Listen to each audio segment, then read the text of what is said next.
This story begins with several system windows informing citizens about a series of anomalous events occurring around the world. A giant abalone was reported found by fishermen on the coast, so immense that not even 10 people could surround it, suspected to be a mutation caused by nuclear wastewater. There was also information about an ancient tree in a tourist area growing wildly, spreading its roots for kilometers, and cracks appearing in the ground due to a possible abnormal earth pulse. The notifications continued with giant vines falling from the sky, making fairy tales real, and with news that subway tracks had been destroyed in multiple places, resulting in some casualties. No one paid attention, since they knew all this was nothing more than a bunch of sensationalist headlines, not very different from the false alarm about the zombie bite years ago. Many students were gathered in front of the school, considering that local rumors were much more interesting than the news. Suddenly, their attention was completely diverted to the figure approaching. It was the beauty of the school, Chu Qingli. Immediately, the crowd wondered if she was finally about to break up with her boyfriend. According to them, the relationship was nothing more than an act of charity on her part. Chu Qingli had already been accepted into Qingcheng University, while her boyfriend hadn't even managed to get into a decent university.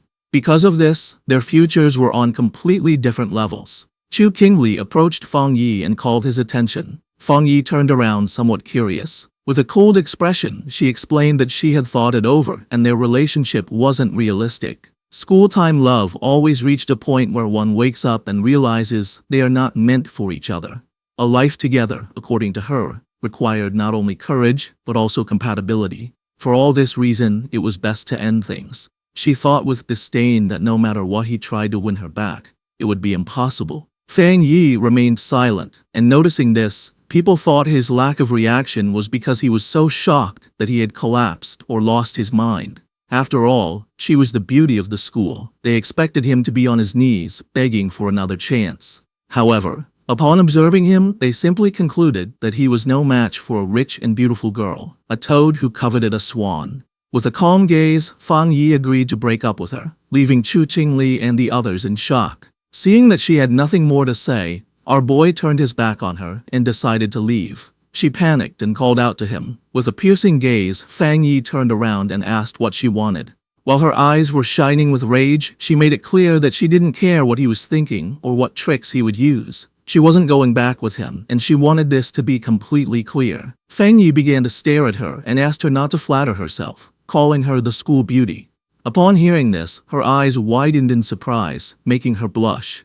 The others were in shock at Fang Yi's attitude. Fang Yi was aware that Chu Qingli and the others had no idea what was about to happen. He knew that society's current rules, like money and education, would soon turn to ashes. They were unaware that he had returned from a future disaster, a man reborn in this timeline. Because of this, the Chu Qingli before him was, to him, simply a distant stranger from another life. Fang Yi left the school. He had more important matters to attend to. For him, school beauties and reputation were irrelevant, since everything was about to be completely reconfigured. The real crisis was one looming over all humanity on Blue Star. It all began the night before, when Fang Yi woke up and some strange cracks showed him the future, and then the system informed him that an aura recovery had been detected. Its full activation would take place in 364 days, 11 hours, and 59 minutes. And once this happened, the world would undergo an unprecedented transformation. Fang Yi was somewhat confused. Several figures appeared in front of him, and the system revealed that society's rules would be rewritten. The era of cultivators was about to arrive, and power would become the new standard. Our boy felt somewhat curious, extended his hand and asked who it was. Then a strange light began to appear in front of him. A system window appeared, explaining that it came from the confines of the universe and used top-tier algorithms integrated with cosmic secrets. Its function was to automatically generate cultivation techniques based on spiritual materials touched by the host, showing that current techniques were zero. Fang Yi began to extend his hand, and his eyes widened in surprise as his hand passed through the system window. Then, a powerful monster emerged and began to roar. Fang Yi was paralyzed and his eyes filled with fear. Inside the monster's mouth was a corpse, and the system revealed that this was his end as an ordinary person, as well as the fate of billions on Blue Star. Fang Yi swallowed saliva and could not help but feel afraid. He put his hand over his chest and his eyes filled with worry. Fong Yi began to ponder and remembered his past life. He had been just an average person, swept along by the tide of events, struggling only to survive with the hope of overcoming the disaster. However, he witnessed the fall of his nation and the suffering of the people, and in the end, he could not escape from the mutated beasts. He remembered dying in despair, full of rage, and with a deep desire for revenge. His eyes began to shine with determination, as he thought that perhaps this was why he had been chosen by the system and brought back 1 year before the recovery of Aura. He began to extend his hand, knowing that at this moment, most people had no idea about the change that was coming. Fang Yi touched the fragments of the system and decided that he would use each anomaly caused by the aura to his advantage. The system began to initialize a new evaluation. The eyes of our boy began to shine as the system informed him that it had been successfully linked. A new path had been unlocked, and now everything in existence could be used as material. His mission was to collect powerful techniques and abilities to become a strong cultivator and save the world. In the city, people were informed that humanity now faced an unprecedented crisis. Answers could not be found in the past. The only option was to adapt with their own strength. Everyone was surprised, except Fang Yi. When he turned on his phone, he saw several notifications. He understood that the government neither confirmed nor denied the strange phenomena, limiting itself to telling people to prepare. This, he knew, was Jia Nation's subtle way of issuing a warning, since reports once considered mythical nonsense would never have gone viral in this way. His eyes filled with sadness as he began to remember the past. He knew that this indirect and silent approach by Jia Nation helped citizens remain calm and trust their country. It was a hard and slow method, but much more effective than the chaos and gunfire of neighboring nations. Then he remembered that the system had told him that he could use anything, which meant that he should go wherever anomalies occurred. His attention was fixed on the phone. It was the #1 trending news. The UV index at Qingcheng University had reached a historic record of the century. Because of this, a heat warning had been issued, urging new students to take safety precautions and use sunscreen. The students were somewhat confused, as they thought that even the best universities now resorted to sensationalist advertising. They considered this false, definitely a paid topic to be trending, since heat of that magnitude could kill people. Fang Yi looked up at the sky and saw that it was full of clouds, then activated the UV meter and saw that it was at 0. He was somewhat confused, as he didn't understand how the weather could be so different, since Qingcheng University was only 15 minutes away by car. Images of a blazing sun above the university were published, and students were informed that new student registration would continue, but they should avoid the North Gate due to the high UV index, as all other entrances remained open. Feng Yi couldn't help but smile. He knew that when anomalies occurred for the first time, most people only thought it was a publicity stunt, and only he knew the truth. His eyes began to shine with joy, as his first opportunity had arrived. Fang Yi changed clothes and went to Qingcheng University. Everyone was carrying umbrellas. It was so hot that the leaves of the trees had fallen. Our boy went to the north gate of Qingcheng University, the least crowded of all. He knew that something was definitely wrong in this place. Shiny ashes began to descend from the sky, while students were fleeing to avoid being scorched to death. Fang Yi's attention was fixed on it. He sat down and decided to touch it. Once his finger made contact, an intense glow began to emerge from it, and the system reported that it had detected an intense fluctuation in the Yang attribute, unlocking the data template of it. The energy began to enter Fang Yi's body, causing him terrible pain. An intense glow began to emerge from our boy's body. People covered their eyes to avoid going blind. They didn't know what was happening and thought they were hallucinating. The energy started burning Fang Yi's clothes, making him clench his teeth tightly. He put his hands on top of his head and started going crazy, not knowing if the system had finished compiling. He felt like he was about to die. The compilation was completed, and Fang Yi acquired a Yang attribute technique, the Golden Sun breathing technique. Later, it's the day for new students to register at Qingcheng University. Our main character's ex-girlfriend arrives at the registration area. A guy offers to carry her suitcase for her. Soon, more guys come over to try and get her attention, but she turns them all down, telling them she doesn't need their help. She looks over at a couple nearby with a sneer, but then a bright golden light flashes, surprising her and the other students. A voice on the loudspeaker tells everyone to stay away from the north gate. The girl looks serious and decides to go see what is happening. At the north gate, a huge burst of golden energy lights up the area.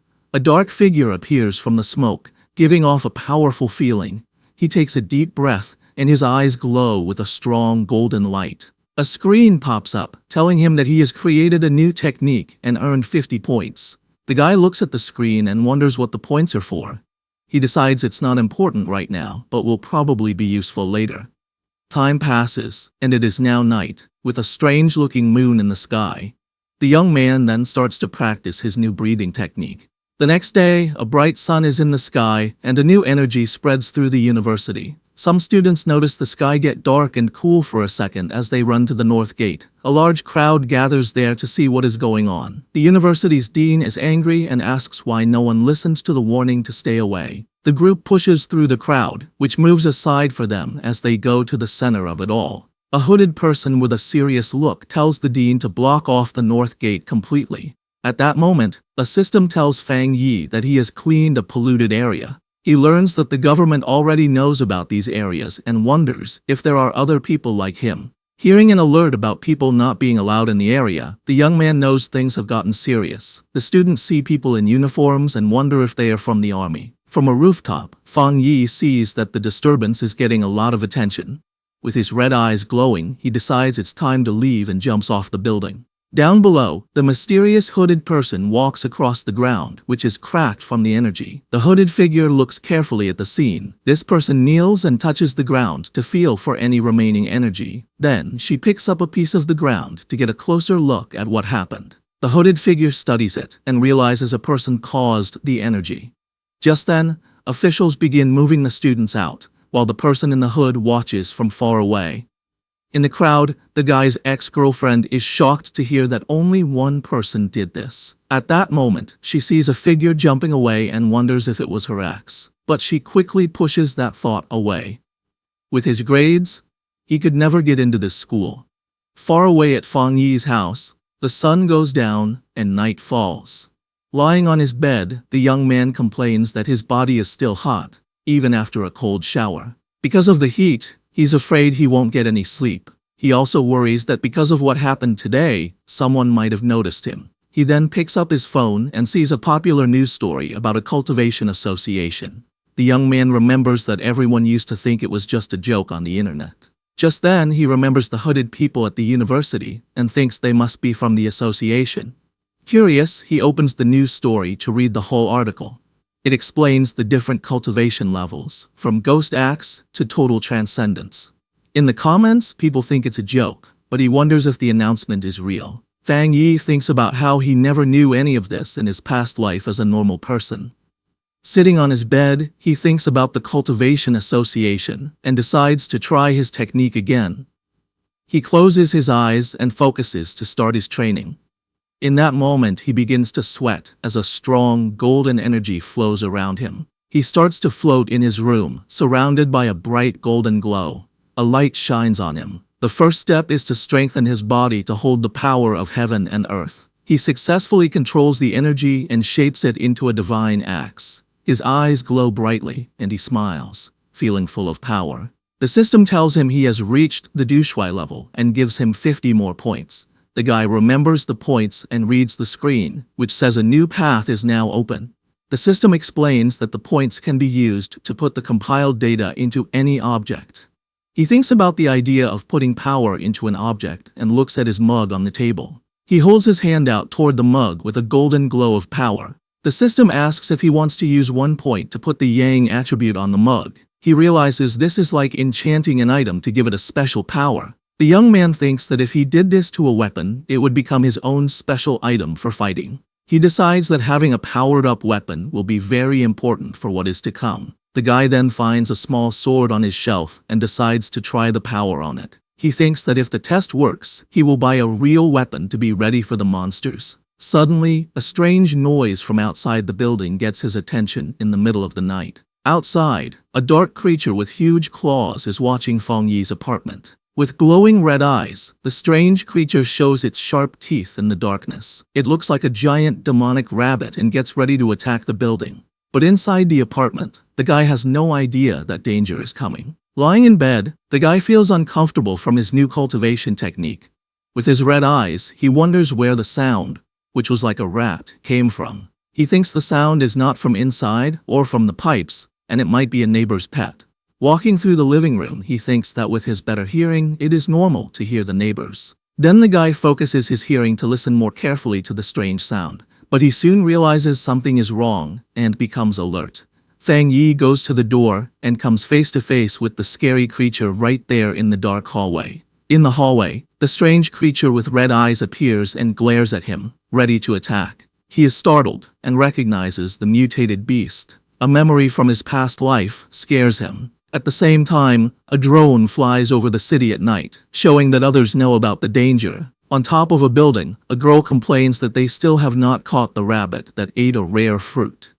With a lollipop in her mouth, the young woman seems very calm and confident about the mission. She then orders her team to keep sending her updates about the target she is hunting. After that, the mysterious girl jumps from the top of the building to begin the chase. Falling very fast, she moves with ease between the huge city buildings. Suddenly, the young woman feels the mutated beast's power and realizes she is getting closer to it. With her eyes glowing, she finally finds the creature and gets ready for a fight. The mysterious hunter lands hard on a rooftop, moving with amazing skill. Running down the side of a building, she gets the order to chase the target no matter what.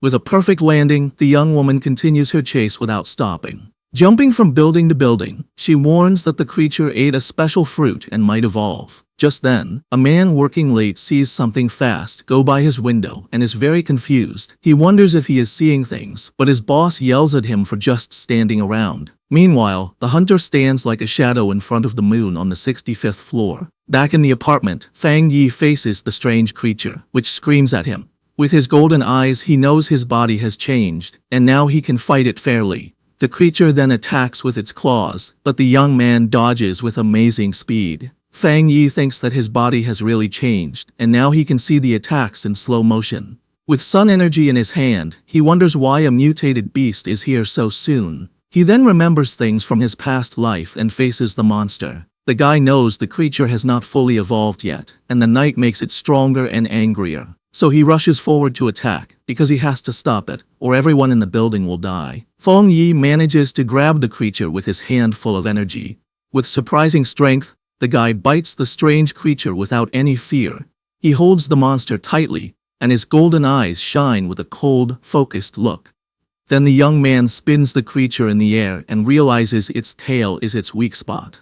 Taking his chance, he grabs the beast's tail with all his strength. Fang Yi throws the monster against the window, and it shatters from the force. With his fist glowing gold, he gets ready to land a powerful punch. The guy shoots a beam of energy that hits the creature right in the air. The monster is then completely covered by the bright golden beam of light. But the strange creature grabs the golden energy with its claws and tries to take its power. Fang Yi then realizes the monster is trying to steal his yang power, and he fights back. He thinks the power of the sun is too strong and that the rabbit is just destroying itself. Soon after, a golden explosion covers the monster, which can't handle that much energy. In the building next door, a couple wakes up from the noise, and the man wonders if it was thunder. He then goes to the window to check, but sees nothing strange outside. Our hero lands on the floor, surrounded by what is left of his golden energy. The young man thinks that the creature was like a starving ghost trying to eat his power. After the fight, the monster's eye falls to the floor, letting out a weird black smoke. With a serious look, he stares at what is left of the creature he just defeated. Without thinking twice, the guy stomps hard on the eye, crushing the rest of the beast. He understands that the creature of the night was desperate for his opposite yang-type power. The young man thinks that if he were normal, the monster would have easily eaten everyone in the building. With that, he knows he needs to learn more techniques to face the dangers ahead. Meanwhile, a mysterious girl jumps through the air in the moonlight, looking like a hunter. With amazing speed, the young woman runs very fast down the side of a building. When she gets to the scene, the mysterious hunter's eyes open wide with shock. Standing there in the middle of the night, she wonders if someone else defeated her target. Kneeling on the ground, she notes that the target has been destroyed, and that she will try to get the night attribute back. But as she touches the monster's remains, she is surprised by a golden energy that is still there. The young woman then feels a strong heat and a burning power that makes her pull back right away. The young woman remembers the energy from the university gate and understands that this is not a coincidence.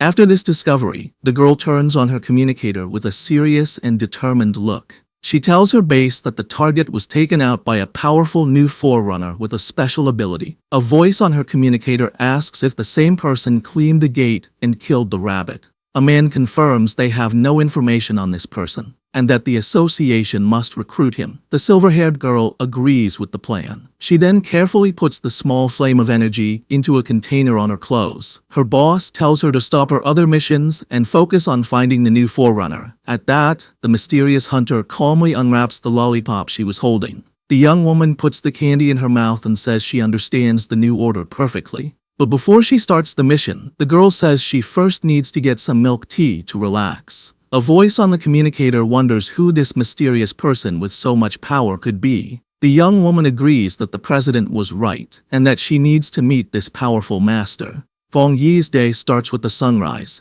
He stretches, ready to train. He knows waking up early is good for his power, so he prepares for another session. The fighter uses his breathing method, taking in the morning's golden energy. As the energy fills him, his eyes glow with golden power. He enters the Ghost Axe realm and feels the technique's power appear. A sudden burst of energy surprises him.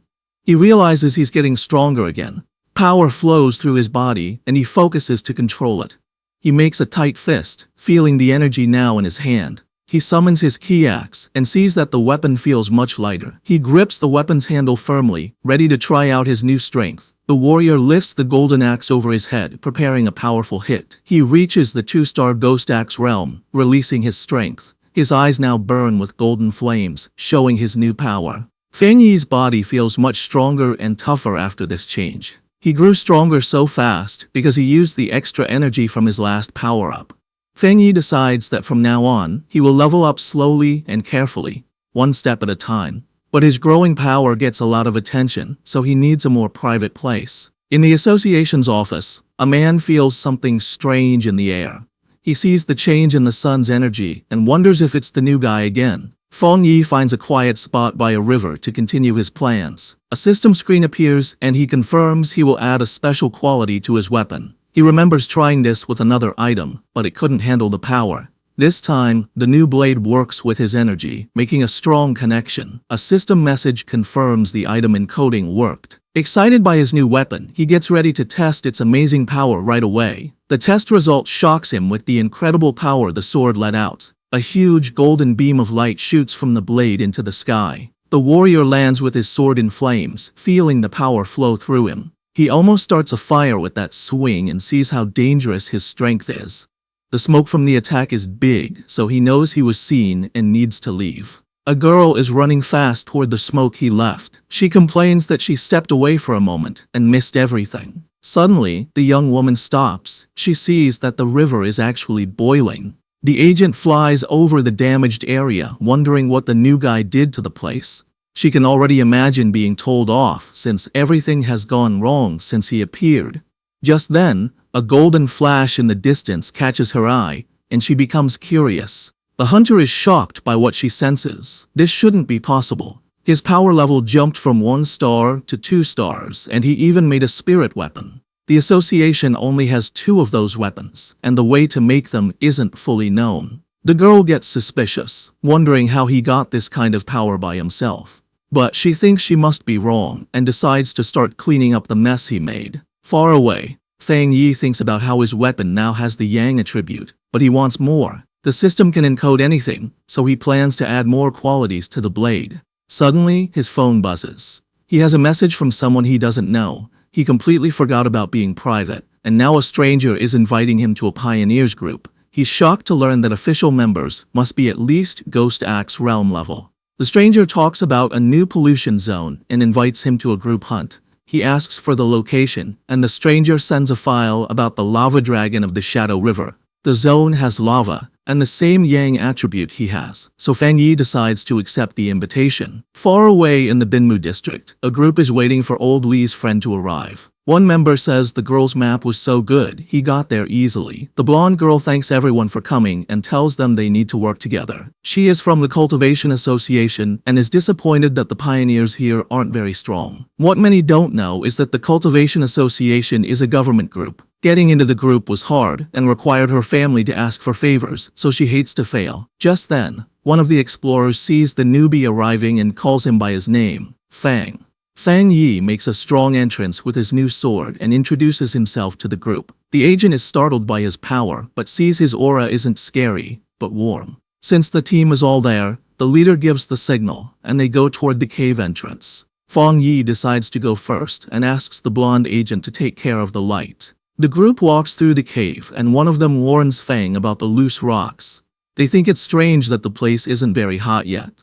Fang Yi reflects on how quickly the team accepted him and feels that their friendship is real in these hard times. Fang Yi keeps moving forward, and the ground under his feet starts to change color, showing that danger is near. Suddenly, they get to a huge opening and are amazed to see a river of boiling lava right in front of them. Without hesitating, Fang rushes toward the danger and the blonde agent yells at him not to be so reckless. To everyone's surprise, the warrior pushes his sword right into the lava. The explorers panic and scream for help. A fiery explosion throws the team back, and Fang Yi's system detects a worldwide problem and starts to analyze the information. As he plunged his sword into the lava, Fang Yi's system analyzed the anomaly, revealing a new power, the inner flame, with an extremely high internal temperature and explosive properties, and the scarlet flame sword technique, which unleashed its power when the blade was drawn, coating it in fire and lightning. Resolved, Fang Yi gripped his sword. His eyes and the blade glowed with fiery power, a perfect technique for his Tang sword.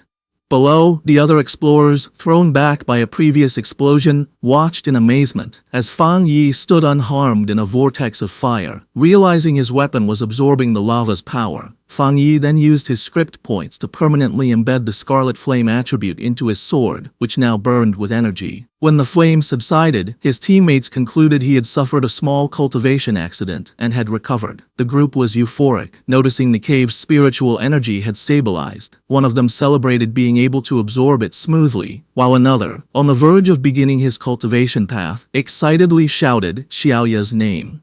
The blonde agent, Xiaoya, encouraged them to train while she kept watch, and the team thanked her for the opportunity. The peace was interrupted when Xiaoya detected figures approaching the entrance, warning that other pioneers were arriving. 3 muscular men entered, led by one with an eye patch and glowing red eyes who arrogantly declared the resource-rich land was now theirs. Xiaoya grew worried, recognizing all 3 newcomers were at the 1-star Ghost Axe realm, a level her team couldn't challenge. Despite the danger, Xiaoya tried to reason with them, politely stating they had arrived first and even offering to let them join. Her diplomacy was met with contempt. The eye-patch-wearing leader mocked her low level and ordered them to get lost or face the consequences. Xiaoya's expression hardened. She reflected on the harsh reality of survival of the fittest in this new era, but as a member of the Xia Nations Association, she decided she couldn't allow this injustice. Just as the confrontation was about to escalate, Fang Yi stepped between Xiaoya and the hostile leader. With his sword ignited, he coldly asked the large man if he had nothing better to do than bully a young woman. The eye-patch-wearing leader was left stunned and speechless. Without hesitation, Fang Yi unleashed a single, devastating swing that created a fiery explosion, sending the 3 aggressors flying. The force of the attack startled Fang Yi's own teammates from their meditation. He remembered the tragedies caused by those who followed the survival of the fittest principle, knowing only overwhelming force would work on such people. To make his point, Fang Yi drove his blade into the ground in front of the rival leader. Surrounded by an immense golden aura, he coldly ordered them to scram.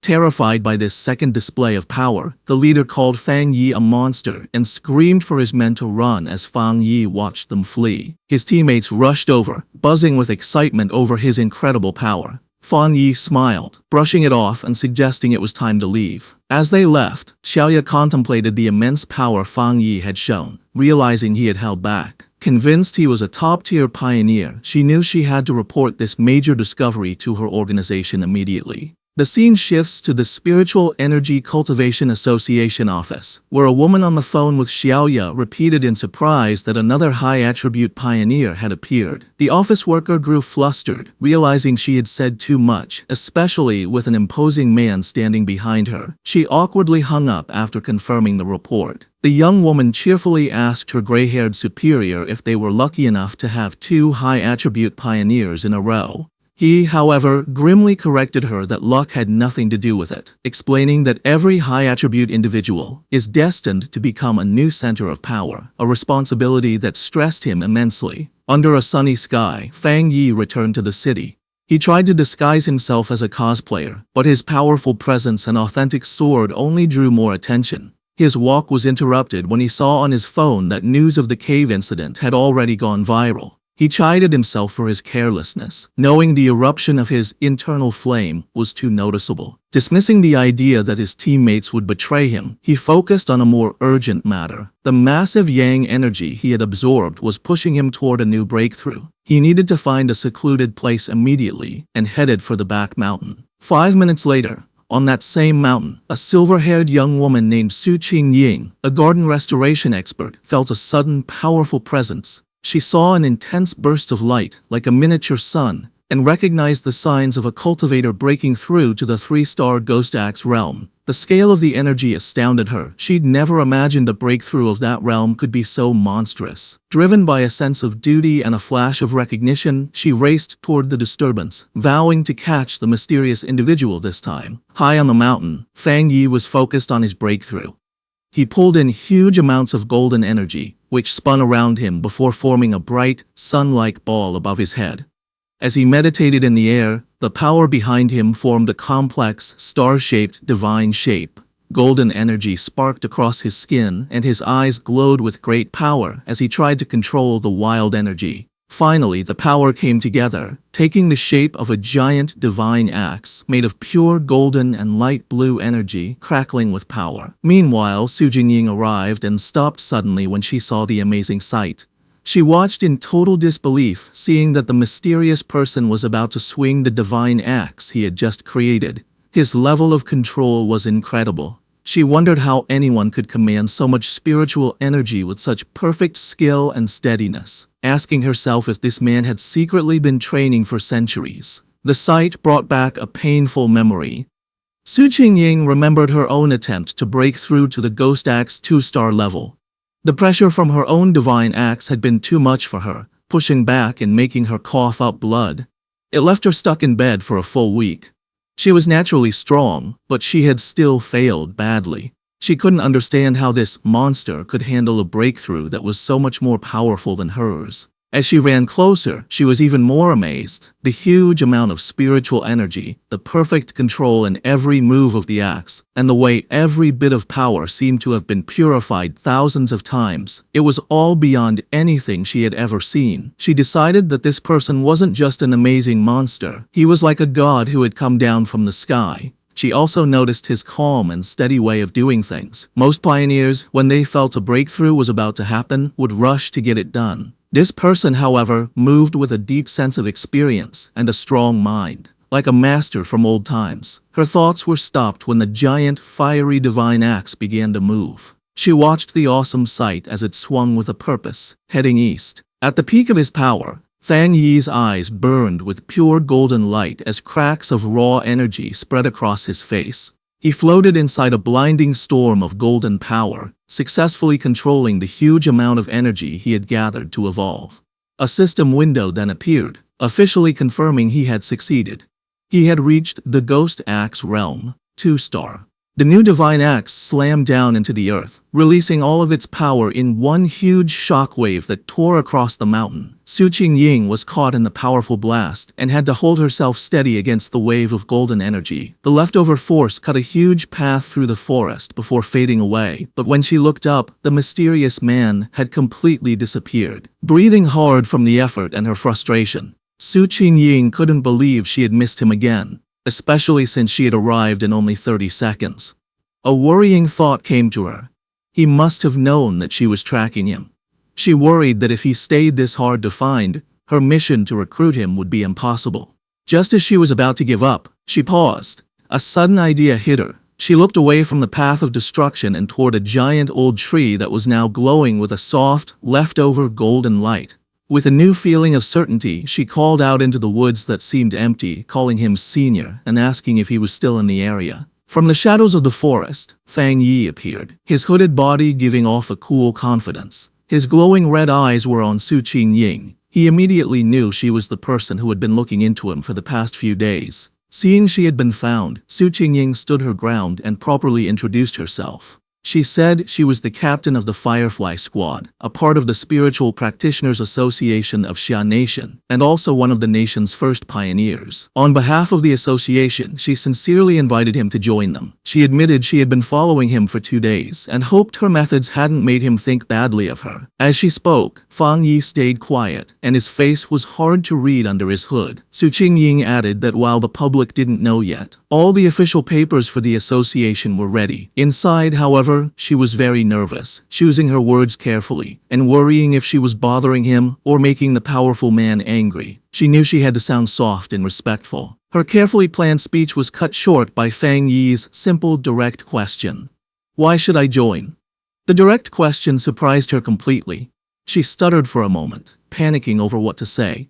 She quickly saw that empty, nice words would be useless against someone so smart. The truth was her only choice. Pulling herself together, she explained what the association was for. She told him that the Xia Nation wanted to gather and unite all the early pioneers, to guide them on an organized path, and also give them extra protection. She knew that growth was messy right now, and that an association might feel like a cage to a free spirit like him. But she asked him to look at the bigger picture. A great return of spiritual energy was coming, and they would all need to stand together to face the unknown enemies of the future. After listening to her passionate speech, Fang Yi leaned casually against a tree, looking tired and uninterested. He told her plainly that he was not willing to join. He explained that, for now, he still couldn't bring himself to fully trust her or the association she represented. Su Qingying was left completely stunned and speechless by his direct refusal, her eyes wide with shock. Facing his refusal, Su Qingying grew desperate.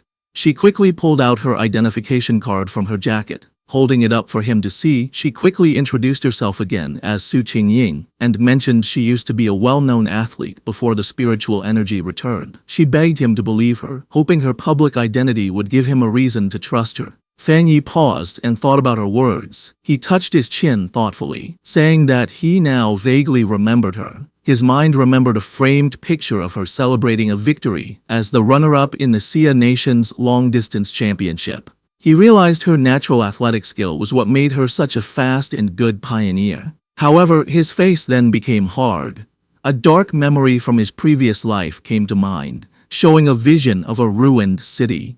He knew that in his original timeline, the Xia Nation's work, including the association, had failed in the end, leading to the end of humanity. Now that he had returned with his system, he knew he had to be part of the solution, but joining the association at this point was not the right move. Putting on a more thoughtful look, he looked back at a hopeful Su Qingying and confirmed that he did remember her. He told her he would think about her offer, and before she could answer, he jumped into the air and sped away from the spot. Just as quickly, he reappeared right behind a startled Su Qingying. He gave her a firm condition. She must keep his location a secret from everyone for now. In his mind, he studied her respectful behavior and guessed that the association was careful about upsetting powerful pioneers who weren't with them. He saw this as a weakness he could use. Su Qingying suggested a deal. She explained that the association had detected the energy from his breakthrough and that she had to file a report. She suggested sending a report that was a mix of truth and lies to protect his identity while keeping her bosses happy. After a moment of thought, Fang Yi agreed to her plan. Su Qingying tried to call out to Fang Yi as he agreed to her plan, but in the blink of an eye, he was gone. She ran down the mountain slope after him, but it was no use. Tired and annoyed, she walked alone on a forest path, muttering in frustration about how many times she had failed to catch him and how he was now trying to avoid her. She sighed, complaining about the tiring work of erasing the powerful energy signs he left behind after every incident. Her thoughts were cut short by a voice in her earpiece, telling her to stop worrying about the hard-to-find pioneer and remember the mission she was on. The voice seriously told her that the strange creatures had appeared again. Su Qingying froze, her eyes wide with shock as she asked if they were really back. A scary memory flooded her mind, showing her surrounded by a crowd of terrifying wolf-like creatures with bloody mouths and glowing red eyes. She thought to herself that she would never forget those strange, bloody beasts. The story explained what they were: cold, evil, and bloodthirsty monsters, born from the pollution zones made by the spiritual energies return. They got power from these zones, turning into monsters that ate humans. Some could even hide as natural disasters, killing anyone as they split up lands and made new pollution zones. If they weren't stopped, their very destructive nature would let them keep eating the human world until nothing was left. A heavy storm suddenly hit the city. The night sky wasn't lit by streetlights, but by constant violent flashes of lightning. Rain poured down, and red alerts lit up people's phones, warning of the severe thunderstorm and telling everyone to stay inside. Another alert announced that the Yuhuang mountain area was closed because of flooding risks. From their windows, people commented they hadn't seen a storm this bad in years, with some joking that a powerful being might be facing a lightning trial nearby. Hidden in a rainy alley, Fang Yi watched the storm grimly, his red eye glowing. He could feel the huge amount of lightning energy in the air, recognizing its wild power. He knew this was no ordinary storm but another anomaly, with its power focused on a single point. His eyes scanned past the city buildings and locked onto a distant mountain peak that was being hit by lightning again and again. He had found the center of the storm. Without hesitating, Fang Yi raced into the downpour, leaping across rooftops as he sped toward the mountain. When Fang Yi reached the base of Yuhuang Mountain, his system immediately confirmed a pollution zone was detected. He looked up at the peak, but instead of its usual beauty, he saw a grim scene with skeletal remains scattered among twisted trees. Another system notice added to the danger, stating the pollution level was unknown. Still, Fang Yi moved forward without hesitating, walking into the dark, stormy woods with a determined look. As he got closer to the center of the storm, he saw a massive bolt of blue lightning strike the mountain's summit, lighting up the whole area. He had found his target.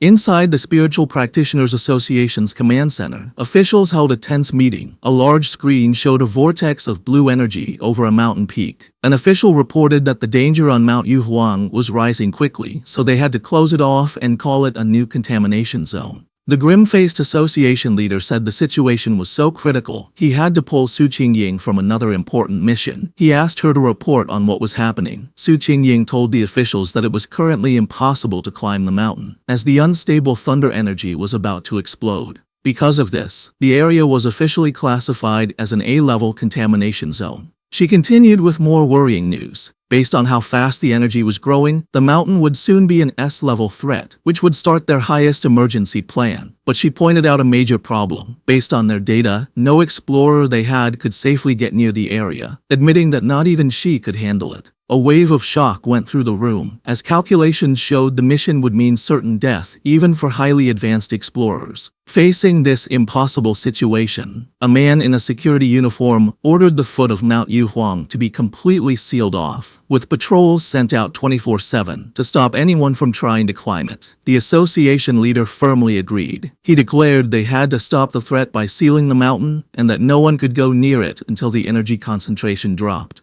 While the association thought Mount Yuhuang was too dangerous, Fang Yi was already deep inside the zone. Huge bolts of blue lightning crashed down around him. As the storm raged, Fang Yi stood firm, protected by a golden aura from his breathing technique. He knew, however, that just surviving the storm wasn't enough. To get the purest thunder energy, he had to climb to the center of the storm at the mountain's peak. His decision was fueled by dark memories of the past. He knew that the creatures they faced now were just the beginning, and even more terrifying monsters would appear in the future. He realized that his current fire-based powers were not enough for the challenges to come. He had to become stronger himself, not just rely on his weapon. Surrounded by the lightning, Fang Yi saw a rare and perfect opportunity to use the thunder energy to strengthen his own body. Fang Yi knew if he didn't take this chance to get stronger, he would face certain death from the disasters to come. His eyes glowing gold, he drew his flaming sword and, with a defiant roar, plunged it directly into a massive bolt of blue lightning. The wild energy surged through him, causing terrible pain, but his face remained determined. His body shook violently as the electricity coursed through him. He realized this thunder power was like a divine punishment, actively fighting against him. The storm was furious that he had entered its territory and seemed to demand that he give up. Staring at the chaotic sky, he wondered how he could possibly make such a raw force obey him. Then, he had an idea. He calmed himself and remembered his system's rule. To get a power, he had to touch the energy source. A golden aura exploded from him as he unleashed his golden sun breathing technique, determined to fight through the storm. With a loud roar, Feng Yi pushed forward, using his flaming sword to cut a path through the storm of blue lightning. The clash of his golden energy against the raw storm created a huge, chaotic explosion. Blood trickled from his mouth from the strain, but his eyes burned with determination. He knew this was a desperate gamble where he had to push himself to his limit, facing death in order to live. Finally, after a hard struggle, he reached the peak. He plunged his sword into the ground, cracking the rock as he arrived at the center of the storm. Here, the power was even more terrifying, a violent flood of thunder energy that made it hard to even breathe. He felt the storm's full attention on him and realized it no longer just wanted to push him away, it wanted to kill him. As if to prove it, the storm gathered its full power and shot a single, massive beam of white-hot lightning directly at him, an attack meant to completely destroy him. As Feng Yi faced the storm's final attack, his system activated, detecting a powerful thunder attribute and starting to process it. Far below in the city, people watched from a tall building, amazed. One man taking a photo had never seen lightning so big. Another wondered if a god was going through a trial, even thinking he saw a person in the sky. At the mountain's peak, the fight ended in a brilliant explosion. Feng Yi had won. A system message confirmed it, announcing he had obtained refined divine thunder power and could now summon heavenly lightning to make his body godlike. He was rewarded with 5 writing points. Feng Yi now floated in the air, surrounded by blue lightning and his golden aura. He understood his new power. The thunder attribute was a top-tier force for both attack and defense. Unlike his sun power, which was mostly for defense, the thunder could refine his body and turn it into intense energy. He decided that the thunder was now his spear and his shield. He also realized the power wasn't just about destruction, it was also about purification and rebirth. He could feel the energy strengthening his bones and muscles without any pain. The system then offered him an upgrade to punish evil, which would grant him double critical damage, asking if he wanted to use writing points to get it. Landing softly, Feng Yi thought about what to do next. His first thought was to put this new thunder power into his Tang sword. He considered it carefully. While it would make the blade stronger, he worried it might mess with the purity of the sun attribute already in it. He also knew that putting too many different powers into one item could damage or even destroy it. Suddenly, he had a brilliant idea. Looking at his hand, he decided to do something different. He would implant the thunder attribute directly into his right hand. The system immediately responded, asking if he wanted to put the thunder attribute into the chosen item. A confident smirk appeared on his face as he gave the command. Instantly, all the wild blue lightning in the air rushed into his right hand as he claimed the storm's power for himself. The next day on the storm-damaged peak of Mount Yuhuang, the immediate danger was gone. Below a cliff, Su Qingying and an army officer named Major Han Li stood over numerous figures in body bags. Su Qingying reported that the contamination zone's energy had strangely dropped from its most dangerous level to a mild level in just 3 hours, though some electricity was still in the air. Major Han Li listened and immediately figured out what had happened. Someone had been there. It was a seeker, a person who actively looks for these dangerous events. Su Qingying was shocked, wondering if another seeker was involved and if they could have survived. She knelt and looked for clues but couldn't sense anything, guessing that the heavy rain had washed away any evidence. She concluded that the seeker must have left the mountain safely around 8 p.m. the night before. Major Han Li agreed with her timeline. The strange event began around 6 p.m., and the army sealed the mountain at 7 p.m., so the seeker must have climbed the mountain before it was closed. He noted that their instruments predicted the danger would reach grade S, but after 8 p.m., the energy suddenly dropped. Standing where the lightning had been strongest, the major added his own theory. He believed the seeker not only survived the lightning, but probably had a thunder-related power, turning the disaster into a great opportunity. He concluded this person was the direct cause of the sudden change. The major then shared his biggest worry. People like this were the most dangerous because they didn't know whose side they were on. Su Qingying agreed, adding that if such a powerful person was a threat, the disaster they could cause would be huge. They had to be found quickly. Miles away, sitting on his couch and unaware of the military operation now focused on him, Feng Yi let out a sudden, loud sneeze. Back on the mountain, Major Han Li made his decision. He gave a firm order to his troops. Find this person immediately, at any cost. As his command was given, he assigned the mysterious target his temporary codename, the Tyrant. The investigation on Yuhuang Mountain started right away. The army hoped the Spiritual Practitioners Association could recruit the mysterious person codenamed Tyrant soon. In the meantime, they would keep all information about the event secret and start their own investigation. On the Rainy Peak, the association leader told Major Han Li that they already had a high-level pioneer trying to make contact. He then turned to Su Qingying and ordered her to give her report to the major. Su Qingying was caught off guard by the order and gasped in panic. Forced to think fast, she began her half-true report. She connected the current incident to the pioneer who had recently cleared the pollution zone at a local university. Inside, she was panicking, terrified she would say something wrong and reveal her deal with Feng Yi. She explained that she had been trying to contact him, but he was hard to find. She mentioned finding the body of a mutated rabbit he had killed, and correctly identified his yang flame attribute from the evidence. She finished by promising to do her best to get close to him and find out how he had cleared the university's gate.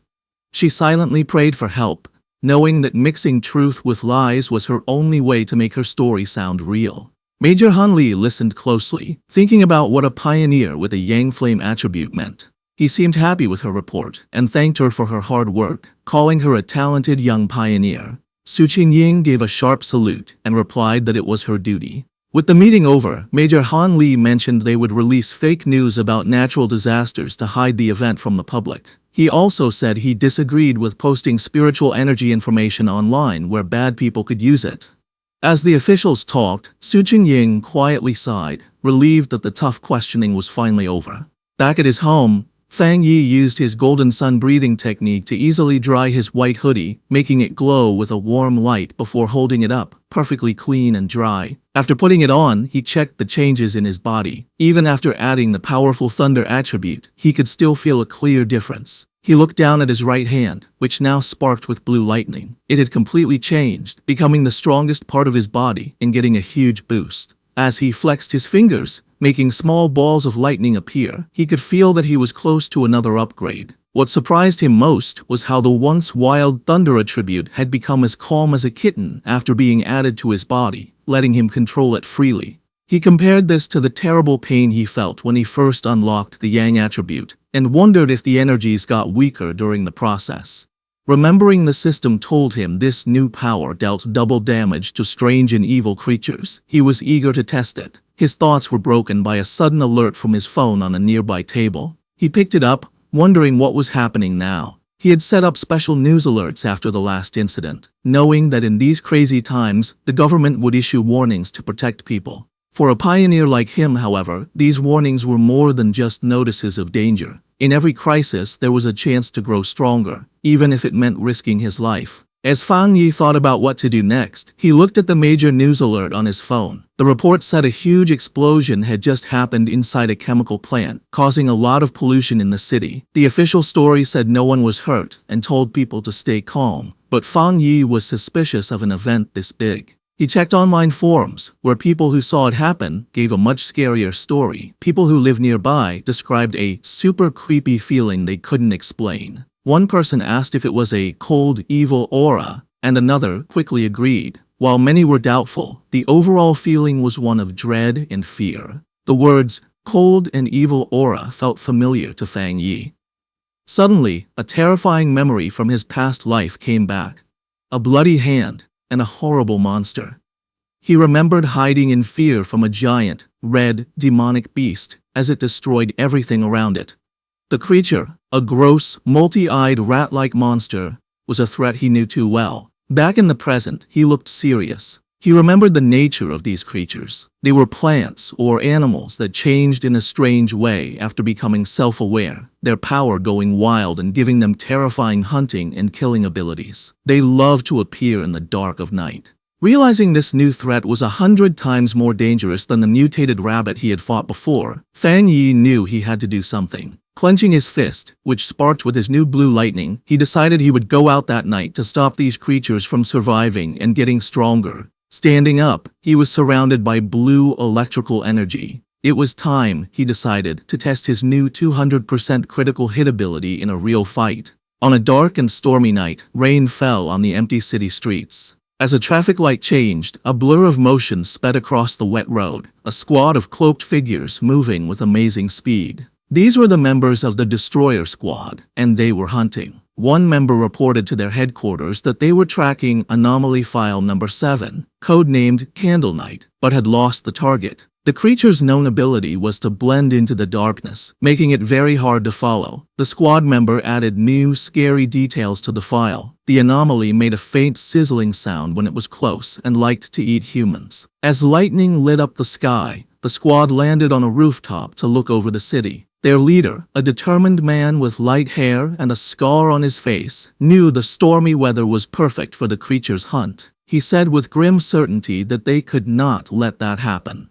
Miles away, in a busy command center, an operator got the updated information. He confirmed the new data for File 7. Candle Knight had been submitted. The situation was serious. An extermination request was filed as a high priority, with a goal to solve it in 12 hours. The order came back from headquarters. The Destroyer Squad was to keep chasing the target, but their own safety was most important. The team immediately started the chase again, leaping from building to building through the rainy city. The squad leader paused, looking at a glowing holographic map of the city full of red markers showing active anomalies.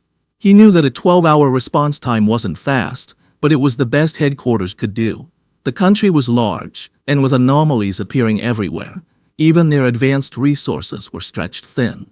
Just as the Destroyer Squad got close to their target's last known location, a warning came from their headquarters. The operator told them that the area they were entering was currently occupied by Spiritual Energy Cultivation Association agents. A photo of Su Qingying appeared on the screen as the operator explained that her team was watching pioneers there and could be asked to help. The Destroyer Squad's leader acknowledged the message and asked headquarters to have her come help, saying he had heard of her good work. Elsewhere, Su Qingying was surprised to learn she had become so famous. The Destroyer Squad waited grimly in the rain. Soon, Su Qingying and her own cloaked team arrived, taking a spot on the higher rooftop. With a hand on her hip, she looked down at the squad below and casually asked if they were the ones calling her for overtime. The Destroyer Squad's leader was not happy with her casual tone. He sternly told her that the Candle Knight anomaly eats people and that this was much more serious than a simple overtime request. One of Su Qingying's team members shot back, asking if that was the right way to ask for help. Su Qingying then turned to leave, saying that the Destroyer Squad seemed so good, they probably didn't need help after all. She announced that her team, the Ying Squad, would be leaving. As they started to go, her team members muttered among themselves, one worrying about their boss's savage attitude and another defending her, saying their own missions were just as dangerous. The leader of the Destroyer Squad immediately panicked and called for her to wait. He apologized for his harsh tone and begged for her help. He explained just how dangerous Candle Knight was, and that without her famous tracking skills, they would be at a great disadvantage. He stressed that if his team failed, the people of the city would be the ones to suffer, as the monster would kill them all. After agreeing to work together, the two teams stood on a rainy rooftop, ready to hunt. Su Qingying concentrated, and a glowing blue ball of energy appeared in her hand. She announced she had found the creature. The orb's energy expanded, showing the monster's location. Hidden in the dark, wet ruins of a chemical plant, the monstrous, multi-eyed rat-like creature called Candle Knight was eating something. Its file noted that it liked darkness, dampness, and eating people. With the target found, Su Qingying gave the command for the joint operation to start. The creature's senses were sharp, and it instantly looked up, aware of their presence. It jumped away, just as an attack hit the ground where it had been. A member of the Destroyer Squad said the target had spotted them and ordered the team to form up. The squad members moved with incredible speed, their cloaks blurring as they chased it. They surrounded the creature from all sides, and with their prey trapped, they shouted together, ready to attack. One of the destroyer squad members lunged forward, shouting the order to attack. He hit the creature hard, sending it crashing into a pile of rubble. But instead of being weaker, the monster's body began to change, its back erupting with red sores and black spikes. With a furious shriek, the enraged Candle Knight fought back, creating a vortex of dark energy. Su Qingying desperately shouted for the teams to watch out for the sound wave and dodge. Her warning was a moment too late. A powerful sonic blast erupted from the creature, sending the squad members flying back. The destroyer squad's leader was thrown from the rooftop, crashing onto the street below. One of his team members rushed to his side. The leader pushed himself up, bruised but alive. He admitted that if he hadn't moved back at the last second, his bones would have been broken. He knew they were in grave danger. If the creature stayed in the city any longer, it would cause a huge disaster. The battle took another turn as Candle Knight continued to change. It grew large bat-like wings and let out a roar, its throat glowing with green energy. It then spewed a corrosive, dark substance that filled the air with toxic green smoke. The creature aimed this blast at the ground, trying to melt the street to burrow underground and escape. One of Su Qingying's team members warned her that the monster had a corrosive dark power and that anything it touched would be destroyed. She explained that their team didn't have a power strong enough to fight it. Su Qingying, however, stayed calm. She ordered her team to stay alert and not to mess up the destroyer squad's formation, reminding them their main job was to gather information and help with strategy. Meanwhile, a destroyer squad member with a dagger prepared to strike the escaping creature. Suddenly, a pair of menacing red eyes glowed from the darkness. The winged Candle Knight lunged forward, narrowly dodging an attack from a leaping squad member. Enraged, the destroyer squad leader yelled at his team not to let the monster escape. The winged creature flew through the city streets, chased by the cloaked members of the Ying squad. From a high rooftop, Su Qingying and two of her team members watched. Suddenly, she sensed a sharp increase in spiritual energy from the creature's direction. Realizing something important was about to happen, she ordered her team to stay outside while she followed it in by herself. The chase led them to a large, dark, abandoned factory. Inside, Su Qingying said she would scan the area's spiritual energy. The destroyer squad's leader noticed the advanced watch on her wrist. She confirmed it was a new device from the association, explaining that the watch showed the energy level a squad could safely handle was 50. Candle Knight's reading had been just 48. Suddenly, the device on her wrist began to flash wildly, the reading shooting past 80. Su Qingying shouted that the energy levels were going crazy. At that moment, a massive, shadowy form with glowing green eyes appeared in the rafters above. They had been led into a trap. Su Qingying realized with horror that there was more than one creature in the factory. The shadowy, monstrous face of a new creature loomed behind them. The destroyer squad's leader panicked, yelling that they needed to retreat immediately. Taking charge, Su Qingying suggested a tactical retreat toward the main door to force the hidden enemy to show itself. She fired a blast of energy to clear a path, shouting for her team to follow. But before they could escape, she cried out in pain and collapsed, her senses overwhelmed by an invisible poison gas. Su Qingying suddenly found herself alone in the vast green darkness of the factory. She called out to her team, but no one answered. She knew they were nearby, but the poison had made them unable to sense her. Putting the pieces together, she realized the full trap. Candle Knight had led them to this factory, which was the territory of a much more powerful creature, a giant serpent she had only faintly sensed earlier. As if summoned by her thoughts, the huge, armored head of a shadowy serpent with glowing green eyes loomed over her. She now understood that unlike Candle Knight's simple dark power, this creature's black mist was a strong poison, and they had been breathing it in since they arrived. The gas worked silently, paralyzing its victims while draining their spiritual energy. Fighting back would only use up their power faster, leading to certain death. She could feel her own spiritual energy was almost gone, and without it, she knew she would soon be another victim. As she collapsed to the floor, her strength gone, she despaired at the terrifying intelligence of a creature that was just playing with them. She closed her eyes, wondering if this was the end. Lying defeated on the factory floor, Su Qingying saw a single ray of light cut through the green darkness above. A flicker of hope appeared in her eyes. Suddenly, the factory ceiling exploded inward, and a blinding light filled the room. Her eyes widened as a figure came down from the blast. It was Fang Yi. He landed gracefully in the rubble, his hooded figure standing out against the glowing hole in the ceiling.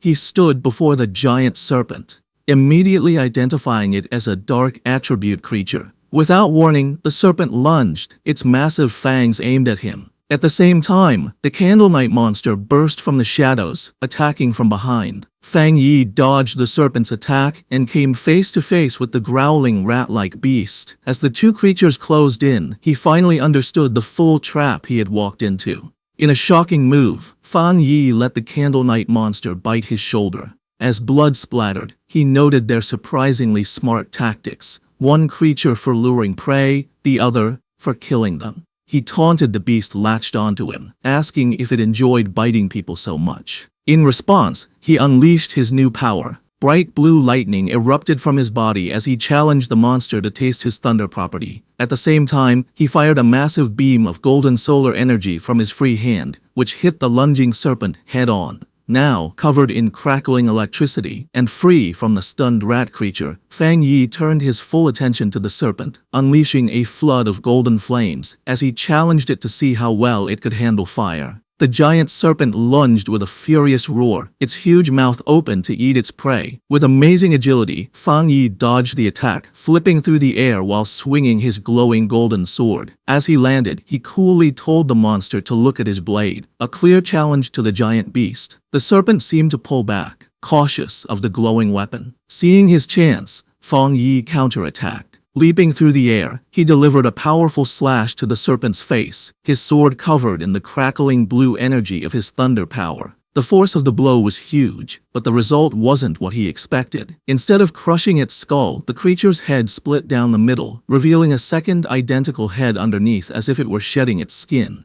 Fang Yi landed on his feet, his eyes wide with surprise at this strange development. The creature's split head then pulled apart completely, shedding its outer layer to reveal its true, healed form. As green energy pulsed in its neck, Fang Yi knew the fight was far from over. The serpent reacted with shock and pain as the leftover thunder energy from Fang Yi's sword ran through its body. It roared in fury as the electrical energy grew stronger, overwhelming its dark power. Watching the creature twist in pain, Fang Yi gave a small, confident smirk. He knew he had the advantage, as he had already sensed this serpent's dark aura was stronger than Candle Knight's. He then revealed his clever plan. When he attacked with his sword, he had held back the full force of his fire. Instead, he had used the blade to carry and channel the thunder power from his hand directly into the snake's body. He compared the two creatures, realizing this serpent was a far more dangerous and evolved monster than Candle Knight. Suddenly, he felt a sharp pain in his shoulder where the rat creature had bitten him. He hissed, looking down to see strange purple snake scales growing from the wound. He understood immediately, just as he'd thought. This was a smart, mutated species. Its poison, delivered by its partner's bite, had a paralyzing effect that let it kill silently. He could feel a sharp pain from the wound, but he also felt his golden sun breathing technique working to fight the venom. With a determined look, he knew he had the perfect counter. The yang flame power could dissolve the poison, the golden sun technique would protect and heal his body, and the thunder power would purify anything left.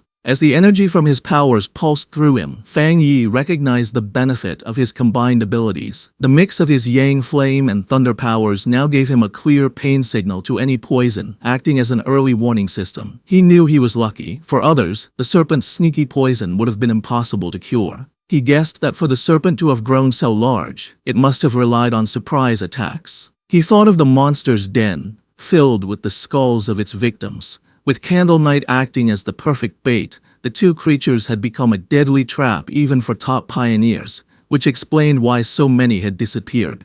But in the end, it didn't matter. As he watched the creature's huge skeleton burn to ash in his holy fire, he knew its reign of terror was over. Standing before the fire, Fang Yi felt satisfied. His inner flame was powerful, but the triple critical hit from his new thunder power had sealed his victory. He felt confident that his fighting skills were now pretty good, even compared to other high-level pioneers. He stood silently for a moment, watching the flames burn the last of the monster. Just as he was about to leave, he paused, reaching out his hand as if he sensed something. His eyes narrowed. He wasn't alone. Someone was still there. He turned just in time to see a figure stumbling out from the smoke, coughing from the ash. It was Su Qingying, She stood silently, covered in soot and clearly tired, but she was alive. As the smoke cleared, Fang Yi found himself looking at the unconscious members of the other squad, with Su Qingying sitting among them. He recognized her as the agent from the association, and coolly told her that there was no need to pretend. He added that her playing dead act needed work, which surprised her. Embarrassed, Su Qingying covered her face. Realizing this was the same powerful pioneer she had been tracking, she tried to make an excuse, claiming she woke up from the smell. Fang Yi, however, wasn't fooled. He complimented her, pointing out that while her teammates were out of energy, she was strong enough to keep a small reserve to protect herself. If she had really been unconscious, he explained, she wouldn't have been able to smell anything. Flustered, Su Qingying could only offer an awkward thank you. In her mind, she was amazed. He had seen right through her. She had indeed kept a bit of spiritual energy for protection. She had no idea how he had beaten both Candle Knight and the giant serpent all by himself. Noticing her embarrassment, Fang Yi's tone softened. He told her she didn't need to cover her eyes and that he only asked her to be honest with him and keep his identity secret. Seeing she and her team were safe, he said it was getting late and he would be leaving. Su Qingying tried to call out to him, but it was too late. Saying that explaining things would spoil the surprise, he jumped effortlessly through the hole he had made in the factory ceiling and disappeared into the night. As he traveled across the rooftops, Fang Yi thought about the battle. He was glad Su Qingying hadn't tried to absorb the dark power from the monsters, remembering its disgusting coldness. He wondered why he couldn't absorb it himself. He guessed maybe the dark energy was already gone, or his body had instinctively rejected it. He decided to think about it later, at home. Left alone in the huge abandoned factory, Su Qingying looked up at the moonlit hole in the ceiling where Fang Yi had disappeared. She sighed, disappointed that she hadn't gotten a good look at his face, and realizing he still didn't trust her, or the association. Her quiet moment was short. Acting like a squad leader again, she walked over to the unconscious captain of the destroyer squad and gave him a few slaps, telling him to wake up. The man groaned and slowly opened his eyes, bruised and confused. His first thought was panic, and he shot up, shouting that they had been ambushed. Su Qingying just watched him with a calm look. The leader and his squad members then saw why she was so calm. The massive, smoking skeleton of the giant serpent. They stared in total disbelief, confused by the scene. The leader demanded to know what happened and where the powerful yang energy came from. Su Qingying calmly explained that a powerful pioneer had rescued them. She continued her carefully planned report, explaining that the pioneer was likely the person from her original mission, a very high-level individual with a yang attribute. She let her voice trail off, suggesting his appearance was a lucky coincidence. The other squad members were in complete awe, with one saying it was unbelievable that one person could defeat both monsters. Su Qingying added that she hadn't managed to recruit him yet, and that he had even managed to track her back, which only made him more mysterious. Getting back to their grim job, the destroyer squad leader asked where Candle Knight's body was. As he began using a green energy technique to clean the scene, he said they needed to collect the remains for the association. As the squads began the cleanup, the destroyer squad's leader used a green orb of energy to gather the strange, dark remains left from the battle. As he stepped forward, he accidentally crushed a piece of debris on the floor, which suddenly exploded in a blast of bright blue electrical energy. He jumped back in pain, yelling at the force of the shock as Su Qingying looked on in surprise. This new discovery only made things more mysterious. The remains, which they now realized belonged to Candle Knight, were crackling with leftover electricity. The squad leader turned to Su Qingying, questioning her report. He reminded her she had said the pioneer had a yang attribute, yet this incredibly strong electrical power told a different story. The two leaders knelt to look at the electrically charged body. Su Qingying was stunned by the pure strength of the thunder power left behind, confirming it was a high-tier power. This led the destroyer squad's leader to a new idea. Maybe two high-level pioneers had appeared, one to kill the serpent and another to kill Candle Knight, before leaving together. Su Qingying knew that wasn't right. She struggled with how to explain the unbelievable truth, remembering the image of the lone pioneer holding both crackling blue lightning and roaring golden fire. She knew no one would believe that a single person could have two different top-level powers. Having just one made you a genius. Having two was almost unheard of. The impossible proof was right in front of them. The burning skeleton of the giant serpent was the work of a Yang flame walker, while the electrified body of Candle Knight was the clear mark of a thunder tyrant. The combined squads could only look on in complete disbelief, wondering what kind of monster this mysterious pioneer really was. As reinforcements from the association arrived, Su Qingying was glad she had left team members outside. If she had been inside too long without checking in, they would have reported her missing. She grimly realized the rescue team now at the scene had originally been sent to collect their bodies. Her two subordinates, who were knocked out by the serpent's poison, finally woke up. They scrambled to her side, crying with relief that their captain was still alive. With the threat gone, the association's team began their work. Their job had changed from a rescue to a forensic investigation. Using advanced scanning tech, they carefully analyzed the leftover spiritual energy and the battle signs, trying to piece together what happened for their report back to headquarters. Soon, one of the specialists approached Su Qingying and the destroyer squad's leader with his findings. He reported that after comparing all the data, from fighting habits to the way both monsters were killed, there was a 99% probability that one person was responsible for killing both of them. The two squad leaders stared at each other, their faces showing both shock and serious concern. The other squad members murmured to each other in disbelief. They were processing the fact that they had been saved by a pioneer with two different high-tier powers, something they never thought was possible. They knew either monster could have easily killed them all, yet this powerhouse had finished them both off, seeming to use single strikes. The power difference between them and this mysterious person was just ridiculous. Understanding the huge importance of this discovery, Su Qingying contacted her superior. She reported that the information on her target had been significantly updated. Looking up at the hole in the ceiling, she confirmed that the mysterious pioneer from the university and the powerful individual codenamed Tyrant were, in fact, the same person. Back in his office, the association superior listened calmly to her report.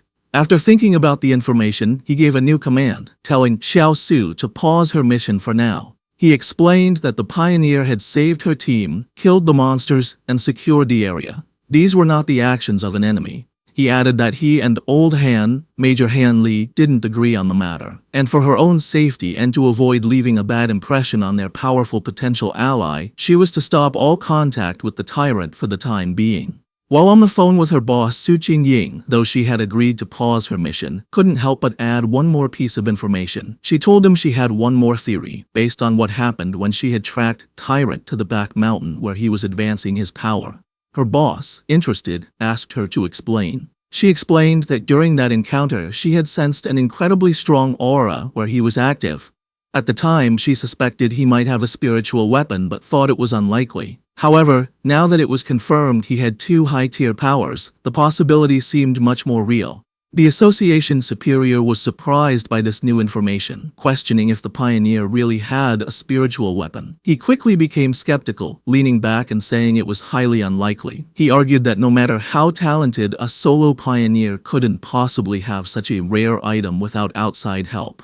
Furthermore, he added, the team had found no traces of a third spiritual energy, which would usually come from a separately made spiritual weapon. Su Qingying quickly corrected him, clarifying an important detail. The spiritual weapon aura she had sensed during her first encounter with him was clearly a Yang attribute. This new information completely changed things. The superior's eyes widened as he understood what this meant. If the weapon's attribute came directly from the user's own Yang energy, it meant he wasn't just using a weapon, he was creating it. This led to an amazing conclusion. If he could create his own spiritual weapons, then he had to be a spirit creation realm cultivator. Such a being could theoretically do this alone, but that level of power was almost mythical.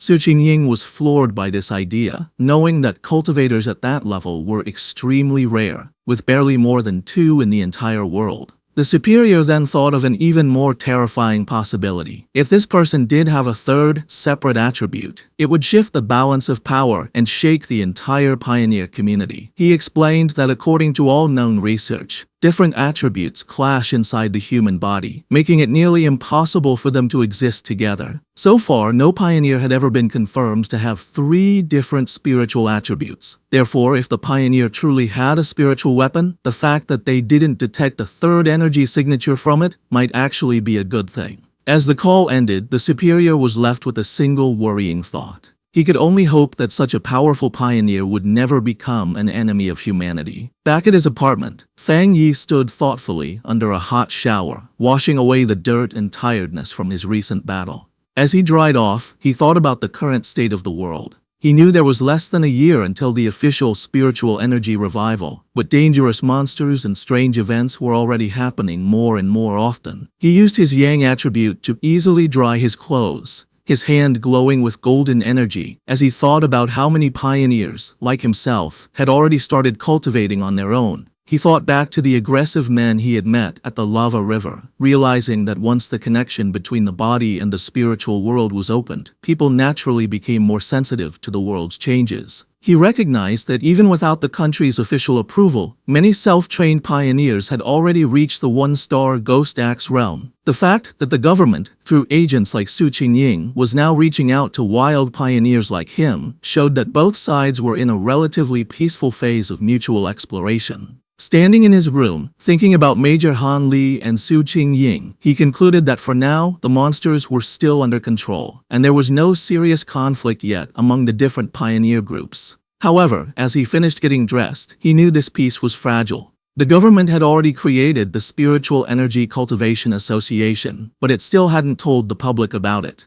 He understood their strategy perfectly. While people were talking more about local problems and strange events, the government was walking a fine line, trying to both protect humanity and give subtle early warnings without causing mass panic. Despite his recent victories, Fang Yi's analysis of the world situation was still grim. He knew the problem was the government's lack of confidence to officially start a full-scale cultivation era. With such a huge population, he understood that once the full truth was revealed, society would likely collapse into chaos and death. In the current state, even official pioneers couldn't stop the inevitable chaos, and the mix of internal problems and external threats from monsters would only make things worse. He admitted that the government's gentle, careful approach wasn't wrong, knowing that human fear and panic could be more destructive than any monster. However, what truly worried him was how fast the monsters were developing, which was far exceeding his expectations. He reviewed the information on the creatures he had just fought. They were a typical product of dark attribute contamination, specifically the shadow attribute, a sub-branch of dark energy that his system identified as a natural enemy to pioneers, and currently something he couldn't absorb. He realized these monsters were far smarter than typical beasts, working together to trap and kill pioneers, whom they saw as a good food source. He knew, however, that these creatures were still much weaker than the true dark-type monsters he remembered from his previous life. Monsters that could destroy entire countries on their own. Still, the close call was a serious reminder of the growing danger. He was certain that if he hadn't been there, Su Qingying and her entire squad would have been wiped out. A bit of hope sparked inside him as he thought about the system's wording. The fact that the dark attribute was only temporarily unabsorbable suggested that once certain conditions were met, he might be able to use its power himself. A possibility that could be key to winning in the future. He reviewed his current abilities. He now possessed the golden sun breathing technique of the yang attribute, the divine thunder tempering of the thunder attribute, and the crimson flame blade technique. With these perfectly suited high-tier techniques and his current strength as a 3-star Ghost Axe realm pioneer, he knew very few could match him. Yet, as he stood surrounded by his own great power, he knew with absolute certainty that it was still not enough. His thoughts were suddenly interrupted by his phone ringing. He picked it up, surprised to see a call from his auntie. On the other end of the line, his aunt asked about his health before explaining the real reason for her call. She told him that his cousin was coming to study in the city and, worried for her safety, asked if she could stay at his place for a few days instead of a hotel. Fang Yi was taken aback, his memory of his cousin extremely fuzzy. All he could recall was a quiet, straight-A student who was obsessed with her studies. He couldn't even remember what she looked like. Despite this, he agreed, telling his aunt that there was a spare room. When he asked when she would be arriving, his aunt simply replied that she would give the cousin his address and let her come over by herself. Elsewhere, in a dark room lit only by a computer monitor, a person with long, almost claw-like fingers typed quickly on a keyboard. The person, wearing a big hoodie with bare ears, was finishing a phone call with her mother. Her mother, who was Fang Yi's aunt, told her that she should arrive at her cousin's place by tomorrow afternoon, and that she would bring some specialty snacks. The person politely ended the call, saying it was no trouble and that she had something else to do. On her screen was a chat window for a group called Spiritual Energy Revival, Martial Arts Vanguard Team. The user, Feng Heiju, had just announced her arrival in the city and her plans to stay at her cousin's place. After ending the call, she clicked her mouse, pulling up a new window. It was a rumor alert about an internet-famous town, now nicknamed Death Town, where 3 more people had vanished in relation to a pork beast challenge. A gruesome, blood-splattered image of the town was with the article. With glowing glasses reflecting the screen, Feng Heiju identified the location as Yanghuo Town, her interest clearly sparked. Her browsing was interrupted when her mother entered the room, asking if she had finished packing. Feng Heiju told her mother that she was packed, but that she'd rather stay in a hotel than bother her cousin. Her mother insisted, saying it was much safer than staying alone and that she trusted the cousin completely. Gently pushing her daughter out the door, her mother gave her some final advice. Be sure not to cause trouble and help out around the house when she could. Feng Heiju reassured her mother that she understood. Once the door was closed, Feng Heiju let out a small sigh, preparing herself for the visit. She thought of it as just one more hurdle to overcome. Adjusting her glasses with a flash of determination, she resolved that no matter what her cousin was like, he couldn't possibly be more difficult to handle than a monster. The next day, under a bright blue sky, a young woman with long dark hair and glasses pulled a suitcase toward an apartment building. She checked her phone, confirming that the map had led her to the correct destination. Looking up at the building, she murmured to herself that this must be the place, ready to finally meet the cousin she barely remembered. As Lin Yi stood outside the apartment building, Fang Yi came out, carrying a bag. She called out, asking if he was her cousin. He stopped, surprised, and asked if she was Lin Yi to confirm. Though he admitted to himself that he didn't recognize her at all, an awkward silence hung between them for a moment. Later, inside the apartment, they sat on the couch, making polite conversation. Fang Yi asked if she was in the city for a summer camp, which she confirmed. He told her to let him know if she needed anything, and she thanked him. After their brief chat, he gave her the key to her room, which was across from his, before going to his own room. As she watched him leave, she felt relieved, thinking her cousin seemed easy to get along with, and wouldn't get in her business. However, Fang Yi was not clueless. From the moment she sat down, he had sensed a faint but strange, spiritual aura from her. He wondered if his senses were off, or if she just wasn't good enough to hide her power.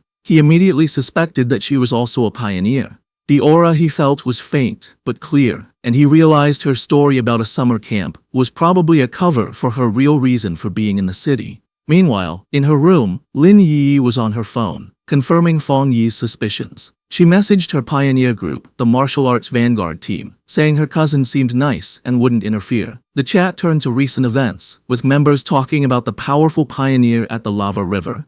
Lin Yi warned her team to be careful, as many powerful people were still hiding. After agreeing to wait for her signal, she logged off. She decided it was best not to do any cultivation for now, worried her cousin might discover her secret. 3 days passed. Fang Yi soon found that living with his cousin was making his cultivation difficult. His meditations could be interrupted at any time, like when she came out of the bathroom wrapped only in a towel. He also worried that the bright golden aura from his breathing technique was too obvious and would be impossible to hide. But the hardest part was her overwhelming kindness. One evening, she proudly gave him a delicious-looking dinner she had made. He tried to insist on doing the dishes, but she refused, saying it was the least she could do. He found her perfect politeness and extreme cleanliness almost strange. Despite the trouble, Fang Yi decided to go along with it. He thought that by letting her be overly helpful, he might get her to let her guard down. He knew this was the only way he could find out what she was really up to. Their quiet dinner was interrupted when her phone on the table began to vibrate. Both cousins glanced at the message, their expressions surprised for a moment. Fang Yi used the chance to excuse himself, saying he would go back to his room while she chatted. His cousin could only quietly reply as he left. Left alone, she stared thoughtfully after him for a moment before turning to her phone. Sitting on her bed, she took the call, her expression turning serious. She repeated the information she was getting, confirming that the great change of heaven and earth would happen again the next day at 3 in the afternoon, and she promised she would be there. Fang Yi easily overheard his cousin's phone conversation. She agreed to meet at the entrance of Yanghuo Town. He recognized the name as an internet-famous town in the suburbs, about an hour's drive away. With his suspicions confirmed, he watched her through the wall, his own spiritual energy flaring. He was now certain his cousin was also a pioneer. He was confident, however, that with her current strength, she wouldn't be able to sense him spying. He was impressed by her power. She was still just a middle school student, but she had already reached the 2-star Ghost Axe realm and was close to another breakthrough. He wondered if her high natural talent was the reason for her somewhat strange personality. He now understood her real purpose in the city. The summer camp was just an excuse. She had learned about the coming great change of heaven and earth, and had come to be at the center of it. He knew that every one of these great changes was a chance to get a new technique to increase his own strength. He wondered what kind of power would appear this time. In the end, it didn't matter. With a determined look, he decided that whatever power appeared, he would take it for himself. In her room, his cousin suddenly paused, feeling a strange sensation. She looked around, wondering if it was just her imagination, or if someone had been watching her. Seeing nothing but the moonlit mountains outside, she dismissed the feeling and continued her preparations. The next day, the town of Yanghuo was buzzing with activity, with its mountains in the background. At the town's entrance, Lin Yi met a friend from her pioneer group. The friend playfully teased Yi about her cousin, asking if he was handsome. Yi replied that he was a good person, but just an ordinary-looking guy. Her friend sighed in disappointment. Just then, another woman from their group arrived, a redhead in a purple dress. She reminded the first friend that Yi herself had always said she was just an ordinary person. With the rest of their team there, the redhead announced it was time to get to business. One of the male members asked if a certain she was not coming. The redhead confirmed it would just be the 6 of them, adding that the missing member was always mysterious. Unknown to them, Fang Yi was watching from a nearby cafe balcony, his sword beside him. He noted that his cousin's little squad seemed to be pretty low-key. From where he was, he could sense their strength. The weakest was at the 2-star Ghost Axe level, and the man who had spoken was even a 3-star. He also overheard them say their team was usually stronger, with one powerful member often absent. As he sat watching, his attention was drawn to the mountains overlooking the town. His eyes narrowed with anticipation, sensing this was where the real event was about to happen. High in the mountains, the great change of heaven and earth finally happened. A giant green vine came down from the clouds, looking like the beanstalk from the fairy tale. This strange event would appear randomly and wasn't destructive, but for pioneers, it was an important key to understanding the changes in their world. Deep in the misty mountains, Lin Yi and her squad finally saw the incredible sight. The red-haired leader looked up in awe, confirming this was what they were looking for. The group stood in disbelief before the massive, pulsing vine. However, the awe quickly turned to fear. The group's adventurous friend suddenly grew pale and urged the others to stop, saying they shouldn't go any further. She was trembling with dread. She explained that seeing the vine in person gave her a terrible feeling. The leader then asked if they had seen the rumors on their internal pioneer forums. The friend's fear came from a dark story. She said she knew some of the pioneers from a team that had tried to touch the vine the last time it appeared. They were powerful, much stronger than she was, yet they all met a horrible end. She explained that after they came here, they were all buried, their skeletons now twisted within the roots of a dark version of the vine. Overcome with terror, she clutched her head in panic. She confessed she had a feeling they would all suffer the same fate. As she spoke, the reality around the group changed, and they were no longer on a mountain path. Instead, they were trapped inside a terrifying, pulsating, fleshy red cavern, the ground itself a gross mass of organic tendrils. The vision of their death was just a scary premonition. Back on the misty mountain path, the squad's adventurous friend, scammed in an online romance, was still shaken by the feeling of dread. She admitted that while she was originally ready to take the pioneer's risk to either come back rich or die, the moment she saw the vine, she felt an overwhelming fear. Her gut told her this was a new, unknown, and powerful high-level monster, a mutation she couldn't handle. Tears filled her eyes as she said she wasn't ready to die here and wanted to back out. The red-haired leader and Lin Yi looked at their upset teammate with understanding. They confirmed they had all felt the same heavy feeling from the vine. Lin Yi explained it further, describing it as a feeling of complete emptiness within the wood-type vine. It was a strange feeling, as if all life had been swallowed by time, leaving only an empty shell. This, she explained, was why they all felt so scared. The group came to a scary conclusion. The vine was trying to eat their life force. Just as the fearful friend was about to panic, Lin Yi grabbed her hand, her face showing fierce determination. She declared that this was the path of the martial pioneer, a path that required them to face such dangers directly. Unseen by the group, Feng Yi watched from a nearby cliff. He, too, could sense the heavy, suffocating death energy coming from the giant vine. He noted that out of all the world monsters he had faced, besides the pure dark attribute, this vine gave him the worst feeling. He had to admit, the small squad had serious guts to even think about cultivating in such a dangerous place. He analyzed the monster more closely. While it was clearly a plant, a symbol of life, it felt completely lifeless. It wasn't really alive, but a dead thing pretending to be living, with no spiritual energy of its own. He could see it was stained with the blood and bodies of its past victims. Back with the squad, Lin Yi took charge. She stood on a cliff edge, speaking to her team with new purpose. She told them they didn't have much time to waste.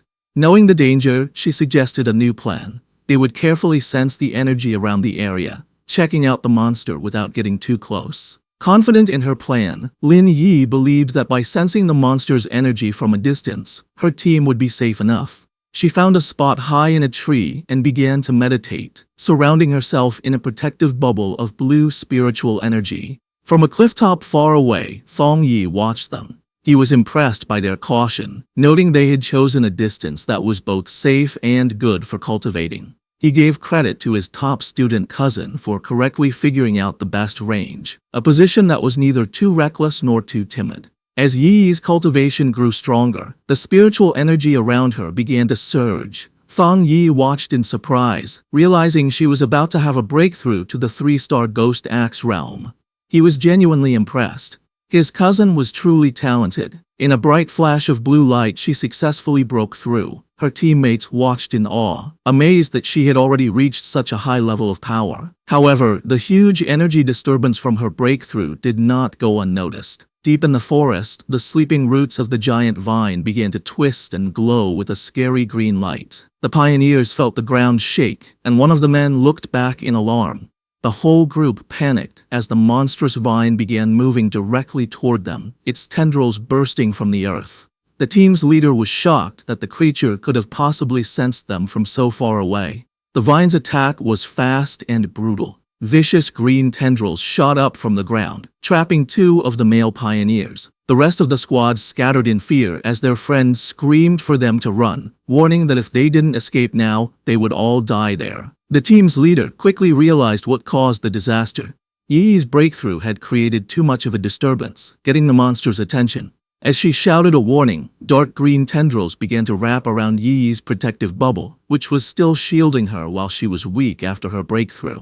The leader knew they couldn't get caught. Once the vine wrapped around them, its deathly aura would eat them instantly. Under the immense pressure, Yi's energy shield began to crack. Chaos broke out as the red-haired leader tried to pull her panicked friend to safety. The friend screamed that they couldn't leave Yi behind, but the leader replied desperately, asking what she was supposed to do. She furiously asked if she should use her own precious spiritual energy to protect Yi, basically dying so her teammate could level up. As chaos erupted around them, the red-haired leader tried to calm one of her male teammates, who was arguing that they should leave Lin Yi to save themselves. He coldly said that life and death were up to fate, and if they didn't leave right away, they would all die with her.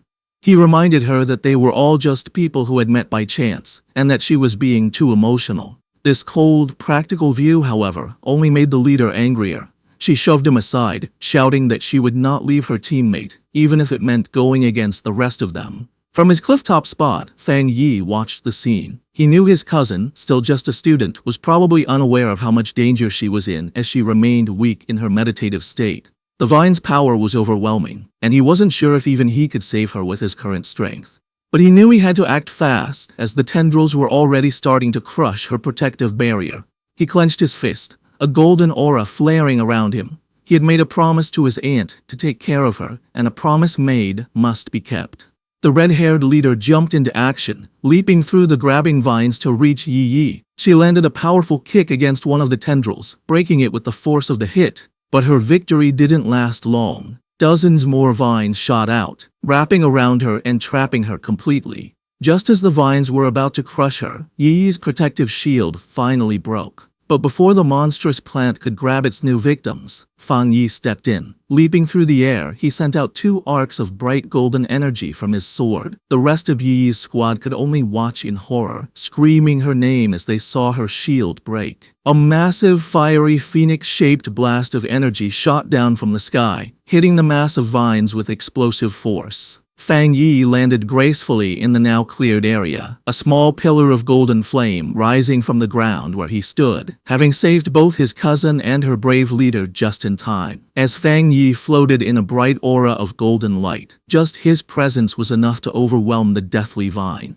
The surviving members of the pioneer squad watched in stunned silence as the monstrous plant, which had just been moments from killing them all, stopped its attack and began to pull back from the overwhelming yang energy. The tendrils pulled back from the intense light, hissing and dissolving as they retreated. As Fang Yi came down, surrounded in a radiant glow, the pioneers could only cover their eyes from the blinding light, barely able to understand what was happening. The practical male pioneer who had suggested leaving Yi was completely shocked, questioning if this newcomer was another pioneer. The red-haired leader, just as stunned, recognized the power for what it was, the purest form of the yang attribute. She knew that only a high-tier power of this level could possibly push back such a powerful, life-draining monster.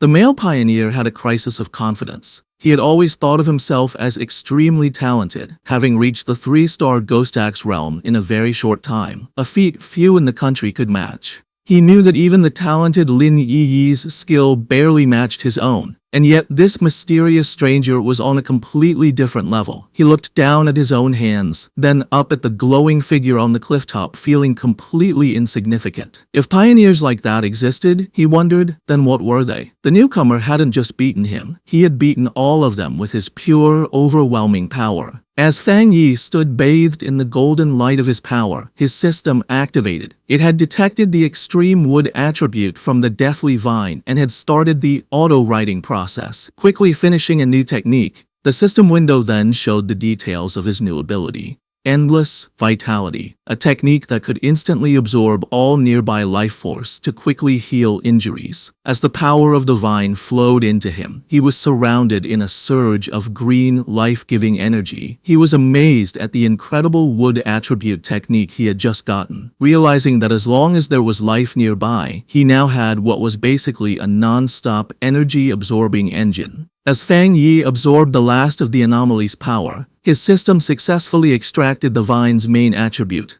A notification confirmed it. Extracted attribute, Desolation. The system described its scary power, the ability to instantly create a desolate aura that would destroy all surrounding life. Fang Yi stood calmly in the swirling green energy, fully taking in the new power. When he opened his eyes, they glowed with the same vibrant green as the desolate vine. He stood in the now lifeless clearing, a faint green aura around him. He now understood why the vine could only grow in such a dangerous, remote place. If it grew anywhere else, it would drain every bit of life for miles around. He thought about the ruthless nature of the desolation attribute, a powerful force that forcibly stole the life force of others. His thoughts were interrupted by a grateful voice. The red-haired leader of the pioneer group approached, her clothes torn and her body bruised, but she was alive. She thanked him greatly, saying that without him, they would all be dead. She then asked how they could possibly repay him for saving their lives. Fang Yi simply waved her off, coolly telling her there was no need and that they would meet again someday. He then turned and walked away. In his mind, however, he didn't feel like a hero.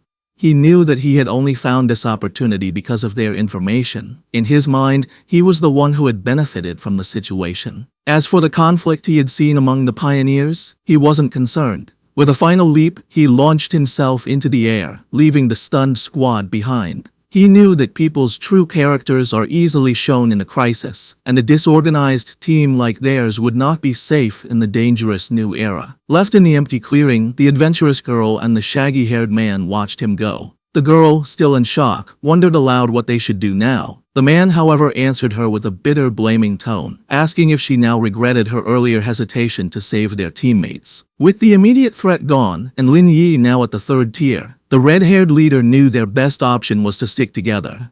Sometime later, Yi's eyes opened, glowing a brilliant blue as she came out of her meditation. Her teammates rushed to her side, relieved she was finally awake. The male pioneer who had suggested leaving her now said that their fate depended on their leader's wisdom. But another teammate said their focus should be on the mysterious stranger who had saved them. Still confused, Yi asked what had happened. Noticing her other teammates lying unconscious on the ground, she stood up and was immediately hit by the powerful burning warmth of a leftover yang attribute on a nearby tree. She could feel its intense heat even from a distance. The shaggy-haired man then stepped forward, offering to explain what had happened while she was unconscious. Later that day, back in front of her cousin's apartment, Yi was still trying to understand the incredible events.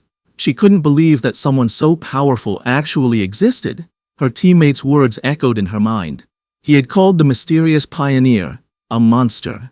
He had described how the vines they couldn't even scratch had been easily pushed back by his power, and how the massive beanstalk had retreated far into the sky, no longer daring to come near them. Such was the overwhelming presence of the man who had saved them. She knew that even though he was long gone, the vine was still calm, a sign of his lingering power. She opened the door to the apartment and was surprised to find Fang Yi there to greet her. He looked at her with concern, noticing that she looked a little pale. Yi quickly pulled herself together, forcing a smile as she brushed off his concern, blaming her tiredness on a long day of studying. Fang Yi accepted her excuse, telling her she had worked hard and should go rest. He offered to order takeout for dinner, and she agreed before heading to her room. Once inside, she collapsed onto her bed, completely exhausted. She knew that breakthroughs were mentally draining, requiring a lot of concentration. She felt more tired than if she had stayed up for a month straight. Lying on her bed and scrolling through her phone, she felt a sense of relief. She was no longer an ordinary person. She wouldn't die from a few all-nighters. She accepted that this constant, life-threatening struggle was the fate of a pioneer in a world where things had begun to change. She thought of her cousin's seemingly normal, peaceful life and knew that such a life was no longer possible for her. Her quiet thoughts were interrupted by a new message in her Pioneer group chat. It was from a user named Jiao Lan, the mysterious, powerful member who was usually absent. Jiao Lan had sent a simple, direct message. "If there are any more traces of that strong man, please inform me." This was the first time Jiaolan had ever spoken in the group, and it immediately got Yi's attention. She replied, agreeing to the request, before asking her own question to the group. She asked if they thought the man who had saved them could be the same one from the Dark River Lava Dragon incident, and if so, why he would have helped them. The group chat immediately lit up with a post about the mysterious high-tier Yang attribute master. The post described his sun-splitting slash in great detail, telling how the witness had been forced out of the cave by a blast of white-hot light. The author of the post declared with total certainty that no other pioneer in the Xia country could match his power, and warned everyone to stay away if they ever met him. Meanwhile, Fang Yi was heading out for the evening on his bicycle. He was confident that after the day's events, his cousin would have let her guard down around him, letting him come and go without making her suspicious. With his new freedom, he had a new mission in mind. It was time to find a suitable carrier for his new desolation attribute. He knew that this power was most compatible with plants, and he pedaled off into the night to begin his search. As he rode through the night, Fang Yi thought about the best way to use his newly acquired desolation attribute. He knew that despite its power, it was still a bad attribute at its core, based on destruction and decay. He worried that putting it on his own body could lead to bad reactions. Furthermore, he was concerned that its evil nature might conflict with the good, purifying power of his thunder attribute. He decided that the best solution would be to find a carrier for the attribute, something like the strange vine itself. He guessed that the original vine monster had been born when a regular plant sensed the return of rich spiritual energy and chose to evolve, creating the desolation attribute as a way to gather more power. With this in mind, a plan began to form in his mind. With a confident smirk, he knew exactly where he needed to go. He followed a moonlit road, guided by a sign pointing toward the forest park. He arrived at the large urban park and left his bike, going into the woods. Under the bright full moon, he walked through a field of vibrant, glowing flowers. He knew he needed to find the perfect lucky one, a plant that could create the greatest connection with his own spiritual energy and show a sense of closeness to him. Closing his eyes, he focused, reaching out with his own spiritual energy. A vibrant green aura flowed from him, spreading throughout the forest and covering the plants. He could feel a response from the plants, a wave of their own spiritual energy rising up to meet his. He noted that while their response was a lot, it still wasn't strong enough for what he needed. As Fang Yi continued to send out his spiritual energy, he realized he needed a much stronger response from the plants around him. Suddenly, he stopped, his attention drawn to a specific spot in the forest.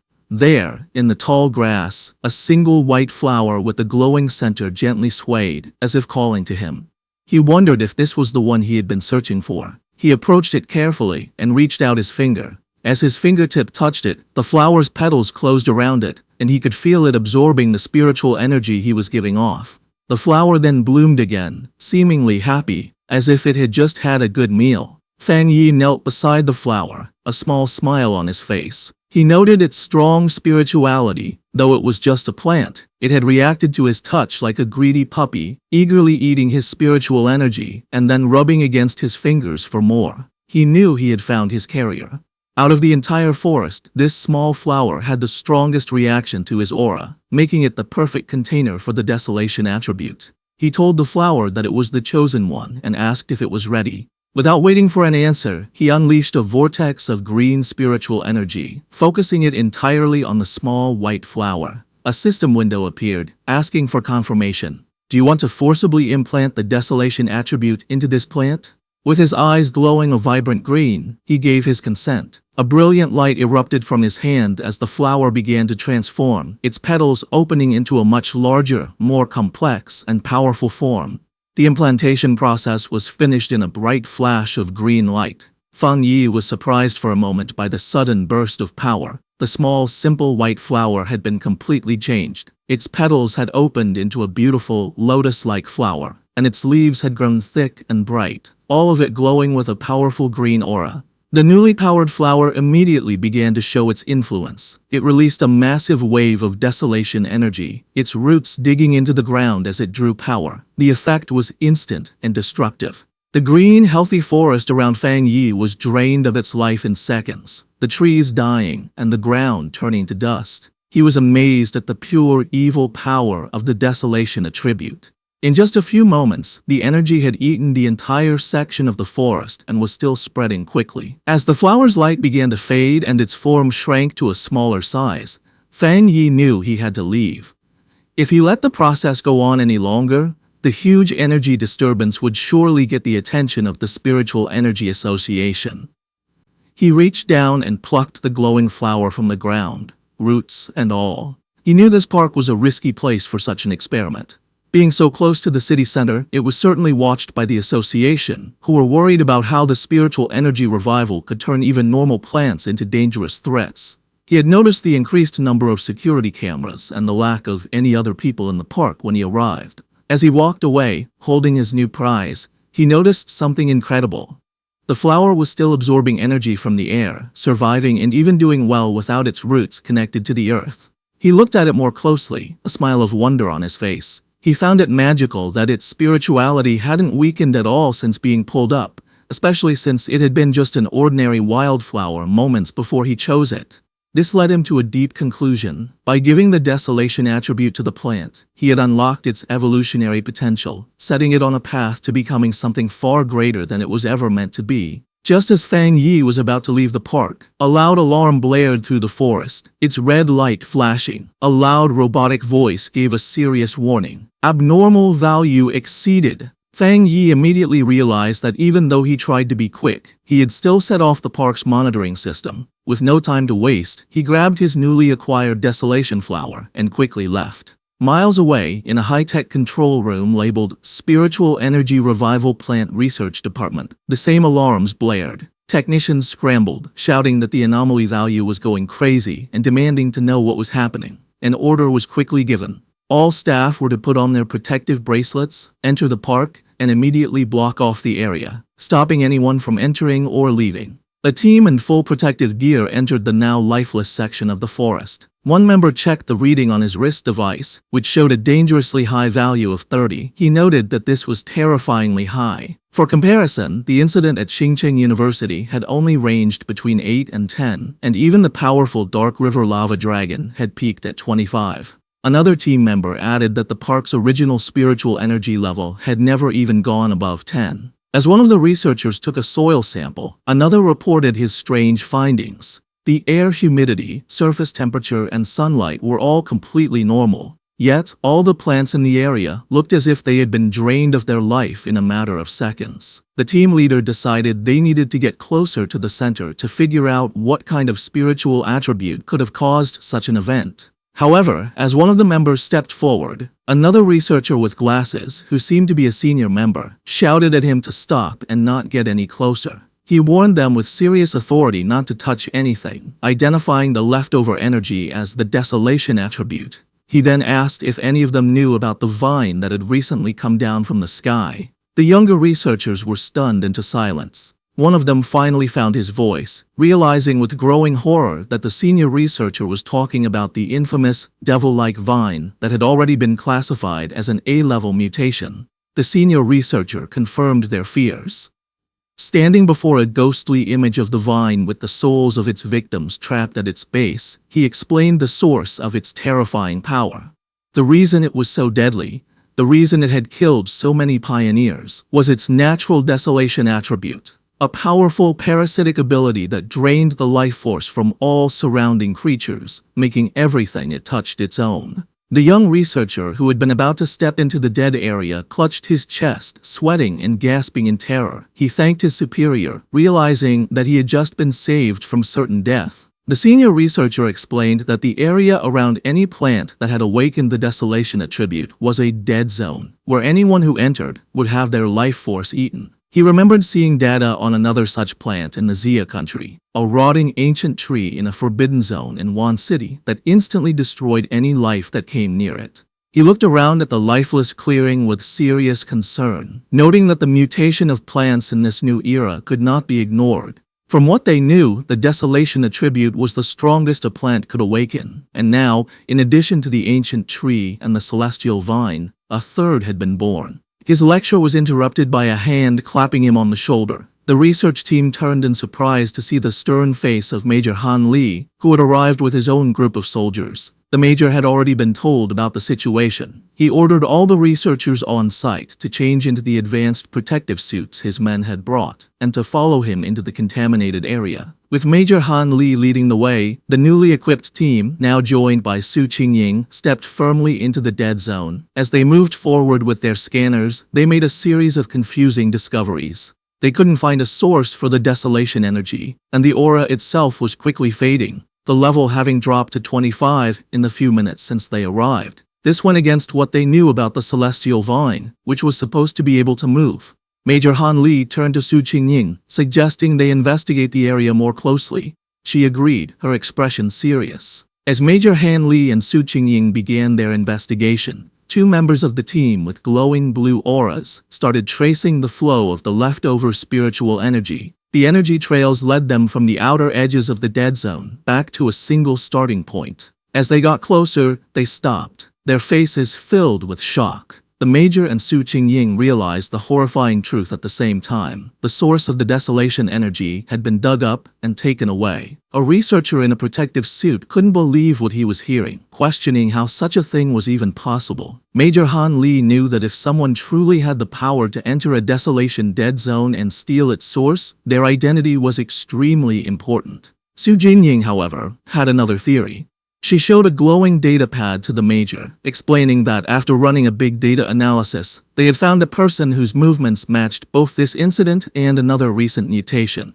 The file on the screen showed a picture of Fang Yi, his name clearly visible. Just then, Major Li told Su Qingying that he would send her all of Fang Yi's information, confirming that he was highly likely the same pioneer she had been in contact with. With that, he tipped his hat, saying the rest was up to her association to handle. Left alone in the desolate woods, Su Qingying held the datapad, her expression one of grim understanding. 2 hours later, back in his apartment, Fang Yi carefully placed his new desolation flower into a small pot. He smiled, thinking that this was his first time raising a flower. He affectionately named it the obedient little white flower, and told it that since it now had the desolation attribute, it would cultivate on its own and become a powerful helper for him. He knew its special, life-draining powers would be a great help in battle, and its simple appearance would be the perfect camouflage, easily hidden from his cousin. As he gently touched a petal, he thought that in the dangerous new world, raw power was only part of the equation. The real key to victory was having more secret weapons. Fang Yi's quiet evening was interrupted by his phone buzzing on the table. He picked it up, surprised to see the caller ID,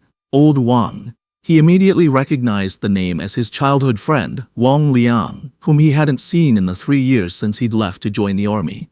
A brief flashback showed the two as close friends in their school days, a bond that was broken when Wang Liang suddenly announced his decision to enlist. Fang Yi answered the call. On the other end, Wang Liang's cheerful voice greeted him, asking if he was back in town and inviting him out for a drink at their old spot. Fang Yi was taken aback by how sudden it all was. Wang Liang just laughed, adding that he had a big secret to tell him and that he shouldn't be shocked when he heard it. However, the seemingly friendly reunion was a carefully planned setup. After hanging up the phone, it was revealed that Wang Liang was not alone. He was in a dimly lit room, reporting to a tough and heavily scarred woman with long red hair and a high-ranking military uniform. Su Jingying was also at the table. Wang Liang confirmed to the officer that he had done as instructed. He then made a special request, asking that if Fang Yi was not the person they were looking for, they would guarantee his safety. The red-haired officer tapped her finger impatiently on the table. She coldly dismissed his concern, ordering him to simply do his mission and not do anything unnecessary. With a chilling lack of feeling, she added that if Fang Yi turned out to be the wrong person, Wang Liang should just consider it a punishment for his friend. At a quiet bar, Fang Yi and Wang Liang toasted with their beer glasses. They sat and drank, catching up after being apart for 3 years. Fang Yi noticed his old friend seemed much more mature and guessed that his time in the army must have been hard. Wang Liang talked about his experiences in the military before asking Fang Yi how he had been.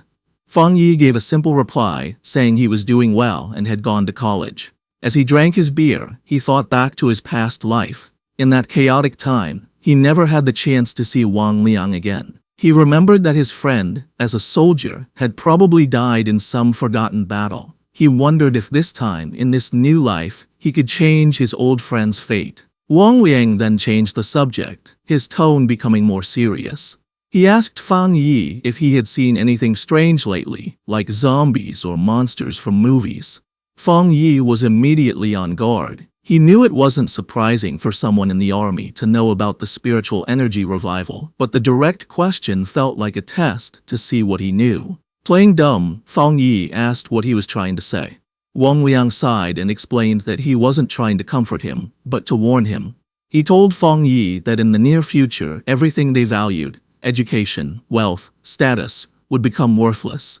The entire world order was about to change. Fang Yi listened closely, his face showing no emotion as he stared at his empty glass. He knew that ordinary soldiers were sworn to secrecy and couldn't leak any details about the spiritual energy revival. This confirmed his suspicion. The military had identified him as a target, and Wang Liang, his childhood friend, had been sent to test him. Wang Liang, seeing his friend's silence, tried to reassure him. He told him not to worry, that as long as he didn't reveal anything, he would be fine. But Fang Yi understood the situation. Despite his pretended ignorance, his friend was still trying to help him.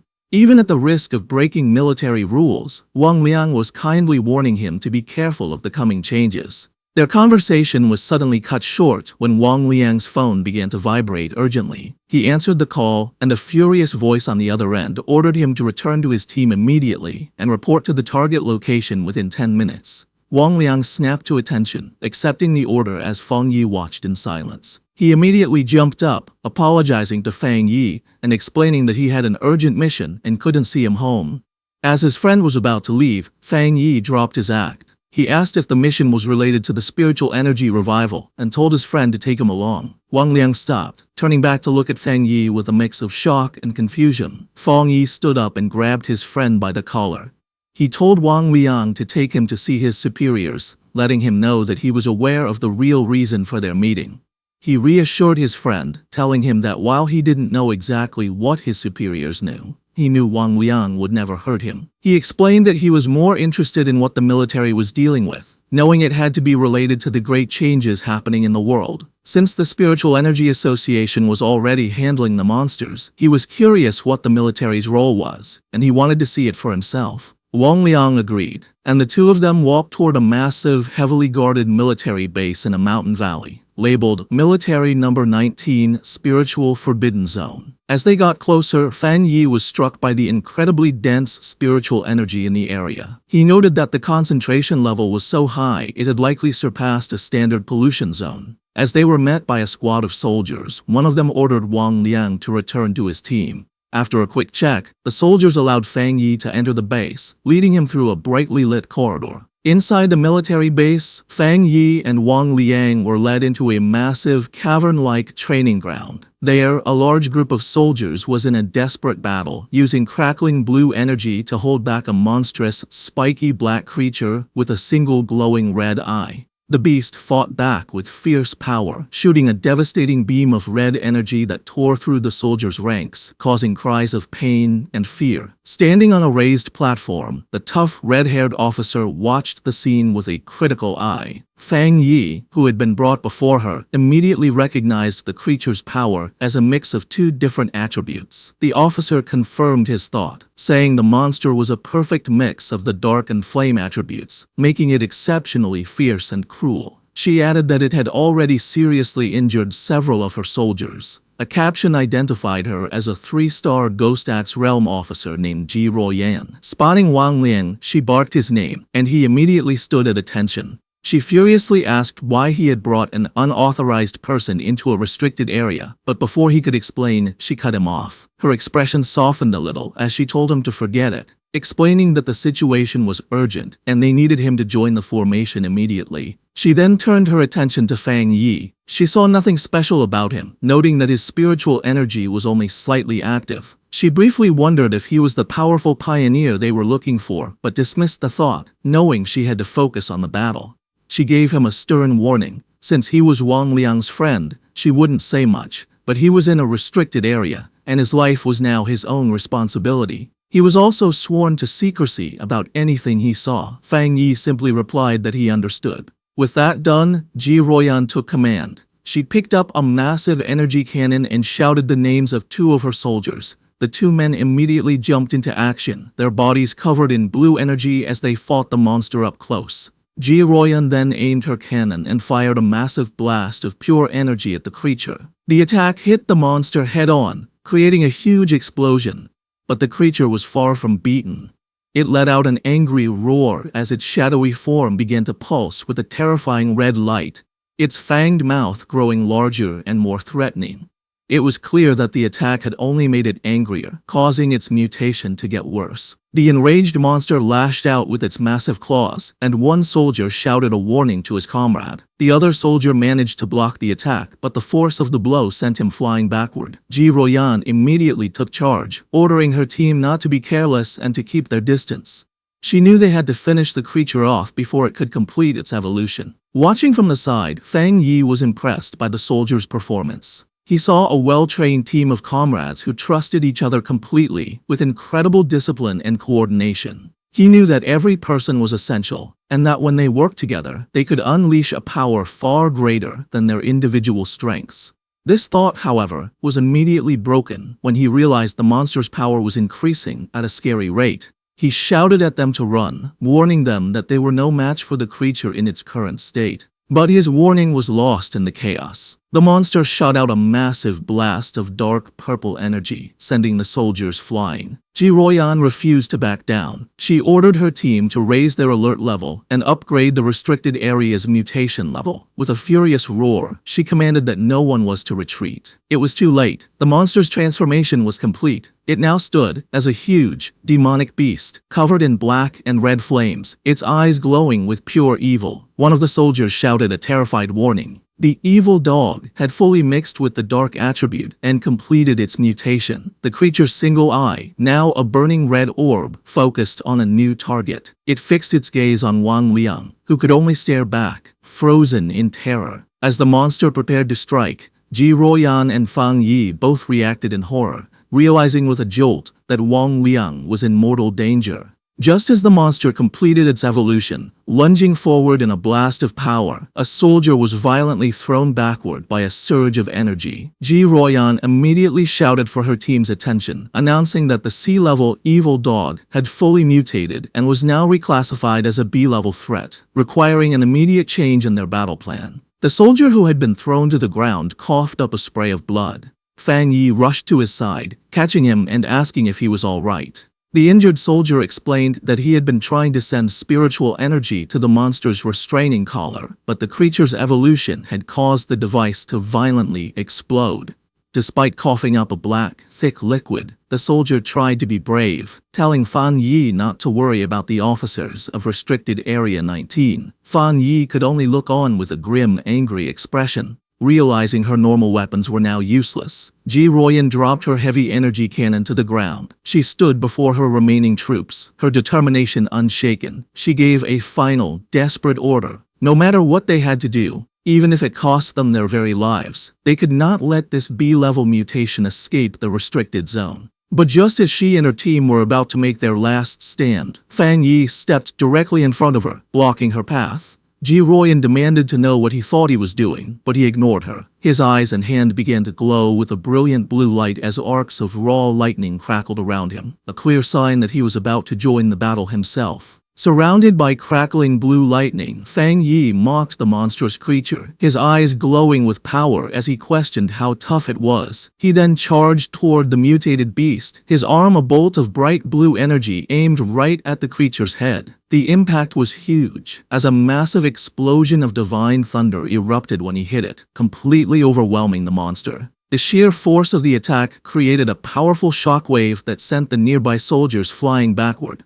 One of the soldiers, stunned, said he couldn't believe it, realizing this was the same B-level monster that even their commander, Ji Ruoyan, couldn't beat alone. Wang Liang, just as shocked, turned to Ji Ruoyan and asked if his friend was really who they thought he was. With a serious look, she confirmed that none of them were wrong. She declared that he was, without a doubt, the pioneer known as the Tyrant. Fang Yi stood calmly before the beast, which was still on fire but clearly hurt by the lightning. Seeing it wasn't completely beaten, he noted that he would have to finish the job. He then told Ji Ruoyan and Wang Liang to stand back for their own safety. Ji Ruoyan watched him, thinking about how her whole squad needed a complex formation just to face a B-level threat. Yet he was getting ready to handle it all by himself. She wondered what kind of power he had. She had to admit that his was the most extreme form of the thunder attribute she had ever seen. She knew that even now, he was a top-tier pioneer in the entire country, and she began to wonder about his potential once the spiritual energy revival was fully underway. As Fang Yi raised his hand, gathering even more electrical energy, a shocked look appeared on Ji Ruoyan's face. She looked up to see a massive storm of thunder energy forming in the sky above him, and she couldn't help but wonder just how scary his power would become as he continued to evolve.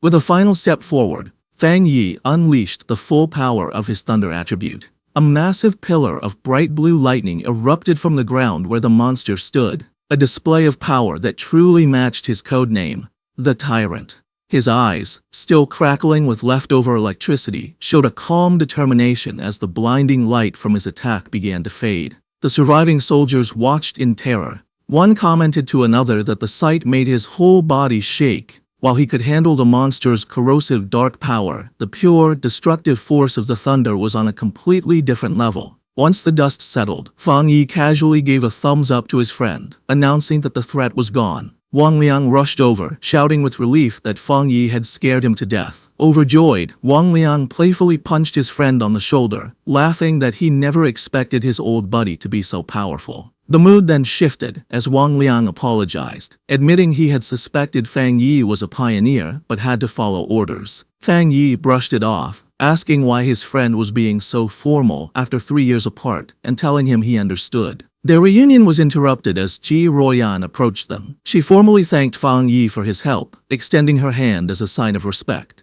With a slight smile, Fang Yi accepted her thanks. He shook her hand, replying that it was no trouble, and that he had mainly acted to save his friend. She then formally introduced herself as Ji Royan, the warden in charge of Forbidden Area 019. She explained that since he had saved the entire base, she needed to file a proper report and asked if he would be willing to leave his contact information. Feng Yi agreed without hesitation, while Wang Liang watched from the side, silently amazed at the strange experience of seeing his tough commanding officer act so respectfully toward his childhood friend. With the formalities done, Ji Royan made a direct and serious offer. She said that Feng Yi's strength was greater than many of the military's own special pioneers, and formally invited him to join the army. However, she admitted that an invitation from a single base warden like herself was probably not enough to convince him. Inwardly, she was still trying to grasp the sheer scale of his power. What shocked her most was the realization that he was also a 3-star Ghost Axe realm cultivator, the same as her. Yet, his abilities had reached a level far beyond the known limits of that realm, making him a monster of incredible power. Feng Yi calmly asked Ji Royan if she truly meant that she felt she was not worthy of inviting him. With the weight of her superior's authority on her, she confirmed his words, saying there was nothing to deny. She explained that the order to involve him had come from high command, and she was certain that they would come to invite him personally in the future.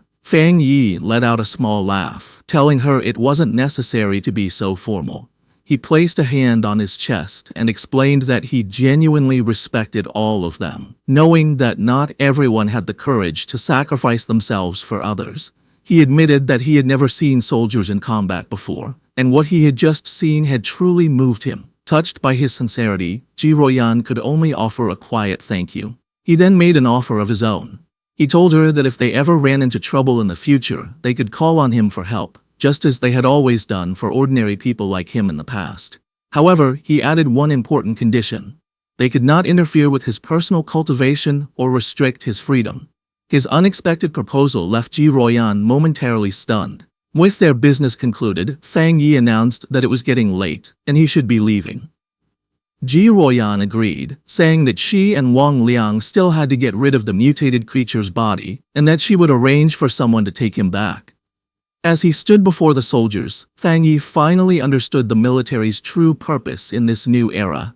He realized they stationed themselves in these dangerous, spiritually rich zones for two reasons: to use the energy for their own training, and more importantly, to act as a crucial line of defense between the ordinary world and the strange monsters that now threatened it. After he was gone, Ji Royan turned to Wang Liang and said that his friend could no longer be described with a simple word, like impressive. She knew that what they had seen that day was just a small part of his true strength. The fact that a pioneer could reach such a high level of power so quickly showed that he had an amazing level of insight. She concluded that he was a rare mix of luck, courage, and raw ability. All the things needed for greatness. Seeing his commander's deep respect for his friend, Wang Liang eagerly suggested that if she felt she wasn't the right person to recruit him, she should let him, as his childhood friend, take on the job.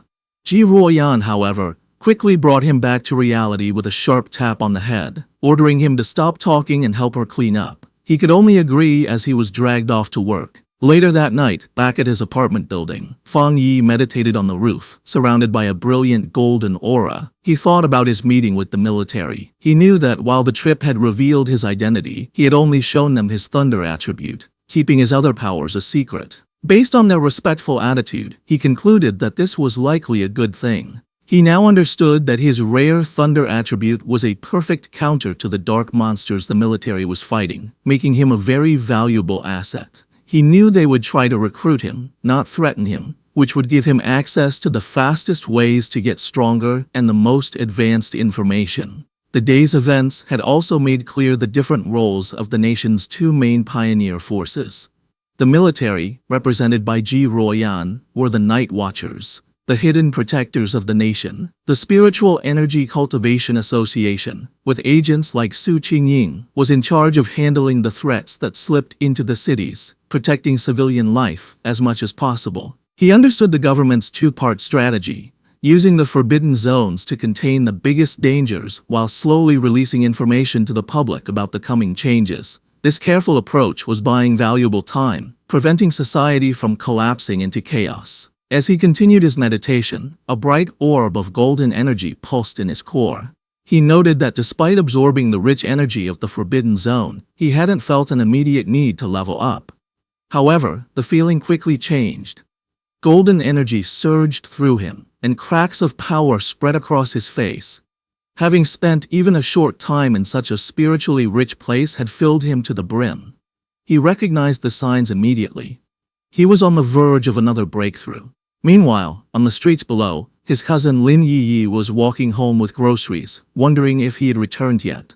She thought that if he was home, she could have him try her cooking. Her casual thoughts were suddenly shattered when she looked up and saw a massive pillar of golden light erupting into the night sky from the direction of her apartment building. Her eyes widened in shock and alarm. A reflection of a flaming divine axe appeared in her eye as she recognized the powerful energy of a ghost axe realm advancement. But she immediately knew she was wrong.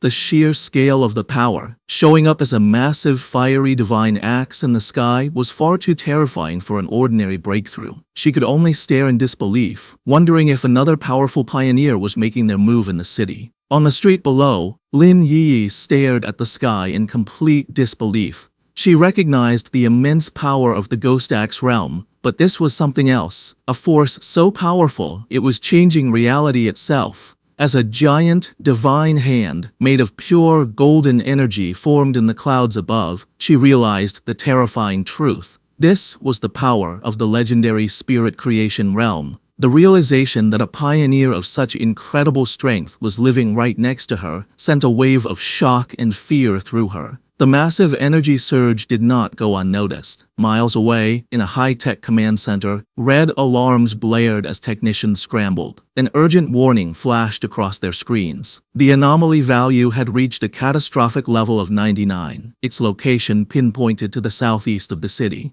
An official and Su Qingying reacted with alarm. The official demanded to know what was happening, ordering all units to the target area. Su Qingying wondered how such a powerful anomaly could have gone undetected, noting that an energy reading of this size was powerful enough to destroy an entire city. Before a holographic map of the city, military leaders held a tense emergency meeting. They debated the two terrifying possibilities. Either a new, godlike spirit creation pioneer had just appeared, or the city was on the brink of a massive disaster. One grim-faced officer suggested it could very well be both. The situation escalated as the senior official frantically called headquarters, demanding they send all advanced equipment, short of large-scale weapons. His panic was cut short, however, when a subordinate burst into the room, breathlessly announcing that the alert had been cancelled. The anomaly had been identified not as a monster, but as a pioneer undergoing a promotion. Back on the rooftop, the blinding golden light faded as Fang Yi let out a quiet breath of relief. The breakthrough was complete.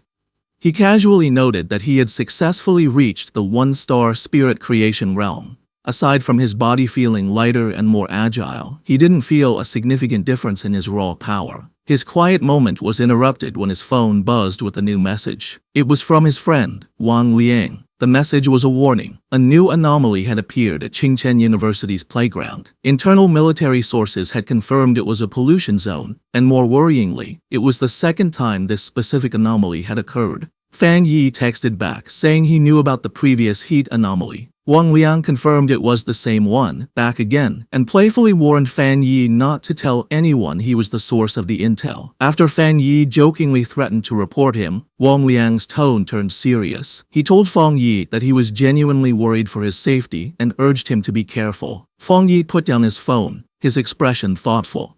His friend's warning only confirmed his own strategy. This was exactly why he was so cautious in his dealings with both the military and the association. He knew that being too well known could bring unwanted trouble, which was why he had deliberately chosen to keep his powerful Yang Flame attribute and his Crimson Flame Blade technique a secret. They were his hidden aces. He typed a final reply to his friend, reassuring him not to worry, he would be careful, and he still had trump cards left to play. Lin Yi opened the apartment door, announcing that she was back. Seeing Fang Yi on the couch, she asked if he had eaten yet, offering him the bag of takeout she had brought. Distracted by his phone, he simply told her to leave it on the table and that he would get to it later. As she watched him, a worried and slightly frustrated expression crossed her face. In her mind, she thought about her cousin's character. She saw him as a perfectly good person, but with one major flaw: his laziness. He seemed content to just stay at home all day playing on his phone, not even bothering to go to college. She found it ironic that while she and her fellow pioneers were constantly busy, seeking opportunities and hiding their true identities, her cousin lived such a carefree, seemingly aimless life. Exhausted, she went to her room and collapsed onto her bed. She knew that news of the incredible spirit creation pioneer who had just appeared in their district would spread like wildfire. Feeling a sense of duty, she resolved that when the time came, she would protect her seemingly clueless cousin as a way of repaying him. Meanwhile, Fang Yi was not just playing on his phone. He was analyzing the news report from Wang Liang, which showed a massive, raging fire at the university playground. He noted that the first anomaly had been intense heat, and now it was a fire. He wondered if this was another form of the Yang attribute. The video showed the fire had started incredibly fast and was burning with terrifying intensity. Online comments from witnesses expressed shock, with some wondering if special forces were now being called in for simple fires. The report also mentioned that all the surrounding trees and flower beds had been burned and the area was now completely locked down. Fang Yi observed that the video was short and ended suddenly, but it was clear this situation was far more serious than the previous incident at the university. He wondered what would be different about this new Yang attribute. Realizing he had to investigate in person, he knew that to get into the sealed-off area, he would have to contact his new military acquaintance, Ji Royan. The next day, a crowd of reporters had gathered outside the sealed gates of Qingchun University, blocked by a line of soldiers. They shouted questions, asking for confirmation about the rumors of a fire that couldn't be put out, and demanding to know why an incident of this size was not being reported in the news. As the reporters pressed for answers, Ji Ruoyan and Fang Yi arrived. The crowd watched, wondering who these two imposing figures were as the soldiers immediately opened the gates, allowing them to pass without question. The reporters were left outside, confused as to how they had gotten in so easily when they had been completely blocked. Inside the cordoned-off area, they looked out over the smoldering ruins of the university playground. Fang Yi remarked on the sheer destructive power, questioning if this was the sky fire he had heard about. Ji Ruoyan confirmed that was its official name. She explained its terrifying nature. It appeared without warning, was impossible to put out, and could only be left to burn itself out until everything it wanted was turned to ash. The name, she suggested, was quite fitting. With the initial look done, Ji Ruoyan told Fang Yi she needed to head to the principal's office and asked if he would wait for her. He told her to go on ahead, saying he would be fine there. Alone, Fang Yi walked along the edge of the destroyed area, which was now blocked off with yellow tape. He knelt and touched the scorched earth, analyzing the scene. He noted that the ground was already cold, and more importantly, there was no leftover spiritual power left from the sky fire. He realized with some disappointment that this meant he couldn't collect its attribute. His plan had been too simple. His thoughts were suddenly interrupted when a familiar voice called his name. He looked up to see his ex-girlfriend, Chu Qingli, standing on the steps nearby with a friend. She asked in surprise what he was doing there. Her friend with glasses immediately recognized his name, asking Chu Qingli if this was the ex-boyfriend she had mentioned, the one who had only gotten into a vocational college. Chu Qingli simply confirmed it was him. The friend then patted Chu Qingli's shoulder with a smug, condescending look. She told Fang Yi that she understood he was likely there because he was still hung up on his ex, but now that the gap between their lives was so big, he should just give up. Fang Yi could only stare back, genuinely confused by her assumption, questioning the very idea that he would be hung up on her. From a distance, other students began to gossip about the scene. They wondered who the guy with the school beauty Chu Qingli was, guessing he must be another sad suitor. They noted he didn't look like a student from their university, and complained about how security could have let an outsider in. Chu Qingli's friend with glasses stepped forward, aggressively confronting Fang Yi. She told him that Chu Qingli was now the university's campus belle, and that he should think clearly about his actions. She warned him that countless guys far better than him were pursuing her, and that he didn't even rank. She ordered him to leave, telling him this was not a place he belonged. She then threatened to report him to the disciplinary office if he didn't explain how he got in. Meanwhile, Chu Qingli watched him with a complicated expression. She remembered him claiming he wouldn't regret their breakup, yet here he was. She concluded that his previous lack of interest must have been an act, and that he was just putting on a brave face. Their confrontation was interrupted when Ji Royan returned, asking Fang Yi if the girl was his friend. Chu Qingli was surprised by the sudden appearance of the imposing red-haired woman. Fang Yi coolly dismissed the idea, clarifying that they were merely high school classmates and couldn't be considered friends. Ji Royan accepted his explanation, simply saying they were just classmates. Ji Royan then put on a pair of sunglasses, her already intimidating presence growing even stronger. Both Chu Qingli and her friend were visibly nervous by the woman's powerful aura, wondering who she was and how she could possibly know someone like Fang Yi. Ji Royan then turned to Fang Yi with an update. She explained that she had spoken with the principal, and the matter of the Skyfire was more complicated than they had thought. She told him that the principal was coming to take them to the fire's starting point, and since Fang Yi was now a special military consultant, his presence was required. Fang Yi agreed without any issue. Just then, a group of stern-looking officials in suits arrived, ordering everyone to scatter and announcing that the playground was to remain sealed off. Chu Qingli gasped in shock, recognizing the man leading the group as the university's principal. The other students were equally stunned. The principal was known to be an incredibly busy and hard-to-find figure, someone who was rarely seen on campus. They realized with awe that he had come personally to meet with Fang Yi and the mysterious red-haired woman. Chu Qingli's friend, however, completely misread the situation. She smirked, thinking that the principal had finally arrived to deal with the two people who weren't supposed to be there.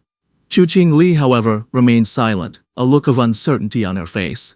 To the absolute shock of Chu Qingli and her friend, the principal and his group did not approach Fang Yi and Ji Royan as trespassers. Instead, the elderly principal walked directly up to Fang Yi and greeted him with a warm, respectful handshake. He addressed Fang Yi as the consultant, introduced by Ji Royan, explaining how worried he had been about the school's recent anomalies and the safety of the students. He expressed his immense relief that they had come to solve the situation. In an even more stunning display, the principal then bowed slightly to Fang Yi, formally putting him in charge of the entire playground matter. From where she stood, Chu Qingli could only watch, her eyes wide with total disbelief as her entire view of her ex-boyfriend was shattered in an instant. The principal's security then moved to secure the area, forming a human barrier and ordering all unrelated people to step back. As the crowd of students, including Chu Qingli, was pushed away, they buzzed with confusion, unable to understand why their respected principal was bowing to such a young man. Lost in the crowd, Chu Qingli listened as the students' opinions changed around her. They now guessed that Fang Yi must have some extraordinary special identity to deserve such treatment. Someone recalled that just moments ago, he had been dismissed as Chu Qingli's suitor or ex-boyfriend. Another person remarked on the complete reversal of status, suggesting that now, even if she were to pursue him, she might not even be able to get his attention. The final cutting realization settled in as the crowd noticed that throughout the entire exchange, the young man had not once looked at or acknowledged the campus belle, leaving her to stand alone and completely ignored. At Qingcheng University's North District, the principal led Fang Yi and Ji Royan to the site of the anomaly. He explained a series of events, starting with the Golden Sun incident, which he had hoped was the end of their problems. However, a few nights ago, a fire had started on the playground. A fire so intense that even the fire department couldn't put it out. He was thankful it happened at night when no students were around, allowing them to quickly seal off the area. The principal continued, his face growing more serious. While a single fire might have been a fluke, it was followed by fires on 2 more playgrounds. He said he had personally seen a crimson flame come down from the sky and float in mid-air, a clear sign of a supernatural event. He told them that while the other fires were eventually put out, one still remained. As they got closer to the final location, Fang Yi noted the sharp, choking smell of something burning. They arrived at a basketball court where a single hoop was on fire with a raging eternal flame. The principal confirmed this was the starting point, the one fire that simply could not be put out. As they watched the anomaly, Ji Royan checked the device on her wrist, which showed a reading of 11. She explained to Fang Yi that it was a basic spiritual anomaly detector. She clarified that any reading over 10 was considered a disaster for ordinary people, requiring a complete lockdown. Suddenly, the device began to flash and beep wildly, the reading shooting up to 60. Ji Royan cried out in alarm at how high the value had become.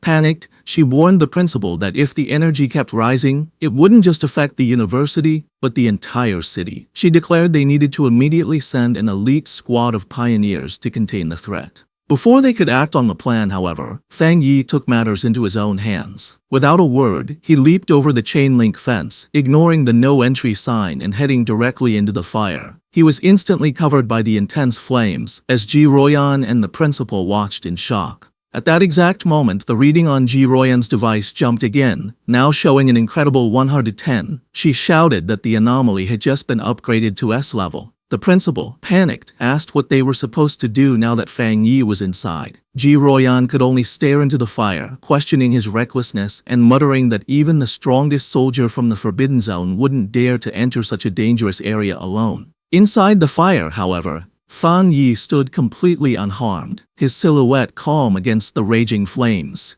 He knew that just as his Yang attribute had protected him from the divine thunder, it could also shield him from this sky fire. But he quickly found a major problem. While his power was protecting him, it also stopped him from touching the source flame itself, which meant he couldn't activate his system's ability to create a new technique. Realizing his protective aura was both a help and a hindrance, Fang Yi knew he had to get to the source flame. He watched as the fire wrapped around the basketball hoop like a great fiery dragon, understanding that he needed to get to its heart. Without hesitation, he prepared to face the fire head-on, as the fiery dragon lunged toward him with a ferocious roar. In an incredibly risky move, he deliberately turned off his Golden Sun protective aura, leaving himself completely vulnerable. The sky fire instantly rushed in, covering his body in a storm of raw, burning energy. He gritted his teeth against the searing pain as the flames burned him, but he forced his hand forward, determined to touch the anomaly's core. His gamble worked. The moment his hand touched the source, his system activated, confirming it had detected the strong fluctuation of the Skyfire attribute. Despite the pain, a determined grin spread across his face. He was amazed at the Skyfire's power, noting its will was even stronger than the Desolation attribute he had recently gotten. With fierce determination, he declared that he would absorb this power no matter the cost. The system began its final calculation, successfully compiling the new data. With a triumphant smirk, he knew he had succeeded. A new system window appeared, announcing his reward. He had obtained the Skyfire attribute technique, the 9-Dragon Skyfire Sealing Art, a power designed to eliminate evil and seal all demons. As he mastered the new ability, the once wild flames became extensions of his will, wrapping around his arm like a tame dragon. The system confirmed that the compiled technique was now unlocked and ready for immediate use. As he focused his will, he began the final process of extracting the Skyfire attribute itself, absorbing its essence directly into his being. His eyes began to glow with a burning red light as fiery markings appeared on his face, a physical sign of his new power. With his hands clasped in a seal and his eyes burning with red energy, he prepared to unleash his newfound ability, calling out the name of the 9-Dragon Skyfire Sealing Art. As Fang Yi unleashed his new power, massive glowing red chains erupted from his back, lashing out into the fire. Outside the fence, Ji Royan and the principal watched in awe. Ji Royan immediately recognized the energy signature, identifying it as a sealing aura. She remembered seeing a high-level military pioneer seal a forbidden land once before. While their methods were different, the powerful sealing aura was unmistakably similar. With a single command to shrink, Fang Yi commanded the chains to pull back. They pulled inward with immense force, gathering all of the wild Skyfire and squeezing it into a single, tightly bound orb of pure energy. Floating in the air, Fang Yi held the chained ball of fire, the sealing process now complete. The sealed orb of fire then gently floated back down towards the basketball hoop. Fang Yi landed gracefully and explained the situation to the principal and Ji Royan. He stated that he had temporarily sealed the Skyfire and told them not to unseal the playground or allow anyone near it for repairs. This, he explained, would at least stop the fire from spreading any further. The principal readily agreed, assuring him that the playground would remain sealed, adding that it wasn't a problem since the university had 7 or 8 others. Ji Royan, however, watched Fang Yi with a silent, intense look, her expression hard to read. The principal, very impressed, remarked on how humorous Fang Yi was and offered any further help he might need. Ji Royan, however, interrupted, telling the principal she needed to speak with Fang Yi about some things. The principal happily excused himself, leaving the two of them alone. Once he was gone, Ji Royan turned to Fang Yi, her tone direct and serious. She told him that he had been hiding his true depths very well. Fang Yi tried to play it off casually, saying that the Skyfire was indeed powerful and hard to deal with, but she saw right through his act. With a sharp look, she told him to stop pretending, making it clear that she wasn't talking about the fire, but about his own incredible talent and level of power. Ji Royan dropped her intense questioning, admitting that it was normal for pioneers to have secrets, especially for one as powerful as him. Fang Yi simply listened with a calm expression. Her tone then shifted, becoming more serious and sincere. She explained that although she had no right to ask anything of him, she hoped he would listen carefully. She painted a dark picture of a future world in chaos, a time of great change where the Zeo nation would desperately need top-tier talents like him. She put his potential into clear perspective, telling him that once the spiritual energy fully revived, a person of his power would be as important as a modern-day nuclear weapon. Because of this, she warned, every major power, from the various military forbidden zones to the Spiritual Energy Association, would rush to recruit him. She told him to be prepared for high-level officials to personally give him invitations with incredibly generous offers. She admitted she had her own reasons for telling him this. If he were to join her military unit, it would be a great asset, and they would gain a powerful friend. Therefore, she advised him to start thinking about his options now, so he wouldn't be caught off guard when the time came. Fang Yi, however, was silent for a moment before asking a curious question. He asked why both she and Wang Liang seemed so hesitant to recruit him for their own forbidden zone, even acting as if they weren't worthy. Ji Royan explained that it was because of another legendary military region, a group so insanely powerful that she felt he would be far more interested in joining them instead. A small smirk appeared on Fang Yi's face as he confirmed if she meant a top-level unit. She confirmed that was the case, though she admitted she hadn't seen them much herself. She had heard they were extremely busy lately, so much so that even officers from other military regions were feeling the pressure of their activities.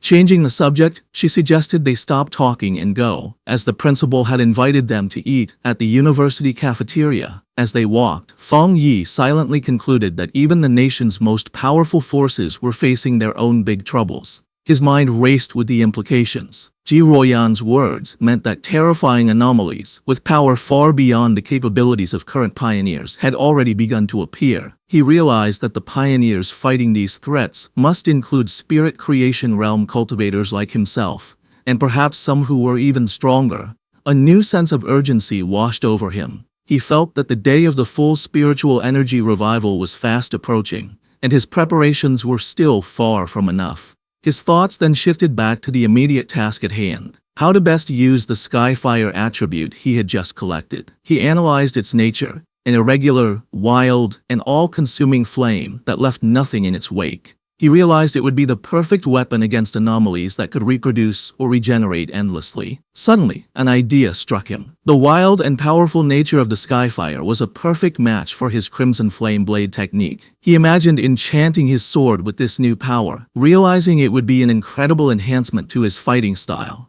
To test his new powers, Fang Yi heads to the back mountain, a place he often uses for training. When he arrives, he is surprised to find the path blocked by a large sign warning that the mountain is dangerous and entry is forbidden. He wonders who could have done this. He knows there haven't been any monsters in the area, and he doubts the military would have found his training spot so quickly. He concludes that the only group that would know his habits and do him such a favor would be the Spiritual Energy Cultivation Association. He realizes the association has gifted him this place as a private training ground, a way to win his favor. With a smile, he decides to accept their gesture. However, his thoughts are interrupted when his sharp senses detect an unwanted presence. He realizes an intruder has managed to sneak onto the mountain. Fang Yi senses a familiar aura, similar to the one he felt at the factory, though not as strong. Hidden among the trees, a monstrous, monkey-like creature with glowing red eyes watches him. Fang Yi notices the beast seems smart, as it hesitates and checks his strength instead of attacking blindly. With his sword already glowing with energy, he decides it's the perfect time for a show of power. A system window appears before him, asking if he wants to put the newly acquired Skyfire attribute into his Tang sword.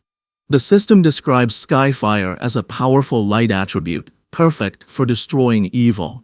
With a fiery determination in his eyes, Fang Yi accepts. Immediately, his sword erupts in a column of endless crackling flames. With an excited smirk, he looks forward to combining the endless power of Skyfire with his Crimson Flame Blade technique. He decides the mutant creature will be his first test subject. Fang Yi unleashes a massive firestorm on the monster. The creature is taken by surprise, its eyes widening in terror before it is completely covered by the storm of flames, screeching in pain. Standing in the middle of the flames he created, Fang Yi checks his new ability. He realizes the energy of his attack is now double, or even triple, what it was before, and most importantly, the flames do not harm him. He touches the blade of his sword, still covered in fire, and notes that it feels cool. Suddenly, he senses that the creature has survived the attack and is trying to escape. With a determined look, he decides to chase the intruder to see what it's capable of. Meanwhile, deep in the same forest, a young woman with curly red hair is doing a live stream from her phone, mounted on a selfie stick. She tells her viewers that she isn't a liar, but that she has always been incredibly lucky, and that amazing content just seems to find her. Her viewers are doubtful, with one commenter daring her to prove her luck by going to Qingcheng University to film the mysterious Skyfire that everyone is talking about. Her confident broadcast is suddenly interrupted as her expression changes to one of pure shock. The monkey-like monster that escaped from Fang Yi leaps out of the woods and attacks her viciously. The force of the attack sends her phone flying, its screen cracking as it hits the ground, but the live stream continues. Through the cracked screen, her viewers see the monster pinning her to the ground, but they think it's just a fake fight with bad special effects. The streamer, however, is in real danger. She cries in terror as the monster holds her down, its paw covering her mouth. The creature opens its massive, fanged mouth, ready to deliver a deadly bite. Before it can strike, a massive blast of fiery energy shaped like a dragon's head hits the monster, sending it flying back. The streamer looks up in shock, saved at the last second. Her viewers are now blown away, not by the realism of the danger, but by what they believe are incredible fire dragon special effects. The sudden, dramatic turn of events causes her viewership to shoot up to over 13,000 people. Still terrified, the streamer looks over her shoulder, asking who is there. She scrambles to grab her phone from the ground.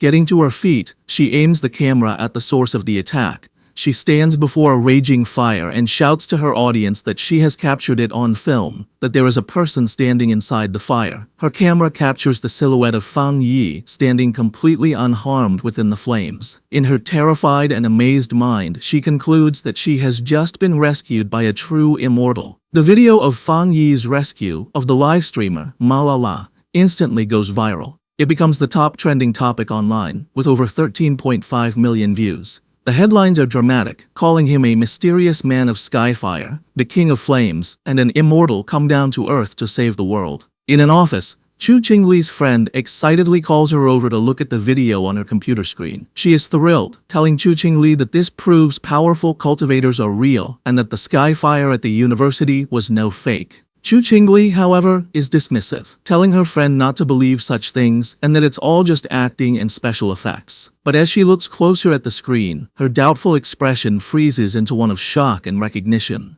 Her friend, not noticing her reaction, points excitedly at the screen, triumphantly saying she was right, and commenting on how handsome the man in the video is, before noticing her friend's stunned silence. Internally, Chu Qingli is in turmoil. She desperately tells herself the video must be fake, and that the figure only looks like Fang Yi. She reasons that if it were really him, he would have been burned to ash by such intense flames. Her denial then shifts to fear as she considers the possibility that it truly is him.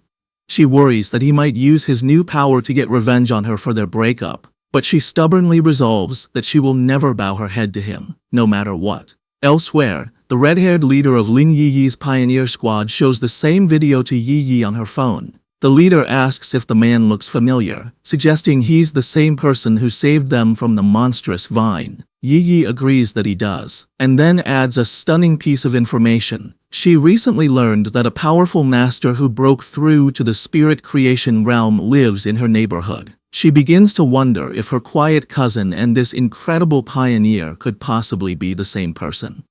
In yet another location, Zhang Xiaoya, and a male pioneer from the lava cave incident also watched the video.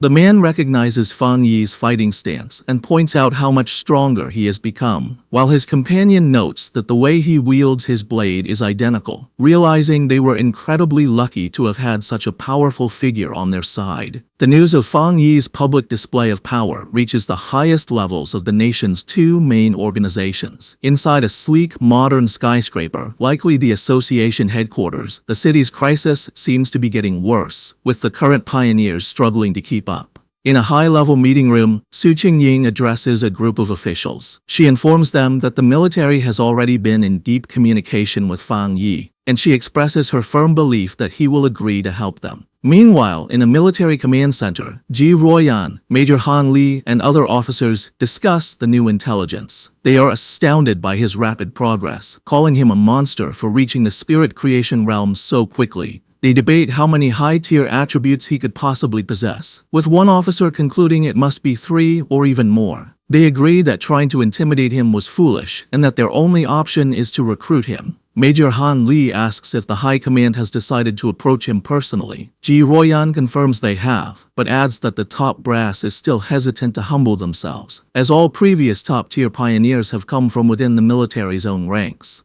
Taking charge, Major Han Li outlines their new strategy. He orders his subordinates to find out what new weapons or equipment Fang Yi might need, and to provide him with information on suitable training locations as a gesture of goodwill. He also gives a crucial final command. The viral live stream video, and all the rumors spreading from it, must be properly managed and controlled. The entire spiritual energy circle in the Xia Nation has now turned its attention toward Fang Yi. Both Su Qingying and Ji Ruoyan think about his future. Su Qingying appears concerned about the immense pressure he now faces, while Ji Ruoyan wears a slight, confident smile. Both women, leaders of their respective groups, eagerly await to see what this extraordinary young man will do next. In a quiet hospital room, a heart monitor beeps steadily. A mysterious woman with long purple hair sits by the bedside of an unseen patient, whom she calls her teacher. She speaks softly, telling the patient that the Xia Nation seems to have found a new hope.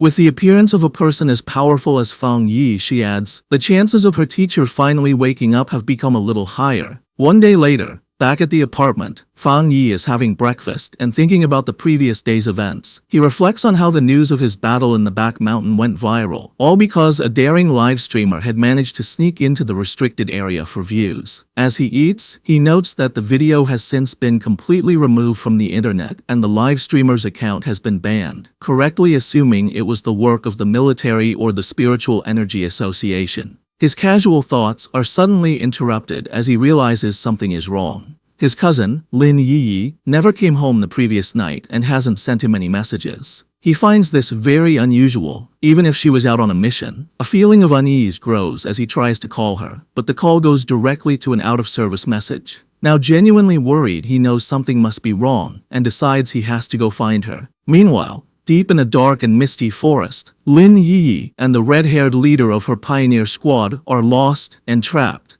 The leader asks Yi if she has any idea how long they've been stuck there. Yi estimates it's been about 10 hours, but she can no longer keep track. The red-haired leader, looking exhausted and bruised, apologizes greatly, blaming herself for dragging Yi into this mess. She admits she thought they were just investigating a strange phenomenon. As she speaks, she clutches her side in pain. Yi tells her to stop apologizing, insisting that it was her own lack of strength that was the problem. She urges her leader to stay alert and save what little energy they have left. As she tries to stay strong, her thoughts drift to the overwhelmingly powerful master she witnessed, wishing she had even a fraction of his power to save them. Their desperate conversation is cut short as a massive, shadowy monster with glowing red eyes and a menacing, spiky form appears in the fog directly behind them. The shadowy monster lunges from the fog, its claws aimed at the red-haired leader. Reacting with incredible speed, Lin Yi shoves her companion out of the way, shouting a warning. She then unleashes a blast of bright blue spiritual energy from her hand, creating a sharp blade of light that cleanly cuts off the attacking creature's head. As they get to their feet, more of these shadowy, zombie-like figures come out of the fog. Yi Yi realizes with horror that these must be the reanimated bodies of other people who were trapped and died in this place. After defeating one of the creatures, which dissolves into a puddle of black mist, Yi Yi explains that the main monster is just playing with them, turning its victims into these strange puppets. The red-haired leader adds that their attacks have no real effect on the mist itself, and their spiritual energy is being drained quickly, all while the real enemy stays hidden. They soon realize they are trapped in some kind of illusion created by the monster, a swirling gray space where the creature seems unbeatable. It is a waiting game. The monster is just letting them get tired. A bead of sweat rolls down the leader's face as the seriousness of their hopeless situation sinks in. Suddenly, the sky above them tears open to reveal a single, massive, blood-red eye staring down at them. The leader screams Yi's name in terror. The eye is a gross, pulsating ball of flesh that begins to bubble and multiply, splitting into numerous smaller, slimy eyeballs. Angry and desperate, the red-haired leader lashes out, furiously chopping at the flying eyeballs and destroying several of them in a frenzy. Yi Yi, however, senses a change in the creature's energy and warns her leader not to be careless, realizing that their enemy is finally losing its patience. The main eye then unleashes a powerful, concentrated blast of red energy. Yi Yi manages to put up a crystal barrier just in time, but the force of the impact is huge. The barrier shatters, and Yi Yi finds herself alone, surrounded by dozens of the glowing red eyes in the heavy darkness. She feels her hope fade, wondering if this is how she is going to die. Trapped in the monster's dark domain, Lin Yi Yi is slowly being eaten by shadowy tendrils. She can no longer hear her leader's voice and realizes they have both been swallowed by the darkness. A wave of regret washes over her as she apologizes to herself for being overconfident, admitting she was wrong to think they could handle such a dangerous mission alone. As she accepts her fate, her mind wanders to the future she will never see, wondering what the world will be like after the full spiritual energy revival.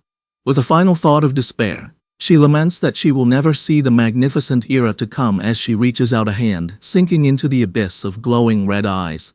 Tears stream down her face as she closes her eyes, ready for the end. Just as all hope seems lost, a massive explosion of brilliant blue light erupts, tearing the darkness apart. A figure bursts through the shadows, radiating an immense aura of crackling blue energy. It is Fang Yi, his eyes glowing with power. He remarks to himself that he almost didn't make it in time. Yi Yi stares in utter shock and disbelief, tears still fresh on her cheeks, as she recognizes her rescuer and gasps his name, identifying him as her cousin. With a powerful blast of divine thunder, Fang Yi completely shatters the monster's shadowy domain. He lands gracefully in the now clear forest, his hand still sparking with leftover electricity. He has saved both his cousin and her unconscious leader. Yi Yi can only stare, her world turned upside down by the stunning revelation that her seemingly ordinary and lazy cousin is, in fact, an incredibly powerful pioneer. The battle is not over yet. The true form of the anomaly, a grotesque, multi-eyed, fleshy orb, appears from the shadows behind Fang Yi. Yi Yi snaps out of her shock and desperately shouts a warning, telling him that the creature's main body is behind him.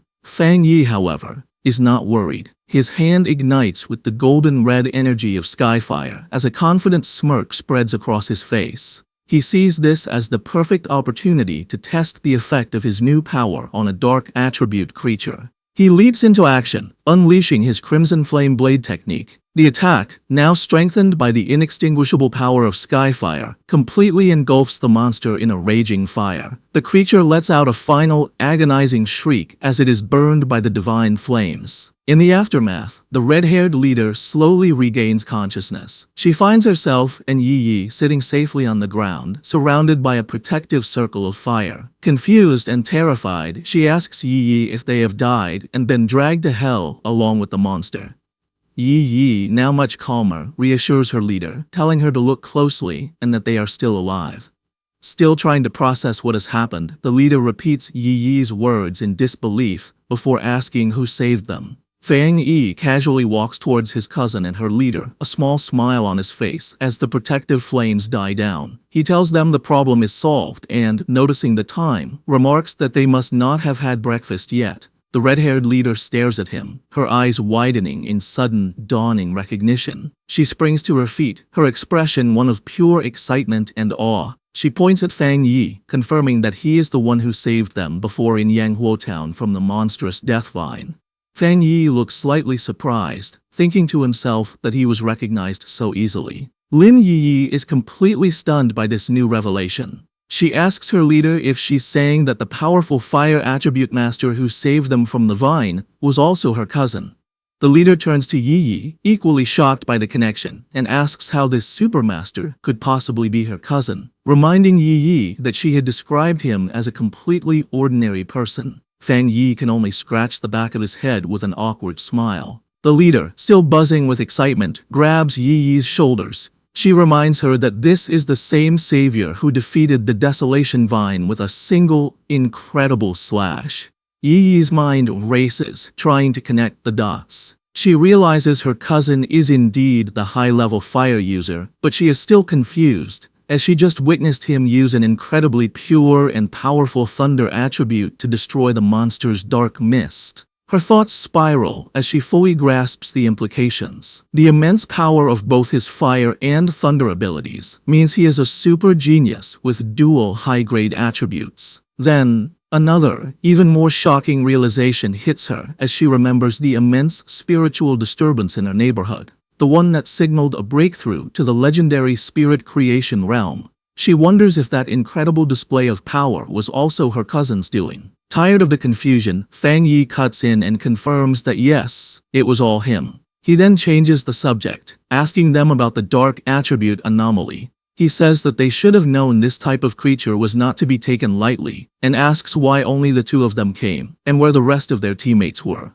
The red-haired leader explains that their other teammates were unavailable. One was sick and grounded at home, while another was on a more difficult mission, clarifying that their squad doesn't always operate as a full unit. Yi then admits it was her own fault, confessing that she had become reckless after her recent breakthrough and wrongly believed she could handle the mission alone. Fang Yi listens, his expression thoughtful. He recalls the infighting he witnessed within their team before. He notes that the leader, who had been openly critical of her teammates, is now defending them to an outsider. He sees her loyalty, and he knows his smart cousin has likely sensed the team's instability as well. With his identity now revealed to two people he feels he can trust, he makes a proposition. He turns to his cousin and her friend, and asks if they would like to form a team with him. Both women are stunned into silence for a moment, before the red-haired leader erupts with joy. She clasps her hands together, overjoyed at the prospect of teaming up with such a powerful master and exclaiming that she is incredibly lucky to benefit from Yi's connection. Yi, however, is having a more profound realization. She understands that a pioneer as powerful as her cousin must have known her secret all along and had been quietly watching over her. The thought that on this difficult and lonely path of cultivation, she has a reliable and powerful family member helping her without asking for anything in return brings her an overwhelming sense of happiness and relief.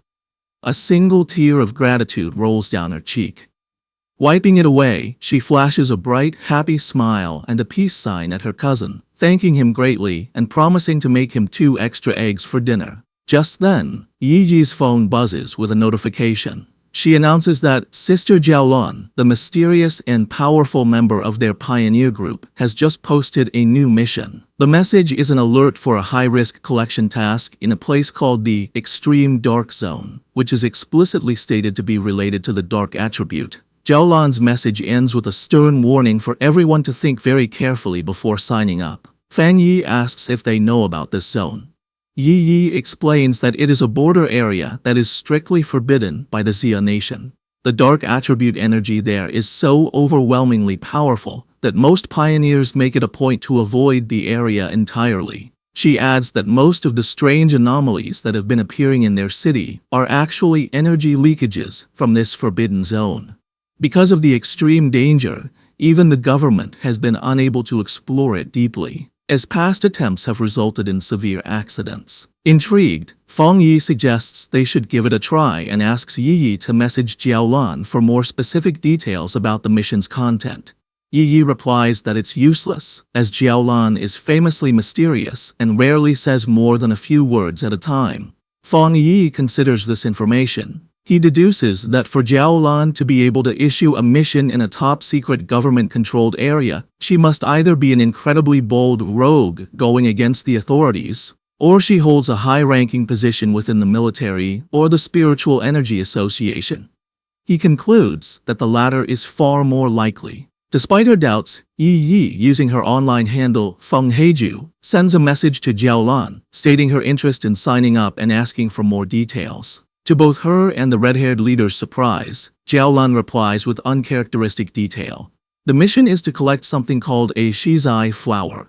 She warns that while the rewards for this mission are much higher than usual, all the dangers within the extreme dark zone are related to the dark attribute, and the risk level is far greater than anything they have encountered before. She explicitly advises all pioneers to form teams before attempting the mission. The two women are stunned by how thorough her response is, as it's completely out of character for her. A moment later, another, even more direct message from Jiao Lan arrives. She warns that the mission could involve an S-level anomaly, and that the death rate is extremely high, urging them to reconsider. Then, she adds a final, thinly veiled piece of advice. If you have a strong and reliable pioneer to team up with, it's not too late to sign up. Elsewhere, the mysterious purple-haired woman from the hospital, who is revealed to be Jiao Lan, walks down a corridor flanked by guards. She looks at her phone and thinks to herself that she's done all she can. It is now up to that person to decide if they are willing to accept the challenge. Back in the park, Fang Yi smirks, having completely understood the subtext. He tells Yi that Jiao Lan's message isn't just a warning, it's a direct and personal invitation. He translates the hidden meaning, I know who you are. I know a pioneer of your caliber would be interested, and I'm daring you to come. Fang Yi realizes with certainty that this entire mission posting was aimed directly at him. Looking out at a vision of the dark and desolate landscape of the extreme dark zone, he finds the prospect interesting and decides he will indeed be making a trip there. Lin Yi, using her online name Feng Heiju, officially accepts the mission, telling Jiao Lan that her team has 3 people. The scene changes to a hospital waiting area, where Jiao Lan is walking with 2 female helpers. One of them is worried about the small size of the team that just signed up. Jiao Lan, however, is calm and confident. She says that if he is a pioneer that the Xian nation can truly trust, he will come. The helper asks more, worrying about what will happen to the other pioneers if he doesn't show up. Jiao Lan simply replies that if he doesn't come, then it means their fates were not meant to be. As they walk, a smirk appears on Jiao Lan's lips. She asks her helpers if they really believe the purpose of a mission to collect the shizai flower is to send powerful pioneers to their deaths. She explains that the true goal of this incredibly dangerous task is the exact opposite of what it seems. A vision reveals what the flower is. It blooms from a dark, evil pool, fed by the bodies and souls of fallen pioneers. Jiao Lan says that getting this flower is a necessary step to strengthen the nation, as it is the only way to save even more pioneers in the long run. The reason for this mission, she explains, is to protect both the future main strength of the Xian nation, represented by the new generation of pioneers like Fang Yi and his team, who are shown traveling to the mission on a subway, and to revive the top-tier fighting force that has already died in battle. They arrive at the hospital room of her teacher, the comatose elderly man. Holding his hand, she repeats their goal. They must get more shizai flowers at any cost. She reveals his identity and the great importance of their mission. Her teacher is the only pioneer in the entire Xian nation to have reached the legendary Jinggang realm, and the shizai flower is the only thing that can wake him from his coma. Jiao Lan explains the huge strategic value of such a person. After the full spiritual revival, the Jinggang realm powerhouse is like a modern-day nuclear weapon, making him the nation's greatest asset in talks with other countries. From her point of view, sacrificing a few pioneers or even entire squads is a worthy price to pay for his return. Her helper, however, gets concerned for Jiao Lan's own well-being, telling her that while the mission is important, her health is too. The comment causes a dark reaction. Jiao Lan's face darkens as she repeats the words, "My health is important." She suddenly explodes with rage and sadness, shouting that her life is indeed important, but only because it was a gift, paid for by the lives of her fallen comrades who died to save her. She clutches her head, hit with a sudden intense pain, a physical sign of her trauma. After a moment, she calms down and apologizes for her outburst. One of her helpers asks if her headache is acting up again. Jiaolan dismisses their concern, saying it's not yet time for her medicine. A vision of her former happy team flashes in her mind, and she looks away with a sad, tired expression, murmuring that it's all in the past. The story flashes back to a traumatic memory from Jiaolan's past. In a dark, empty landscape, a voice screams for the sword-wielding squad to leave immediately. A younger Jiaolan kneels among the bodies of her fallen comrades as her dying captain tells her the mission to get the Shizai flower is now in her hands. As she trembles in despair, thinking of her teacher and her country, she realizes the extreme dark zone is a truly unforgiving place. She screams in protest, refusing to leave her captain. In his final moments, the captain places his hand on hers, transferring his spiritual energy to her. He tells her he hopes their powers will be of use to her and pleads with her to make it back alive. Back in the present, Jiaolan stands in the hospital, thinking about that tragic day. She reveals the bitter irony of her team's sacrifice. They gave her their power, but they didn't know that a Shizai flower is useless if it is touched by blood or not picked perfectly whole, meaning their mission failed even as they saved her life. Later, after a long journey, Fang Yi's new team arrives at the empty outskirts of the extreme dark zone. The red-haired leader complains about the long walk. She asks why they don't just fly, given their power. Yi explains that even for pioneers, flying for a long time is not possible until one's spiritual energy is overwhelmingly large. Fan Yi remains silent, his glowing red eyes focused on their destination. They finally arrive at a massive, heavily guarded checkpoint that marks the entrance to the zone. Beyond rows of tank traps and fencing, they see a shimmering blue energy barrier. Fang Yi confirms that this must be the extreme dark zone. Even from a distance and through the multiple barriers, he can feel the deeply unpleasant aura of the dark attribute coming through. Yi and her leader are clearly disturbed by the heavy energy, with the leader saying that it's 1,000 times more terrifying than the monster they fought before. Fang Yi simply tells them to stay calm. He then points out that they are not the only ones who have answered the call. A large, diverse crowd of other pioneers has already gathered at the checkpoint, waiting for the mission to begin. Yi guesses that the pioneers are not just here for the big reward. She explains that the dark attribute is known to be very difficult to deal with, ruthless, and naturally hostile to humans. However, with the increasing number of violent dark attribute monsters appearing in the cities, pioneers have realized they can no longer afford to ignore the source of the problem. Many have come here to face the threat directly and find a way to fight back. The red-haired leader agrees with her logic, and Fang Yi looks on with a slight smile, impressed by his cousin's sharp mind. The scene shows the various wild pioneers, each with unique gear and styles, all waiting for the gates to open. As they wait, Fang Yi explains his reason for taking on such a dangerous mission. He says that he has already faced dark attribute monsters twice before. The first was the mutated rabbit, which was more like some kind of gross, rat-like beast. The second was the serpent and its rat-like partner, Candle Knight, a smart pair that worked together to lure and trap pioneers, a mission that nearly wiped out an entire squad from the Spiritual Energy Association. He explains that the most important detail, as his cousin Yiji correctly pointed out, is that these creatures seem to be cleverly and purposely bypassing the military defenses at the city's borders. He suspects they are using some unknown method to get into urban areas, and these incidents have happened so often that they can no longer be ignored. The situation has become so bad that if they don't face the source, the cities will eventually be overrun.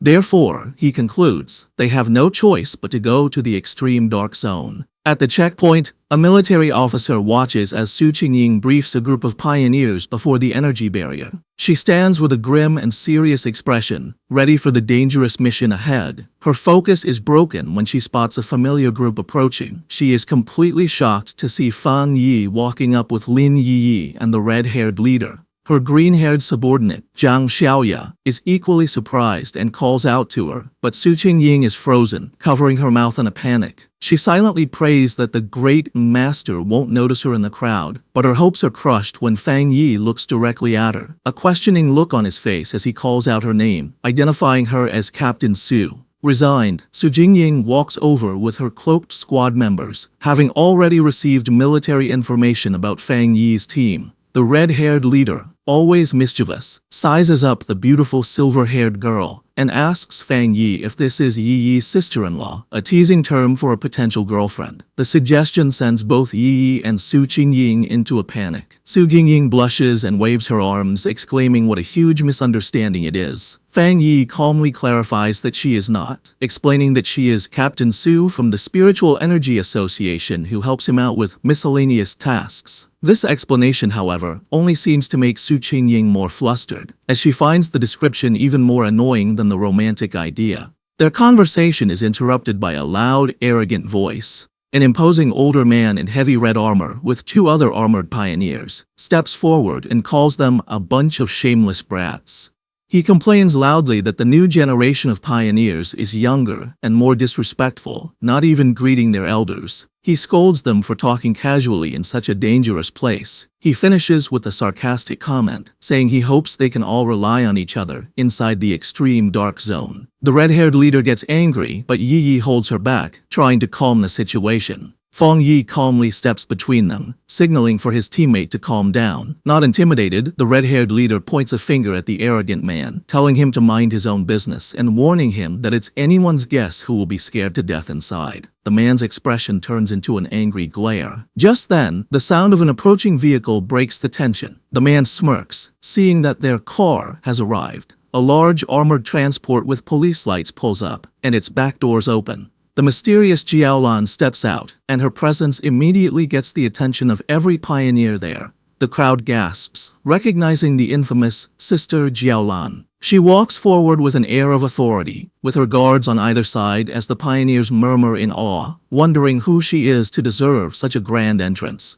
Fang Yi watches her approach and figures out her purpose. She is the one who will open the gate for them. Jiaolan stands before the massive, crackling blue energy barrier. She raises her hand, gathering a swirl of pure energy until a glowing blue symbol forms in her palm. With a powerful push, she shoves the symbol forward, and the huge energy barrier tears open, revealing a dark path into the forbidden zone. With the gate now open, the S-Class mission has officially begun. With the huge energy barrier torn open, Jiaolan stood before the dark portal, with red and black energy whipping around her. She announced that the pioneers could now enter but gave them one last important warning. The shizai flowers they were sent to get had to be perfectly whole and must not be touched by human blood. She said that if the flowers didn't meet these rules, there would be no reward. And with that, she told them to start.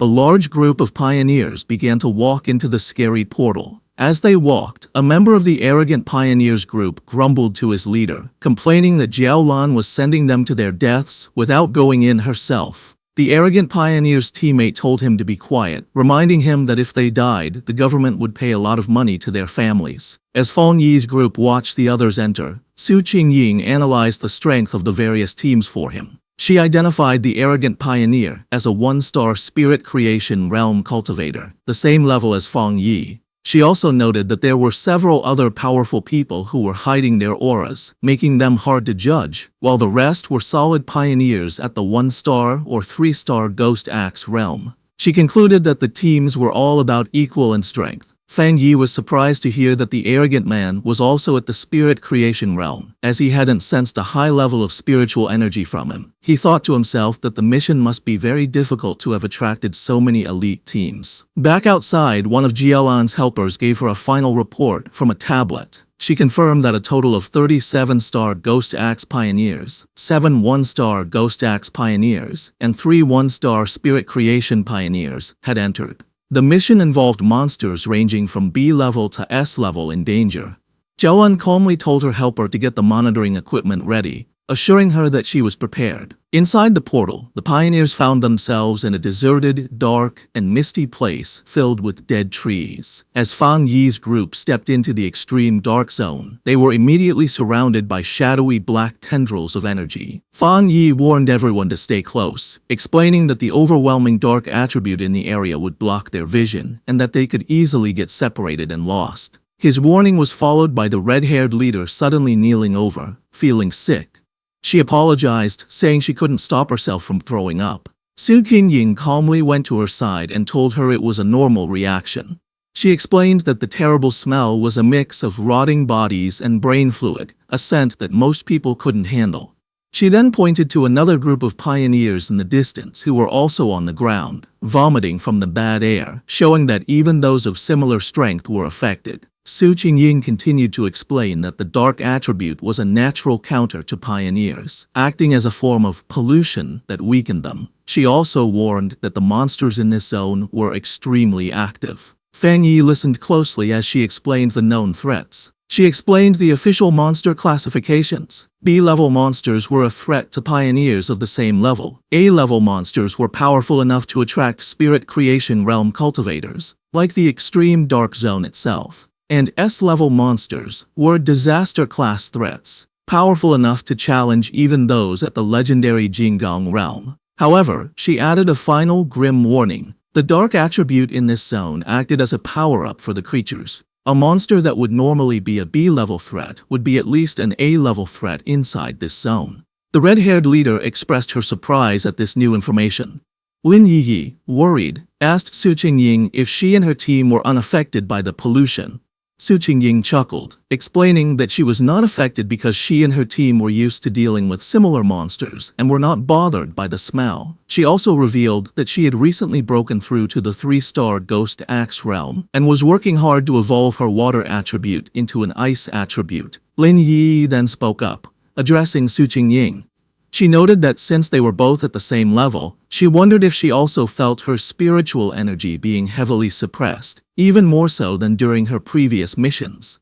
Su Qingying confirmed her suspicion, adding a grim warning that many high-level masters, including 1-star spirit creation military elites, had died in this zone, so they needed to be extremely careful. As they went deeper into the deserted landscape, Su Qingying took the lead. She saw that they could no longer see the group ahead of them and urged her team to move a little faster. She then gave an important instruction. They should all speak less to save their physical strength and concentrate their spiritual energy to prevent the heavy dark mist from taking advantage of any weakness. As he walked, Fang Yi thought about his own condition. He was surprised that he didn't feel the same severe discomfort as the others. He concluded that it was likely because his enhanced Yang and Thunder attributes naturally pushed back the Dark attribute, or perhaps his spiritual power had simply become stronger after his breakthrough to the spirit creation realm. Elsewhere in the zone, the arrogant pioneer and his team were in a fierce battle. With a powerful slash of his glowing green sword, the leader easily cut off the head of a monstrous beast. He laughed arrogantly, mocking the zone's dangers. His teammates cheered him on as he declared that they would be the ones to get the Shizai flower, vowing to show the younger generation what true strength looked like.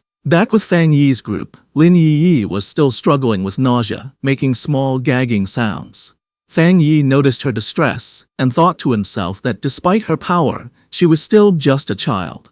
He gently placed a hand on her back, sending a comforting wave of spiritual energy through her. The effect was immediate. Lin Yi felt the nausea and the chilling cold vanish, replaced by a comforting warmth like the winter sun. She marveled at the incredible power of the spirit creation realm. She commented on the comforting warmth of what she believed to be a rare, high-grade fire attribute. She thought about how her own wood attribute slowly absorbs energy and how Su Qingying had mentioned her own water attribute turning into the rare ice attribute. Fang Yi corrected her, clarifying that it wasn't a fire attribute, but the Yang attribute. He apologized for not explaining it to her before, and casually revealed that he was the one responsible for both the incident at the North Gate and the fire on the playground at Qingcheng University. The red-haired leader was shocked by this confession. She asked in disbelief if he was admitting to having 3 different high-grade attributes. Fang Yi explained that the 2 fire-related events were not the same, noting there were small but important differences between the Yang and Skyfire attributes. Inwardly, Fang Yi thought about his fourth power, the Desolation attribute. He decided to keep it a secret, believing it was always wise to have a hidden advantage. Outwardly, he gave a vague confirmation to his team's amazed questions. The red-haired leader, shivering from the heavy cold, nervously approached Fang Yi. She explained that she had not yet reached the 3-star Ghost Axe realm and couldn't sense attributes very well, but she knew his Yang attribute could help her. Promising to behave, she shyly asked if he could warm her up as well. Fang Yi agreed to warm her for the day and placed a hand on her shoulder, sending a comforting wave of energy through her that made her yelp in surprise. As she breathed out a visible puff of warm air, sighing in relief, Zhang Xiaoya and the other member of Su Qingying's squad looked on in confusion. Seeing how well it worked, Fang Yi kindly offered the same to Su Qingying's team. After a moment's hesitation, Su Qingying admitted that the warmth felt nice, and her two enthusiastic subordinates eagerly accepted the offer. With a series of quick pats, Fang Yi shared his protective Yang energy with the three women, who all expressed their surprise and gratitude for the comforting warmth. Their brief moment of comfort was shattered by the sound of heavy, clawed footsteps crunching on the dead ground nearby. Fang Yi's expression instantly hardened as his senses picked up the threat, and he warned the group that a monster was approaching. Suddenly, a massive, shadowy wolf-like creature lunged from the mist. Su Qingying reacted instantly, leaping forward and creating a long blade of blue energy to stop the attack. The beast landed with a thud directly behind the terrified red-haired leader, causing Fang Yi to shout a warning to her. The monster, surrounded by a menacing purple and black aura, let out a furious roar and charged. Su Qingying identified it as a dangerous A-level monster. Declaring that she would handle it, she stepped forward and unleashed a powerful blast of sharp ice energy from her hand, which hit the creature directly. To their surprise, the monster vanished into nothingness upon impact. Su Qingying stood ready, an ice crystal forming in her hand, as Lin Yi wondered aloud if it had disappeared. However, Fang Yi saw the truth behind the attack. His sharp eyes pierced through the mist, revealing that the monster had been a distraction. The real threat was a massive horde of zombie-like figures with glowing red eyes, walking silently toward them. He shouted a desperate warning for everyone to watch their feet, but it was too late. The ground beneath them erupted in a mass of shadowy hands and tendrils, trapping the entire group as the zombie horde closed in from all sides. Surrounded by the grabbing zombie horde, Fang Yi calmly told his companions to get back as he drew his sword. His eyes lit up with a brilliant, fiery light, and he unleashed a massive, explosive wave of pure fire. The entire horde was instantly burned by the inferno, their shadowy forms dissolving into the flames as they shrieked in pain. Standing among the dying embers, Fang Yi casually twirled his sword, announcing that they were safe for the moment. He explained that despite the illusion of a large crowd, there had only been 2 monsters controlling the puppets. Su Qingying was shocked, realizing that the monsters in this zone had already evolved to the point where they could mimic human language. Fang Yi grimly suggested that it was likely because they had eaten many people and learned from their victims. The group was stunned by the power they had just seen. Su Qingying noted that the extreme dark zone was so dangerous that it had made even the weakest of these creatures into A-level threats, making them impossible for anyone below the spirit creation realm to fight head-on. In a separate location, the mysterious Jiao Lan watched the event unfold. She was impressed, realizing that Fang Yi had destroyed 2 A-level phantom beasts with a single strike. She admitted to herself that even she would have needed to fight them for several rounds to win. Understanding the new level of danger, Lin Yi declared that if what Su Qingying said was true, it was more important than ever for them to stick together. She warned that the monsters could disguise themselves and attack when they let their guard down, and she urged the red-haired leader to get up from the ground. The red-haired leader, however, was still shaken, not by the monsters, but by the overwhelming power of Fang Yi's attack. She complained about the terrifyingly heavy aura, which she found more suffocating than the zombies, feeling that even a slight touch from his flames would have killed her. Suddenly, a deep rumbling sound echoed through the deserted landscape. Lin Yi asked if the others could hear what sounded like ocean waves. The ground began to shake violently, causing the entire group to stumble and lose their balance. In the distance, they saw other pioneer teams fleeing in absolute terror. One man desperately shouted at his comrade to stop fighting and run, screaming that the approaching threat was pure evil and that they were seeing ghosts. Fang Yi, Su Qingying, and Lin Yi watched with grim expressions as the chaos unfolded. Before them, a massive swirling vortex of pure dark energy, filled with countless monstrous forms and glowing red eyes, swept across the landscape, consuming everything in its path. The arrogant pioneer and his team were caught in the middle of the disaster, which was identified as the legendary Dark Tide.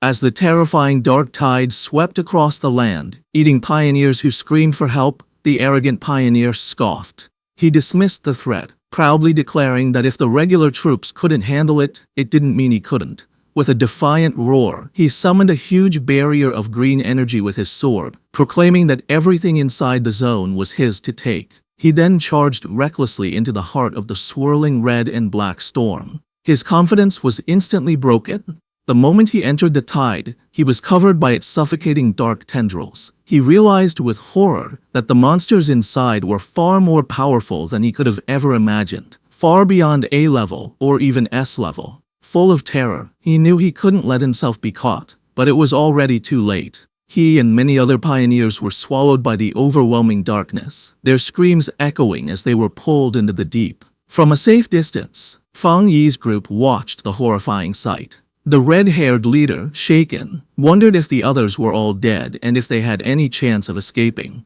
Lin Yi asked Su Qingying to explain what the Dark Tide was. Su Qingying grimly described it as the ultimate form of the dark attribute, a tide of pure corruption that ate everything in its path, including other monsters. She was confused and terrified, explaining that their mission was supposed to have been planned to avoid the Day of the Tide, and she feared that all the pioneers who had gone ahead were now gone. Lin Yi remembered hearing about the Dark Tide on pioneer forums, where it was described as a force that could destroy an entire city. Terrified, she urged her cousin to retreat while they still had time. Fang Yi, however, stayed calm. He told everyone not to panic and created a large protective barrier of golden energy, crackling with blue lightning, around the whole group. He explained that this spiritual shield was a natural counter to the dark attribute and told them that, if they needed to, they could combine their powers to keep the barrier up and survive the tide's impact. Su Qingying was shocked by his plan, asking what he was going to do.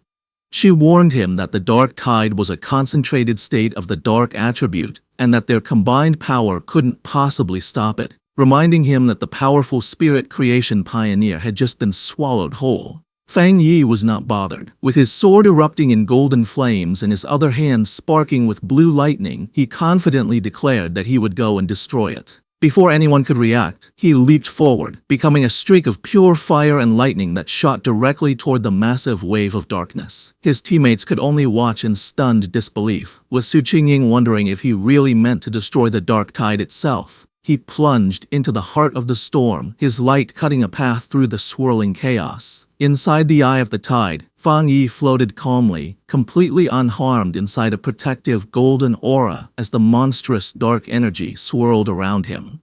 He looked at the small, flame-like wisps of red energy inside the storm and smirked, confirming a suspicion he had. Floating in the heart of the dark tide, Fang Yi was surrounded by a gross horde of countless monsters, their multi-eyed forms twisting in the darkness. He analyzed the true nature of the threat, realizing that these were not just A-level monsters being controlled by the dark energy. Instead, they were upgraded composites, fused and evolved versions of countless smaller monsters. He understood that the tide was a living incubator, constantly evolving its creatures from B level to A level and then to S level. The whole event, he concluded, was at least an SSS level threat, which explained why it could so easily eat even powerful spirit creation realm pioneers. A monster lunged at Fang Yi. His eyes blazed with golden fire, and with a single powerful slash of his flaming sword, he unleashed his crimson flame blade technique, easily destroying the A-level composite beast. He thought about his incredible growth, The combination of his new spirit creation realm power and his skyfire enhanced sword allowed him to instantly kill a creature that would have previously been a tough fight. As he scanned his surroundings, he noticed something familiar. It was the arrogant pioneer, still alive, but being consumed by the tide's dark energy. The man was still conscious, struggling against the corruption that was taking over him. Fang Yi saw that since the man was still responsive, his spiritual energy hadn't been completely drained. He figured that even if his spiritual foundation wasn't as solid as his own, being a true spirit creation realm pioneer gave him a small chance of survival. Deciding to act, Fang Yi gathered his divine thunder power. He unleashed a massive blast of purifying lightning, striking the dark mass that held the arrogant pioneer. The man was thrown clear of the tide, landing hard on the ground, unconscious, but free from the corruption. Standing over his fallen rival with his sword still burning, Fang Yi noted that the man could be saved, but just barely. His victory didn't last long. The dark energy around him began to twist and come together, and the monsters he had just destroyed began to reform before his eyes. He watched as a massive, multi-eyed creature regenerated from the darkness, realizing with grim certainty that the tide could infinitely reproduce its minions. He wondered if this terrifying regenerative power was the special characteristic of monsters that were above S level. Facing the endlessly regenerating horde, Fang Yi decided on a new, much riskier plan. With a confident smirk, he proposed to try something different. He deliberately dropped his protective spiritual energy aura, leaving himself completely exposed to the full, overwhelming power of the dark tide. The moment he was unprotected, his system activated, detecting the extreme dark attribute. However, it quickly reported a failure. The attribute's power was too special and could not be taken at this time. Fang Yi was disappointed but not entirely surprised. He realized that even after reaching the spirit creation realm, the dark attribute was still beyond his reach, confirming that it was fundamentally different and more complex than any other power he had faced. With his options running out, a determined smile appeared on his face. He concluded that since he could neither destroy the tide nor absorb its power, he would have to find another way to deal with it. As the monsters closed in again, he briefly regretted not bringing his little white flower, the desolation flower. Knowing its life-draining power would have been a perfect counter. He wondered what other options he had left. Then, his eyes widened with a sudden realization. He knew he had a ready-made solution right in front of him. Outside the tide, the rest of the team watched from the safety of their golden barrier. The red-haired leader, still shaken, asked Su Qingying if she had ever seen such a situation before, but Su Qingying could only admit that she hadn't. Suddenly, the chaotic, swirling energy of the dark tide grew unnervingly still, pressing silently against their protective shield. The strange calm only increased the tension. Lin Yi was terrified, admitting that even when they faced the monstrous desolation vine, she hadn't felt so anxious. She was consumed with worry for her cousin, fearing the worst. Su Qingying tried to reassure her, pointing out that his protective barrier was still active, just flickering. She took Yi's hands, telling her they should focus their own spiritual energy to help strengthen the shield. She added with grim logic that if a pioneer as powerful as Fang Yi were to fall, their own fates would be sealed anyway. Su Xingying continued to boost their morale, reminding them that Fang Yi was a spirit creation realm cultivator who used several powerful attributes, and she suspected his true strength was even greater than they knew. She told them that it was not up to pioneers at their level to worry about rescuing someone so far beyond them. Her surprisingly humorous and confident words managed to calm Lin Yi, who thanked her. Su Xingying simply smiled, admitting that her own teammates often said she was too serious, and asked if Yi felt a little better. Their tense weight was shattered as a massive column of pure fire erupted from within the dark tide, pushing back the oppressive darkness. From the heart of the inferno, Fang Yi unleashed his ultimate technique, the 9 Dragons, Skyfire Sealing Art. He rose from the flames, his body glowing with a mixture of blue and golden energy. Outside, his teammates watched in absolute awe. The red-haired leader excitedly pointed him out to a stunned Lin Yi, while Su Qingying stared in disbelief at the sheer scale of the power on display. The technique appeared as 9 colossal fiery dragons that swirled and danced, their combined light completely overwhelming the dark tide. Elsewhere, The mysterious Jiaolan, who had been monitoring the mission, was thrown off balance by the immense spiritual pressure. She recognized the power as the legendary Skyfire attribute, and the technique as a powerful seal. She watched in utter disbelief as the 9 dragons came together, compressing the entire, city-destroying dark tide into a single, unstable orb of fiery energy, questioning if he had truly managed to seal the entire event. But Fang Yi was not finished. Having contained the tide, he gathered his divine thunder power in his hands, unleashing it in a massive vortex of crackling blue energy that swirled around the sealed fiery sphere. With a powerful roar, he invoked the name of his combined technique, the 9 Dragons' Edict. The 2 immense powers of fire and thunder crashed together, creating a massive explosion that shook the very foundations of the extreme dark zone. With a final decisive command to seal, Fang Yi brought his hands together, forcing the chaotic energy to collapse in on itself. The vortex of fire and lightning compressed into a smaller, more stable sphere, finally settling into a small, brightly glowing orb of perfectly contained, pulsating power. After Fang Yi's incredible display of power, the arrogant pioneer lies unconscious on the ground. Fang Yi thinks that, for now, they are safe, and that he has unexpectedly rescued someone. Wondering what he should do with him, Lin Yi runs to her cousin, very relieved that he is okay. Su Qingying, standing by the fallen pioneer, offers to have her team take care of the unconscious man. Later, Su Qingying approaches Fang Yi, asking why he does not seem happy after successfully sealing such a high-level dark attribute.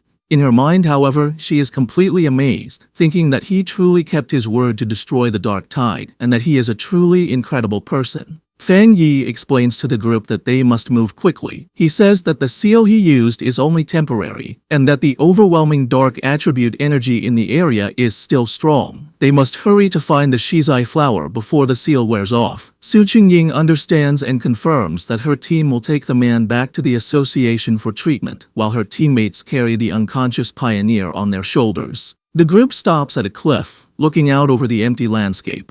Su Qingying realizes that none of the other pioneers who went ahead made it out, sadly concluding that they were all eaten by the dark attribute, as not a single trace of them remains. The red-haired leader mourns how people who were alive just moments ago have completely vanished. Fang Yi, for his part, thinks that maybe he is cold-blooded, but he feels relieved that he didn't have to watch them die. As they approach a scary dark pool, Fang Yi takes command. He tells Lin Yi and the others to go ahead with Su Qingying's team, explaining that this pool is now the most dangerous thing and it's better for him to stay behind to protect them. The group agrees and moves forward. When he is left alone, standing on a rocky ledge, a system window appears before Fang Yi, telling him that it has detected a new, strong fluctuation of the dark attribute. Immediately, a powerful vortex of purple and black energy erupts from the ground around him. The system confirms that the detection was successful, and announces that it is activating its ultimate computing power to begin writing a new technique. Fang Yi is lifted into the air, his arms outstretched, as huge pillars of pure dark energy rise around him. The system declares that the writing process has been successful, and Fang Yi's eyes snap open, now glowing with a menacing purple light, filled with the essence of the power he has just mastered. A system window confirms his new acquisition. He has obtained the Dark Attribute Technique, the Limitless Dark World. The system explains that this ability allows him to create a sealed space of dark mist, inside which spiritual energy is massively weakened. Fang Yi thinks about his new power, recognizing the dark world as a special domain he can control. He understands the huge strategic advantage this gives him. The corrosive effect of his new power will drain his enemies' spiritual energy and slow their ability to refill it. He imagines himself rising over a sea of desperate hands. He realizes that if he combines this new weakening effect with his other powerful attributes, he will become even more formidable, confidently concluding that he could destroy even a monster stranger and more powerful than the dark tide itself if it were to appear again. As the last of the purple energy settles, Su Qingying, still in disbelief, asks Fang Yi if he feels the dark mist reforming around them. Her eyes widen in shock as she fully processes the immense spiritual fluctuation she is sensing. She stares as Fang Yi is surrounded by the leftover energy, wondering how he could possibly be having another breakthrough without any of the usual big signs like a change in heaven and earth. The realization then hits her with stunning force. He hadn't just sealed the S-Class Dark Tide, he had absorbed its power. She finds the very idea ridiculous and unbelievable. In the early days of the spiritual revival, all pioneers knew that the dark attribute was the most terrifying power, born from the collective negative emotions and deep-seated evil of all living things. Because of this, absorbing its power is strictly forbidden by the government. A flashback shows a failed official experiment where researchers tried to purify the dark attribute but paid a painful price, leading to it being classified as a uniquely dangerous monster. The power of these dark monsters can range from D to S class, but even the weakest can overwhelm early pioneers, let alone the absolute S-class threat of the dark tide, which could eat even spirit creation realm cultivators with ease. Another flashback reveals the fate of a 3-star Ghost Axe pioneer who, before the ban, tried to absorb the energy from a mere sea-level monster. He was driven mad by the backlash, suffering from skin decay and a mental collapse, and remains in a psychiatric hospital to this day. Back in the present, the chaotic dark energy goes down, receding back into Fang Yi as he lets out a quiet breath. He calmly calls out into the empty, misty landscape, stating that whoever has been watching them for a long time can come out now. His red eyes scan the area with a sharp, knowing gaze. From the mist, Jiaolan emerges. She confirms that if she is not mistaken, Fang Yi was the one who single-handedly sealed the dark tide. Su Qingying is stunned by her sudden appearance, gasping her name in disbelief.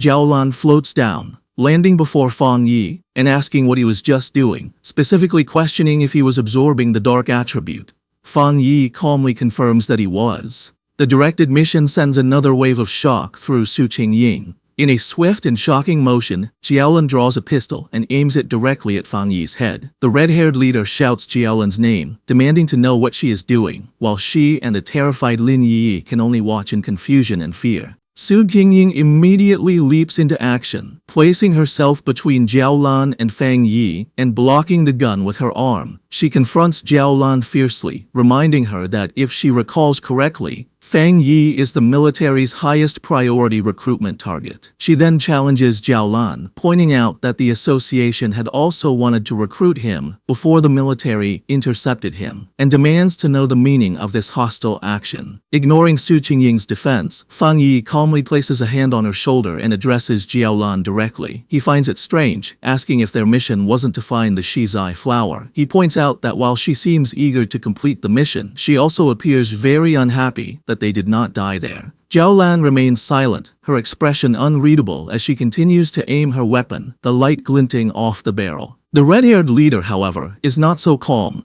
She erupts in anger, shouting at Jiaolan. She reminds her that their squad had always trusted her, and she furiously questions why Jiaolan didn't step in when they were facing the dark tide. She declares that without Fang Yi, they would have been doomed. Pointing out that Yi is still just a child, she accuses Jiaolan of simply standing by and watching, only to now threaten the very person who saved them. Jiaolan suddenly lowers her weapon, a smirk playing on her lips. She dismisses the entire confrontation as a joke, remarking that Fang Yi seems to be very well liked by his teammates. She then congratulates him, announcing that he has passed the test. The sudden change leaves the red-haired leader and Su Qingying completely confused by her words. Fang Yi, however, understands immediately. He asks if her true purpose was to test him. Jiaolan confirms his suspicion, explaining that because of his incredible talent and strength, she didn't want to rely on cold, impersonal data. Instead, she wanted to see for herself what kind of person he truly was. She then turns to address the red-haired leader's earlier accusation. She explains that she didn't step in because pioneers must follow the harsh rules of this new world. She states that this is their shared fate, a life where fortune and disaster can change in an instant. However, she tells them they are lucky to have a trustworthy and powerful person protecting them. She asks if they have noticed that no other monsters have dared to attack them since the tide was defeated, explaining that the creatures are terrified of the power Fang Yi displayed. Fang Yi looks on with a grim expression, agreeing with her assessment. He adds that the dark tide itself follows the same principle. It bullies the weak and fears the strong. With the test concluded, Jiaolan offers to lead them to the Shizai flower, stating that she knows the area better than they do. As they follow, Su Qingying whispers to Fang Yi, expressing her feeling that something is mentally wrong with Jiaolan. She reveals a crucial piece of information. Jiaolan's own squad had previously encountered the dark tide, and she was the only survivor. Fang Yi processes this information, piecing together a clear picture of her psychology. He understands that her absolute obedience to her mission and the rules has made her cold and detached. He also deduces that the sacrifice of her teammates has left her with a form of post-traumatic, self-destructive tendency. Yet he realizes that another powerful belief keeps her going, and that witnessing him seal the dark tide had simply caused her to lose her composure for a moment. With a newfound understanding, Fang Yi shows a hint of a smile. He tells his teammates that they should all be considerate of this injured person. The red-haired leader asks if Jiaolan is injured. Fang Yi, observing her closely, confirms that she is. He explains to his team that her spiritual barrier is severely damaged, estimating that while she has the power of a 2-star spirit creation realm cultivator, her protective aura has dropped by at least 2 levels. A visual of her crumbling spiritual energy confirms his assessment, indicating she has suffered a significant internal injury. She even stumbles slightly as she walks, a clear sign of her weakened state. Noticing their concern, Jiaolan looks back and quietly thanks them, but dismisses the issue, stating that her injury is not a problem. Led by Jiaolan, the group travels through an empty, misty landscape filled with dead trees and the bones of fallen creatures, an area identified as the chaotic burial mounds. As they walk, Fang Yi's sharp senses pick up on something amiss, and he spots the skeletal remains of a fallen pioneer half buried in the ground. Finally, Jiaolan announces they have arrived at their destination. Before them, in a small clearing, a single, beautiful shizai flower glows with a soft, ethereal purple light. As Jiaolan begins to walk towards the flower, Fang Yi watches her, sensing that something is wrong. His suspicion is confirmed as vicious, shadowy monsters with glowing red eyes erupt from the ground, surrounding the flower as if to guard it.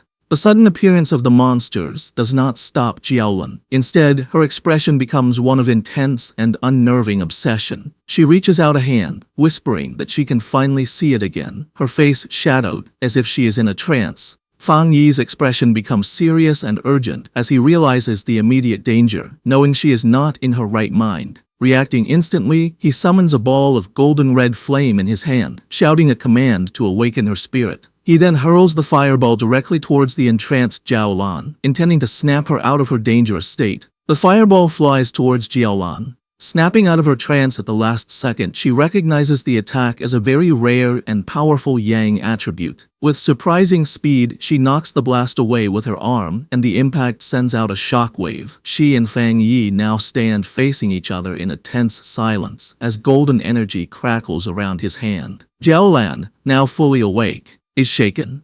The sight of the flower had brought back a bad memory, and the ghostly images of her fallen friends flash in her mind as she wonders if her preparations were still not enough.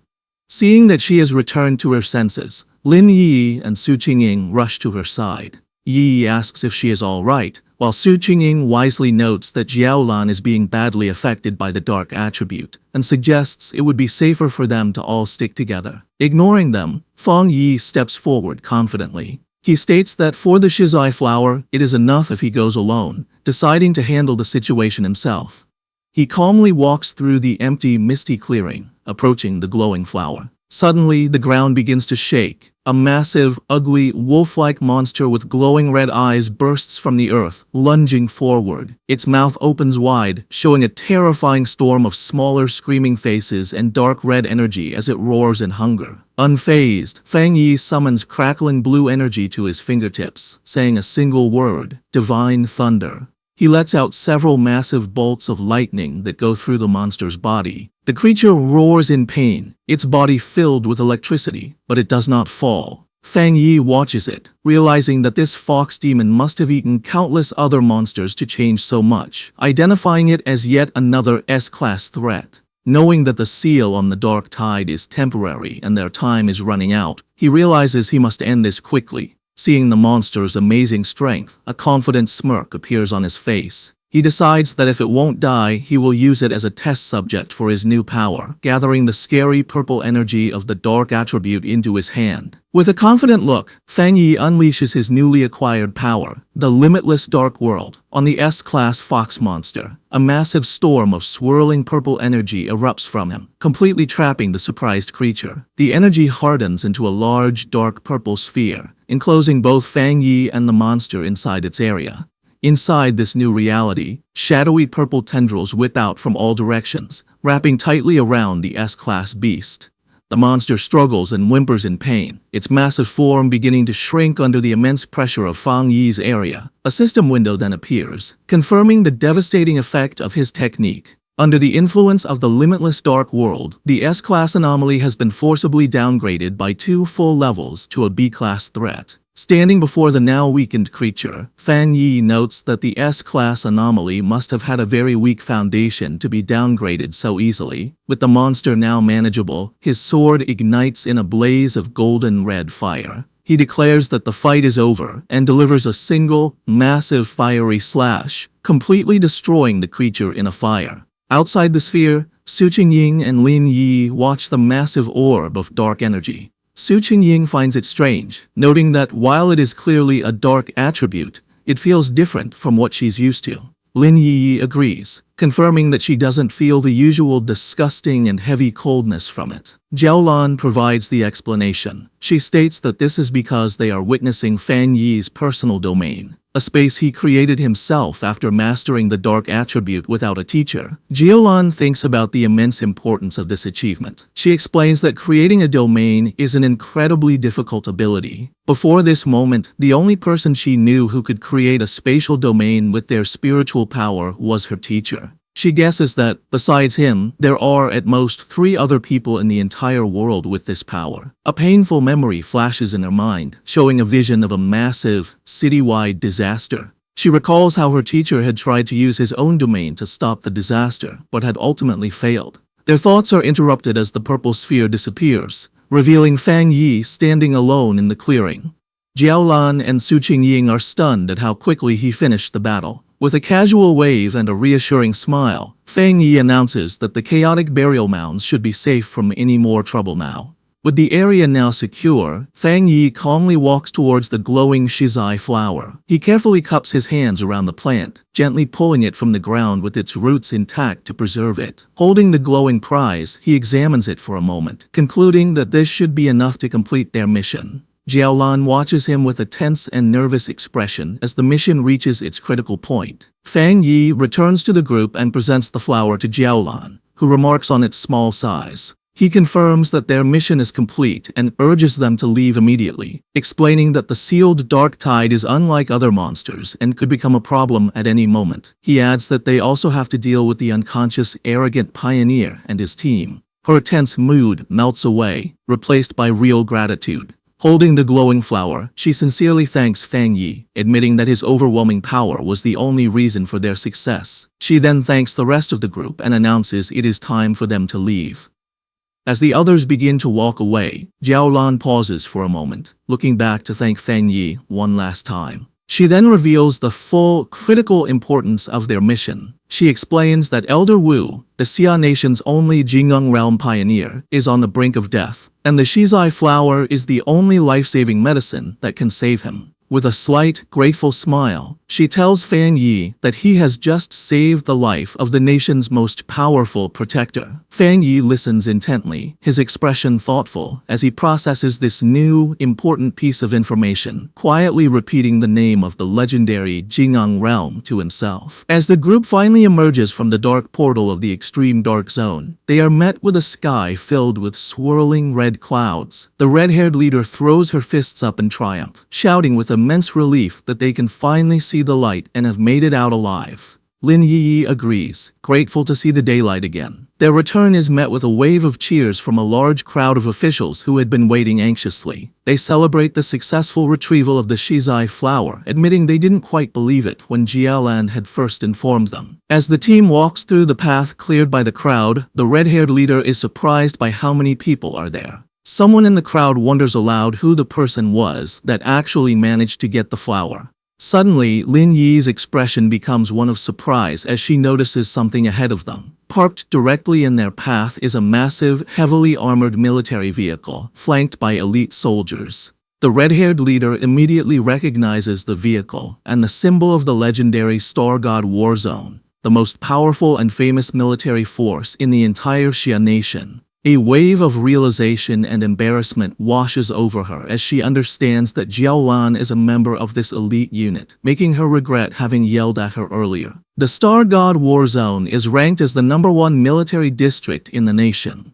After the spiritual energy revival began, their unique advantages allowed them to secure the most resource-rich forbidden zones, turning them into valuable cultivation grounds. As they get closer, an official carefully hands the shizai flower, now safely stored in a glowing blue container, over to a high-ranking officer. The officer is revealed to be Major Han Li, who takes the container with a slight, satisfied smile. In a stunning and unexpected show of respect, Major Han Li and his entire group of soldiers snap to attention, giving Fang Yi a sharp, formal salute that visibly surprises him. Major Han Li then turns to Jiaolan, assuring her that he will immediately deliver the shizai flower to the hospital and that she can rest easy. Jiaolan agrees, saying she will follow shortly. With its precious cargo secured, the armored vehicle speeds away. With the immediate crisis handled, Jiaolan turns to face Fang Yi. He asks her directly if she is from the Star God War Zone. She confirms that she is, and adds that word of his incredible strength has already spread throughout her entire military district. With a confident and knowing look, she tells him that it won't be long before he becomes a very famous and important figure. Jiaolan continues her conversation with Fang Yi, openly admitting that she recognizes his individual strength is great enough to single-handedly overwhelm even the most elite squads in her war zone. She then makes a formal recruitment offer, pointing out his seemingly limitless potential and inviting him to join the Star God War Zone, promising him access to the best cultivation resources.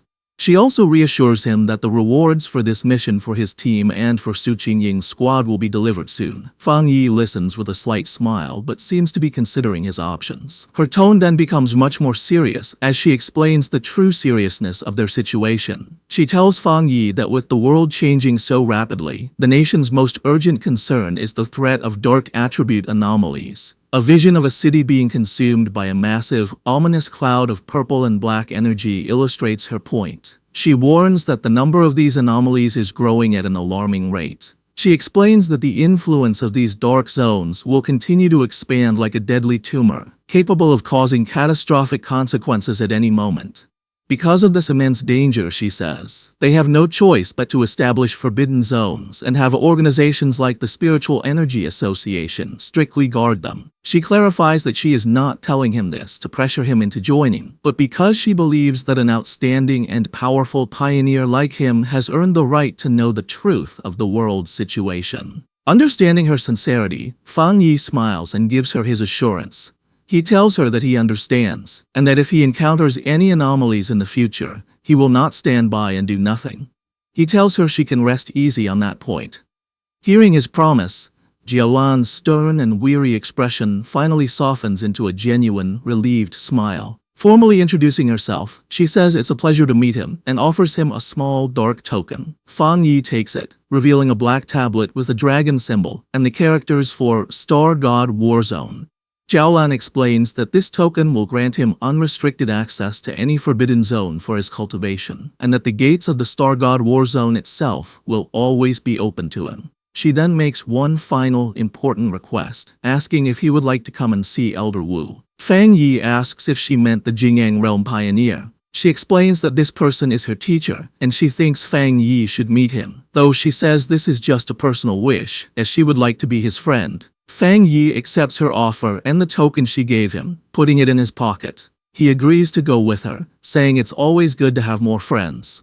As a gift to seal their new friendship, he holds out a hand crackling with blue lightning, telling her he has something for her. Jiaolan is confused, but Fang Yi explains that he thinks he can clean out the rest of the dark attribute poison in her body. Before she can react, he unleashes a flood of blue lightning that completely surrounds her, leaving her shocked. The energy flows through her, and she is amazed to find that the thunder attribute has a healing effect. The cold, deep pain she felt is replaced by a warm numbness, and she realizes the discomfort is completely gone. Internally, her old wounds from the dark attribute begin to heal as her body is cleansed by the energy. She feels like she is being reborn as the rare and powerful thunder attribute removes all the toxins from her body. When it's over, Fang Yi asks Jiaolan how she feels. Still surrounded by faint sparks of lightning, she confirms that she feels great and that the leftover dark energy has been completely removed. Su Jingying watches as paramedics take care of the unconscious, arrogant pioneer.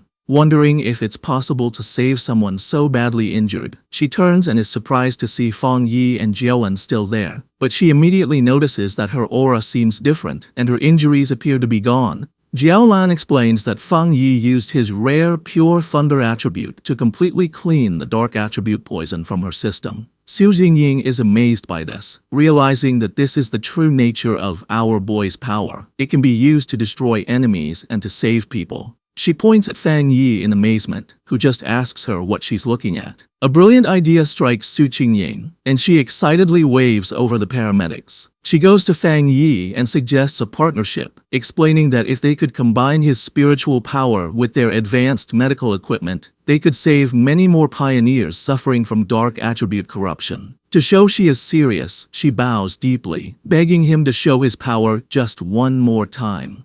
Fang Yi stays silent, thinking about her request. Fang Yi agrees and unleashes a controlled burst of blue lightning from his hand, asking if that is enough of a demonstration. One of the paramedics, seeing the pure energy, excitedly confirms that it seems to be working, and that such a high-level thunder attribute can indeed fight the dark attributes. Jiaolan explains that when Fang Yi treated her, the power was sent directly and destroyed the corruption inside her. Su Jingying suggests that all they would need is for Fang Yi and the patient to hold hands. However, the paramedic clarifies that not every cultivator, even at the spirit creation realm, can handle such pure energy. He explains to a smiling Su Jingying that while Jiaolan's injuries were serious, they were minor compared to the other patient. He estimates that healing the arrogant pioneer would require 10 times the amount of spiritual energy. He adds that just saving the pioneer's life will be a great achievement, and a full recovery is likely impossible. Fang Yi agrees to the procedure, asking the paramedic how to transfer his spiritual energy. They lead him toward the ambulance. A paramedic tells him to place his hand into a special device and release his spiritual energy, which Fang Yi agrees to do. From a distance, Lin Yi watches, thinking about how she never imagined Jiaolan was a high-ranking member of the elite Star God Warzone. She is amazed that her cousin is so powerful that even this legendary military unit is trying to befriend him.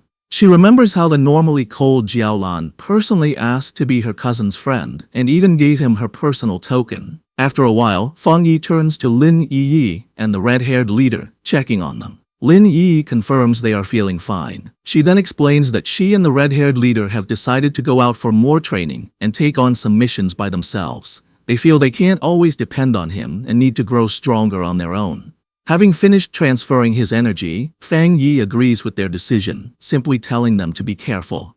He watches them with a small proud smile, thinking that his cousin has grown up. Su Jingying and her team prepare to leave. She waves goodbye, telling Fang Yi and Jiaolan they will see each other on the next mission. Jiaolan then tells Fang Yi it is time for them to go visit Elder Wu. As their ambulance drives away, Su Jingying is visibly frustrated, complaining loudly that the military's Star God Warzone has stolen such a powerful person from them. Her teammates try to calm her down. A final thought reveals the internal problems within the Spiritual Energy Association, which is described as being too chaotic, and its top elite squads unwilling to cooperate. Fang Yi and Jiaolan arrive at a large, modern hospital, which is the highest security ward of the Star God Warzone's medical base. Fang Yi asks if this is where Elder Wu is. Inside the hospital room, they stand before the bed where Elder Wu lies unconscious, surrounded by medical equipment. Fang Yi comments on the strange sight, noting how odd it is that the ultimate powerhouse of the Jinggang realm is actually a shriveled old man. Fang Yi observes the elder's condition.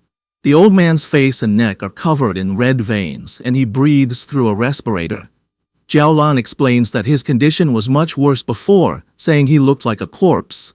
She adds that even after using the precious shizai flower on him, he still has not woken up. Concerned, Fang Yi wonders what could have happened to such a powerful person to leave him in this state. Jiaolan begins to tell the story of the battle that led to her teacher's coma. She describes how a huge dark attribute anomaly appeared over the capital city. To stop the anomaly from consuming the city, Elder Wu, her teacher, stepped forward to seal it all by himself. A flashback shows the rest of her squad transferring their own spiritual energy to their teacher to support him. The anomaly they faced was far beyond an S-level threat. A monstrous dragon-like form made of dark energy loomed over the ruined city. Jiaolan continues, explaining the immense danger. If the anomaly had fully come down, it would have destroyed the capital and all the surrounding cities, plunging the entire nation into chaos.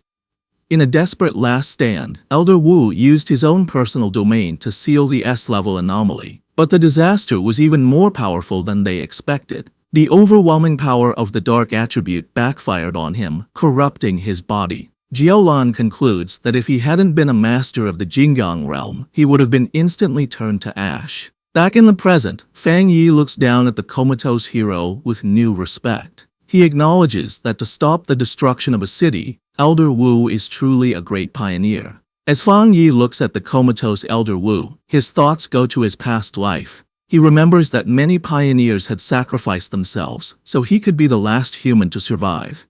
He realizes with a sad thought that in his original timeline, Elder Wu had probably already died by this point. A new determination fills him, and he reaches a hand towards the elder. Jiaolan, startled, shouts at him, demanding to know what he is doing to her teacher. Fang Yi calmly tells her not to worry. He explains that while the Shizai flower is already working, he wants to try and remove some of the stubborn dark attribute that remains in the elder's body. He places his hand on the elder's chest, and a powerful surge of blue lightning begins to flow into the old man's body. Fang Yi explains that this will help him wake up faster. Jiaolan watches in shock, exclaiming that the power he is trying to clean came from an S-level disaster. After a moment of hesitation, she gives in, telling Fang Yi to go ahead and try. Perhaps he is the miracle they need.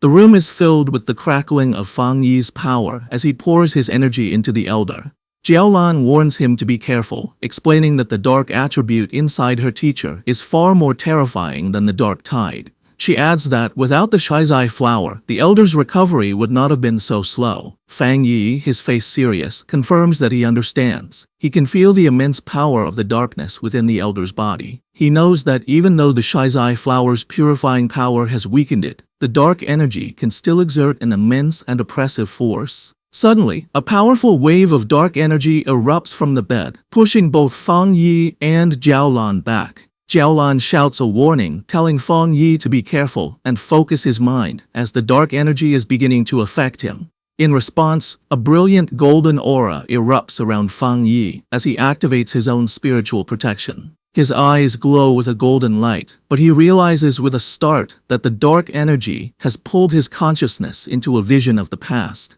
He finds himself standing alone on a deserted street in a ruined city, looking up at the massive, terrifying red eye of the anomaly that had consumed the sky. Inside the mental vision, the anomaly's massive red eye looms over the ruined city and asks Fang Yi who he is. Fang Yi realizes that by touching the dark attribute left in Elder Wu's body, his spirit was pulled into this dangerous illusion. Unbothered, he confidently replies that his identity isn't important, as he is just the one who has come to eliminate it. As his hand glows with blue lightning, he concludes that this anomaly isn't as powerful as it seems. In response, the giant eye launches a massive, sharp red spike at him, catching him by surprise. Fang Yi quickly activates his golden sun breathing technique, his eyes glowing with golden power as he prepares to defend himself. He swiftly dodges the storm of red spikes that rains down from the sky. The anomaly then unleashes tendrils of strange, red and black lightning. Fang Yi notes that this strange lightning is as strong as the divine thunder he absorbed on Yuhuang Mountain. The anomaly reveals its true form, shifting into a huge swarm of countless insect-like creatures made of pure dark attribute energy, swirling around a central red eye. Fang Yi recognizes that each of these creatures is as strong as the monsters from the dark tide, and he understands there are tens of millions of them. The entire swarm then comes down on him like a terrifying vortex. In response to the huge threat, Fang Yi summons his flaming sword. Facing the monstrous swarm, he declares that his only option is to wipe out these pests. With a determined shout, he charges forward and unleashes a massive, fiery slash that cuts a bright path through the heart of the swarm. His powerful attack successfully cuts the central eye of the creature in two. He analyzes the threat, identifying it as an S-level collective anomaly. However, he guesses that its power has been greatly weakened.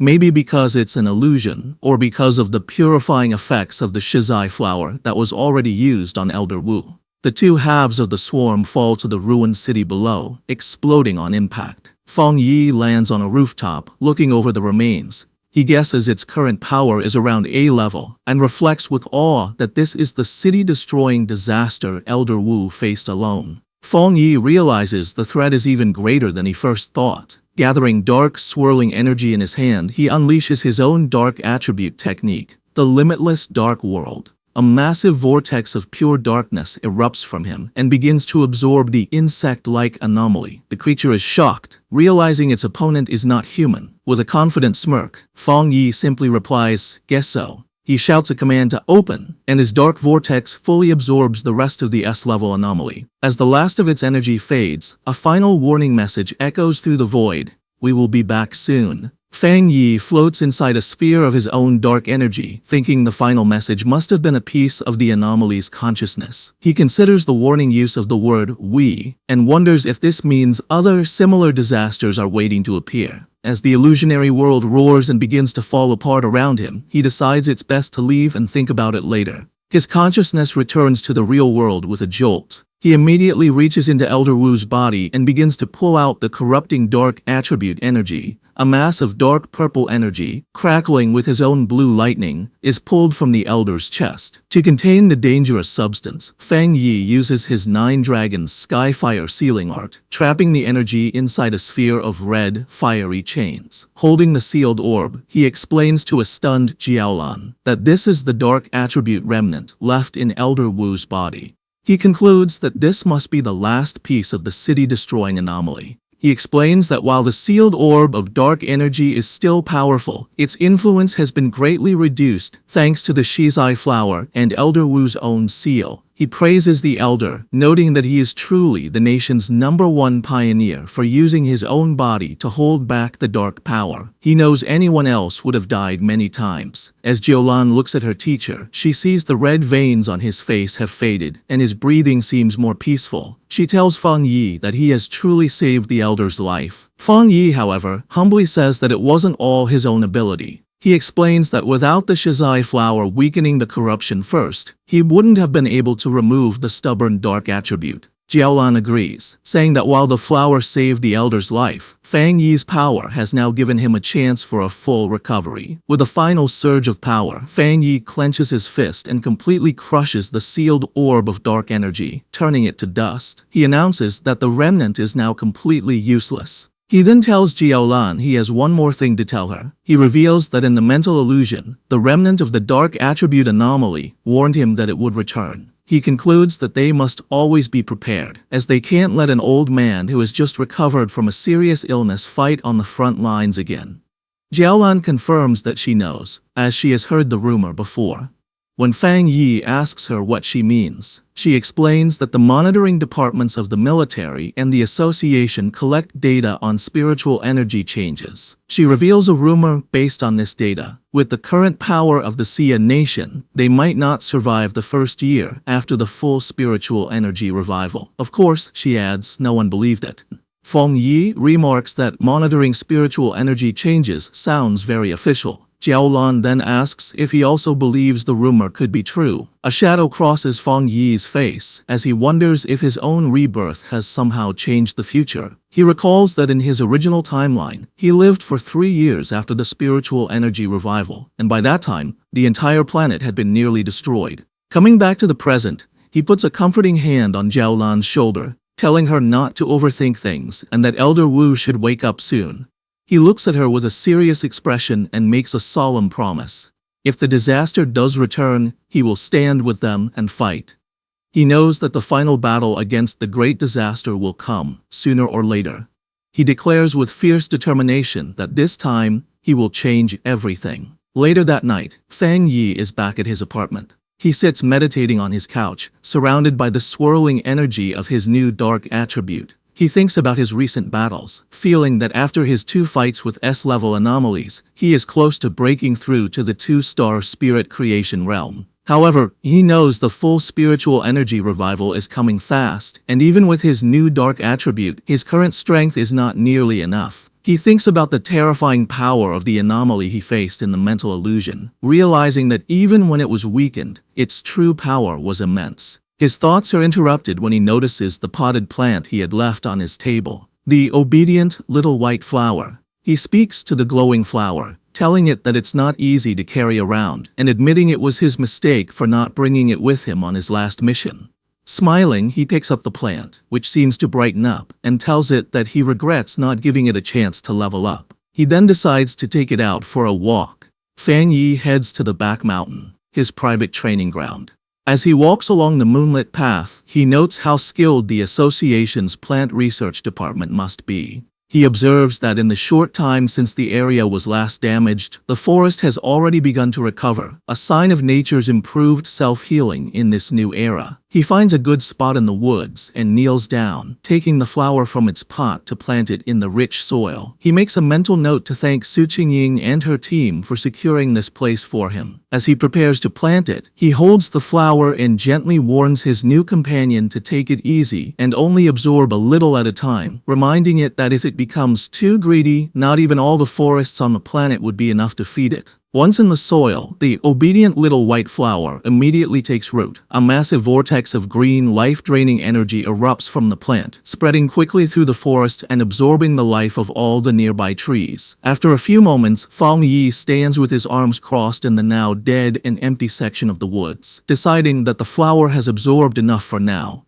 With a satisfied smile, he gently pulls the brightly glowing flower from the ground, roots and all, and tells his companion it's time for them to find a new place to feed. He holds the plant, which seems to bloom with new energy, and wonders where it might rank among all the evolved plant-type spirits. He concludes that with its powerful desolation attribute, it must be at least an A-level threat. As he walks along a dark ridge, he notices the deep silence of the forest, and realizes that all the animals that once lived there must have fled in terror from the flower's power. His thoughts are suddenly interrupted by a loud, ferocious howl that echoes through the night. Fang Yi's expression hardens as he recognizes the sound as the howl of a wolf. On a nearby cliff, against a blood-red moon, a pack of monstrous wolves with glowing red eyes gathers, their forms shifting and growing. Fang Yi realizes with alarm that the wolf pack is in the middle of a dangerous evolution. Standing before the pack of monstrous wolves, Fang Yi identifies the huge creature on the cliff as the Wolf King, noting its evolution is almost complete. With a loud howl, the Wolf King finishes its transformation, its body now glowing with a menacing green energy.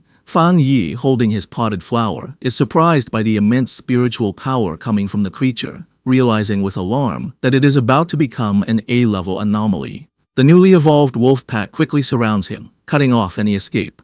Fang Yi figures out that the Wolf King has evolved a new, powerful poison attribute from its original wood attribute, a change likely caused by absorbing the dark attribute energy in the area. Despite the danger, Fang Yi remains calm, dismissing the threat as only A-level in strength. He takes his obedient little white flower out of its pot, telling it that it's time for them to solve the problem. He kneels and plants the flower in the ground, thinking that while the anomaly is only A-level, the large number of wolves is a problem. More importantly, the city is just down the mountain, and letting them get there would cause a major disaster. As the Wolf King lunges to attack, Fang Yi tells his flower to begin, and a brilliant green energy starts to flow from the plant. He decides to test the flower's power, curious to see how much damage it can do on its own. A massive beam of green, life-draining energy shoots into the night sky, visible from far down the mountain where another group of pioneers is watching. This new squad observes the scene with concern.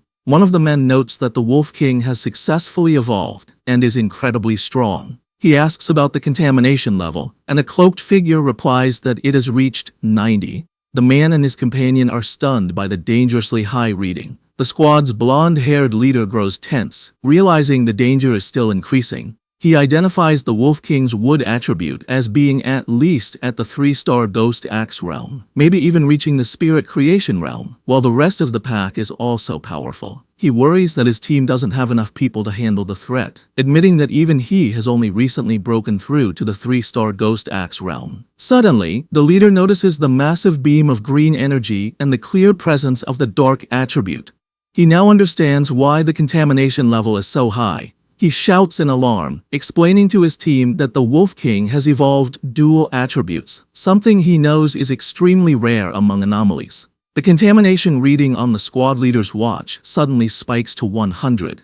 The leader grits his teeth, knowing they must stop the wolf pack's evolution before the area below is lost. He recognizes that the beasts, already cruel, will only become more terrifying with their new power. He decides to call the Spiritual Energy Association for backup. Just then, the ground begins to shake violently. One of his men asks if it's an earthquake, but the leader knows the wolf's evolution shouldn't cause such a tremor. He realizes with growing fear that another, different anomaly has appeared. His watch confirms his fear as the contamination reading skyrockets to an impossible 1000. The pioneers look on in terror as a massive eruption of green desolation energy bursts from the mountaintop. The green-haired pioneer recognizes the power of desolation, wondering in disbelief why it would appear here.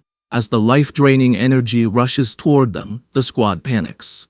One man cries out, asking if this is the giant vine from the sky that had disappeared, sad that there was no warning. The squad leader shouts for his team to retreat and get all nearby residents evacuated immediately. However, just as quickly as it appeared, the huge wave of desolation energy seems to stop. One of the men calls out to the leader, noting that the energy has stopped advancing. The squad watches as the massive vortex of green power pulls back, sinking back into the mountain. They wonder if the danger has passed. One asks if they should still report it, while another questions if they should go up the mountain. On the mountaintop where Fang Yi planted his flower, the ground is covered in a network of thick green roots. These roots sprout dozens of glowing white flowers, which then erupt in a massive burst of green energy, blooming into a huge, radiant flower-like structure. The energy then transforms into a sea of white petals that covers the entire area. The Wolf King howls in fury as the seemingly harmless petals turn into a deadly weapon, forming a sharp blade that slices through the air. Fang Yi stands calmly among the swirling petals and explains the terrifying nature of his flower's power. The sea of spiritual flowers will endlessly grow back and multiply, absorbing and purifying the enemy until nothing is left. Fang Yi stands on his flower's massive root system. As the wolf pack begins to fall to its power, he taunts the Wolf King, asking how its pack members will do without the same spiritual protection he has. The smaller wolves are quickly trapped by vines covered in white flowers, their life energy rapidly drained until only their skeletons remain, collapsing into dust.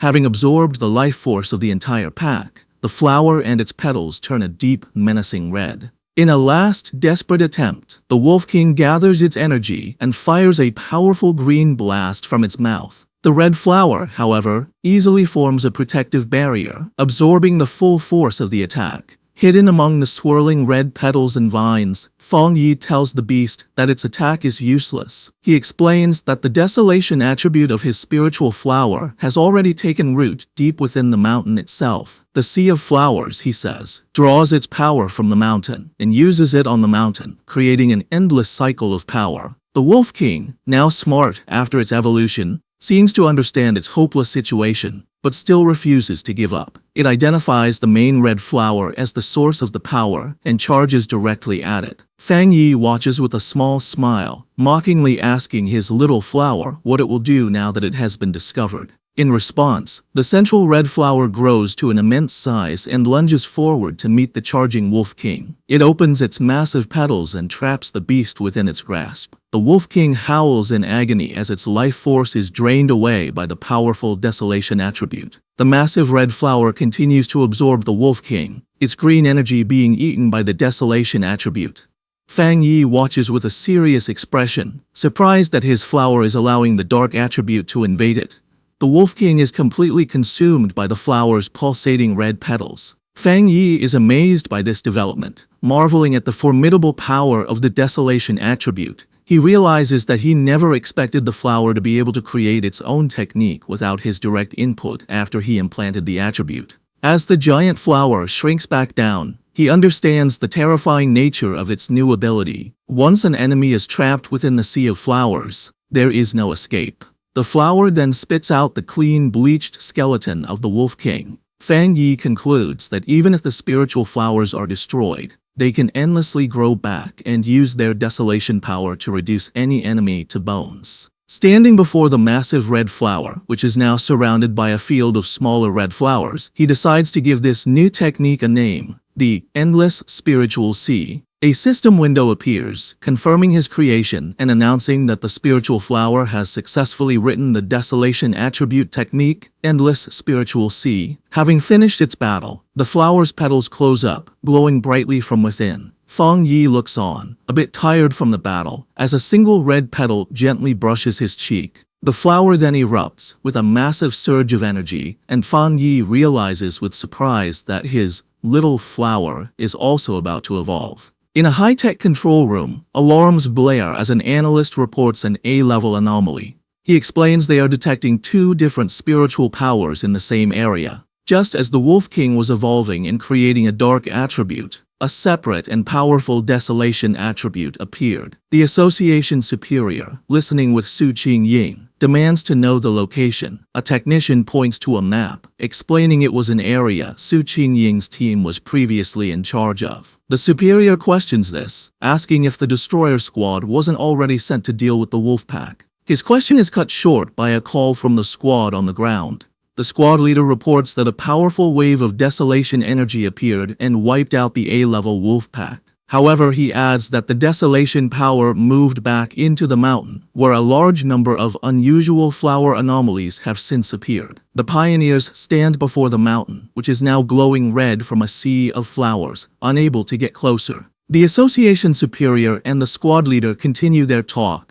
The leader warns that if this new, unknown anomaly were to erupt, it would be far worse than the celestial vine. He requests support, admitting that even with all the pioneers there, they likely couldn't handle an unexpected event. The superior agrees and decides to send 2 elite teams. Su Jingying, however, has another idea. She looks at her superior with a knowing expression, stating she has a feeling that the source of the desolation power is Fang Yi. She interrupts the call, pointing out that Fang Yi's home is in the area, and confidently declaring that he will protect everyone. As she speaks, a vision shows Fang Yi floating in a fiery aura above the city. Back on the mountain, the landscape is now covered in a sea of red flowers. Fang Yi stands before his obedient little white flower, which has grown to a massive size. He observes that, just as he suspected, after eating the Wolf King, the flower is about to evolve a second attribute. The giant red flower blooms, its center now glowing with a brilliant golden light. Fang Yi is surprised, noting that the flower's new power is a fire attribute. He touches the massive plant, remarking on how its evolution method, simply swallowing enemies, is an incredibly easy way to gain power. After its evolution,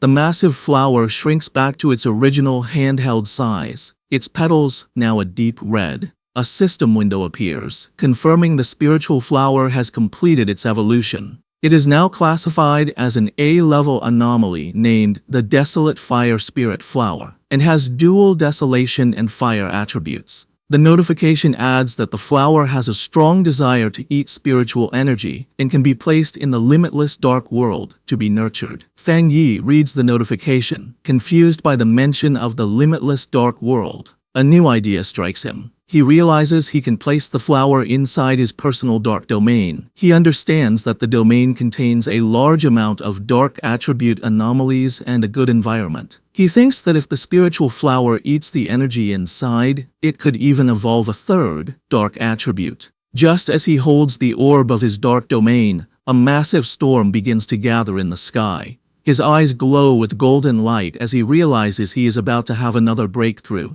this time to the 2-star spirit creation realm. He sits down to cultivate, and a massive pillar of golden divine energy comes down from the heavens, surrounding him. As he meditates, he feels his power becoming easier to control, the spiritual energy of the world merging with his body as if they were one. Elsewhere in the mountains, a muscular man with spiky hair senses the immense energy of the breakthrough. He follows the light and is amazed to find the source of the power. He is thrilled, recognizing the legendary Heavenly Fire Blade, and realizing he has found a 2-star spirit creation realm cultivator. Watching a video of Fang Yi's previous battle, the man is surrounded by his own fiery aura. He declares that he will crush this new fire attribute pioneer to prove to everyone that he is number 1. Back at his cultivation spot, Fang Yi's sharp senses pick up a new presence. He shouts out, asking who is there. The mysterious man launches a massive fireball at him, questioning if he is a fire attribute pioneer. Unfazed, Fang Yi gathers his dark energy and easily absorbs the powerful attack with his own vortex. He smiles, satisfied that he has finally lured out this hidden enemy. Fang Yi recalls that he had sensed the man hiding nearby for a while, not even trying to hide his spiritual energy. He identifies the newcomer as a wild pioneer, someone not with any organization who loves to challenge others, who has just broken through to the spirit creation realm. The muscular man, now fully revealed and surrounded by a powerful fiery aura, lands before Fang Yi. He comments that Fang Yi is interesting and that he can feel a strong spiritual pressure from him. He then introduces himself as Jiang Lu and aggressively asks how Fang Yi managed to hide from his fiery attack earlier. Fang Yi remains silent, observing his new opponent. With a confident grin, Jiang Lu says he forgot to introduce himself properly. He declares that his name is Jiang Lu and that Fang Yi will remember it soon enough. With that, he charges forward, his body covered in flames, ready to attack. In response, Fang Yi calmly raises a hand, pointing 2 fingers toward the sky, and simply says the words, "Divine Thunder." A massive bolt of brilliant blue lightning comes down from the heavens, aimed directly at the charging Jiang Lu. Jiang Lu is caught completely by surprise, wondering what this new power is. The divine thunder strikes him head-on with immense force. He lets out a pained cough, smoke coming from his mouth after the powerful impact. He struggles to his feet, his body covered in crackling blue electricity and scorch marks. He wonders what just happened, questioning how his opponent could use a thunder attribute when he was supposed to be a fire pioneer. He grits his teeth, his body still shaking from the powerful electrical shock. Fang Yi stands over the defeated Jiang Lu, who is on his hands and knees, completely unable to move. Fang Yi grabs him by the hair and brutally smashes his head into the ground, causing the rock to shatter.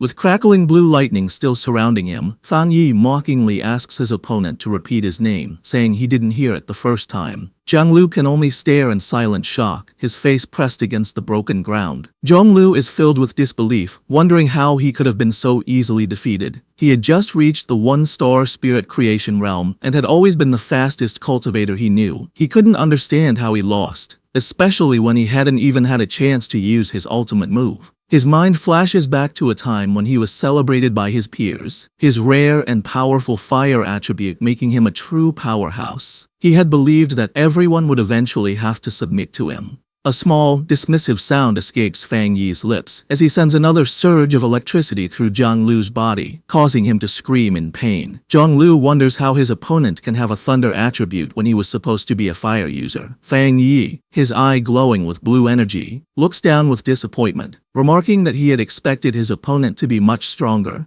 With a condescending smile, Fang Yi mocks the younger generation's overconfidence as he pins Jiang Lu to the ground with his electrical power. Jiang Lu grits his teeth in pain and frustration, his mind racing. He realizes that even though his opponent is clearly at the 2-star spirit creation realm, his spiritual pressure feels as if it is much higher than his own, by at least 2 entire realms. A final, terrifying realization hits him. It feels like a difference of 3 full realms. Convinced he is about to die, Jiang Lu thinks to himself that his end has come, and that he, the great Jiang Lu, is truly going to die here. Terrified on the ground, Jiang Lu begs Fang Yi not to kill him. With a cold, silent look, Fang Yi lets him go. He warns him that a pioneer's power shouldn't be used lightly against others, and suggests that if he has so much free time, he should focus on clearing up some of the new anomalies. After a final dismissive look, Fang Yi walks away, leaving a confused Jiang Lu on the ground. Jiang Lu watches him leave, wondering about Fang Yi's great spiritual power, and whether the gap between them is because Fang Yi is a genius or because he himself is too weak. Later, in a luxury apartment, a sad Jiang Lu enters a room where 2 men are waiting for him. One of the men welcomes him back and comments on his new hairstyle, while the other, a red-haired man, immediately scolds him, saying he had warned him not to pick fights. The red-haired man continues to scold him, telling Jiang Lu that his aggressive attitude is too dangerous, especially since the spiritual energy revival hasn't officially started yet, and that it will only bring him trouble. To his friend's surprise, instead of getting angry, Jiang Lu collapses onto the sofa, completely defeated. Confused by his strange behavior, one of the men asks what happened and if he is still the same fight-ready Jiang Lu they know. The red-haired man asks Jiang Lu what happened, reminding him that he had gone to challenge the Heavenly Fire Blade user. Still sad, Jiang Lu quietly admits that it was over in an instant. His other friend grabs him, demanding that he speak clearly. With tears on his face, Jiang Lu breaks down and confesses that he was the one who was defeated instantly. His friends are in total disbelief. Jiang Lu, in a frantic state, wishes he had realized something was wrong and backed down, which would have saved him from this shame. The seated man expresses his confusion, questioning how the Heavenly Fire Blade could be so strong when Jiang Lu himself is a rare genius who broke through to the spirit creation realm in just a few months. Jiang Lu then remembers the fight, recalling how his best technique, the meteor flame, was shattered in a single moment by his opponent's powerful thunder attack. His friends try to make sense of the defeat. The seated man wonders if Jiang Lu simply fought the wrong person, arguing that with his pure firepower and his spirit creation realm level, it's almost impossible for anyone to beat him so easily. The red-haired man suggests that maybe this person wasn't a pioneer at all, and that their first guess about his strength was wrong. Jiang Lu furiously rejects their ideas, screaming that he couldn't have been mistaken and that the location was definitely his opponent's territory. He insists they wouldn't understand because they didn't experience it. He describes the man as a monster, recalling the terrifyingly powerful thunder that felt like it was going to make his head explode. Both of his friends are shocked into silence as Jiang Lu declares that his gut feeling tells him it was the right person. He explains his horrifying conclusion. His opponent is a top-tier pioneer with both fire and thunder powers, and his thunder power is somehow many times stronger than Jiang Lu's own fire. He believes the man was hiding his true strength, which he guesses must be at least at the 3-star spirit creation realm. His friends are stunned by this. The red-haired man thinks about how impossible a 2-star wild pioneer at that level should be, concluding that if Jiang Lu is right, this person will become a nightmare for all other pioneers. After a moment, Jiang Lu looks up with new determination and asks his friends if he should try to become his opponent's apprentice, leaving them completely speechless. While meditating in his apartment, Feng Yi is surrounded by a swirling golden aura. He finds it strange that the feeling of being on the verge of a breakthrough to the 2-star spirit creation realm has suddenly disappeared. He opens his glowing, fiery eyes, deciding that the problem isn't with him, but must be because of some outside factor. He realizes that the spiritual energy in the air has become unstable, making it impossible for him to gather it and advance. This confirms his fears. Remembering the secret government monitoring of spiritual energy and the rumors of a coming disaster, he wonders if something truly terrible is about to happen. Looking out at the city, he sees a massive electrical storm brewing. Confirming his suspicion, the full spiritual energy revival is beginning early, right here in his city. He immediately tries to call Jiaolan to find out what the military knows, but the call won't go through. He worries that they might have been forced to go silent, which would be the worst-case scenario. Just then, his phone rings with a call from Su Qingying. He answers to the sound of static as a panicked Su Qingying tells him the situation has changed and asks for his help. As Feng Yi asks if the bad signal is due to monsters appearing in the city, a monstrous, bat-like creature with glowing red eyes suddenly slams into his window, cracking the glass.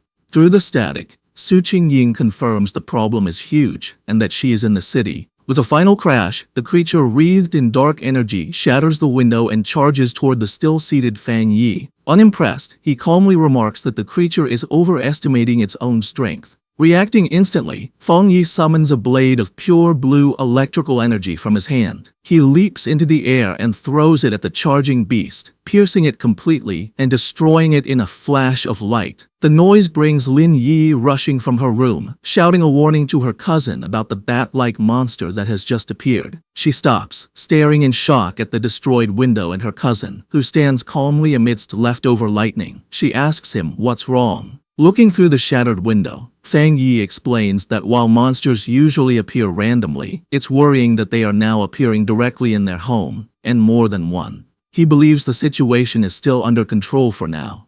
They both look out at the massive electrical storm over the city, and Feng Yi says this could be the start of a major disaster. He finds the situation very unusual, noting that a 2-star Ghost Axe realm monster would typically hide in the dark, rather than boldly attack a pioneer's home in the middle of the city. Realizing a difficult fight is coming, he tells Lin Yi to contact every pioneer she knows and have them gather at the apartment. She agrees without hesitation. Fang Yi then steps onto the ledge of the broken window, telling his cousin that since she is about to have her own breakthrough, he is trusting her with the safety of their home. He tells her to guard the window while he is gone. Elsewhere, across the chaotic city, Su Qingying and her squad are on a rooftop, their communications already being affected by the intense storm. One of her teammates, Zhang Xiaoya, wonders if their equipment is just broken. Su Qingying grimly states that if a true disaster happens, they will have to handle it on their own. They look up at a massive swirling vortex in the sky, and Su Qingying hopes it's just a false alarm. Acting as captain, she gets on her communicator, checking patrol statuses and ordering all units to stay on high alert. Her command is cut short as she, Zhang Xiaoya, and the other member of the group look up with expressions of pure shock and terror. A massive swarm of the dark, bat-like monsters begins to descend from the vortex, and a warning is shouted that a group of anomalies has appeared, signaling the start of an invasion. Across the city, a red alert warns of the biggest rainstorm in 50 years, telling all citizens to stay indoors. The streets are filled with fear and confusion as people look at the dark sky, wondering if it's the end of the world. Meanwhile, Zhonglu and his red-haired friend are speeding through the wet streets on their motorcycles. The friend yells to Jianglu that the situation feels wrong and asks if they should stay or go, but Jianglu is silent and grim. Suddenly, a monstrous bat-like creature in dark red energy dives at them from the sky. Jianglu reacts with anger, shouting that the creature is looking for death as he summons a fireball. He launches a powerful fire blast at the monster, while his friend wonders why it would attack them, since they usually avoid pioneers as strong as Jianglu. To their shock, the creature comes out of the flames with a screech, completely unharmed. Zhonglu realizes with panic that it's not that the creature wasn't burned, but that it revived instantly. Overwhelmed by the power of the monsters in this city, he decides they need to go home right away. The scene flashes back to several hours earlier, in a high-tech control room at the Spiritual Energy Association. Su Qingying and her superior are in a meeting where an official suggests they need their best people to communicate with Fang Yi. Just as the superior turns to speak with Su Qingying, an alarm interrupts them. A special warning appears on the main screen, announcing that an A-level anomaly will arrive in the city center within 24 hours, and that many bat-like anomalies are already gathering in the suburbs. The association superior questions if it's really an A-level anomaly, and a worried Su Qingying declares they must send a team immediately and that she will go too. The scene returns to the present, where the leader of the destroyer squad looks up in terror at a giant version of the bat monster coming down on him. He frantically yells into his communicator, correcting the report and warning that the anomaly isn't A-level, it's S-level. The creature's huge, shadowy form grows, its glowing red eyes watching as it prepares to destroy everything. The scene shifts to a quiet military district with empty, futuristic hallways. Outside, however, a fierce battle is raging. A massive swarm of glowing red bat-like anomalies attacks a military warship, which fires a huge blast of energy in defense. In the heart of the swarm, Jiaolan fights hard, her body a whirlwind, as she uses powerful purple energy whips to slice through waves of the dark creatures. Jiaolan pauses, watching the endless stream of monsters. She knows her unique ability lets her shape and strengthen her spiritual power, but the number of dark attribute bats keeps growing. It feels like they are trying to stop her and her soldiers from doing something important.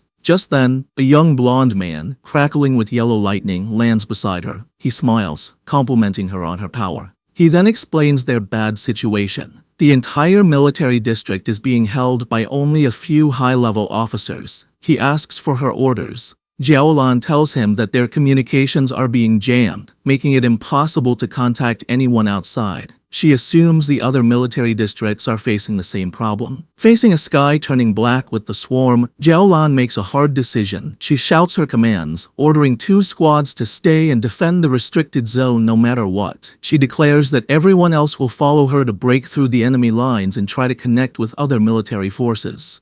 With her command given, she, the blonde lightning user, and their soldiers jump into the battle, ready to fight for their freedom. As they fly towards the city, Jiaolan has a horrifying realization. Looking at the city, now completely covered by the blood-red swarm, she understands their real goal. The anomaly's ultimate target was never the military zone. It was the entire city. In the pouring rain, citizens scramble for cover. At a bus stop, the live streamer Malala and a man wait, but she is excited instead of scared. She tells the man that the strange, heavy rain is a perfect chance for a popular stream. With a determined smile, she says that sometimes you have to take risks for amazing footage. Her excitement quickly turns to horror. In the next moment, a shadowy bat-like monster lunges from the darkness and eats the man as Malala watches, screaming. The air fills with chaos as a massive swarm of these creatures descends on the street. Malala runs for her life, hearing the terrified shouts that the bats are drinking their blood. One of the creatures catches up and attacks her, and she screams, believing her end has come. Just as the monster is about to strike, a bright blue blade of energy slices through the air, killing the creature and saving her. A figure surrounded by blue lightning lands gracefully behind her. The rescuer is Su Qingying, who stands with two of her cloaked squad members. She offers a hand to the terrified Malala, telling her that her teammates will take her home safely. As the two squad members help the shaken girl, one warns Su Qingying that the number of sea-level bat anomalies is growing, and they seem to be evolving. With a furious look, Su Qingying says that if they know the creatures evolve by eating humans, then they must hurry and get all civilians to a safe place. She then gives her final order, telling her team to meet her back at this spot later, as it is the area with the most anomalies. Her teammates agree as they lead Malala away, leaving Su Qingying alone to face the growing blood-red swarm. High above the city, Fang Yi leaps and lands on a rooftop, facing a huge multi-eyed version of the bat anomaly. Looking at the endless swarm below, he is surprised that the whole group has already evolved, their power approaching the 3-star Ghost Axe realm. In response to the great threat, he summons a bright, blazing sword of golden fire. With a single powerful swing, he sends a massive wave of flames that cuts through the swarm, burning a huge number of the creatures instantly. However, as he watches, his eye glows red, and he realizes this fight is not over. He understands this anomaly is different. The bat swarm seems unkillable, constantly healing and multiplying, making them impossible to destroy with simple attacks. He sees that swarms of these dark attribute creatures have appeared in every crowded area of the city. It feels like countless identical disaster zones have appeared at once, and he knows finding the association members in the chaos will take too much time. Looking out at the city, now covered in a swirling dark mist, he concludes that he has no choice but to deal with the swarms one by one. Deciding on a new strategy, Fang Yi raises his hand and uses his ultimate technique, the limitless dark world. A massive swirling vortex of dark green energy erupts from him, and he declares that the anomalies will become food for his spiritual flower. As his vortex begins to absorb the swarm, he thinks of his allies. A vision of the pioneers he gathered at his home appears in his mind: Lin Yiji, Su Qingying, Zhang Xiaoya, and others. He knows he must act quickly. He believes that with his cousin's ability and the protection of the other pioneers, his home should be safe for now. But he also understands that if the disaster gets worse, the nightmare will become real, and survival will become nearly impossible for everyone. 10 minutes later, Su Qingying is still fighting on a rooftop, surrounded by the endless swarm of bat anomalies. She grits her teeth in frustration, realizing that no matter how many she destroys, they just keep coming. Her spiritual power is recovering too slowly, and she worries that she will soon be completely out of energy. She also briefly thinks about her two teammates, hoping they are safe while escorting the civilian. A sudden, terrified scream for help makes her look at the sky. She sees a massive, dense ball of the red anomalies gathering, forming a single, terrifying creature. Realizing the danger is getting worse, she leaps up the side of a building. She knows that if the anomalies keep getting stronger, they will soon reach the spirit creation realm. With her team spread thin saving people, they don't have enough power to handle this new threat, especially now that the creatures have started attacking buildings. She fires several powerful blasts of blue energy at the bats, trying to break through. However, the huge number of creatures is too much, and they overwhelm her, knocking her from the sky. As she falls, she has a horrifying realization. Looking at the massive, swirling vortex of dark energy and lightning above, she understands the swarm's true purpose. An anomaly king is about to be born. The city is falling into ruin, overwhelmed by the massive swarm of shadowy bat-like creatures under a heavy downpour. The disaster is so immense that it seems no one, not even the military or the Spiritual Energy Association, can stop the city's destruction. In the middle of the chaos, pioneers fight desperately. Reports come in that pioneer teams are sacrificing themselves or being destroyed. Su Qingying fights alone, her protective barrier holding back the endless horde, as a new alert classifies the S-level anomaly as an anomaly king. In the association's command center, the situation is grim. Officials receive reports of catastrophic casualties. The number and regeneration speed of the creatures are overwhelming their defenses, and it's too late to call for reinforcements from other regions. A subordinate reports that the city is completely surrounded by a massive black fog, cutting off any chance of rescue. They realize with horror that they have become an isolated city. Facing the city's final moments, the association superior stands with his men, declaring that as pioneers, they will stand and fall with the city. He vows that the monsters will have to step over their dead bodies. With grim resolve, he gives a final order to send a last code to headquarters. If they cannot stop the disaster, headquarters must immediately launch a destruction strike to prevent the dark attribute from spreading. Meanwhile, Su Jingying's fight continues. Her protective barrier begins to crack under the constant attack of the swarm, and she feels her spiritual power is almost gone. Gathering her last strength, she concentrates her energy and unleashes a final, massive blast at the swirling vortex of monsters. However, her attack is easily deflected. The evolved creature, now more visible, lets out a terrifying shriek as it reveals its true power, which Su Qingying is shocked to realize is at the level of a 3-star spirit creation realm.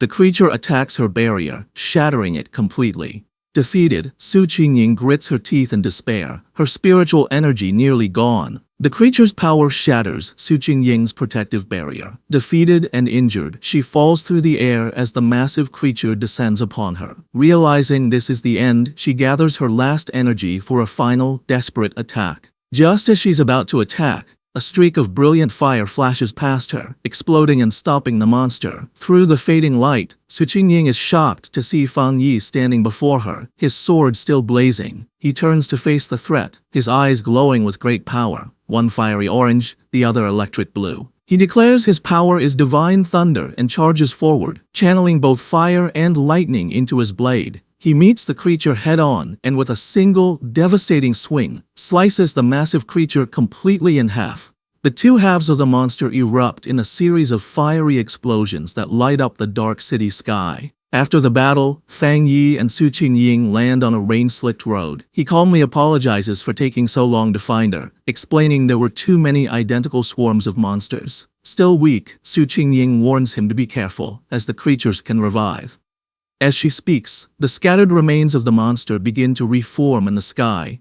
Fang Yi simply looks up, stating that he already knows this. Facing the regenerating swarm, Fang Yi tells Su Qingying not to worry, as he always finishes what he starts. He gathers a huge amount of purple dark attribute energy into his hand, and unleashes his limitless dark world, a powerful vortex to absorb the enemy, declaring he always keeps his word.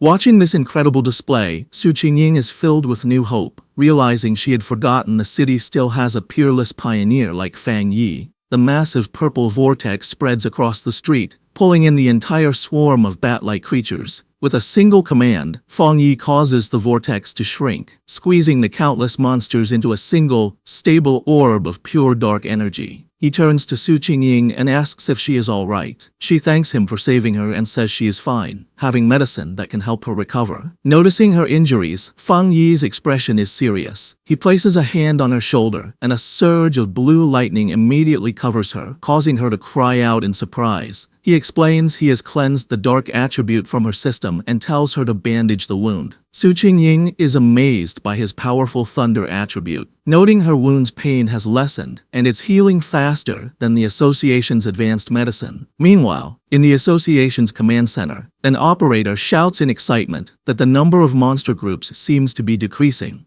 However, one of the superiors grimly corrects him. He explains that all rescue pioneer teams have been attacked and have lost contact. The number of monsters outside the city is not decreasing at all. He concludes that the swarms in the city are gathering because the anomaly king is about to appear. He thinks sadly about wanting to see his parents, but knows it is now impossible. Deciding all he can do is perform his final duties. As they both watch the massive green vortex in the sky, Fang Yi asks Su Qingying if she has any solid information on what they are facing. She explains it is a Super S-class anomaly that plans to feed on the entire city, with a power level as high as the monster that the Star God Warzone had to seal. With a grim expression, she tells him that such an event is called a cataclysm, and the swarms of monsters are just a warning of the true disaster to come. She says that within the swarm, a terrifyingly powerful spirit is being born, and if it succeeds, the entire city will be destroyed. Su Qingying then shares what the association has learned. While monsters of the same type often eat each other to evolve, dark attribute anomalies are different. A fully evolved one, called the Anomaly King, has a power that forces all other anomalies of its type to obey it. She turns to Fang Yi with a worried look. While his power is incredible, she points out he hasn't reached the legendary Jinggang realm. She reminds him that the nation's strongest pioneer was left bedridden after sealing a similar disaster.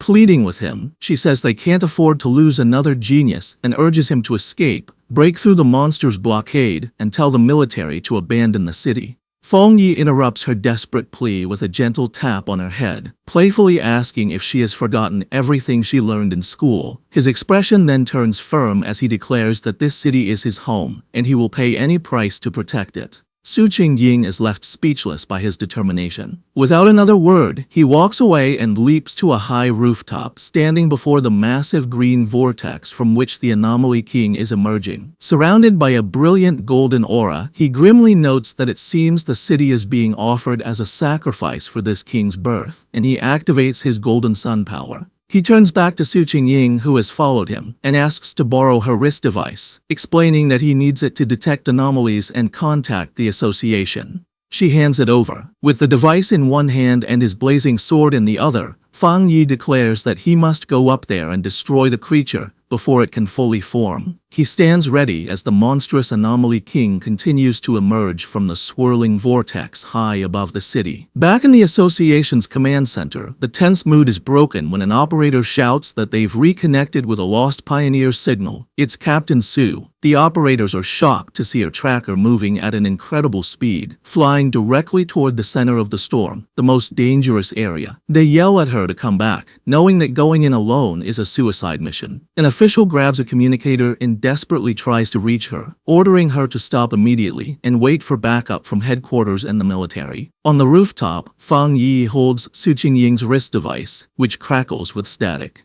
Having finally figured out how to use it, he speaks into the communicator, asking if they can hear him. The official on the other end is stunned, demanding to know who he is and where Su Qingying is. Fang Yi ignores the questions and takes charge, telling the official that he needs everyone in the command center to work with him because he is going to destroy the Anomaly King at the center of the storm. As Fang Yi flies towards the massive vortex, he continues his demand, telling the speechless official that if they don't want the city to be destroyed, they will cooperate. He demands that all their communication equipment and information be used to help him. After a moment of shocked silence, the official makes a decision. He furiously orders everyone to stop what they are doing and immediately connect with the unknown pioneer. He commands his teams to use all available satellite radar to give him information, and assigns an operator to be his main contact. The operator immediately begins his report, explaining that satellite images show a huge number of anomalies surrounding the king, swirling like a typhoon. He suggests that the number of anomalies on the northern route is lower, offering it as a possible way in, and recommends an approach from the southeast to avoid the thickest swarms. As the information comes in, Fang Yi continues to fly into the storm. Suddenly, the operator shouts a warning. Fang Yi has been spotted by two powerful anomalies, ranked A and S, both estimated to possess the strength of the two-star spirit creation realm. He desperately urges Fang Yi to get away. The official watches the monitors grimly, knowing that it is too late to retreat. At that moment, a massive shockwave hits the command center, throwing the staff into chaos as they scream in panic. High in the sky, Fang Yi effortlessly cuts one of the powerful bat-like anomalies in half with his flaming sword. His eyes burn with fiery energy as he calmly asks, "And then?" In the command center, the operators are in stunned disbelief. The main official exclaims that the anomaly's source has disappeared, realizing with shock that the pioneer killed a dark attribute S-level anomaly in one hit. His subordinate excitedly confirms that it must be the legendary pioneer known as the Tyrant. The entire command center erupts in cheers, happy that they have been saved. Meanwhile, Fang Yi analyzes the situation. He understands that after enchanting his sword, its flames can now counter the dark attribute, greatly slowing down the anomaly's regeneration. However, as the creature he just defeated begins to reform from the dark energy, he realizes his current power isn't quite enough to stop their regeneration completely. He concludes that if he had broken through to the next level earlier, one hit would have been enough. Realizing he needs a different plan, Fang Yi clenches his fists, gathering both his fire and thunder energy. Deciding that speed and frequent attacks are the only solution, he unleashes a flurry of fast slashes that cut the reforming monster to pieces, though he notes with annoyance that their endless numbers are a problem. Suddenly, a strange, swirling green orb of energy appears in the sky, catching the attention of the dark creatures, which begin to fly down towards it. On the ground, a group of cloaked pioneers watches in confusion. One of them wonders what is happening as the bat-like creatures have suddenly stopped their attack. The association superior, who is with them, grimly states that this is not good. He knows there is only one reason the swarms would stop. They are being called back by the Anomaly King, which means its arrival is getting closer. The remaining military and pioneer forces watch as the swarms gather into a massive blood-red cloud over the city, understanding that their only chance is to stop the swarms before they can be fully recalled. Outside the surrounded city, the battle continues. Jiaolan, from a high point, unleashes a powerful blast of energy into the swarms of dark creatures. Her subordinate, the blonde lightning user, approaches her with a grim report. He asks how much longer it will be until they can enter the city, and Jiaolan replies that their instruments estimate it will take at least another half hour. The subordinate despairs, knowing that in half an hour, the Anomaly King will have fully hatched, and the city will be lost. Jiaolan can only watch the huge blood-red swarm, explaining that they have no choice, as the number of creatures is more than 10 times what they first thought, a threat equal to 10 S-class anomalies. Even with the military's powerful weapons, they can't completely eliminate the endlessly regenerating creatures. Jiaolan worries that if they fail, the nearby cities will also be consumed by the dark attribute. She asks if they still don't have enough people to break through the blockade. Her subordinate replies that they are completely outnumbered, complaining that some pioneers are just watching from a distance, not realizing the danger will eventually reach them too. Suddenly, Jiaolan's expression changes as she notices something in the sky. Her subordinate asks what she sees. They both watch as the swarms of bat-like creatures within the city begin to come together, flying towards the area where the Anomaly King is being born. At that moment, a bright point of golden light erupts from the very center of the massive vortex. The subordinate recognizes the energy, asking in disbelief if the bright flame could be Fang Yi. He turns to her, questioningly saying her name. With a new, confident smile, Jiaolan simply replies that it is nothing. She then takes command, shouting to all her forces to increase their firepower and push forward without worrying about their supplies. She declares that they must enter the city because the Star God Warzone will not abandon any city. As her forces advance, a single fiery figure rises into the heart of the storm, a beacon of hope against the darkness. Jiaolan and a stunned Su Qingying can only stare at the immense sea of flames he has created. From the safety of a shattered apartment window, Lin Yiyi excitedly recognizes her cousin's blade technique, while the red-haired leader looks on in amazement. High above the city, the remaining swarms of bat-like creatures converge on Fang Yi, trying to stop him. Unimpressed by their numbers, he notes that they have all come to stop him. With a determined look, he declares that this is exactly what he wants and swings his massive, blazing sword. The attack creates a colossal fire explosion that radiates through the sky, cutting a huge path through the endless horde of dark creatures. As his eyes burn with intense fiery energy, Fang Yi has a sudden realization. He feels the sensation of being on the verge of a breakthrough returning, the same feeling that had disappeared earlier.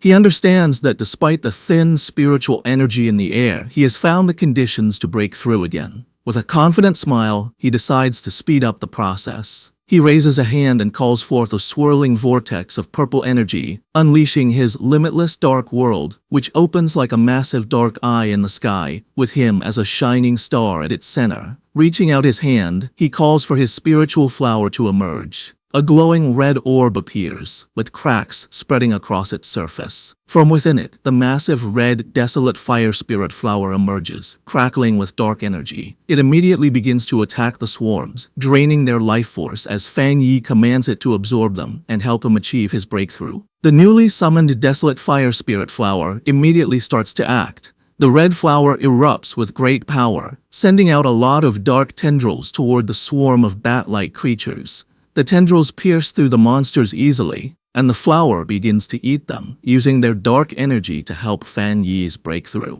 Once the swarms are gone, Fang Yi lands gently in the middle of the now huge red flower. From there, he watches the big green and red vortex in the sky where the Anomaly King is still forming. With his eyes glowing red, he thinks that although the giant creature is visible, it feels strangely unreal, like a reflection in water. However, a confident smirk appears on his face as he realizes he can sense the creature's core. He can hear its heartbeat, a dull, powerful sound like war drums. Fang Yi understands that the king's power can bring out the deepest and most evil desires in people, making it a serious threat. His eyes glow with an intense red light as he realizes the king is holding back, hiding itself, maybe because its evolution isn't complete yet. Standing on his flower, Fang Yi asks it if it has found the king's exact location. The flower seems to confirm that it has, sending the location to the device on Fang Yi's wrist. The device glows with a red light, shooting a beam into the sky that shows the Anomaly King's core inside the swirling vortex. With the target found, Fang Yi's eyes begin to glow with golden energy as he uses his golden sun breathing technique at full power. A huge explosion of pure golden energy shoots out from him, going toward the heavens like a rising sun, aiming to destroy the dark creatures for good. Far below in the ruined city, Zheng Lu and his friends watch the sky in total disbelief. They wonder what kind of power can create such a bright light, thinking it must be a fire attribute. However, one of them realizes that a normal fire attribute can't be so strong or fight the dark attribute so well. They come to the only possible conclusion. It has to be a high-tier yang attribute, the natural enemy of the dark power. Meanwhile, inside the association's command center, the tense mood is broken by shouts of joy. An operator reports that the number of monsters is dropping fast and the containment field is shrinking. Staring at the monitors in disbelief, the officials can hardly believe the situation has turned around so suddenly. Outside the trapped city, a military convoy is forced to stop. A subordinate reports to Jiaolan that all the swarms blocking their path are going back to the city, as if they get a new command. From where she is, Jiaolan watches the massive golden light of Fang Yi's power shining over the city, realizing that he must be attacking the Anomaly King's core. Her blonde subordinate joins her, confirming that the incredible power belongs to the tyrant, and recognizing it as the purest form of the yang attribute. Jiaolan, however, says she's worried about him facing such a powerful enemy alone. Her subordinate, feeling urgent, declares that they must enter the city immediately to help. But Jiaolan stops him, her eyes on the sky as she shouts for him to look. Her expression is one of pure shock. Inside the massive vortex, a strange, green, spiky ball like a giant virus has appeared. Jiaolan realizes with horror that the Anomaly King is starting to hatch early. Down in the streets, other pioneers also see this scary development. One man stares at the pulsating green mass, identifying it as the source of all evil. Filled with anger and sadness for their fallen friends, he and the other pioneers promise to kill every last monster. Meanwhile, inside a damaged building, Lin Yi, the red-haired leader, and another pioneer watch the crisis. Yi insists that they can't just wait to be killed. They must do something to help her cousin, understanding that the birth of the Anomaly King will require the whole city as a sacrifice. Elsewhere, Su Qingying uses her powers to heal an injured pioneer, showing the desperate fight happening all over. Lin Yi rallies the other pioneers in the building. She reminds them that the very creatures trying to stop her cousin are the same ones that have hurt their families and friends. As she speaks, an idea suddenly comes to her. She remembers the massive flower her cousin has summoned, the one that eats the swarms of bats. She realizes its power is just like the desolation attribute of the ghost vine they have seen before. This leads her to a stunning conclusion. Her cousin also has the power of the desolation attribute. With this new understanding, Lin Yi suggests a bold plan. She tells everyone that they will transfer all of their spiritual power into the network of vines created by her cousin's flower, feeding it their energy to make it stronger for the final battle. The other pioneers agree without hesitation, raising their hands and sending their combined power toward the flower. From the ground, the association superior notices the streams of blue energy flying toward the sky. At first, he wonders if other pioneers are gathering their power to attack the monster directly, but he quickly dismisses the idea, knowing they aren't strong enough to hit it from so far away. He then understands their real plan. They are sending their spiritual energy to the plant that Fang Yi has summoned. Inspired by their bravery, the superior declares that he too will help. He lets out a powerful surge of his own blue energy, sending it toward the sky. All around the city, the remaining pioneers follow his lead. They focus their wills and send out their spiritual power, creating a massive wave of energy that flies toward the heavens to help in the fight. Su Yingying, while helping an injured pioneer,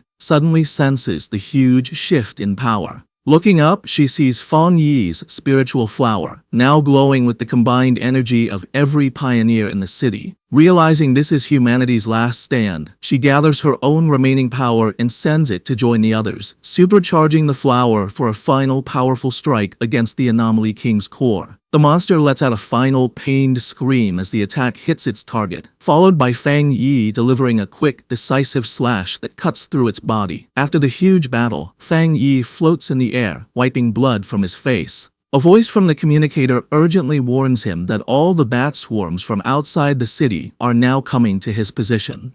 The numbers are huge. Tens of thousands of B-level, A-level, and even S-level monsters are rushing toward him, a seemingly endless wave of red and black. Unbothered, Fang Yi looks up at the pulsating green cocoon of the Anomaly King and says that no matter how many minions it sends, he will destroy them all. He taunts the creature, asking if it is hatching early because it is afraid of him. Provoked, the Anomaly King finally begins to emerge. A monstrous, shadowy green claw tears through the cocoon, and its full form begins to take shape.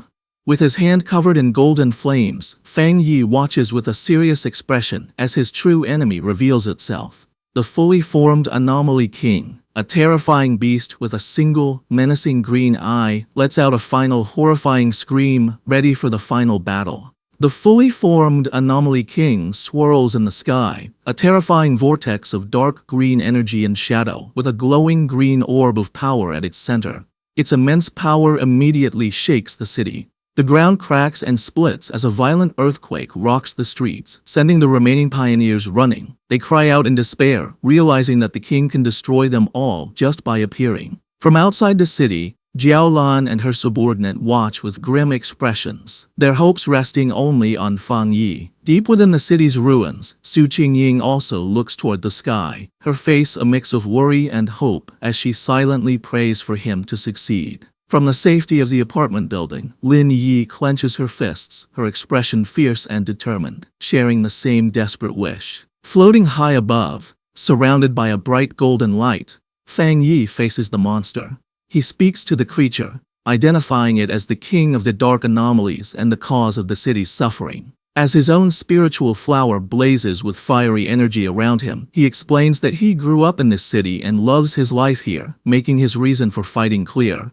In response, the Anomaly King lets out a furious, deafening scream. With a final, determined look from his burning red eyes, Fang Yi gives his final message, telling the monster that for the sake of his home, it has to die. Their two immense powers collide in a massive explosion of red, green, and golden light, the fate of the entire city hanging in the balance. The huge clash between Fang Yi and the Anomaly King creates a massive, blinding explosion that lights up the sky. When the light fades, Fang Yi is floating in a strange, dark void, facing the single, giant green eye of the Anomaly King. The creature stares at him, its voice echoing in his mind as it mocks him for daring to challenge it when he is only at the one-star spirit creation realm. Before Fang Yi can react, the Anomaly King opens its huge, shadowy mouth, creating a powerful vortex. Fang Yi senses the danger right away, but cannot stop the force that begins to suck him in. As he is pulled into the monster's mouth, he realizes the Anomaly King is different from any other creature he has faced. Even after being hurt by his full power attack, it is still strong enough to swallow him whole.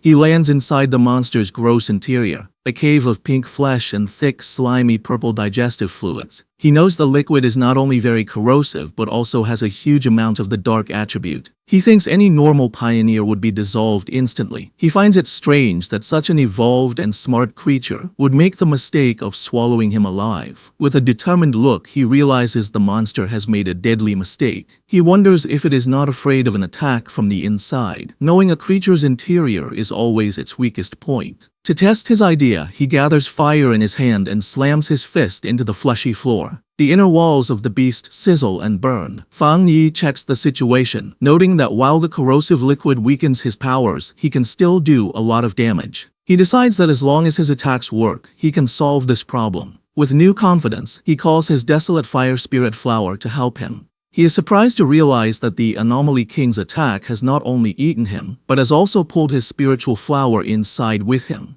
This is lucky, as the flower is now supercharged, having absorbed the dark energy of the bat swarms and the spiritual power of all the pioneers in the city. However, as he holds the bright red flower, he notices it seems to hesitate. He asks it what is wrong, wondering if it dislikes the Anomaly King's dark attribute. To his surprise, the Desolation attribute flower, which usually feeds on dark energy, seems to be pushed away by the Anomaly King's unique power. Fang Yi finds this unexpected, as his original plan is to use the flower's life-draining ability to empty the monster from the inside. Realizing he has to change his plan, he holds the flower in one hand and once again slams his other fist into the fleshy walls of the monster's stomach. After the battle, the Anomaly King's form dissolves, but it immediately begins to reform in the sky, swirling into a huge vortex as it calls back all the remaining bat-like swarms. On the ground, Lin Yi and the red-haired leader watch in confusion and fear. The leader asks what is happening, but Yi can only say she doesn't know, her main worry being where her cousin is.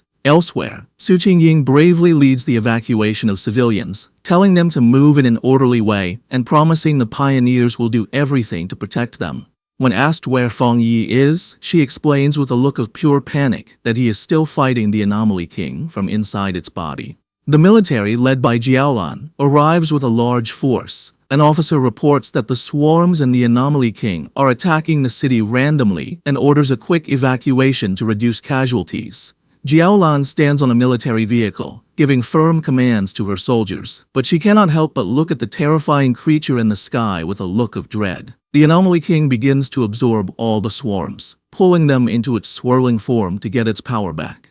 Inside the monster's stomach, Fang Yi is shocked by this, realizing the creature is far from beaten. As the monster begins to digest him, its powerful corrosive energy coming down on him, he feels his own power dissolving and his body being broken down. He notices the dark energy fading from around him and closes his eyes for a moment. When he opens them again, he is no longer inside the monster. He finds himself standing alone in the ruins of a completely destroyed city, with broken skyscrapers around him under a dark, threatening sky, leaving him to wonder where he is and what has just happened. In the ruined cityscape of the illusion, Fang Yi stands with a grim look. Behind him, a huge, shadowy beast with glowing red eyes begins to come out of the darkness. The monstrous creature immediately lunges forward, throwing a powerful punch down at Fang Yi. Fang Yi focuses his senses and realizes with concern that his spiritual power is gone. The beast continues its attack, bringing its huge fist down towards him once more. Leaping away with amazing agility, Fang Yi narrowly dodges the attack as the impact shatters the ground. He lands safely on a piece of rubble and realizes something important. He notes that even without his spiritual power, his body still feels strong from his training. He now understands the situation. This is an illusion created by the Anomaly King to trick him into thinking he has returned to his past life before he became a pioneer. The beast tries to crush him with a huge stomp, but Fang Yi once again leaps out of the way, dodging the attack. As he lands, he comes to a critical conclusion.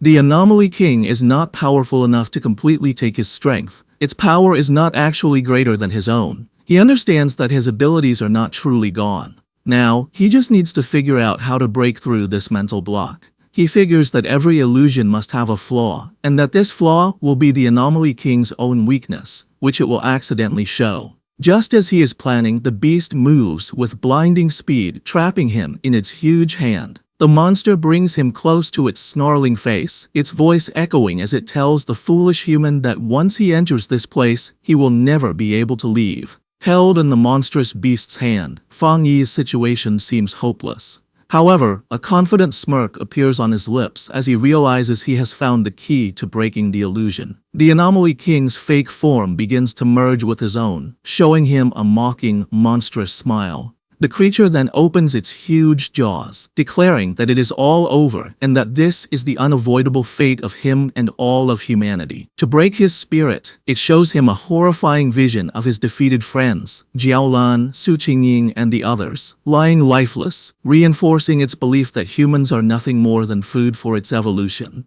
Pretending to be defeated, Fang Yi remains silent for a moment, before looking up with a small, defiant smile. He calmly asks if that is truly what the monster believes. In that instant, Fang Yi unleashes his true power. His body explodes in a brilliant golden surge of energy as he declares that the monster is nothing but a puppet. He explains that the monster does not seem to understand the truth of his existence. Golden shapes of countless people appear around him as he reveals he has been reborn for the sole purpose of protecting his home and everyone he cares about. The huge golden light completely covers the shadowy beast, causing a massive explosion that shatters the illusion from within. A wave of pure fire sweeps through the mental space, its power reflecting in a single blazing eye. Now free from the illusion and back in the real world, Fang Yi's form has changed. His hair blazes like fire, and his body crackles with blue lightning as he calls upon his system to get to work. Floating in the stormy sky, he is surrounded by a huge handshape of pure golden energy, fully prepared to end the fight. Just then, a system window appears before him, confirming that he has met the requirements for a breakthrough and asking if he wishes to advance to the 2-star spirit creation realm. With his power surging, Fang Yi accepts his breakthrough to the 2-star spirit creation realm. He declares himself the king of anomalies and charges forward in an explosion of golden energy. Fang Yi realizes that, thanks to the Anomaly King, he has reached a new understanding. Channeling his immense power, he delivers a devastating slash. In his new form, with golden flame-like hair and blue lightning crackling around him, he declares his rebirth is meant to change the world's fate, and that he is the chosen avenger. Back in the real world, the Anomaly King laughs, mocking Fang Yi for being only a 2-star cultivator. Unfazed, Fang Yi leaps into action, preparing for the monster's next attack. He agilely dodges a powerful blow from the shadowy creature. The Anomaly King looms over him, its dark form filling the sky, telling him he can't escape and will become its food. However, the monster's expression changes to confusion, not understanding what is happening. In contrast, Fang Yi shows a confident smirk, knowing his plan is working. Suddenly, blue thunder energy erupts from within the Anomaly King. The monster writhes in pain, yelling at the stinking human for causing it pain and wondering what this strange body is. With his power at its peak, Fang Yi prepares his final move, declaring that he will seal the monster. He calls on his technique, the 9 Dragons Skyfire, to purge all evil. From his fiery aura, 9 huge fire dragons emerge and converge on the Anomaly King's core. The monster screams, realizing the power is far greater than a 1-star cultivator's. The attack ends in a massive explosion of light that fills the city sky. The pioneers on the ground watch in awe as Fang Yi eliminates the anomaly. The Anomaly King lets out a final scream of pain as its essence is destroyed by Fang Yi's power. The last of the Anomaly King's power disappears from the sky, leaving a clear blue day. High above, a massive vortex of purple energy, the last of the dark attribute, is absorbed. Fang Yi, his form back to normal but still holding his blazing sword, stands as the swirling purple energy is drawn into a sphere before him. He looks on with a calm, serious expression, his eyes glowing red. He creates his limitless dark world, a vortex that pulls in all the leftover chaotic energy from the battle. On the streets, surviving pioneers and soldiers look up at the peaceful sky in disbelief. One of them wonders if the nightmare is finally over, while another confirms the battle has ended. Atop a military vehicle, Jiaolan is met with a massive cheer from the survivors. They celebrate that the city has been saved and they have survived. As dawn breaks, Jiao Lan's blonde subordinate asks if she is going to find Fang Yi. She looks toward the rising sun with a gentle smile, explaining they have their own duties now. She explains their job is to help people's lives return to normal and restore the city. Below them, the survivors embrace, cry, and cheer in the morning light. Miles away, the Spiritual Energy Association staff celebrates. They are overjoyed they helped stop the Anomaly King, feeling like they've woken from a bad dream. They stand by a window, reflecting.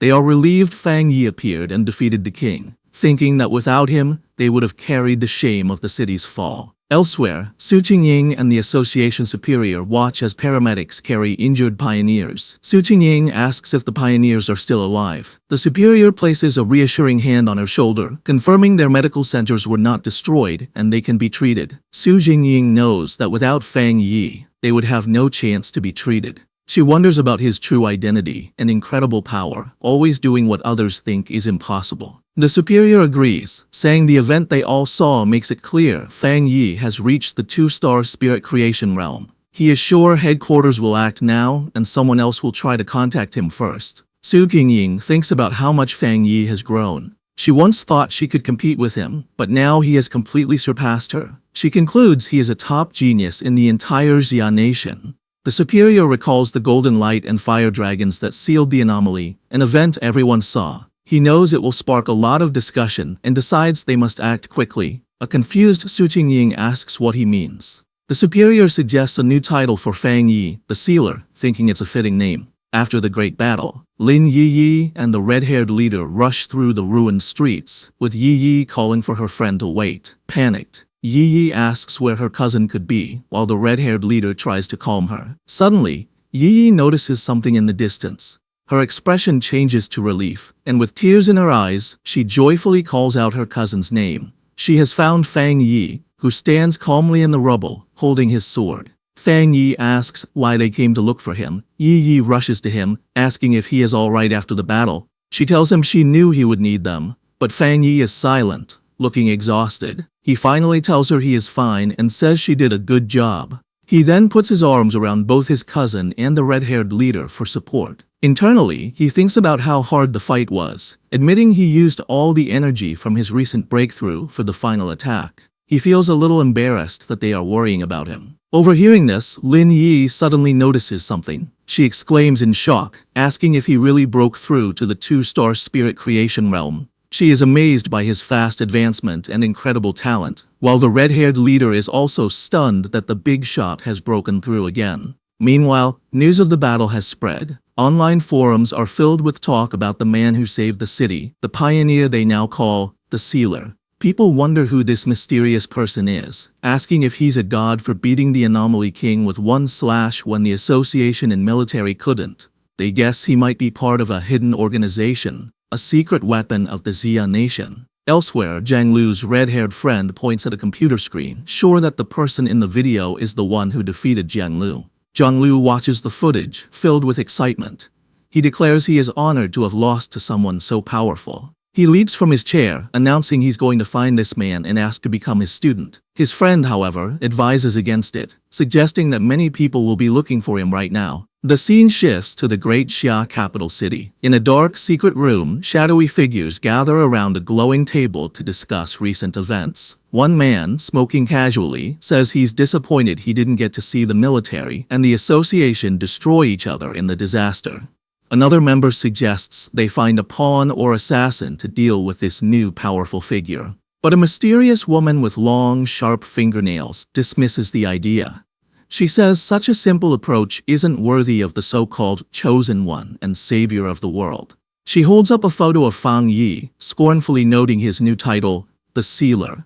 With a swift motion, she pierces the photo at Fang Yi's neck with a sharp nail, tearing it. She calmly says there's no need to rush, as the photo in her hand bursts into a purple flame. She declares that anyone who stands in their way will be destroyed. As she speaks, the purple flames form the shape of menacing eyes, making their threat clear. While Fang Yi and Lin Yi are resting in their apartment after the intense battle, they are startled by a knock at the door. Fang Yi opens it to find Su Qingying and the association's superior. Su Qingying is holding several large gift boxes, and the superior expresses his sincere thanks on behalf of the Spiritual Energy Association. He explains that they made a grave mistake during the S-class anomaly invasion, and it was only thanks to Fang Yi that they avoided terrible consequences. Su Qingying excitedly thinks of him as a big shot. Fang Yi tells them it's no problem and invites them inside. After Fang Yi serves them water, the group sits down at the table, with Lin Yi also joining them. The association superior thinks to himself that the association should get a better home for Fang Yi. He then gets to the point, explaining that the association has another matter to discuss. He reveals that they plan to publicly promote the title of the Sealer. Intrigued, Fang Yi asks him to explain. The superior projects a map showing powerful pioneers who have appeared in every major city, explaining that they are well-known figures. He contrasts this with the recent S-class anomaly, which he calls the most terrifying disaster yet. He explains that they want to use the name the Sealer to establish their city, Tai, as a key strategic city. Fang Yi listens to their proposal.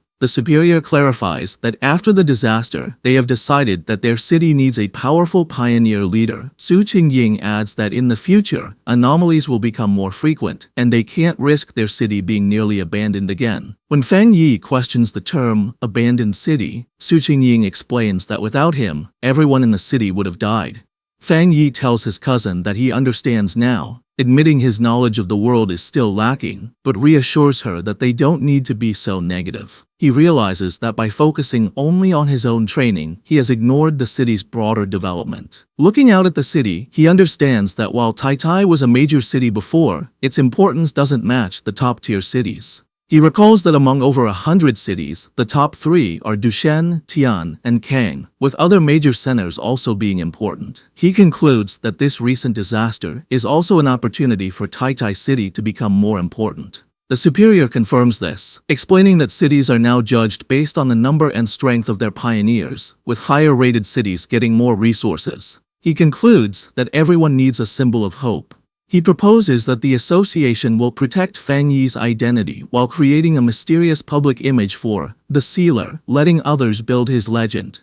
Fang Yi agrees, understanding that some mystery is smarter than full exposure. Lin Yi agrees, adding that human imagination can sometimes be more threatening than reality. Fang Yi calmly says he has no problem with the association's plan, as it helps him and the people he cares about, and he hopes for a good partnership. He extends his hand to seal the deal, which surprises both the association superior and Su Qingying. Fang Yi and the superior shake hands, finalizing their new partnership. The superior officially welcomes him, calling him by his new title, the Sealer. In the following days, with the full cooperation of the association and the military, Tai City begins to recover quickly. The reconstruction of the city and the rescue of the injured go on in an orderly way. The great disaster has helped speed up the creation of a new order across the world.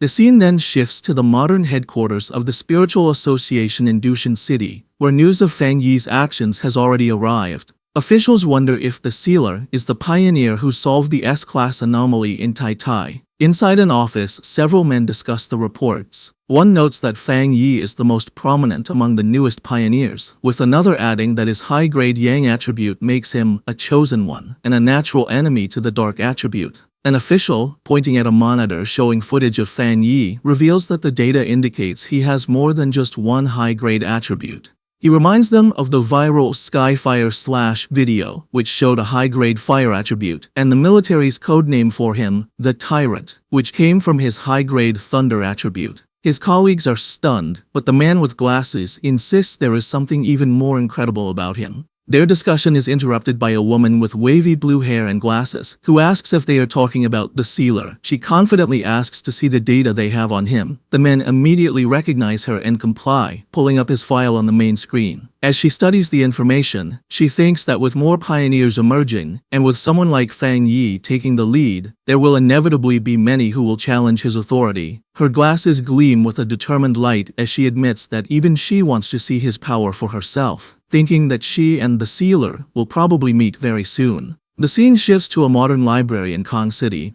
where people are quietly reading. Feng Yi's ex-girlfriend, Chu Qingli, is sitting at a desk working on her laptop when a young man nervously approaches her. With a blush, the man stutters as he tries to ask for her contact information, but Chu Qingli coldly interrupts him. She tells him that this is a library, and he is disturbing others. Dejected, the young man walks away while Chu Qingli returns to her work. Internally, Chu Qingli dismisses the man as boring, thinking how people like him are completely unaware of the massive changes happening in the world. She reflects on her own recent transformation, recalling that after an exam, she unexpectedly awakened her spiritual power and became a one-star Ghost Realm pioneer. She knows that becoming a pioneer is an incredibly rare thing, and that she is one of the chosen few. She smiles, believing this new power is why she was able to escape the recent disaster that struck Tai City.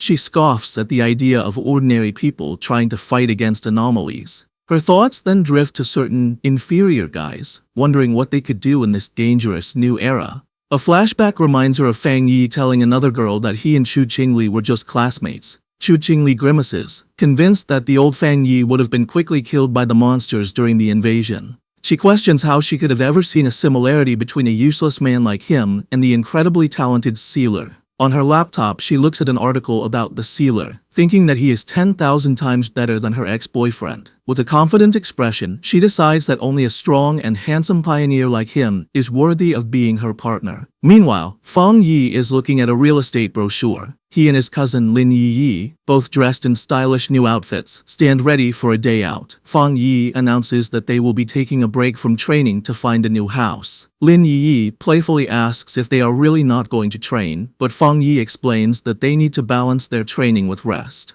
He mentions that the association's suggestion to improve their living standard was a good one. Yi realizes the idea came from Su Qingying, who had told her their living conditions needed an upgrade and that she would go house hunting with them. Yi is thrilled, amazed that Captain Su has such resources, and was casually offering to give them 2 high-end houses. As Feng Yi and Lin Yi are enjoying their day off house hunting, a strange, bad-smelling green vapor begins to float around them. Yi asks her cousin if he can smell the stench, and Feng Yi agrees, comparing it to the smell of a sewer. His expression suddenly hardens as he realizes the smell is not an accident, and that someone is following them. Both he and Lin Yi quickly turn around. From the green haze, a group of 3 menacing-looking men emerges. Their leader, a large, muscular, bald man with a heavy metal pipe, mockingly identifies Feng Yi as the sealer and taunts them for only noticing him after they had already walked into his trap.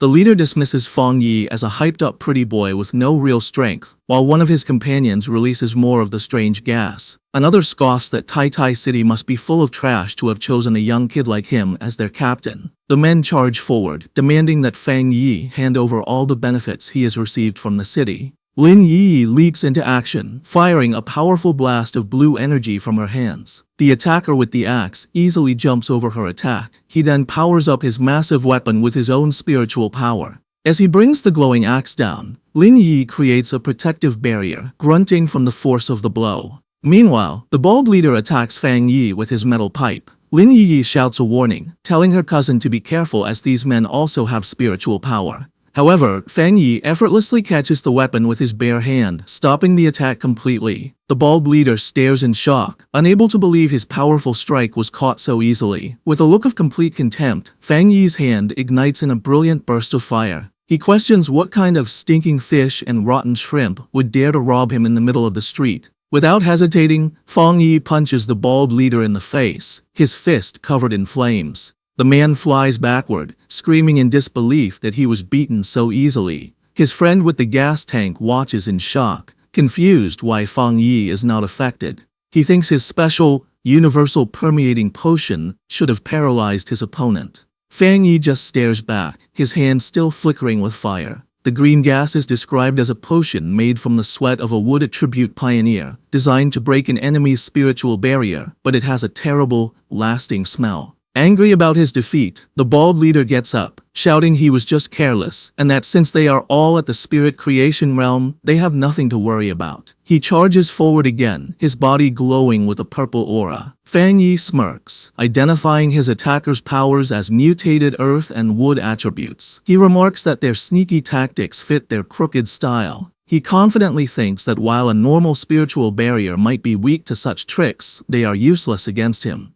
Meanwhile, the man with the axe-like weapon jumps high to attack Lin Yi. However, she reacts with amazing speed, kicking him in the groin and making him cry out in pain. As Yi lands, Feng Yi watches, thinking that while he doesn't want to cause a big scene, having his daily life interrupted is very annoying. He takes off his sunglasses, his expression now serious and his red eyes glowing with power. Telling his cousin to move, Feng Yi unleashes his true power. A huge surge of bright golden energy erupts from him, pushing back the attackers. He stands in the middle of a sun-like explosion of golden light that covers the area, stunning his opponents. The golden energy expands, trapping the three men. Covered in the intense, holy flames, the men scream in pain. They wonder what kind of terrifying fire this is, finally realizing the true power of the sealer as they beg for the pain to stop. Just as Feng Yi is about to use his full power, Su Qingying suddenly appears, rushing towards him and shouting at him not to kill the attackers, which surprises Feng Yi. Looking at the three defeated men on the street, Su Qingying explains with relief that these men are key targets the association is watching. Feng Yi asks if she plans to take them for processing. Su Qingying confirms, saying the association has started registering all pioneers, especially troublemakers like these. Standing over the defeated men, Feng Yi coldly tells them they are lucky. He says he dislikes being disturbed and if they bother him again, things won't be so simple, which earns him an annoyed look from Su Qingying. As paramedics load the injured men onto stretchers, Su Qingying angrily scolds them, telling them that if this had happened 2 days ago, the association wouldn't have stepped in and they would have deserved to be killed. She reminds them that the sealers spared their lives for the association and warns them about the punishment waiting for them.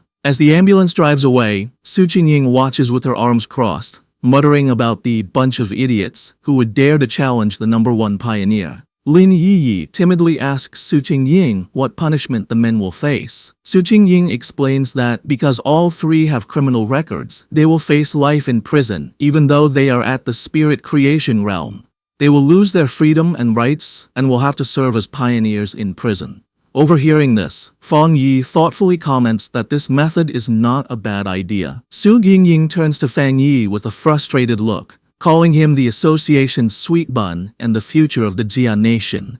She complains that even with all their efforts to promote him, so many clueless people still challenge him, making her wonder if their publicity has been too quiet. She continues, saying it is the association's duty to recruit powerful pioneers like him and help them grow. She is firm that they cannot let these fools ruin the good relationship they have just built with Feng Yi. Changing the subject with a bright smile, Su Qingying excitedly tells Feng Yi and Lin Yi that she will take them to pick out a new villa and a new car. Standing before a tall, modern apartment building, Su Qingying declares that they must make an example of the attackers to scare others off. She presents 2 housing options: a top-floor penthouse in the city center and a very private 3-story villa in the mountains, perfect for training. Showing them a golden model of the villa, she explains that both places are fully furnished and ready to move into. Lin Yi comments that both options are very nice.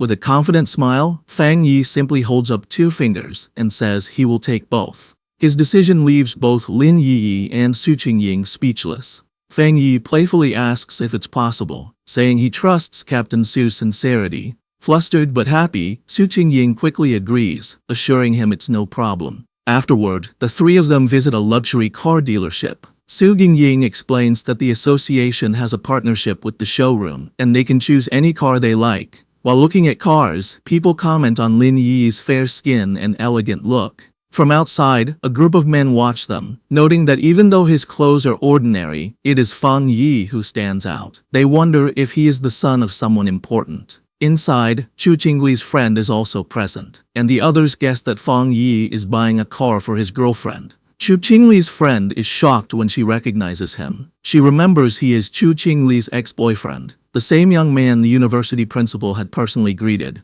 Her mind flashes back to her previous argument with him, and she gets angry at the thought of him buying a car for another girl. She takes out her phone and starts recording Feng Yi, Lin Yi, and Su Qingying as they look at a sports car. Her phone buzzes shortly after. As she sends the photo to Chu Qingli, she excitedly texts her friend that she has seen her ex-boyfriend at a VIP dealership, buying a car for a beautiful girl. Chu Qingli, however, replies with a dismissive, "So what?" trying to seem like she doesn't care. Sitting in a lecture hall, Chu Qingli is clearly bothered. She wonders where Feng Yi got the money, scornfully thinking he must have been lucky to survive the disaster and is now being kept by someone wealthy. A cold smile appears on her face as she thinks that the gap between them is too big to overcome. As she confidently walks through the lecture hall, she thinks that once she reaches the top of the pioneer world, such things will be beneath her, dismissing him as a vulgar fool. Having chosen their new home, Feng Yi and Lin Yi arrive at the modern villa. Yi is thrilled, running up the stairs and shouting in disbelief that they actually have a real villa. Inside the fancy living room, she looks around in awe. Feng Yi, carrying their bags, playfully tells her to wipe her drool, reminding her they also have the penthouse in the city. Filled with excitement, Yi announces she is going to check out the upstairs, running up the grand staircase while Feng Yi watches with a fond smile, thinking how childlike she is acting. As he watches her go, his thoughts turn more serious. He thinks that she is finally acting her age. His mind drifts to a vision from his past life, a memory of a fallen pioneer, and he realizes that before his rebirth, he had never seen his cousin again. He assumes she must have been a trusted pioneer who died in the line of duty. With quiet determination, he vows that this time, he will not let her die again. His thoughts are interrupted by his phone ringing. The caller ID shows the name Zhao Lan. He answers the call, and Zhao Lan's voice congratulates him on his promotion to Captain Fang. She teasingly mentions hearing that the association recently gifted him 2 houses. Lounging on a sofa, Feng Yi replies with a smirk that he thinks it's a good habit they should continue. Zhao Lan tells him not to bother with the flattery, knowing that a powerful pioneer like him doesn't care for such things. However, she admits that for improving one's living conditions, there is currently no better reward. She then adds that soon, when the first spirit fruits from the spiritual energy revival are ready, she will send some his way. Zhao Lan's thoughts show she understands the New World Order. She thinks about the huge gap between ordinary people and pioneers, a gap defined by power. She knows there is an even bigger difference between regular pioneers and a top-tier individual like Feng Yi. Getting to the real reason for her call, she places a hand on a top-secret folder and tells Feng Yi she has an internal mission she hopes he will join. Feng Yi immediately understands and tells her to explain. Zhao Lan asks if he knows of the Tianbao building in Kang City. Feng Yi recalls that it is the largest shopping mall in the city. Zhao Lan confirms, but explains that it was recently sealed off due to a monster invasion that caused many deaths, angering the citizens. She reveals that the building has now become a literal ghost building. Chang City becomes the center of attention, with the huge Tianbao building standing tall over the area. It was once the city's most famous landmark and busiest place. However, recently, because of frequent strange vibrations and events, the building becomes a place of terror. Surrounded by a dark, swirling mix of red and purple energy, the situation gets so dangerous that the Kang City Spiritual Association has to completely seal it off. Feng Yi arrives in Kang City to help with the mission. At the meeting point, he waves to a group waiting for him, introducing himself as the one who took the mission. The group has 4 other people. Feng Yi remembers Zhao Lan told him not to reveal his true identity or power level yet, so he decides to keep a low profile. Feng Yi quietly analyzes his temporary teammates. He notices the team is a mix of different people. He guesses that 2 of them are from the military because of their clothes. The other 2, a serious-looking man with gray hair and a woman with short purple hair, introduce themselves as members of the Kang City Spiritual Association. They say Officer Zhao Lan has already talked to them and that they will be working together. The group gets into an armored vehicle and drives through a heavy rainstorm toward the sealed building. Inside the car, it is tense. The brown-haired guy is driving, and the blonde girl in the passenger seat looks nervous. She breaks the silence, suggesting that since they don't know each other's strengths, they should agree to help each other once they enter the danger zone. In the back seat, it is even more awkward. Feng Yi sits casually next to the serious man and the short-haired woman, who are crossing their arms and staying quiet. Feng Yi rests his chin on his hand, thinking the team is messy, and the quality of the association members in Kang City seems low. The serious man in the back glares at Feng Yi. He leans over and whispers to the short-haired woman, questioning if this young guy is really the powerful expert that Sister Lan, Zhao Lan, promised to send. He is doubtful because Feng Yi looks too thin, like a student. He notices that Feng Yi isn't wearing an official device, and his power is completely hidden. However, the short-haired woman stares at Feng Yi with a shocked look. her mind flashes to the rumors of a legendary figure surrounded by flames. She wonders if this student could actually be the Sealer, the godlike figure who single-handedly stopped a natural disaster. But looking at his young age, she finds it hard to believe. The short-haired, purple-haired woman stares at Fang Yi with great interest. She connects the dots, realizing this young student matches the description of the legendary figure with 3 rare high-level powers who sealed the King of Anomalies. She is now almost sure he is the Sealer. Meanwhile, at the Star God Warzone office, the phone rings. Jiaolan answers and gets terrible news. The Tianbao building has completely fallen. The voice on the other end reports that they have lost contact with everyone inside. The anomaly level has shot up to 12,000, and there are 53 confirmed deaths. Jiaolan looks stressed, realizing the situation is getting worse faster than they thought. However, she promises that the person she sent, Fang Yi, will be fine. She ends the call firmly, saying that since the mission was handed over to them, no more questions should be asked. Back in Kong City, the Tianbao building is surrounded by a terrifying, swirling mix of red and purple energy. The armored vehicle arrives, and the team steps out into a heavy, unnatural rain that looks like blood. Fang Yi observes the area with a serious look, noting the situation is bad, and the creatures inside seem much stronger than what he has faced before.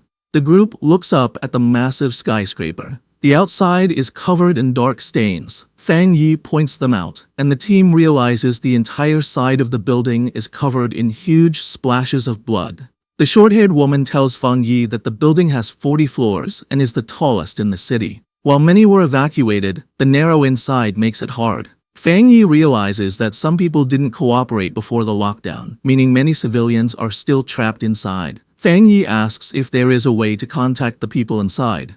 The brown-haired driver says it is impossible. No news has come out since the anomaly started. He reveals that he helped on the second day of the lockdown. The driver remembers the building looked like a dead zone, aging decades in moments. He describes the horror of seeing chopped-up body parts falling from the windows, chewed on by monsters. He explains that in less than a week, the building's dark aura has grown heavier. Hearing this, Fang Yi turns to the group with a sharp, critical look. He confronts them, realizing that since they have no contact with the inside, their death count of 53 is just a guess based on the body parts they found outside. He coldly scolds the Kang City Spiritual Association for being too casual. The driver sweats nervously, stammering that they had no other choice. Fang Yi thinks about the grim reality, realizing the death numbers from the association are likely much lower than the truth. He reasons that for ordinary people, an anomaly is a world-ending event. In a closed space, they are like sheep waiting to be killed with no escape. Deciding to waste no more time, Fang Yi orders the team to enter the building immediately. He explains that some anomalies evolve by eating humans, meaning a higher death count will lead to stronger monsters inside. However, his leadership is immediately challenged. The serious gray-haired man grabs Fang Yi's shoulder, stopping him.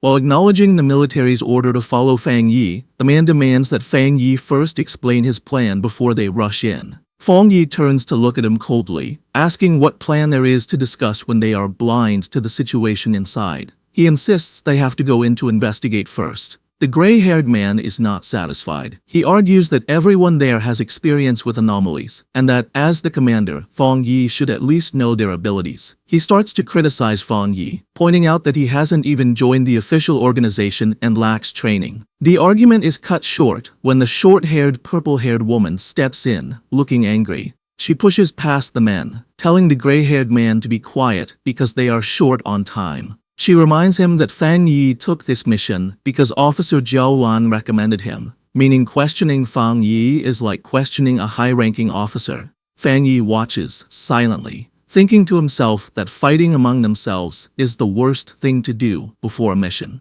Without arguing further, he turns and walks into the dark entrance, coldly telling them that if they don't want to enter, they should stay behind. The team, including the hesitant members, quickly follows him. The group enters the Tianbao building and finds it completely destroyed and spooky. Cars are crushed and trash is everywhere, but the blonde girl notices something strange. Despite the destruction, there is no sound. Suddenly, a dark shadow swoops down from the high ceiling. The serious gray-haired man senses something and looks up, confused. Before he can react, a terrifying green-eyed monster descends from the darkness, screaming as it ambushes him. Fang Yi reacts instantly and summons his sword that immediately bursts into intense flames. With a fierce swing, he sends a wave of fire at the descending monster, his expression cold and focused. The creature doesn't stand a chance. In a split second, it is sliced into pieces by a flash of light and sword beams. Fang Yi lands gracefully, posing with his flaming sword, as the monster behind him is completely destroyed. The serious gray-haired man and the short-haired purple-haired woman are stunned. They can barely believe the fight ended the moment it began. The woman stares in shock at the massive blade of fire in Fang Yi's hand, wondering where he got such a powerful weapon. Ignoring their shock, Fang Yi crouches down to inspect the creature's remains. He grabs a piece of the body to examine it. Standing up, he analyzes the monster, noting it looks like a twisted mix of a bird and a gecko. He grimly concludes that based on the high level of mutation, this creature has already eaten a lot of humans. The short-haired, purple-haired woman looks closer at the body and has a terrifying realization. She identifies the dead creature as an A+ grade anomaly. The team is terrified by the fact that Fang Yi has just instantly killed a monster that would usually take a full team of elite pioneers to handle. As the smoke from the dead monster clears, the purple-haired woman and the gray-haired man are left in shock. The woman realizes Fang Yi's power is much stronger than the one-star spirit creation realm, and the gray-haired man sweats nervously, realizing Fang Yi could have easily killed him. The brown-haired man admits he was wrong, saying he didn't expect this young man to be the legendary sealer. He always thought the sealer was an old expert who never put down his sword. Fang Yi turns his back to them, his sword still on fire. He explains that after he advanced, he combined his spiritual power with his sword, turning it into a spirit weapon he can summon and shape whenever he wants. He humbly suggests he isn't the only one who can do this. With the team's doubt gone, replaced by trust and fear, Fang Yi tells everyone to move faster. The purple-haired woman says she's relieved Fang Yi is on their team as they follow him deeper into the dark building. To light their way, Fang Yi summons a ball of fire in his hand and leads the group down a dark, narrow hallway, holding the fire like a torch. They reach a staircase that is completely covered in blood.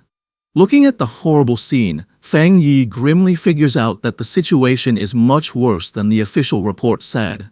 Based on the amount of blood, he guesses there are at least 500 dead, not just 53. Suddenly, Fang Yi's expression gets sharp, his red eyes glowing as he senses something is wrong. The group enters a supermarket area. The brown-haired association member and the purple-haired woman look around nervously. They notice that while the floor is covered in blood and trash, there are no bodies. She wonders if the monsters ate the victims so completely that nothing was left. Unseen by them, a scary shadow monster with glowing green eyes gets ready to attack from the darkness. Fang Yi senses the attack and yells for them to watch their backs. The purple-haired woman turns around in terror, screaming as she sees the monster jumping at them. Reacting instantly, Fang Yi throws his flaming sword with amazing speed past his teammates. The sword hits the shadow monster in the air, cutting off its head instantly in a burst of black blood and fire. As the burning body of the monster falls, the brown-haired association member stammers in fear, realizing another monster was hiding right next to them. Fang Yi stands calmly in the middle of the flames. He looks at his teammates with a serious expression and asks if they really didn't sense something was wrong, showing the difference in their awareness. Fang Yi looks at his flaming hand and analyzes the situation. He tells the gray-haired man that even though the two monsters they just killed were strong, there weren't enough of them to have trapped and killed the previous rescue team. A thought hits him, and he suggests that the place they are in might not be the real Tianbao building. The team stands in the dark, blood-stained hallway, looking confused. The gray-haired man and the blonde girl ask him what he means. Fang Yi explains that even though the hallway is full of blood, the smell is wrong. He points out that the strong smell comes from the dark attribute and monsters, but there's no smell of dead bodies. He decides he needs to test his guess. The purple-haired woman watches anxiously as Fang Yi prepares to use a powerful technique. She agrees with what he said, noting that the place feels empty, as if no living thing has ever been there. Fang Yi guesses that this place is just a simple, empty copy created by the monster. He extends his hand and releases a huge surge of purple energy, saying that if he's right, this place has been turned into an empty shell. He creates a giant sphere of black energy, the limitless dark world, shocking his teammates who recognize it as the dark attribute. A system window appears, confirming his theory. It detects a similar dark attribute called the inner dark world and asks if he wants to see the data. The system explains that the inner dark world is a space created by splitting the dark attribute, acting like a nest that takes over the original space. It reveals that to enter the real inner dark world, one must find the door that builds it. Feng Yi now understands. He tells the team that to enter the real Tianbao building, they must find this door, and the same rule applies to those who tried to escape. He explains that the people trapped inside were affected by the dark attribute, causing them to hallucinate. They probably mistook windows for the door to safety. As he controls the dark energy, Feng Yi concludes, this is why the people who tried to escape through the windows ended up dead. The purple-haired woman realizes with horror that the victims were tricked by the dark attribute until they died. She asks Feng Yi if their next step is to find the door. The situation gets worse instantly, as Feng Yi's system warns that the hostile dark inner world has been drawn to him and has fully appeared. Feng Yi is shocked by its sudden arrival, as a huge blast of purple energy comes down from above, crushing the team. The brown-haired association member and the blonde girl immediately fall under the pressure, holding their heads in pain. They scream that their spiritual defenses are failing. Feng Yi's eyes glow with intense power, one red, one golden, as he glares at the energy. He instantly summons a barrier, creating a powerful dome of golden light to protect his teammates.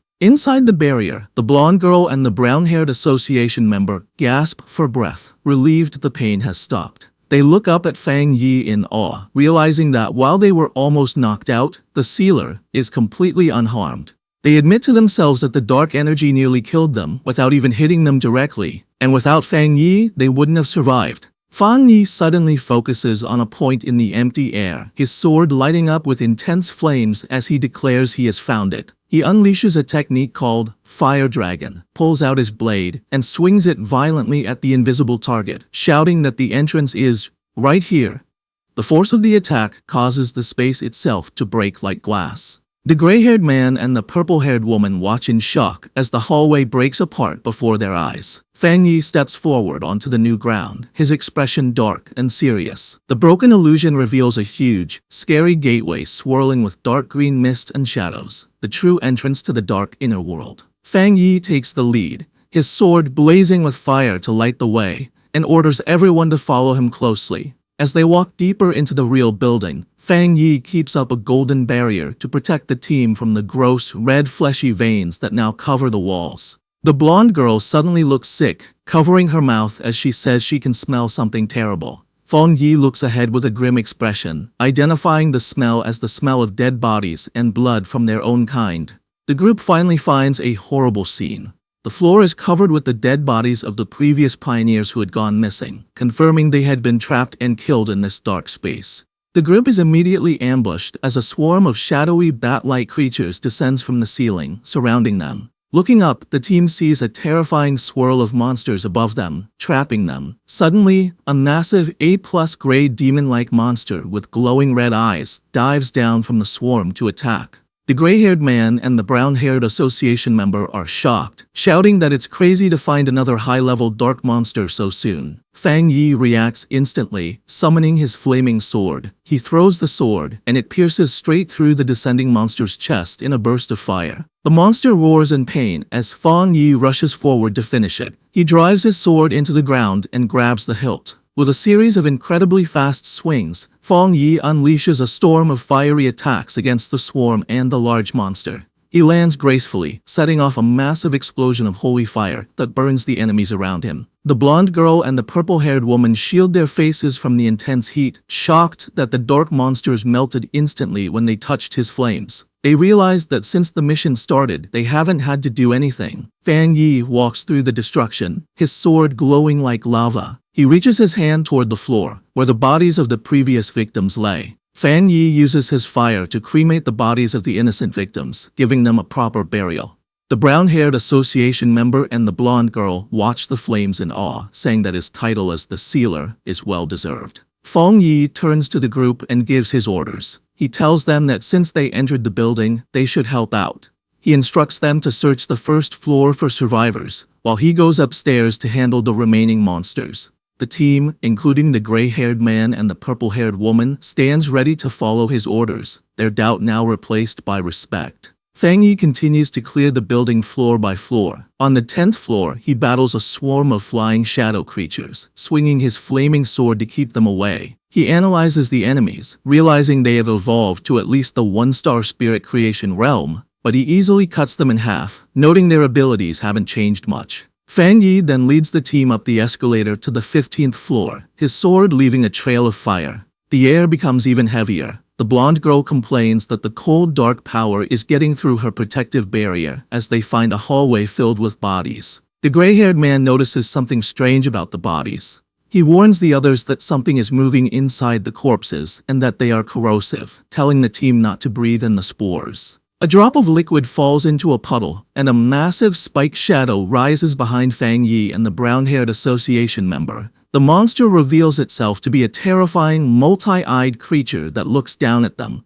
It roars, unleashing a barrage of energy spikes. Instead of being scared, Fang Yi smiles, saying that things have finally gotten interesting. Fang Yi spins his sword rapidly, creating a shield of fire that deflects the incoming energy spikes. The monster comes down to attack directly, but Fang Yi prepares to counter, realizing the creature is trying to buy time to evolve further. He throws his flaming sword with great force, shocking the monster and causing a huge explosion. Fang Yi reaches out his hand, disappointed, and tells the defeated monster that he overestimated it, expecting a challenge at least at the 3-star spirit creation level. The gray-haired man is on high alert and turns sharply when he hears a noise, while Fang Yi asks who is there. Looking inside, Fang Yi asks if they are survivors. A young man hiding behind the door stammers in fear, asking if they are the forerunners sent to help. The team discovers 5 people alive inside what looks like a hidden storage room for a luxury brand. The survivors are huddled together in the dark, looking terrified.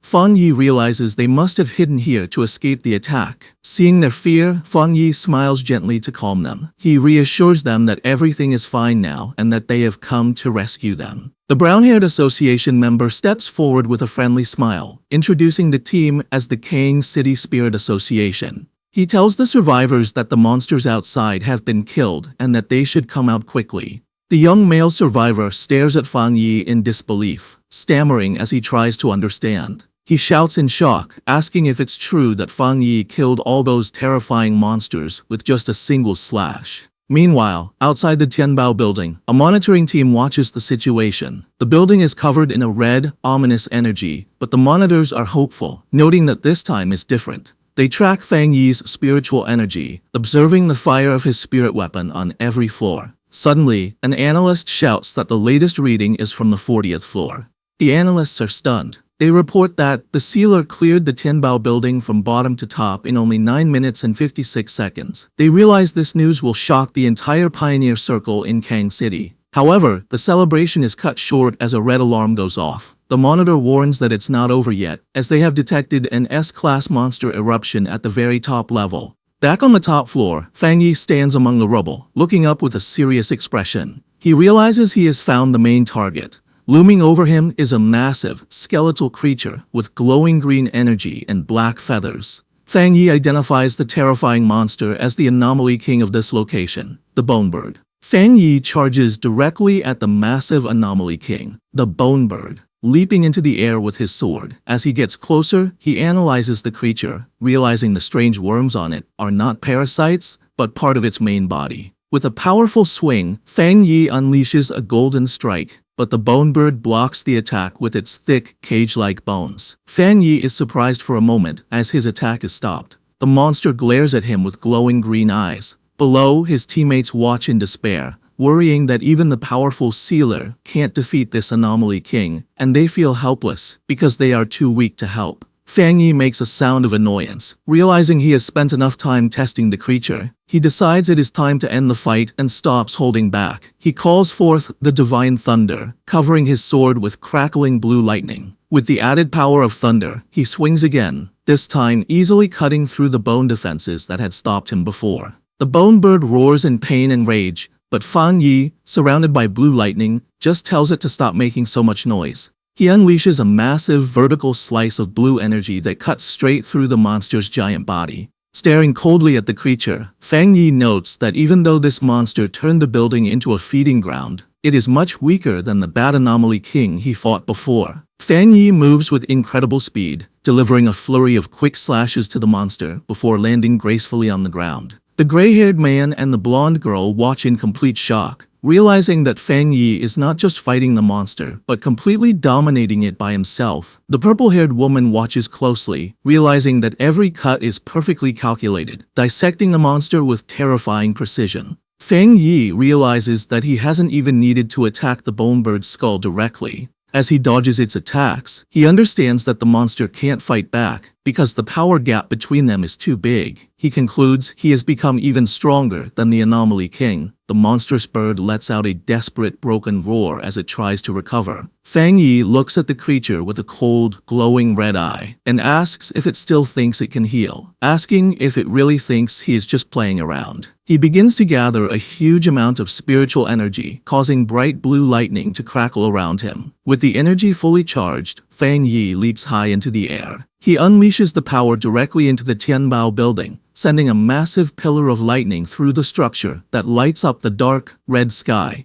The energy swirls into a vortex, cleaning the darkness from the area. As the attack finishes, the dark clouds break apart, and the golden light of the setting sun shines through, signaling that the darkness is gone. Outside the building, the association's monitors watch in disbelief as the anomaly king's energy disappears. They realize Fang Yi is a pioneer on a completely different level, and they wonder if this is the true gap between them and a top-tier genius. They reveal that the S-class invasion has been classified as the King's Sacrifice Hell, and the details of how it was solved are sealed in top-secret files, noting that Fang Yi's solution is something no one else could copy. Fang Yi lands safely on rubble as the dust settles. He turns to the purple-haired woman and the gray-haired man, telling them the bone bird is dead and they can now contact the outside world. The purple-haired woman immediately activates her communicator, identifying herself as Song Yue and reporting that the incident has been successfully resolved. She confirms that thanks to the sealer,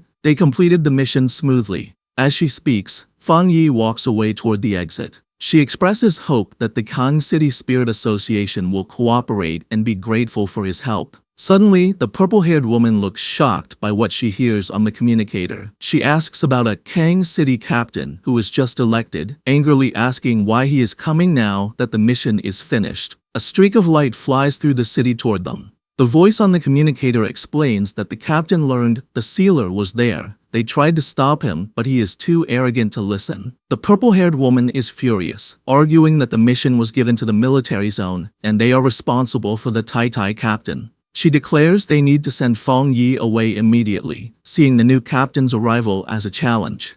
As Fang Yi walks down a staircase, the purple-haired woman states that the sealer is the most important captain recommended by their zone and warns that anyone who challenges him will face the consequences. Fang Yi walks out of the Tianbao building, looking to leave now that the battle is over. He pauses, confused, as he senses something approaching quickly from above. A figure comes down from the sky with great speed, crashing toward him. The attacker lands with a powerful impact, holding an energy weapon. He introduces himself as Yue Fengjiang, the new captain of Kang City, and aggressively asks if Fang Yi is the sealer from Tai City. Fang Yi stands his ground, staring back coldly. Yue Fengjiang gets in his face, analyzing him. He mistakenly thinks Fang Yi is a wind attribute pioneer, but notes that Fang Yi is hiding his power, guessing he is at least at the spirit creation realm. Yue Fengjiang changes his energy weapon into a claw and attacks. Fang Yi draws his flaming sword and they begin a fast-paced duel. The captain leaps high for a crushing blow, forcing Fang Yi to dodge as he lands heavily on the street. Yue Fengjiang looks down on Fang Yi, thinking he is just a brat. He decides to use this fight to establish his own reputation and his family's dominance. Outwardly, he laughs arrogantly. He thanks Fang Yi for solving the crisis, but then accuses him of overstepping his boundaries, lecturing him about rules and seniority. Fang Yi, not impressed, explains that he only came because the military asked for help, and there was no captain when he arrived. He coldly asks what this new captain wants from him. Yue Fengjiang smirks, claiming he is a man of excellent style and has no bad intentions. However, he reveals his true greedy reason. He wants to borrow Fang Yi's powerful sword. He begins to gather dark energy in his hands. Surrounded by a purple and white aura, Yue Fengjiang threatens Fang Yi, saying that if he doesn't comply, he will never leave Kang City. Fang Yi remains completely calm. He smiles, finding the demand ridiculous, while Yue Fengjiang looks at him with a twisted, excited expression. Fang Yi decides to end the conversation. He summons his full power, unsheathing his sword as flames erupt around him. Wei Fengjing is shocked by the sudden and huge spike in Fang Yi's power. With his eyes glowing and his aura flaring, Fang Yi mocks the captain's request to borrow his weapon, saying he will borrow the captain's entire family instead, signaling he is about to beat him severely. Fang Yi starts the battle with a powerful fire slash. Yue Fengjiang dodges the attack with incredible speed. Instead of being scared, he smiles and says the fight is getting interesting. Nearby, the purple-haired woman, Song Yue, realizes the fight has cut off their signal again. She urgently tells her team they must leave immediately to tell the military and their bosses, and to get the survivors to safety. Fang Yi, surrounded by flames, gives them a stern warning. He gives them 10 minutes to leave, hinting that if they stay, they might see a captain die.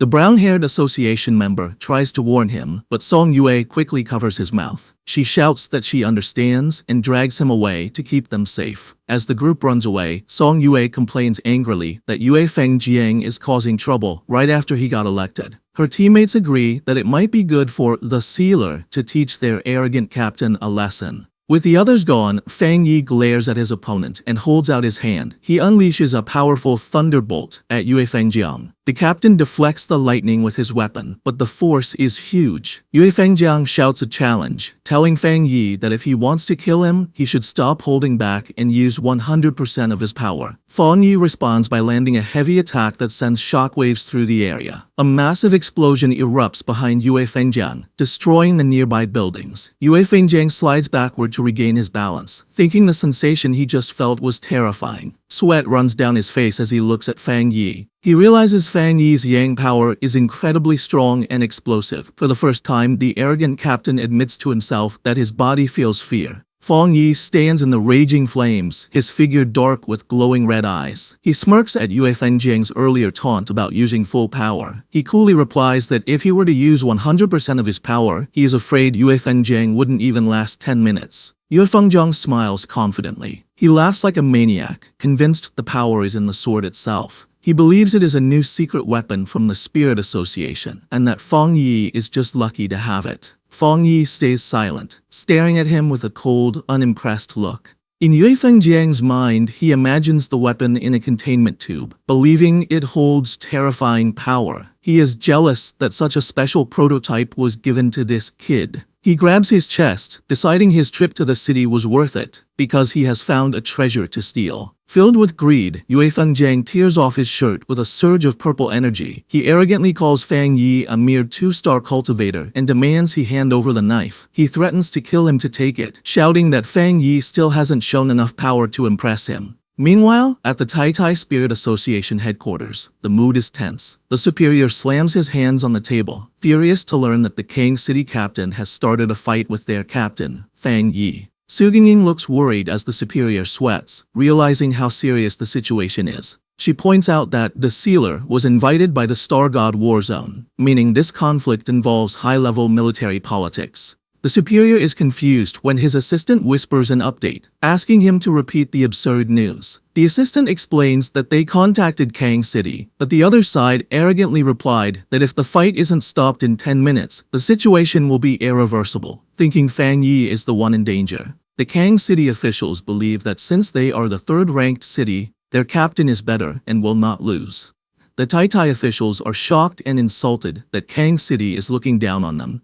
The superior slams his fist down again, calling the Kang City officials fools. He realizes they think sealing a top-level monster is easy and have completely underestimated Fang Yi. The assistant adds that the Kang City captain is rumored to have just reached the 3-star rank and is supported by a huge family with endless resources. Looking out the window, the superior scoffs at the mention of the 3-star rank. With a serious look, he explains that the Sealer has multiple top-level powers and his true fighting ability is far beyond his visible rank. He grimly concludes that because Kang City didn't experience the King's Sacrifice Hell, they don't understand the true meaning of Fang Yi's title. He predicts that the Kang City captain won't just lose, he might even die. Back at the battle, Fang Yi prepares a devastating punch, his red eye glowing. He lands a brutal punch on Yue Fengjiang's face, sending blood and teeth flying and shattering the arrogant captain's defense. The battle continues in the sky above the city.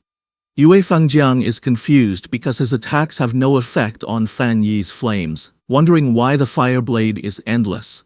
As they fight, Yue Fengjiang realizes with horror that his spiritual power is disappearing on contact, as if it's sinking into the sea. He is overwhelmed by Fang Yi's constant attacks. Suddenly Fang Yi appears right next to Yue Fengjiang's face, coldly whispering that they have arrived. Yue Fengjiang turns and is shocked to see the Kang City Spirit Association building right next to them. Fang Yi looms over him with a terrifying presence. He tells the captain that out of respect for the city and the military, he is giving him one last chance. Before Yue Fengjiang can respond, Fang Yi delivers a powerful kick that sends the captain flying down. Fang Yi doesn't stop.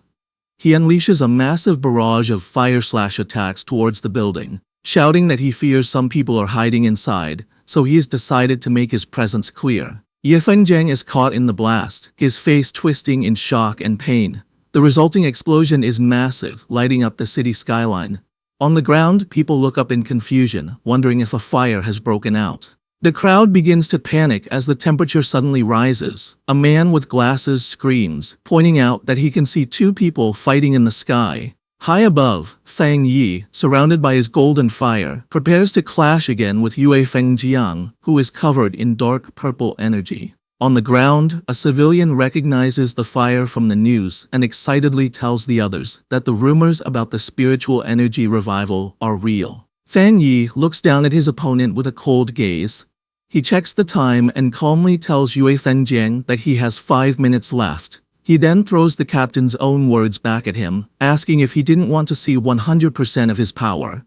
Yue Fengjiang, beaten and furious, can only growl. Fang Yi comes down from the sky like a meteor, swinging his flaming sword. As he unleashes a massive fire slash, he mocks the captain, asking how he can be in such a pathetic state when Fang Yi is only using 30% of his strength. Yue Fengjiang's face is filled with shock. He can't understand how this is not Fang Yi's full power, thinking it should be impossible for a 2-star cultivator to be this strong. Terror takes over Yue Fengjiang as he sees the attack coming. The massive beam of fire strikes him, blasting him through the sky. Meanwhile, at the Spirit Association headquarters in Shen City, the Situation Room is in chaos. An operator reports a massive energy spike in the country. The map zooms in on Kang City, showing energy levels rising rapidly at the Spirit Association building. The superior with glasses is confused, noting that the energy is not the dark attribute, so it's not a monster invasion. He demands to know what is happening. A subordinate rushes in with the shocking report.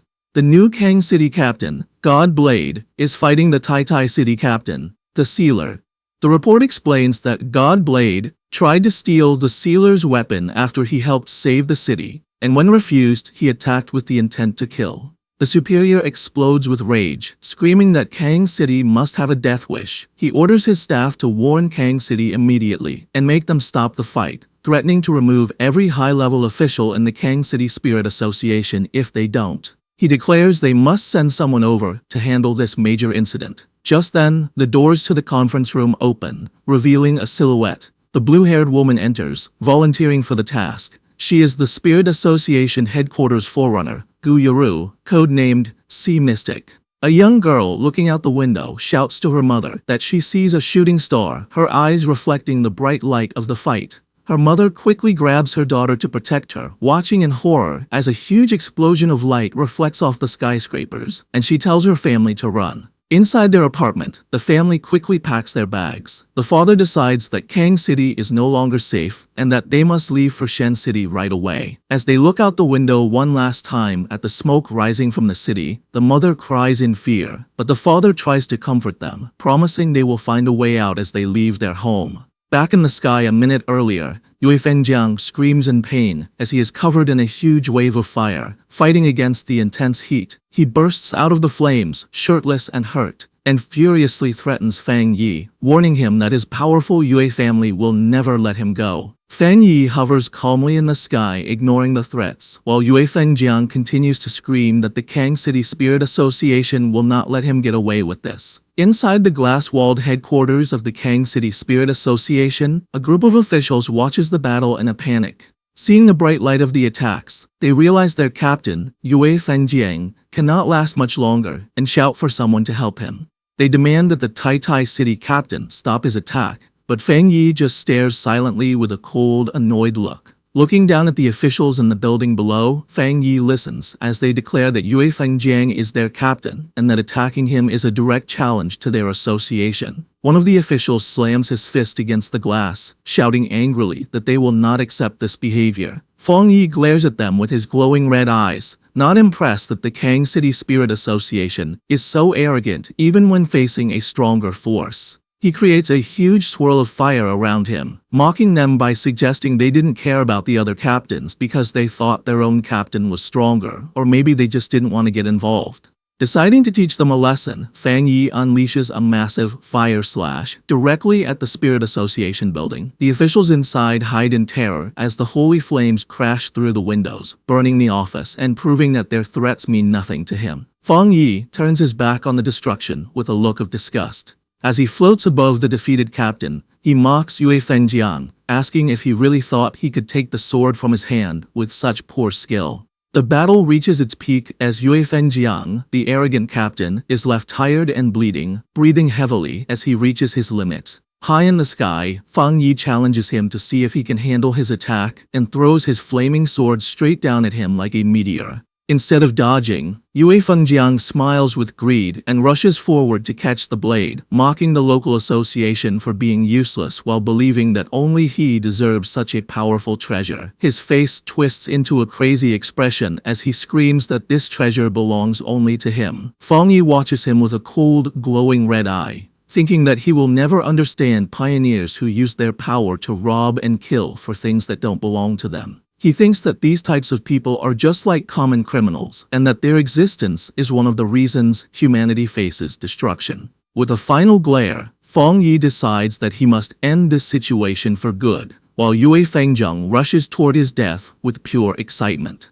A huge explosion happens the moment Yue Fengjiang tries to touch the weapon, covering the area in a giant ball of fire. Feng Yi stands calmly in the flames and reveals that he forgot to mention that his Tang sword is not a normal spirit weapon. It is a special weapon he created that only recognizes one master. The force of the blast sends the officials of the Kang City Spirit Association running for their lives, screaming for help as the building collapses around them. As they watch the fire, they are confused, remembering reports that the sealer was only at the 2-star spirit creation realm, while Yue Fengjiang was a full realm higher. The leader of the Kang City Association stands trembling in fear, realizing their information was completely wrong. He knows that Yue Fengjiang was the only 3-star spirit creation person in the city, a genius with huge resources who was close to the Jinggang realm and ranked in the top 5 captains of the nation. However, despite his impressive background, he was no match for Feng Yi, who lands softly on the rubble as the dust settles.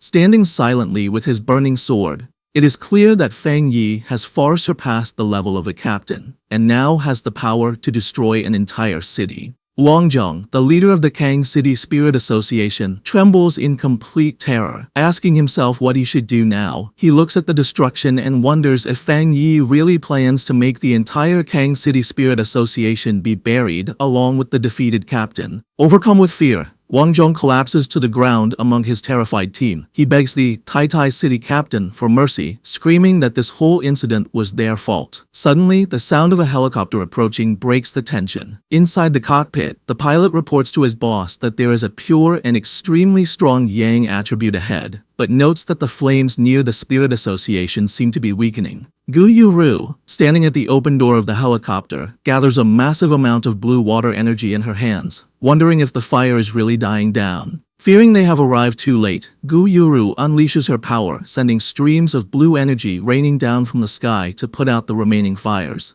As she looks at the destruction below, she admits Feng Yi's strength, thinking it is truly amazing that he could almost destroy the 3rd largest city on his own. She concludes that his abilities are at the level of a national-level pioneer. However, as her reign falls, she has a deeper realization. Her reign is only able to put out the fire because Fang Yi actively pulled back his power. She realizes that he showed mercy, otherwise, her water would not have been enough to stop his flames. On the ground, Wang Zhong looks up with joy, shouting to Fang Yi that headquarters has arrived to save them. Fang Yi simply stands silently, staring up at the newcomer in the sky. From the helicopter, Gu Yuru stares back at him. As a water attribute pioneer herself, she senses that Fang Yi's pure power is far greater than what Yue Fengjiang had, ranking him among the top pioneers she has ever met. Suddenly, Gu Yuro's expression changes to one of surprise as she notices something specific. She focuses her gaze on the flaming Tang sword in Fang Yi's hand. Analyzing the pure power and fusion level of the weapon, she knows from her information that the Tai City Spirit Association does not have the technology to develop such an advanced spirit weapon.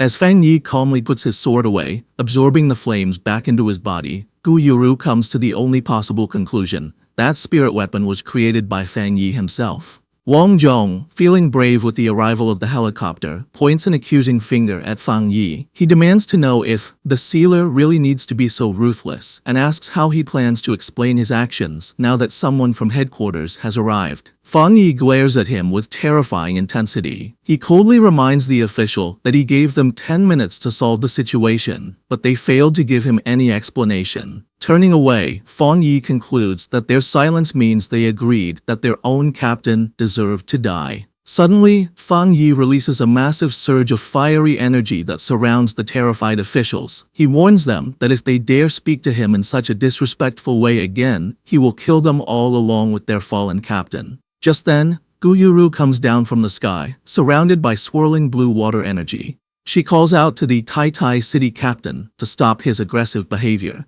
Fang Yi turns his head silently to face the new arrival. Wang Zhong is overjoyed, thinking that Fang Yi is finally in trouble. He thinks that no matter how strong the sealer is, he cannot simply kill a city captain and get away with it. He believes that if this is not punished, captains everywhere would be in danger. Gu Yuru lands and introduces herself. She sternly asks how they are supposed to manage the spirit associations in different regions if such chaos is allowed.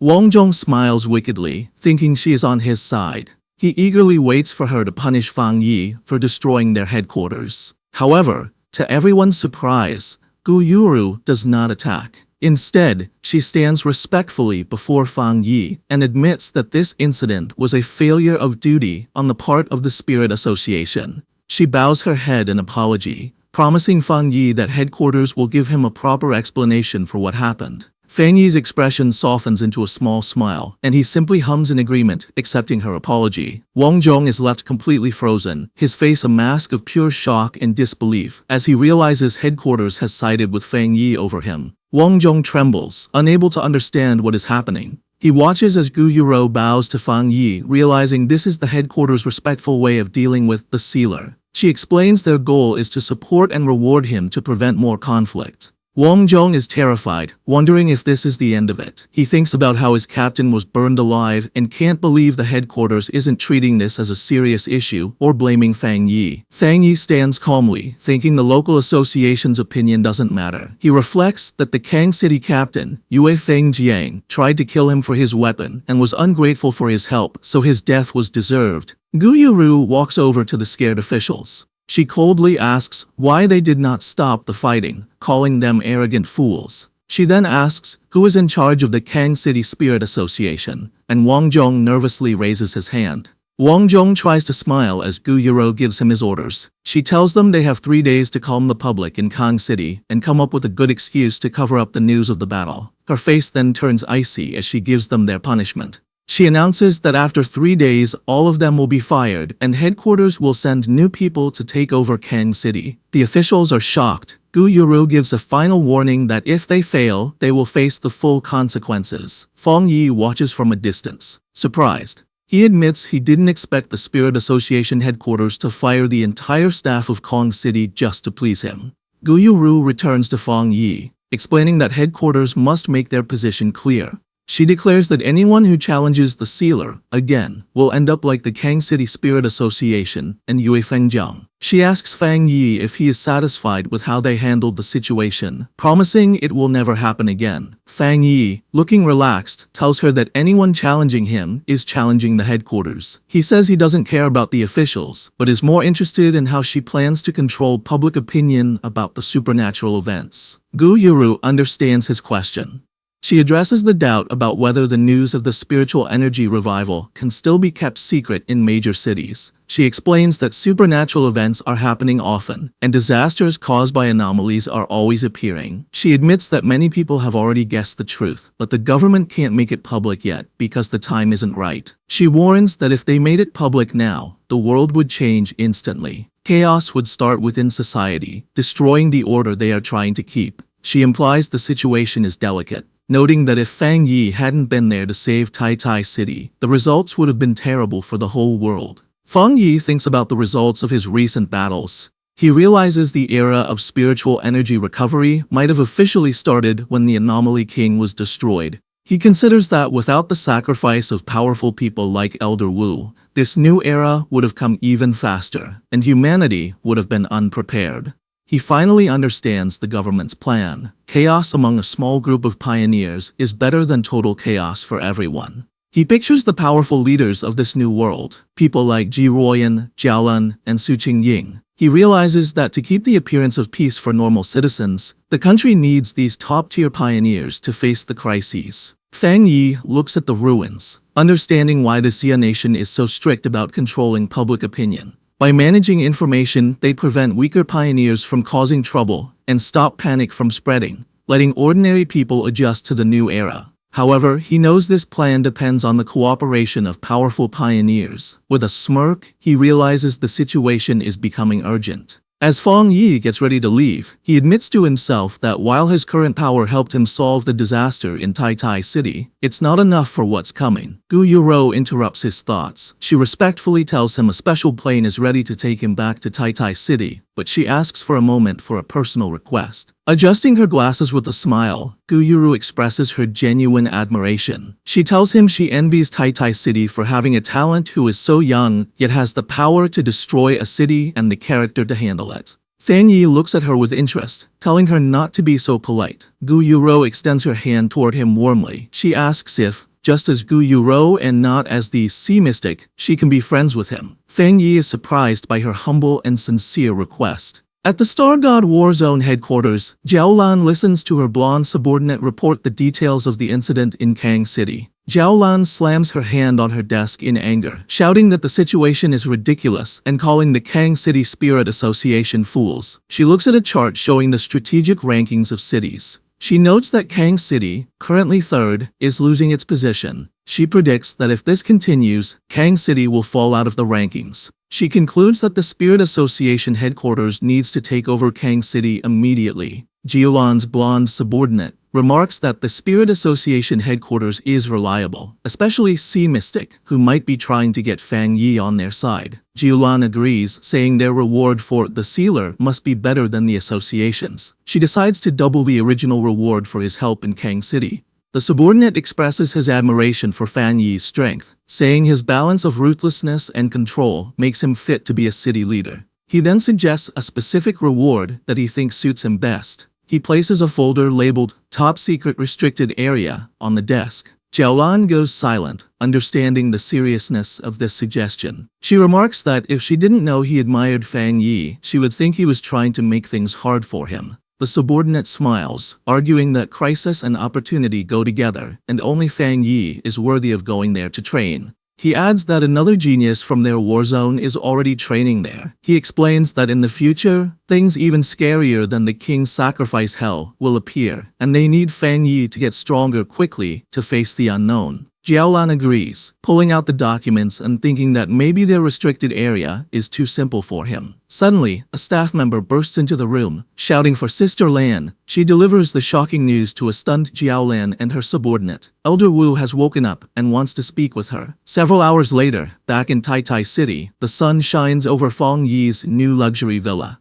Fang Yi sits on his couch, checking his phone. He receives a bank notification for 10 million yuan, likely the reward Jiaolan promised. Lin Yi walks in, welcoming her cousin back and saying she saw everything about the events in Kang City on the forums. Fang Yi comforts Lin Yi, telling her not to worry, but she is anxious because the internet is full of rumors that he brutally killed the captain of Kang City, Godblade. Fang Yi tells her the rumors are exaggerated and flicks her forehead, telling her to stop reading forums and focus on her training. Fang Yi stands up and says he is going to train and try to have a breakthrough. Lin Yi watches him, shocked. She asks in disbelief if he is moving too fast, as he just advanced, but he is already trying to reach the 3-star spirit creation realm. Fang Yi just laughs and says it isn't certain yet. Left alone, Lin Yi clasps her hands together with a worried look. She feels her cousin has something heavy on his mind. Upstairs, Fang Yi sits on his bed, surrounded by swirling dark energy.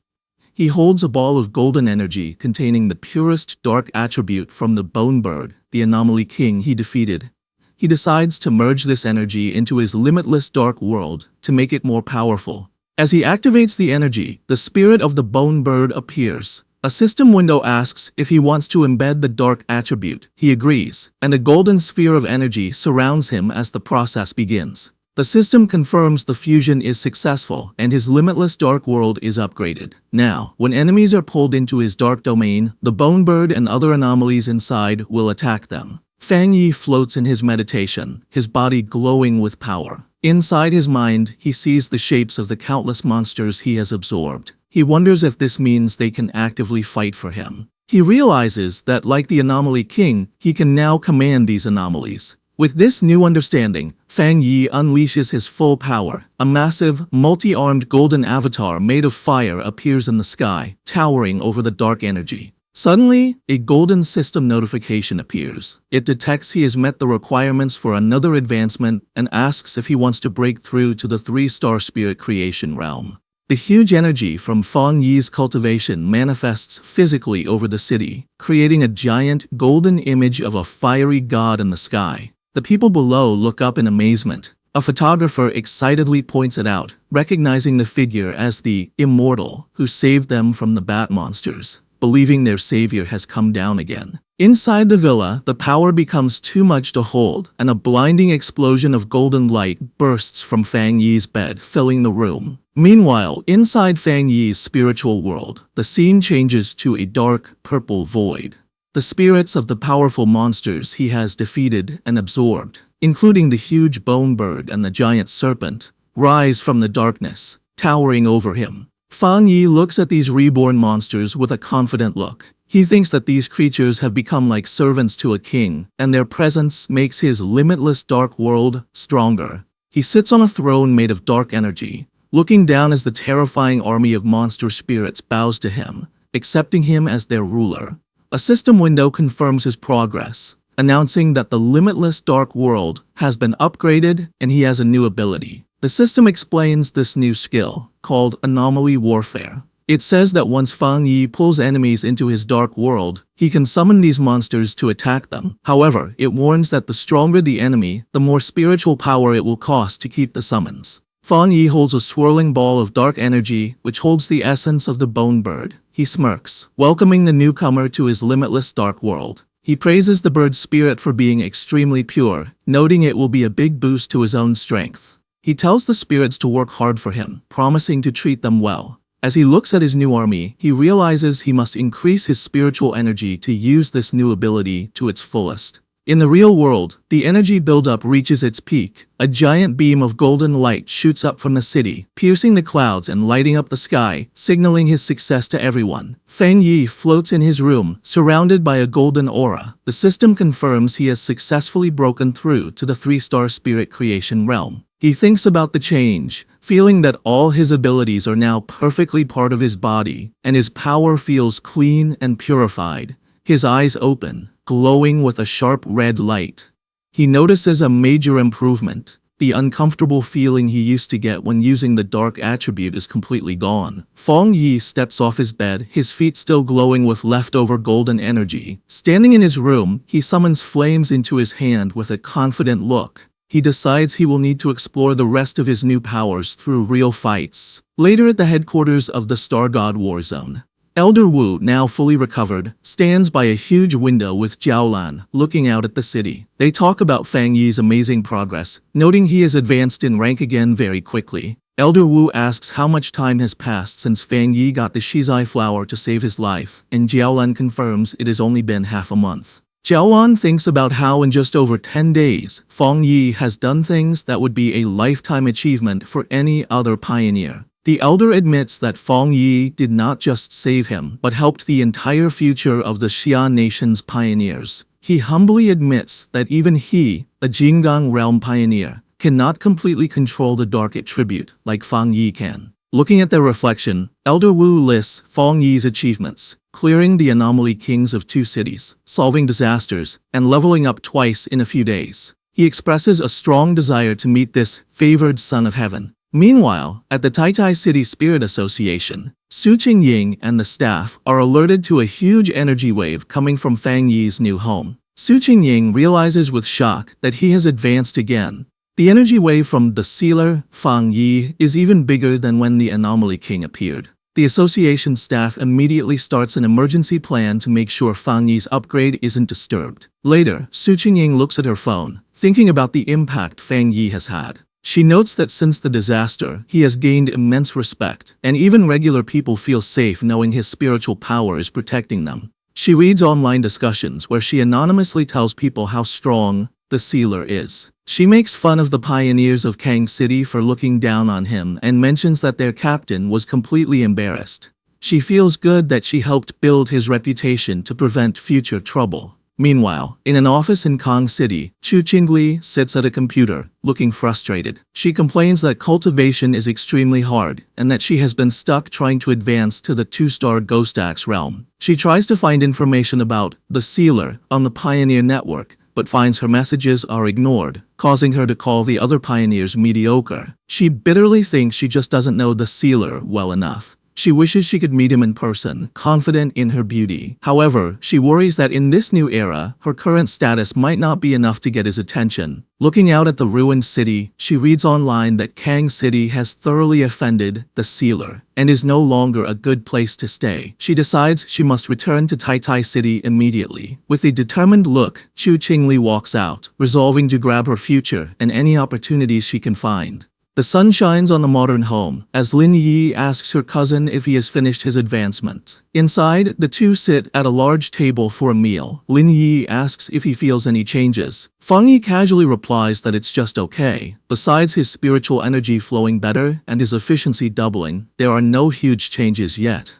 However, in his thoughts, Fang Yi suspects the deeper changes will only show when he advances to the legendary Jingong realm. Lin Yi then shows him a message on her phone. She explains that Sister Jiaolan asked if she wanted to go to the Tianhai forest, as new world anomalies seem to have appeared there. Fang Yi says he got the invitation too. He guesses the Star God Warzone wants to make up for the trouble in Kang City. Since they were both invited, he decides they should go together, which makes Lin Yi cheer happily. Later, they reach their destination, the Tianhai Forest. It is a forest on the border of the Star God Warzone's territory, with signs forbidding entry. The forest was originally normal, but over 5 years it grew wildly. The spiritual energy there is very high, leading to a high mutation rate in plants and animals. It is both an excellent training ground and a place of unknown terrors, but it remains under military control. Inside the sunny forest, Fang Yi and Lin Yi are greeted by a familiar face. The purple-haired woman from the Kang City mission waves to them, welcoming the captain of Taitai City. She asks if he still remembers her and explains she is currently stationed there. She adds that Officer Jiaolan asked her to meet them and explain the current situation. She says that just before they arrived, a tricky change happened in the forest. A mutated fire appeared, but unlike the dark attribute, this flame is extremely gloomy and cannot be put out. Fang Yi guesses it is a new, unknown fire attribute. The purple-haired woman confirms this and offers to go with them for safety. Fang Yi, however, asks Lin Yi for her opinion, suggesting they don't need a guide. Lin Yi confidently agrees. The purple-haired woman accepts their decision and says she will wait there, telling them to be very careful. As she watches them, she realizes she had focused all her attention on the sealer and hadn't noticed the girl. She is shocked to sense that the spiritual energy from the girl is extremely strong, perhaps even higher than her own. As Fang Yi and Lin Yi walk deeper into the woods, she watches them with a smile, wondering what made them both so incredibly talented. The duo steps onto the scorched earth, the ground crunching as they enter the affected area. They stand before a terrifying sight. A forest on fire with a strange, raging fire that reaches the sky.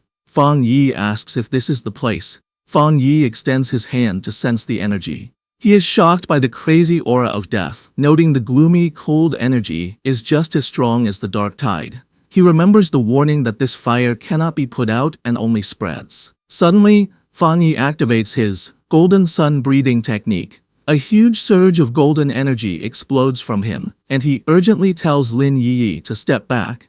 The environment immediately attacks them. Dark, shadowy tendrils lash out from the burning forest, lunging at them. As Fang Yi defends himself, he realizes these flames are much stronger than normal fire and have a desire to eat human spiritual power. The dark energy clashes against his power, and he realizes that even his supreme yang attribute is not having a strong effect. Fang Yi puts a golden barrier around Lin Yi to protect her. He tells her the source of the black fire is ahead. He warns her that since her spiritual power is the wood attribute, she is naturally weak against fire and must stay inside his protection. Lin Yi confirms she understands. Fang Yi summons his spirit sword, the blade glowing as he prepares to clear a path. With a single powerful slash, he cuts the dark burning trees in half. Fang Yi and Lin Yi walk through the path he cut, the forest burning on either side, but they move safely. As they go deeper, the death energy becomes even heavier. They reach a cliff and look down into a massive dark pit filled with glowing red veins of heat. Fang Yi notices something dripping from the rocks above. With his eyes glowing red, he focuses on it. He identifies the dripping substance as magma. They realize they have arrived at the center of the anomaly, standing over a pit of flowing lava. A system window appears in front of Fang Yi. It alerts him that it has detected a great change of heaven and earth.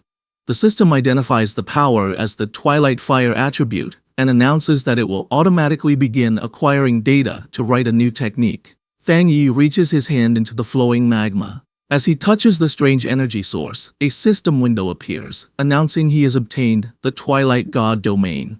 The system explains this power can absorb surrounding attribute powers to strengthen his own yang attribute. Floating in the air and surrounded by a fiery sphere, Fang Yi wonders if this power is like the fire attribute of his desolation flower. The system adds that this power is specifically designed to boost his main yang power. Suddenly, a terrifying red aura shaped like a demonic face erupts around him. The system alerts him that he has a new ability called Death Brand, warning him that it's special and dangerous. Fang Yi looks confused as the system explains the ability grants infinite death. If he is killed, this brand is put on the killer, trapping them in a cycle of endless death with yellow spring flames that burn them forever. Death collapse, which breaks down their body, and a hell scene where evil spirits welcome them to their grave. Fang Yi looks serious, thinking that while the ability is powerful, it might not be right for him at the moment. He orders the system to save the Death Brand ability, but chooses not to learn it for now. With the dangerous ability stored away, Fang Yi focuses on absorbing the Twilight Fire. A swirling orb of red and black energy forms as he finishes. Watching from a safe distance, Lin Yi is stunned that her cousin could handle such hellish flames so easily. As Fang Yi stands in the new Twilight Fire, she realizes with awe that he has gained yet another power. Suddenly, Fang Yi's expression changes to a sharp smile. His eye glows red as he warns Lin Yi not to get distracted, sensing something else is nearby. A massive, shadowy creature with glowing red eyes emerges from the smoke behind Lin Yi. Terrified, she stammers, asking if it's a dragon. Fang Yi instantly swoops down between his cousin and the monster. His hand glows as he corrects her, saying it's not a dragon but a mutated lizard. The creature reveals itself as a gigantic, demonic lizard with wings. Fang Yi looks at it with disgust, mocking it as a slightly larger, four-legged insect.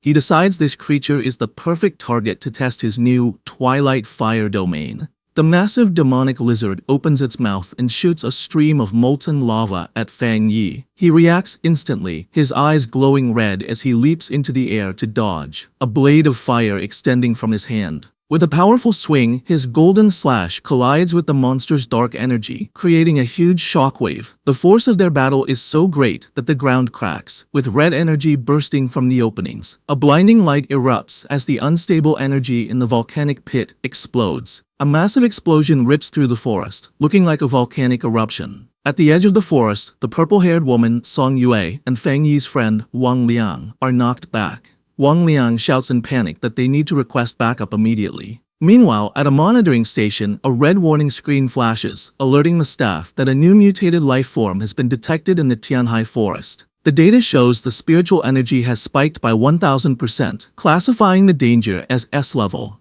At the Star God Warzone headquarters, Jiaolan and Elder Wu receive the news.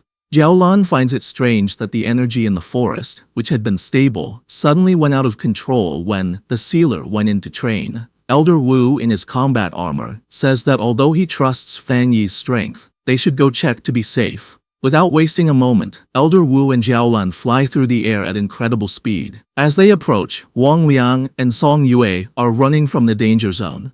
They look up and see two streaks of light. They recognize the arrivals immediately, shouting in excitement and relief that it is Officer Jiaolan and Elder Wu. Elder Wu lands like a meteor, crashing into the ground with so much force that it shatters the earth. The dust settles to reveal Elder Wu standing tall, surrounded by a yellow aura, ready to face the S-level threat. Song Ye rushes forward, amazed at the speed of the man in front of her. She wonders if this is the true power of a Jinyang realm pioneer. She compares him to Fang Yi, noting that while the sealer creates big, flashy effects, Elder Wu is the opposite, powerful and restrained. In just a few seconds, they arrive at the location. Jiaolan lands gracefully, confirming the target is right there. Elder Wu steps forward, his face serious. He extends his armored hand toward the solid rock barrier blocking their path. With a simple swing of his arm, he unleashes a terrifying force, and the rock wall shatters instantly. With the path cleared, Elder Wu commands the team to enter, followed by Jiaolan, Song Yue, and the other soldiers. Deep inside the pit, Lin Yi shields herself from the violent energy, shouting to her cousin to see if he is all right. The dust settles to reveal Fang Yi standing calmly, his flaming sword in hand.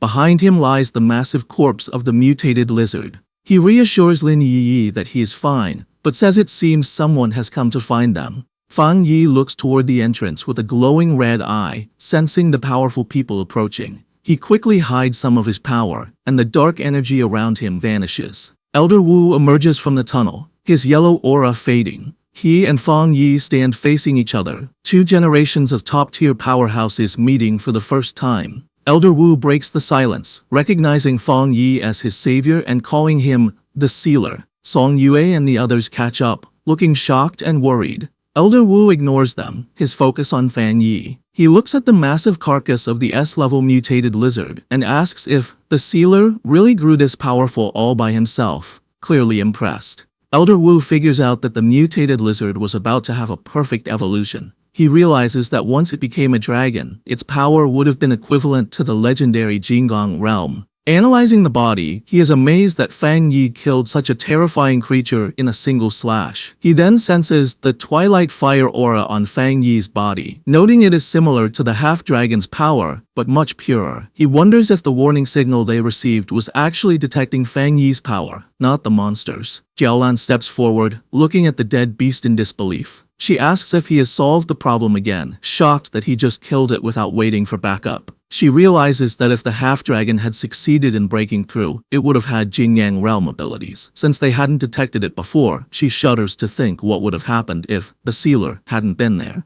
Fang Yi greets Elder Wu with a smile, expressing his happiness that the senior hero has recovered. Elder Wu laughs, replying that with such a powerful successor, he can finally retire. Elder Wu then asks Fang Yi to keep the true nature of this creature a secret from everyone outside of Tianhai Forest, even from the Spirit Association. Fang Yi smiles, understanding immediately. Fang Yi then thinks about the nature of the forest. he realizes that Tianhai Forest isn't just a training ground, but a hotspot for spiritual changes where anything could appear. He guesses that the thing that appeared here might be even more dangerous than the dark anomalies in the extreme dark zone. He understands the burden on the Star God War Zone and agrees with their approach. As he walks away, he analyzes his new Twilight Fire power, realizing it is mainly focused on devouring, a trait that reminds him of the legendary beast, Taoti. He wonders if the secret of Tianhai Forest is that a Taoti once existed there. Elder Wu extends his hand toward Fang Yi,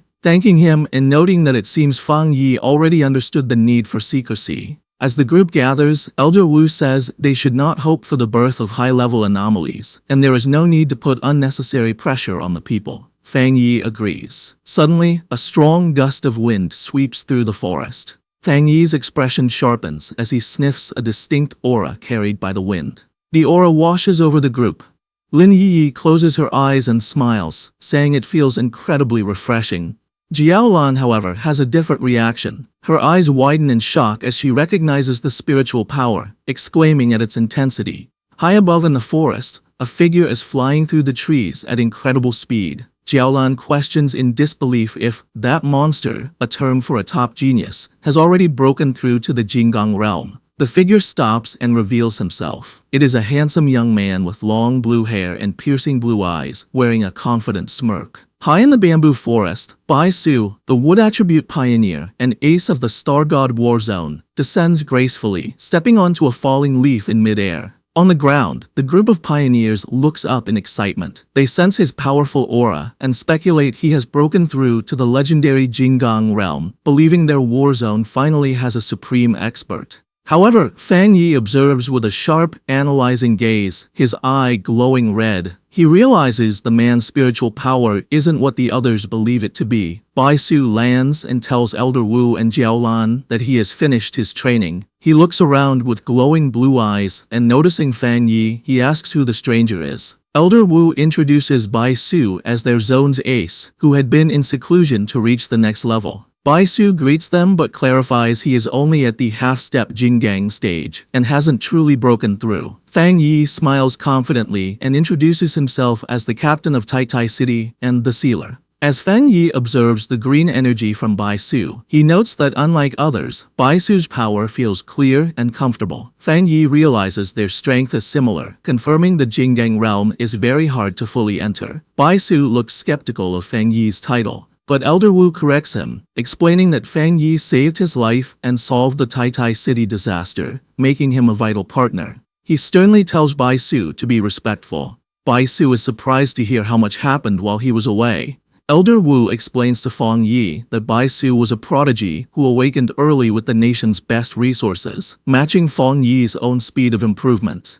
This is why he has been isolated and is ignorant of the outside world. Elder Wu explains the harsh reality of the new world, saying human cultivation goes against the natural order, causing them to evolve slower than the creatures they fight. He reveals that despite the large number of pioneers, true power is very rare. Currently, only 5 people in the world have reached the peak 3-star spirit creation level, known as the Jinggang realm. Fang Yi listens as the elder admits that while there may be hidden talents like him, the barrier to the next level is huge. Elder Wu describes the Jinggang realm as a massive cliff most pioneers can never climb, with many dying just trying to break through.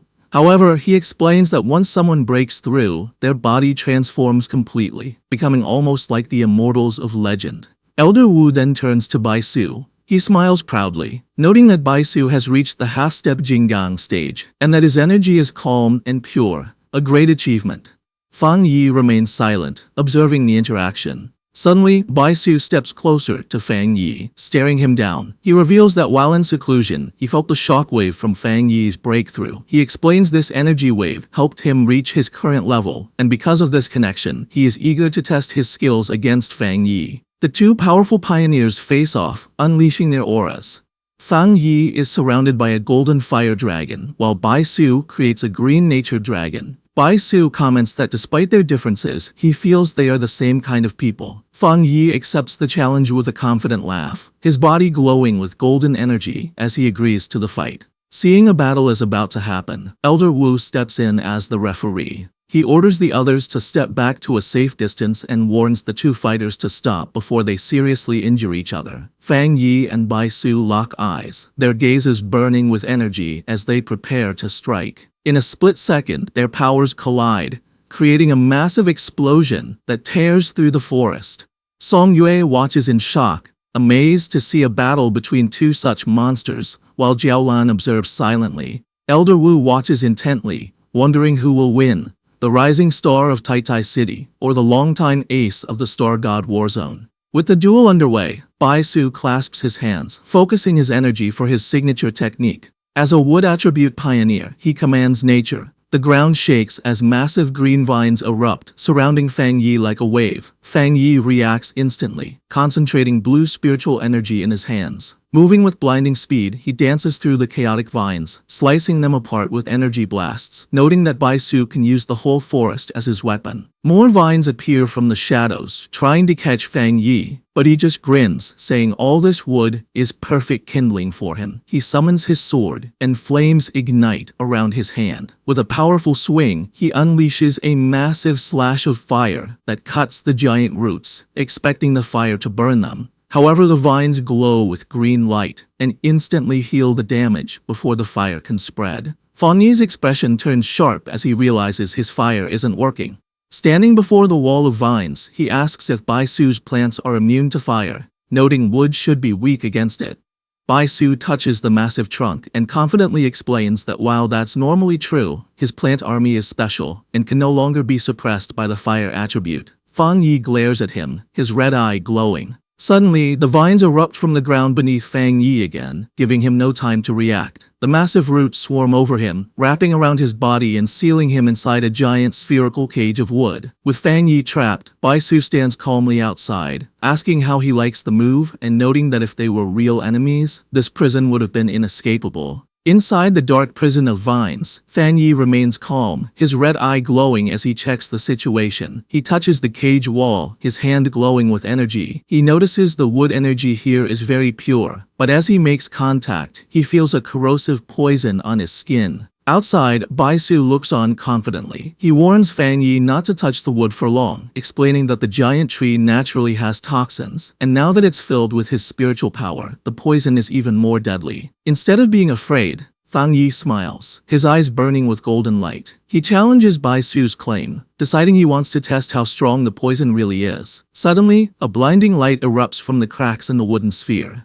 Bai Su's expression instantly changes from confident to shocked as he senses a terrifying surge of power. In an instant, a massive pillar of golden fire explodes upwards, shattering the wooden cage and lighting up the night sky. Bai Su stares in terror, sweat running down his face as the heat washes over him. He is in disbelief, thinking it should be impossible because his spiritually enhanced plants are supposed to be immune to burning. Watching the flames consume his creation, a shaken Bai Su realizes this is no ordinary fire and wonders what kind of terrifying power Fang Yi has. Fang Yi takes advantage of the moment to launch a surprise attack from above, telling his opponent he is distracted. Bai Su reacts just in time, his eyes wide as he leaps away in a blur of green energy to narrowly dodge the flaming sword. As he lands, Bai Su is shaken. He struggles to understand how Fang Yi, who is only at the 3-star spirit creation realm, has abilities that aren't inferior to his own. Fang Yi lands heavily on the scorched ground, surrounded by the intense flames.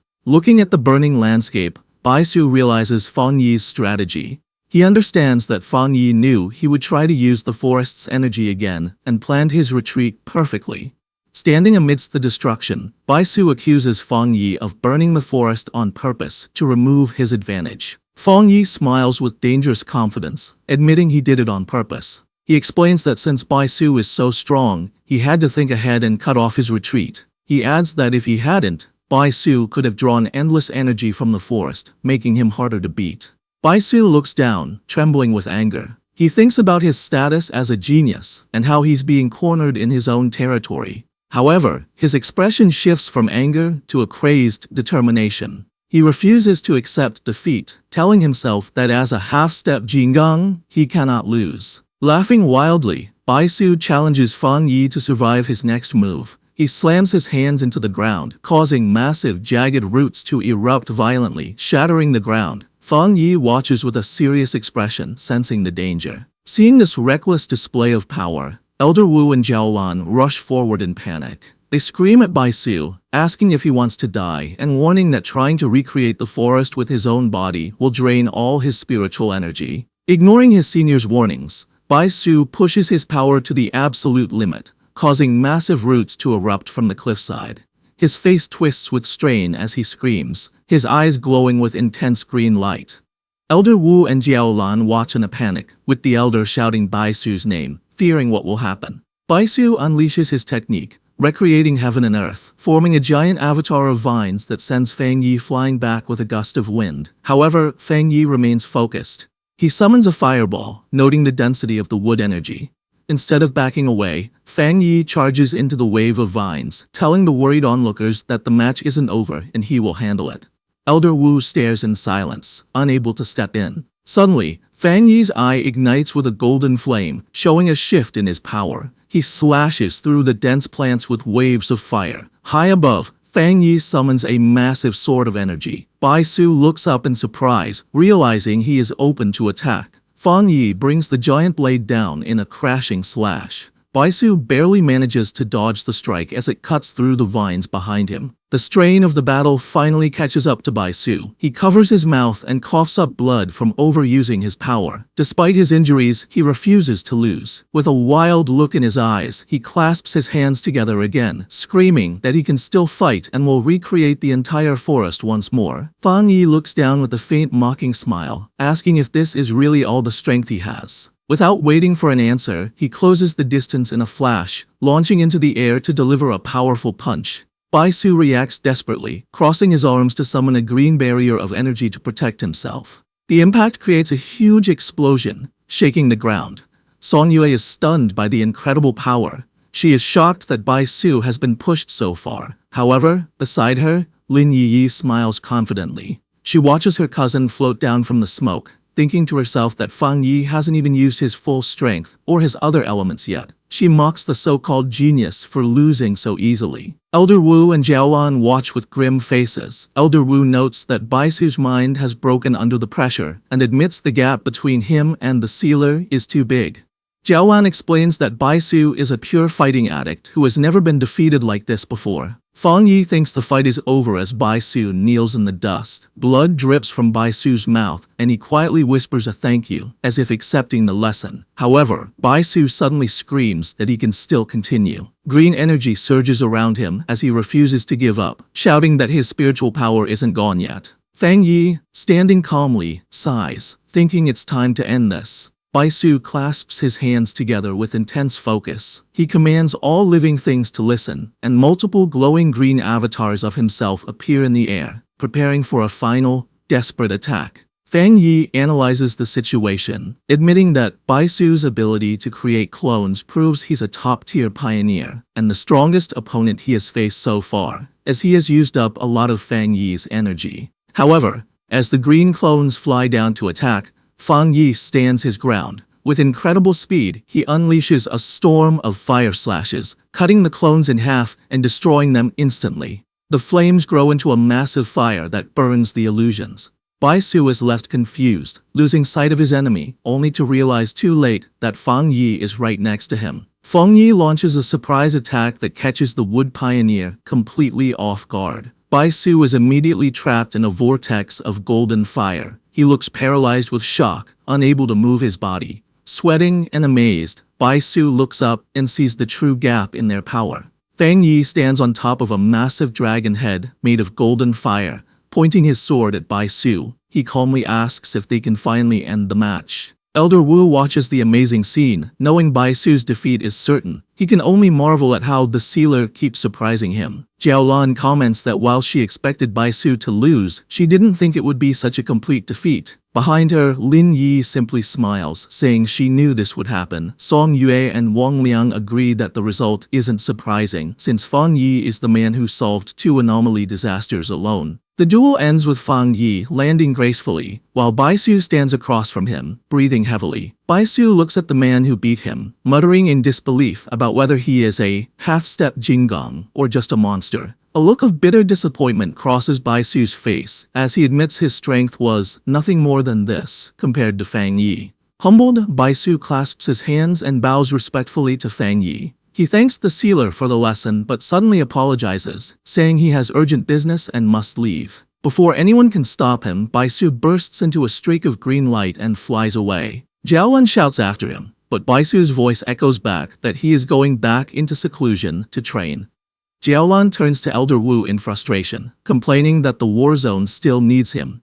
However, Elder Wu looks on with understanding, noting that this is the first time the proud genius has been so frustrated, so they should let him go. Elder Wu then turns his gaze to Fang Yi, who is putting out the flames from his hand. The elder approaches him and makes a serious offer. He asks Fang Yi if he would consider staying in the Star God War Zone, suggesting he could hold a position with them while still being captain of Tai Tai City. With a serious expression, Elder Wu reveals his true plan. He wants Fang Yi to be his successor. Fang Yi looks stunned by the sudden offer. Elder Wu continues, explaining that the Star God War Zone has the second best resources in the entire Xi'an nation. He begins to describe the center of power, Shen City, the largest city in the nation. He explains that the people who hold power in Shen City are the absolute top pioneers. He promises that if Fang Yi accepts, he will eventually be introduced to that top circle. However, Fang Yi politely refuses. With his red eyes glowing, he thanks Elder Wu, but explains that he has no such plans. He reveals he isn't even technically part of the Spirit Association, and only took the captain title to protect his hometown. He states firmly that he does not want to join any specific group. Hearing this, Song Yue and Wang Liang are shocked, unable to believe someone would turn down such an offer. Elder Wu accepts Fang Yi's refusal calmly. He understands that the most powerful pioneers dislike being tied down by rules. Instead of pushing, Elder Wu suggests a friendship. He tells Fang Yi that even if he doesn't join, he can still make any request, creating a bond of mutual support. Fang Yi announces that he and Jiaolan will stay in the forest to continue their own training. Suddenly, the sky darkens as storm clouds gather. Elder Wu looks up, noting that the forest is rich in elemental energy and a thunderstorm is about to start. He realizes that the intense battle stirred up the natural energy, making the thunder attribute incredibly strong. He recalls that Fang Yi didn't even use his thunder power during the match. Laughing, Elder Wu praises Fang Yi's potential. He immediately orders everyone to leave the forest and give the area to Fang Yi, ensuring no one disturbs his training. As he watches Fang Yi, Elder Wu thinks that as long as Fang Yi remains a pioneer of the Xi'an nation, it is the greatest blessing for their country. Fang Yi smiles, realizing Elder Wu understood his intentions. As he leaps into the air, he reflects that the Star God War Zone won't pressure him because of his great strength. He realizes this power gives him ultimate freedom. His eyes glow with blue electricity as he senses the storm. Floating high in the sky, Fang Yi welcomes the lightning. He activates his divine thunder technique, surrounding himself in a massive web of electricity to begin his training.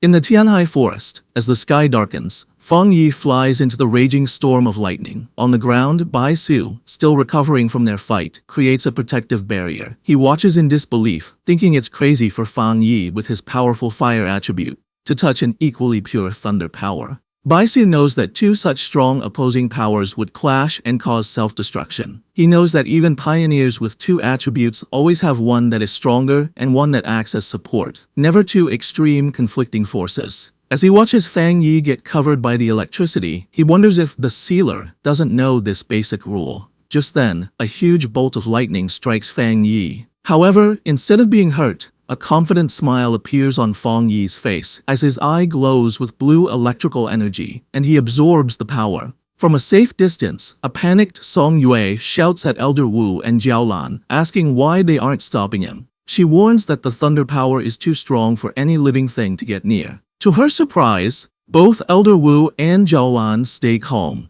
Jiaolan turns and tells her team the shocking truth. Fang Yi is not in danger because he also has a top-level thunder attribute. She explains that the pioneer known as the Tyrant and the Sealer are the same person. Song Yue and Wang Liang are stunned by the news. Song Yue thinks that while having two attributes isn't impossible, Fang Yi's power level is monstrous. Jiaolan smiles, admitting she had the same reaction when she first found out. She thinks that everyone has focused so much on his title as the Sealer that they forgot he is also the Tyrant, a genius of his time. In the middle of the storm, Fang Yi controls the wild energy, thinking that the stronger the lightning, the more power he can absorb to strengthen his body. Surrounded by a whirlwind of electricity, he shouts to the sky for more, saying he needs more spiritual power to be satisfied. Floating in the electrical storm, Fang Yi uses the divine thunder to temper his body. He feels the immense power surge through his bones, muscles, and every part of his body, refining him.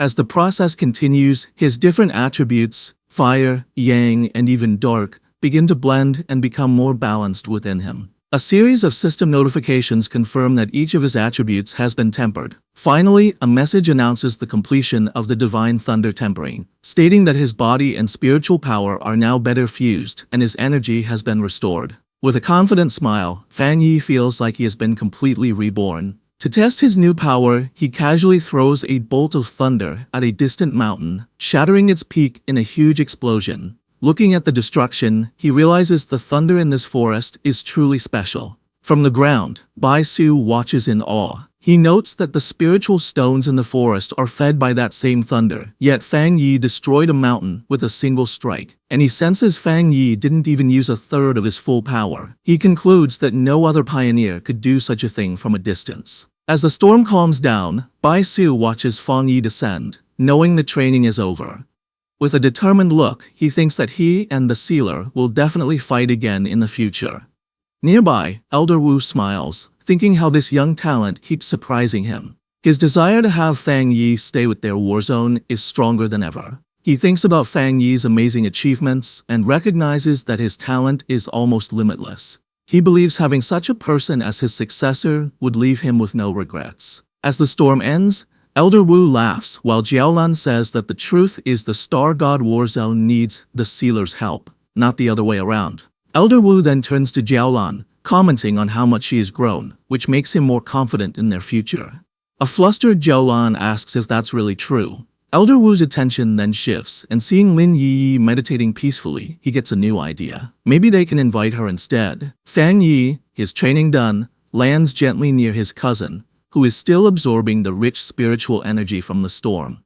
With his red eyes glowing, he tells her this is a rare opportunity, and she should work hard. At that moment, he notices that Elder Wu and Jiaolan are still there. Fang Yi asks them why they are still there. Elder Wu explains that he has a new proposal that requires nothing from Fang Yi. He formally invites Lin Yi to train at their Star God War Zone. As he speaks, Lin Yi's green spiritual energy surges around her. Fang Yi considers the offer, thinking it's an amazing opportunity for his cousin, but he wonders what she herself would want. Having heard the conversation, Lin Yi opens her eyes, ending her meditation. Feng Yi turns to Elder Wu and thanks him for the offer.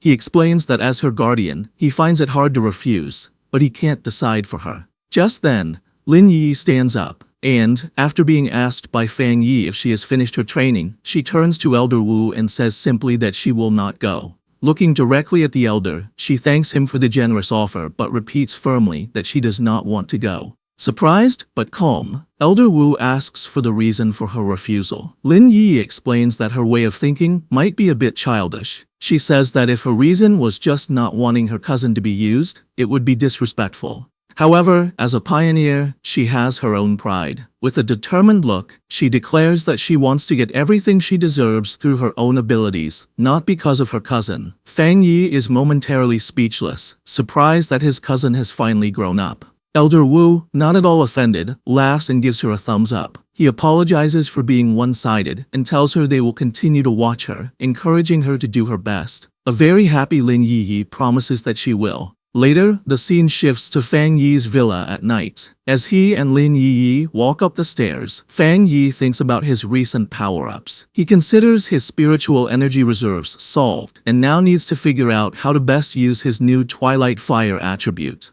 He also thinks about the more difficult, Death Brand ability he acquired, seeing it as a problem he must solve.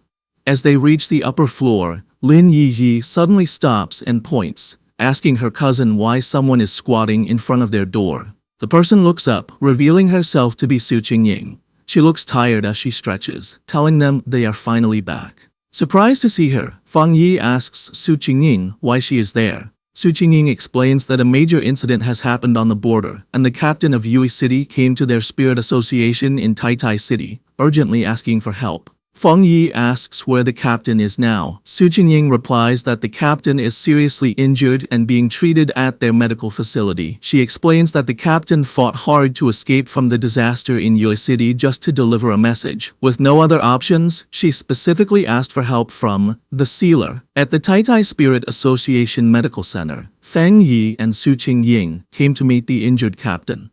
Inside a hospital hallway, a young woman with short, messy dark hair and bandages on her face and arms turns in surprise as someone calls her name. It is Su Qingying, who has arrived with Feng Yi.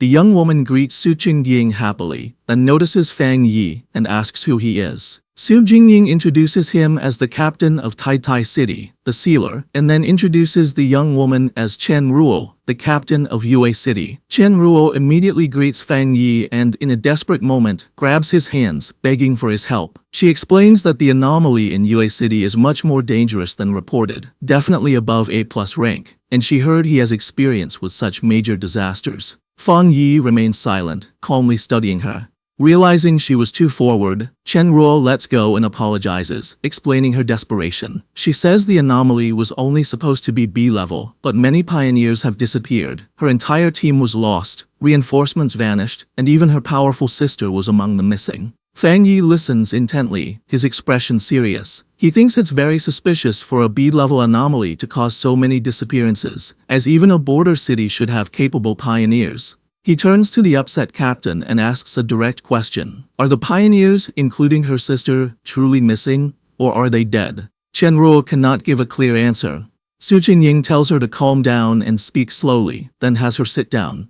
She explains that she does not know what happened because she cannot contact any of them. Clutching her head in pain, she insists she has a special connection with her sister and can feel that she is still alive. After a moment, she seems to remember something important. She tells Feng Yi she almost forgot the most important thing, a thank you gift for his help.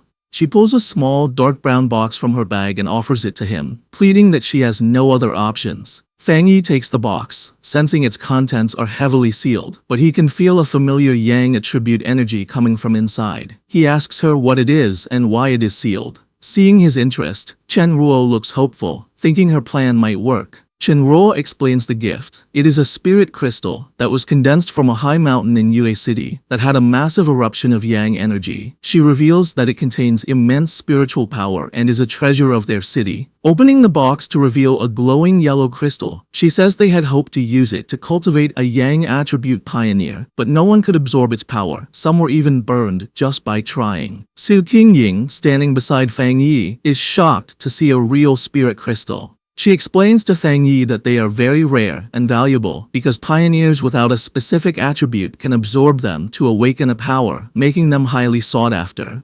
With a confident smile, Feng Yi closes his fist around the crystal, absorbing its golden light. He tells Chen Ruo it's a deal and asks if they should leave now. A startled but relieved Chen Ruo stammers that there is no problem. Later, the group drives along a mountain road toward Yue City. Inside the car, Feng Yi asks Chen Ruo to describe the anomaly. She explains that it all began when tombstones started appearing in the mountains. Villagers who saw them reported hearing noises from within. However, when pioneers investigated, the tombstones showed no unusual signs.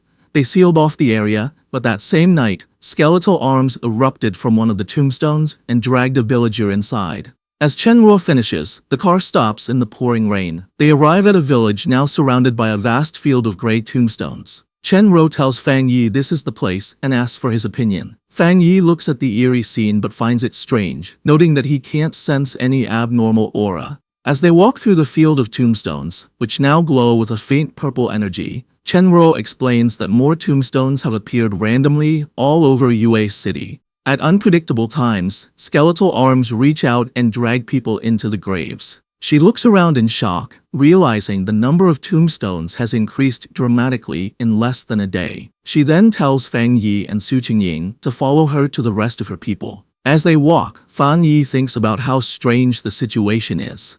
The concentration of the anomaly's energy is incredibly low. He wonders if its purpose is to make people lower their guard, or if there is another reason. He concludes that capturing people seems less like a random attack and more like a ritual. Placing his hand on a tombstone, Fang Yi has a realization. He explains that anomalies can also perform sacrifices to bring about the revival of a much larger, more powerful anomaly. He recalls how bat-like anomalies in Tai slaughtered residents to bring forth their anomaly king. Hearing this, Chen Ro stops, a look of horror on her face, as she asks if this disaster is also a sacrifice. Chen Ro explains with panic that the local mountain residents are very traditional and have refused to evacuate. They are even planning to hold their own ceremony the next day. Suddenly, she shouts that it's happening again. A skeletal purple hand erupts from the ground in front of Fang Yi. He dodges it with ease, noting the creature's strength is weak, only at the B level as reported. He summons his flaming sword and slices the arm in half. However, another skeletal hand immediately bursts from the ground and grabs his glowing blade. Fang Yi watches with a sharp, observant gaze. The skeletal hand belongs to a much larger, monstrous skeleton with multiple limbs that erupts from the ground.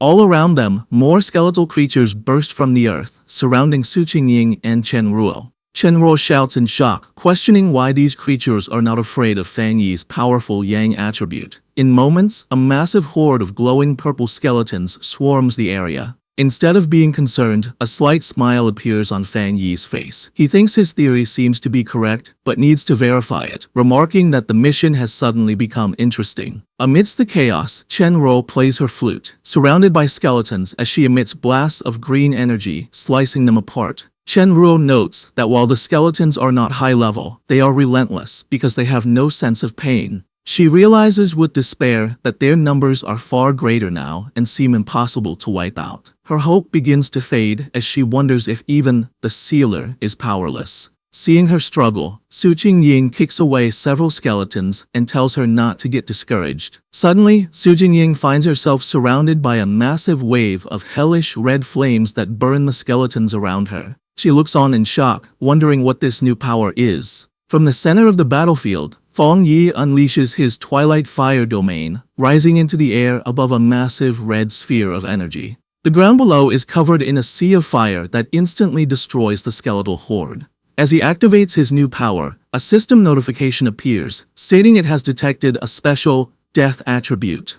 The system then explains that his domain is continuously absorbing this unique attribute, converting its energy to strengthen his own Yang attribute. A moment later, a final notification confirms the enhancement is complete. Su Qingying and Chen Ruo watch as a huge fire explosion wipes out the last of the skeletons. Chen Ruo is impressed, saying Fang Yi's, the sealer's, reputation is well-deserved. Relieved, she feels Yue City has a chance to be saved, apologizes for her earlier behavior, and offers to take them to meet her team.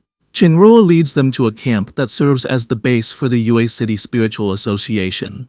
A group of pioneers greets her, calling her captain. Chenruo introduces Fang Yi and Su Qingying, explaining she brought reinforcements, the famous sealer and the captain of the Tai Association. Her three teammates, Chen Feng, Chen Xing, and Chen Shi, look at Fang Yi in disbelief, doubting a young man like him could be the legendary pioneer who solved a disaster on his own. One of them comments that his age doesn't matter, as the situation in Yue City is completely different. The tension rises when Chen Feng scolds Chen Ruo for returning and bringing outsiders to die with them. He shouts that almost no one is left and the city is about to be devoured, revealing they were all deceived and lured here to be a sacrifice. As Chen Ruo tries to explain that her team has suffered, Fang Yi calmly observes them. With a serious look, he states that he accepted a request and will do his part. With complete confidence, he declares he will solve the problem here. Meanwhile, Chen Shi explains to a upset Chen Feng that because their city is far away and their customs are more traditional, their people pray to the gods when they face problems they can't solve. From a cliff top, Fang Yi looks down at a village surrounded by a strange purple mist coming from tombstones. He wonders if the people are planning a large ceremony to ask for blessings. Thinking about their old customs and rituals, Fang Yi suspects these traditions are connected to the strange anomaly. A sudden, strange wind rustles through the forest, startling Chen Feng and Chen Shi. In a clearing, they see a large crowd of villagers gathered for a ritual. Chen Ruo realizes the ceremony is about to begin and worries it would be a disaster if the tomb anomaly erupted now. However, Fang Yi finds it interesting. With a confident smirk, he asks who wants to watch the activity up close and starts walking toward the crowd. The group arrives at Yueyuan Square, where a huge bonfire burns. The villagers are desperate, crying out to their god to see their suffering. One man offers his own life to save his children. All around, people are bowed on the ground, pleading for the heavenly god's mercy. Suddenly, the bonfire goes out, the stone platform shatters, and large cracks spread across the square.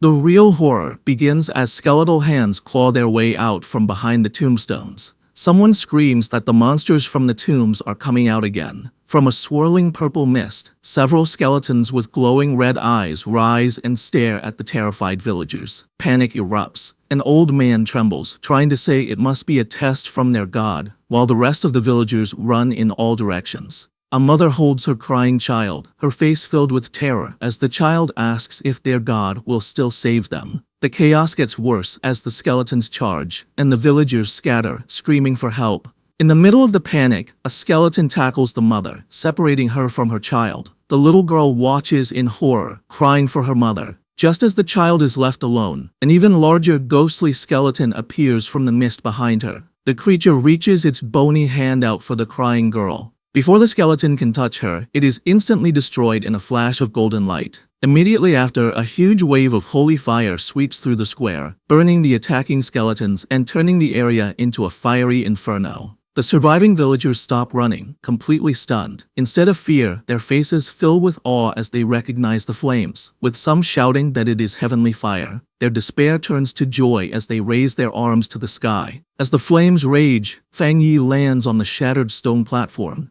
Against the fire, he tells the stunned crowd that their prayers are no longer necessary. With a cold, serious face, he states a hard truth. There are no gods in this world, and they will not come to save them. The villagers are silent for a moment, kneeling as they take in his words. However, they completely misunderstand him. Crying with joy, they shout that a god has appeared and defeated the disaster. They continue to plead with this new god to save them from the other monsters. Watching them, Fang Yi can only sigh quietly at their misunderstanding. Standing in the flames, Fang Yi extends his hand, his eyes glowing. He activates his twilight fire domain. Instantly, a massive, swirling red sphere appears in the sky, acting like a vacuum that pulls in all the deathly energy and skeleton parts from the ground. He then turns to the amazed villagers and clarifies who he is. He tells them he is not a god, but a pioneer captain from Tai Tai City, known as the Sealer. The villagers and Chen Ro's team stare at the terrifying red sphere, stunned by the strange and powerful sight. Chen Feng, still in shock, questions what Fang Yi is doing. Chen Ro, frustrated, reminds her team she had warned them he was no ordinary pioneer. She explains that he is the one who single-handedly solved the disasters in both Tai Tai and Kang City, and that he is treated as an honored guest by the highest authorities. Having absorbed the immediate threat, Fang Yi flies into the air like a golden comet toward the main village, which is still covered in a dense, purple mist and filled with skeletons. A system notification appears, confirming his Twilight Fire domain has successfully absorbed a large amount of the Death attribute, making his own Yang attribute much stronger. Looking down at the countless skeletons below, he prepares to unleash his new power. He summons his blazing sword, its flames brighter than ever. With a powerful swing, he unleashes a huge wave of fire, declaring he will free Yue City for good. The fire, now mixed with a strange purple color from the absorbed energy, sweeps through the village, burning everything. From a safe distance, a group of survivors watches in disbelief and then cheers. They joyfully shout that the tombstones and skeletons have vanished, celebrating that heaven has not forgotten their city. After the attack, Su Qingying checks her device and reports that the anomaly readings in the Anding district are back to normal. Standing beside her, Chen Ruo confirms the Baimu district is also clear. She explains that only the Jinming district is left, the area with the highest concentration of the anomaly's power. However, as they prepare to move on, Su Qingying's face turns to shock. She urgently asks if they haven't noticed something terribly wrong. She points to the village, explaining that instead of disappearing, the pillars of purple light have actually multiplied, meaning the situation has gotten worse. Chen Ruo also shouts in alarm, confirming a massive energy surge is coming from the Jinming district, and that the anomaly's power is rapidly gathering in one spot. Before their eyes, a terrifying event unfolds as a swirling vortex of dark green and purple energy begins to form a monstrous shape. From the mist emerges a giant skeletal being, a new anomaly king, its empty eye sockets glowing with a menacing green light. Facing this huge presence, Fang Yi stands his ground, calm and unafraid. As he faces the new threat, two system windows appear. The first tells him it is analyzing the unknown power it has detected. A moment later, the second window names this strange power, the Death Attribute. The huge anomaly king, covered in green and black energy, glares down at Fang Yi. Its massive size dwarfs the entire village. Floating in the air with his golden aura, Fang Yi stares back, sensing a strange and difficult presence coming from the monster. From a safe distance, Chen Ruo and Su Qingying watch in disbelief. Chen Ruo stammers, asking what this creature is, and says its strange energy is even stronger than the S-class disaster in Tai City. The group realizes this new anomaly king must be the source of the light pillars. Su Qingying shouts a warning, telling everyone that it's about to attack. The anomaly king unleashes its power, sending a swarm of shadowy black tendrils rushing out. The energy washes over Fang Yi, who is shocked by its effect. He feels a powerful, sick force that seems to twist his mind, as if his brain is being poisoned by the creature's presence. He realizes with horror that this is a fully evolved anomaly king, with an aura of death far more powerful than any monster he has faced before. The swarm of black tendrils comes down on Fang Yi, trying to overwhelm him. His face hardens and his red eye glows with focus as he prepares to fight back. He reacts with amazing speed, swinging his flaming sword and slicing through the shadowy arms. As he fights, Fang Yi thinks about the situation. He knows the yang power should naturally beat the dark power, so his flames should be very effective. However, he worries that even his strong yang power is not completely stopping the enemy's attacks. Just as he cuts the tendrils apart, the anomaly king's power surges again. At the same time, the surviving villagers begin to chant and pray once more, calling for their god to appear. The anomaly king unleashes its full power. From the outside, Su Qingying looks on with a shocked expression, her eyes wide with disbelief. Inside the storm of energy, strange green tendrils erupt and wrap themselves tightly around Fang Yi's body, holding him still as Su Qingying screams his name in terror. A moment later, his sword falls to the ground and shatters. Far away in Tai City, Lin Yi is suddenly filled with a sense of dread, calling out for her cousin as if she can feel his pain. Pacing nervously in a forest, she tries to calm down, wondering why she is so afraid when it is just another mission for him. She reminds herself how powerful Fang Yi is, but a deep feeling of worry remains. She begins to regret her decision, wishing she had ignored his advice and gone with him. Her anxiety grows as she stares at her phone. Suddenly her phone rings, showing a call from Sister Jiaolan. Jiaolan's voice is serious as she delivers the terrible news. They have heard that Yue City is now completely surrounded by a massive group of tombs, and an official lockdown order has been issued. She then says bluntly that Lin Yi's cousin, Fang Yi, is in trouble. As she speaks, a large group of military vehicles speeds through the mountains, clearly preparing for a major operation. The news that Fang Yi might be dead shocks the Tai Spirit Association. The officials, who had just started to feel hopeful, are now filled with despair. They gather around a table, asking if their greatest hero, the Sealer, has truly died. They wonder if humanity's fight is pointless, if even someone as powerful as him can be beaten. At the Spirit Association headquarters, a high-level meeting is happening. A senior official expresses regret over the situation in Yue City. He says that the appearance of an anomaly king from a B-level threat confirms a key theory. These kings must be killed before they can fully evolve. However, Gu Yuru interrupts him, standing up and asking if this is really the time for theories. She declares she will go to Yue City herself. Another official tries to stop her, reminding her of her importance to Shen City and telling her the military is already handling it. Gu Yuro looks away, thinking grimly about the high cost of their strategy. First, they nearly lost Elder Wu, and now they seem willing to sacrifice Fang Yi. Her frustration boils over, and her body begins to glow with blue energy. She angrily confronts the official, accusing them of being willing to abandon a city just because the fight seems too hard. The man, shocked by her outburst, demands to know what she means. He shouts back that the Sealer went to Yue City on his own. In this dangerous new era, he says, a single mistake leads to death, and it's no surprise that even a hero like Fang Yi could die. Guyuro's anger explodes. Her blue aura flares as she questions the official's attitude, asking what the point of fighting is if they are all just going to wait to die. She reminds him of the disaster in Shen City and why Elder Wu risked his life if their plan was to just abandon cities they couldn't easily win. She brushes past several officials who try to reason with her. With a look of complete disgust, she calls them all a bunch of fools. She thinks to herself that she has seen the sealer's true power and refuses to believe he could be defeated so easily. On the outskirts of Yue City, a huge military convoy has set up a blockade. Inside a command vehicle, Elder Wu watches the situation on a monitor. He explains that this new anomaly king has a variation of the dark attribute, a power they are now calling the death attribute. Sitting with Jiaolan and Lin Yi, Elder Wu guesses that the sealer's defeat is because he has run into some kind of inescapable rule set by the monster. Elder Wu and Jiaolan get out of their vehicle and are met by soldiers. A soldier reports that their military vehicles cannot break through.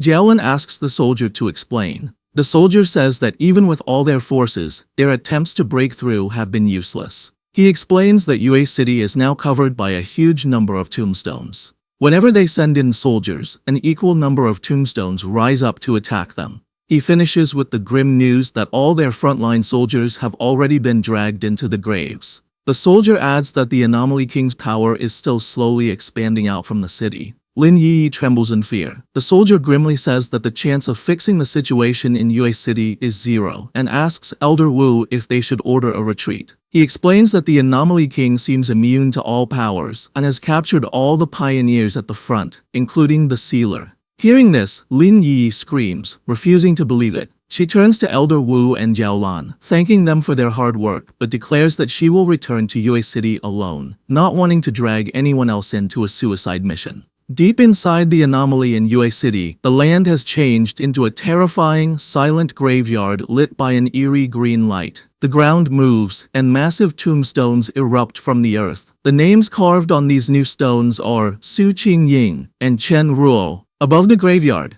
the Anomaly King weaves the death energy into thick threads. The energy comes together to form a stone coffin standing upright. Inside, Fang Yi is trapped, his body limp. Ghostly green centipedes crawl over him, wrapping around him to hold him forever. He appears completely lifeless, sealed in the tomb made by the monster. His eyes are hollow and dark, making it seem like the sealer has truly died. But, in the darkness of this death, a system notification suddenly lights up. The Death Brand ability that Fang Yi had gotten before has been successfully activated. The system confirms that he has now obtained the power of infinite death. Soon the system announces that the Death Brand trial has ended. Fang Yi is exhausted, but awake.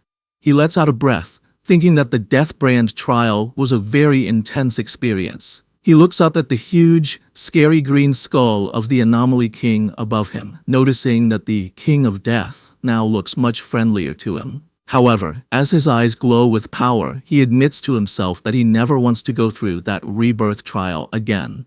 Just before being sealed in the coffin, he realized the Anomaly King had targeted him with an inevitable death ability that he couldn't dodge. Facing certain death, he took a desperate chance. He decided to manually implant the dangerous Death Brand skill, the one he got from the magma but was hesitant to learn earlier, into his own body. The system confirmed the implantation and began learning the abilities. A huge surge of red, painful energy erupted from Fang Yi's body as the skill became part of him. While the system prepared to activate it, the energy squeezed tightly. Fang Yi stood helplessly before the Anomaly King as the monster got ready to kill him. The system told Fang Yi that the king's inevitable death rule was starting. At that moment, Fang Yi truly died. His eyes rolled back and his body went limp.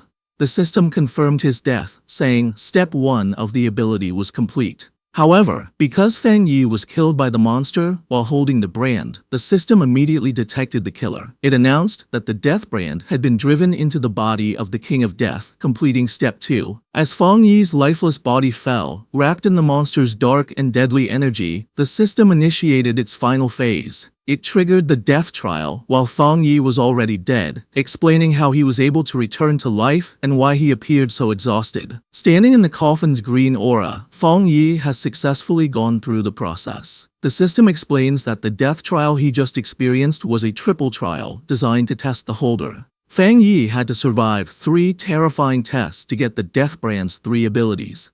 First, the fire attributes Mystery Yellow Spring, where he was constantly burned by hellish fire. Second, the poison attributes Death Collapse, where his body was cursed to break apart endlessly. And finally, the earth attributes Hell Evil Scene, where the gates of hell open to drag him into a burial of evil spirits. Fang Yi thinks to himself, remembering that the pain was so intense it was hard to tell what was real, feeling like an endless cycle of death. However, having passed this hard test with great effort, he has now mastered the skill. His eyes open, glowing with a sharp red light, as he decides that now is the time for the real battle. He looks up with a sharp expression, realizing that he is now resisting the Anomaly King's inevitable death rule. Blue electrical energy begins to surge in his hand, creating a disturbance that the Anomaly King feels. The huge skeleton looks down, confused by the sudden power rising from the coffin. Suddenly, a massive blast of blue lightning breaks through the stone prison. Fang Yi shatters the stone slab and falls free, hitting the ground hard.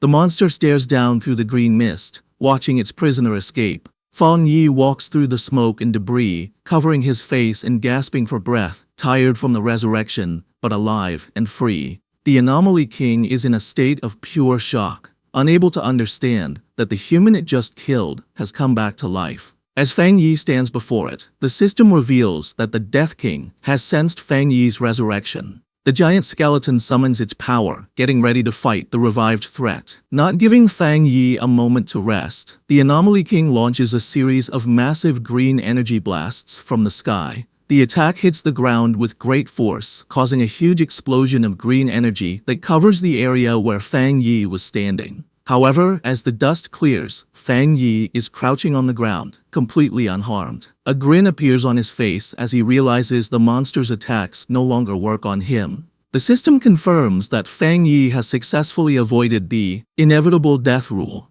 He stands tall before the giant skeleton, his cape flowing in the wind, while the Anomaly King looks down in confusion and fear. Fang Yi looks up with a terrifying expression. One eye glows red and blood drips from his lip, but he smiles with total confidence. The Anomaly King suddenly feels a sense of extreme danger, its empty eyes widening as it realizes the hunter has become the hunted. The scene shifts to the mountains outside the barrier in Yue City, now covered in glowing green tombstones that radiate a thick aura of death. Elder Wu, Lin Yiyi, and Jiaolan stand on a cliff overlooking the disaster zone. Sensing the overwhelming death energy below, Lin Yi calls out for her cousin. Jiaolan decides they can't just wait. Telling the others not to worry, she summons purple flames in her hands and gets ready to attack the tombstones to break the barrier and save Fang Yi. However, before she can attack, a massive blast of blue water cuts through the air, stopping her. A woman comes down from the sky, surrounded by swirling water energy. It is Gu Yuru, who announces that she has also come to help. Jiaolan looks up in surprise, recognizing the newcomer as the Sea Mystic from headquarters. Gu Yuru shouts that she will fight with them. Combining her powers with Jiaolan, they unleash a huge dual attack of blue water and purple fire energy against the barrier of tombstones. The attack causes a chain of massive explosions that lights up the dark area. After the blast, 2 soldiers who had been buried in the rubble wake up, confused and weak, wondering what just happened. However, the anomaly reacts immediately. The ground shakes as massive green tombstones erupt violently from the earth, shooting up like spikes. Gu Yuru, Jiaolan, and Lin Yiyi find themselves standing back to back, completely surrounded by a circle of towering tombstones. Jiaolan notes with annoyance that the trap has activated again. She warns the other 2 to be careful, explaining that this anomaly can drag any living creature inside the tombstones. Suddenly, skeletal hands burst out from the ground and the stone surfaces. A swarm of skeletons jumps from the air, diving down to attack the 3 women. However, in the middle of their attack, the skeletons suddenly stop. They look terrified, trembling as if they sense something far scarier than their current enemies. Instead of attacking, the skeletons frantically dive back into the ground and the tombstones, desperate to hide. Gu Yuru and Lin Yi look on in total confusion, wondering why the monsters suddenly ran away. The group walks through the now empty battlefield, wondering why the Anomaly King would order a mass retreat and what it is planning. A heavy boot lands on the ground. It is Elder Wu, carrying 2 unconscious soldiers on his shoulders. He tells the group that this might be a good thing. He explains that the Anomaly King has pulled back its power, which means the people who were buried alive still have a chance to be revived. Elder Wu looks out over the field where many soldiers are lying unconscious, but safe. He concludes that this proves the sealer has not died. In fact, Fang Yi must be causing so much trouble inside that the Anomaly King had to pull all its power back to defend itself. The smoke clears, and Fang Yi's sharp red eyes look out calmly. He is completely unharmed in the center of the battlefield. The system updates the status to Death Count 2. It explains that because the King of Death used its power to kill Fang Yi, it has been pulled into a cycle of death. As a penalty, the monster's power has been weakened by 10%. Fang Yi thinks about the situation, noting that being targeted by the King of Death usually means certain death. He knows this inevitable death rule is what makes this monster so special and dangerous. However, a dark, confident smile appears on his face as he realizes he has turned the tables. He thinks to himself that this inevitable death rule will now apply to the monster. High above, the monster looks down in complete shock, unable to understand why the human is still alive. In a panic, it attacks again, firing a storm of green energy beams from its ribcage. The beams rain down on Fang Yi, who stands there without trying to dodge. The attack hits with full force, causing a huge explosion of green energy that completely covers him. The monster grins, thinking it has finally won, but the system appears again, raising the death count to 3. It announces that because the king killed Fang Yi again, its power has been weakened by another 30%, and it is starting to collapse. The monster's body begins to break apart. Pieces of its face crack and fall off. From the smoke of the explosion, Fang Yi walks out slowly, his body reforming and completely unharmed. The monster stares in absolute horror, its green eyes wide with fear, as it realizes its attacks are only hurting itself. Fang Yi wipes his mouth with a smirk. He mocks the creature, ready to continue this cycle until the monster is completely destroyed. He focuses his mind and fires a massive beam of energy at the monster. However, the monster easily deflects the attack with its hand. A system notice announces that a new mark has been activated.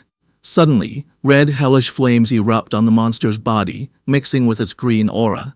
The monster looks at its arm in confusion. Seizing the opportunity, Fang Yi leaps into the air and draws his sword, which is blazing with intense fire. As he attacks, the system confirms that the monster has received a hellfire burning debuff, causing it constant damage.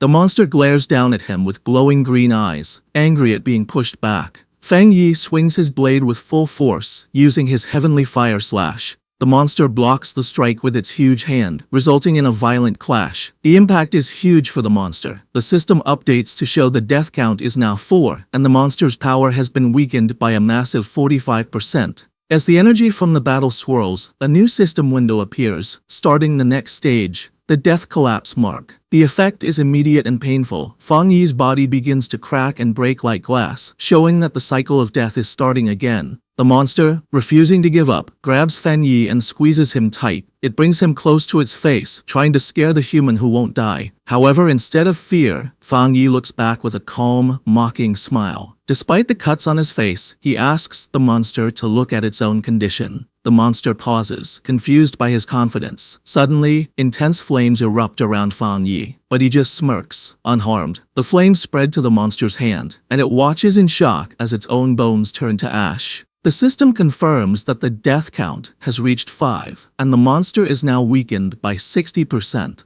Another notice announces that the Hell Evil Scene mark has been triggered, speeding up the destruction of the monster's body. The monster roars in a furious rage, but it can't stop its body from crumbling. Outside the barrier, the massive tombstones surrounding the city begin to collapse. Zhaolan watches in disbelief, realizing the entire anomaly is breaking down. In the sky, the dark clouds disappear, letting light shine through. Lin Yi looks up with a bright smile, relieved that her cousin is alive. Elder Wu powers up his armor and orders the team to enter the city to rescue survivors and evacuate the injured. With their mission clear, Elder Wu, Zhaolan, Gu Yuro, and Lin Yi fly into the city. In the ruins of the anomaly, a hand desperately reaches out from the ground. Su Qingying pulls herself out. gasping for air, looking exhausted and terrified. Kneeling, she tries to understand what happened. She remembers her life force being drained away and feeling trapped in a green, hellish void inside the massive skeleton. However, she realizes the nightmare suddenly ended, allowing her to return. She immediately spots a tombstone nearby and realizes she must save the others. She frantically digs at the grave marked with Chen Ruo's name, shouting for her. Su Jingying uncovers the dirt to find Chen Ruo unconscious but safe. She is relieved to see that Chen Ruo is actually there, unlike Chen Ruo's sister, whose body vanished in the past. Suddenly, Su Jingying looks up, sensing a massive change in the air. She watches in awe as the swirling green vortex in the sky begins to crack. The massive skull of the monster crashes to the ground. Despite its collapsed state, the monster refuses to accept defeat. It glares up, declaring that it is the noble king of death, and questioning what kind of being Fang Yi is to challenge it. The monster is furious that a human dares to look down on it.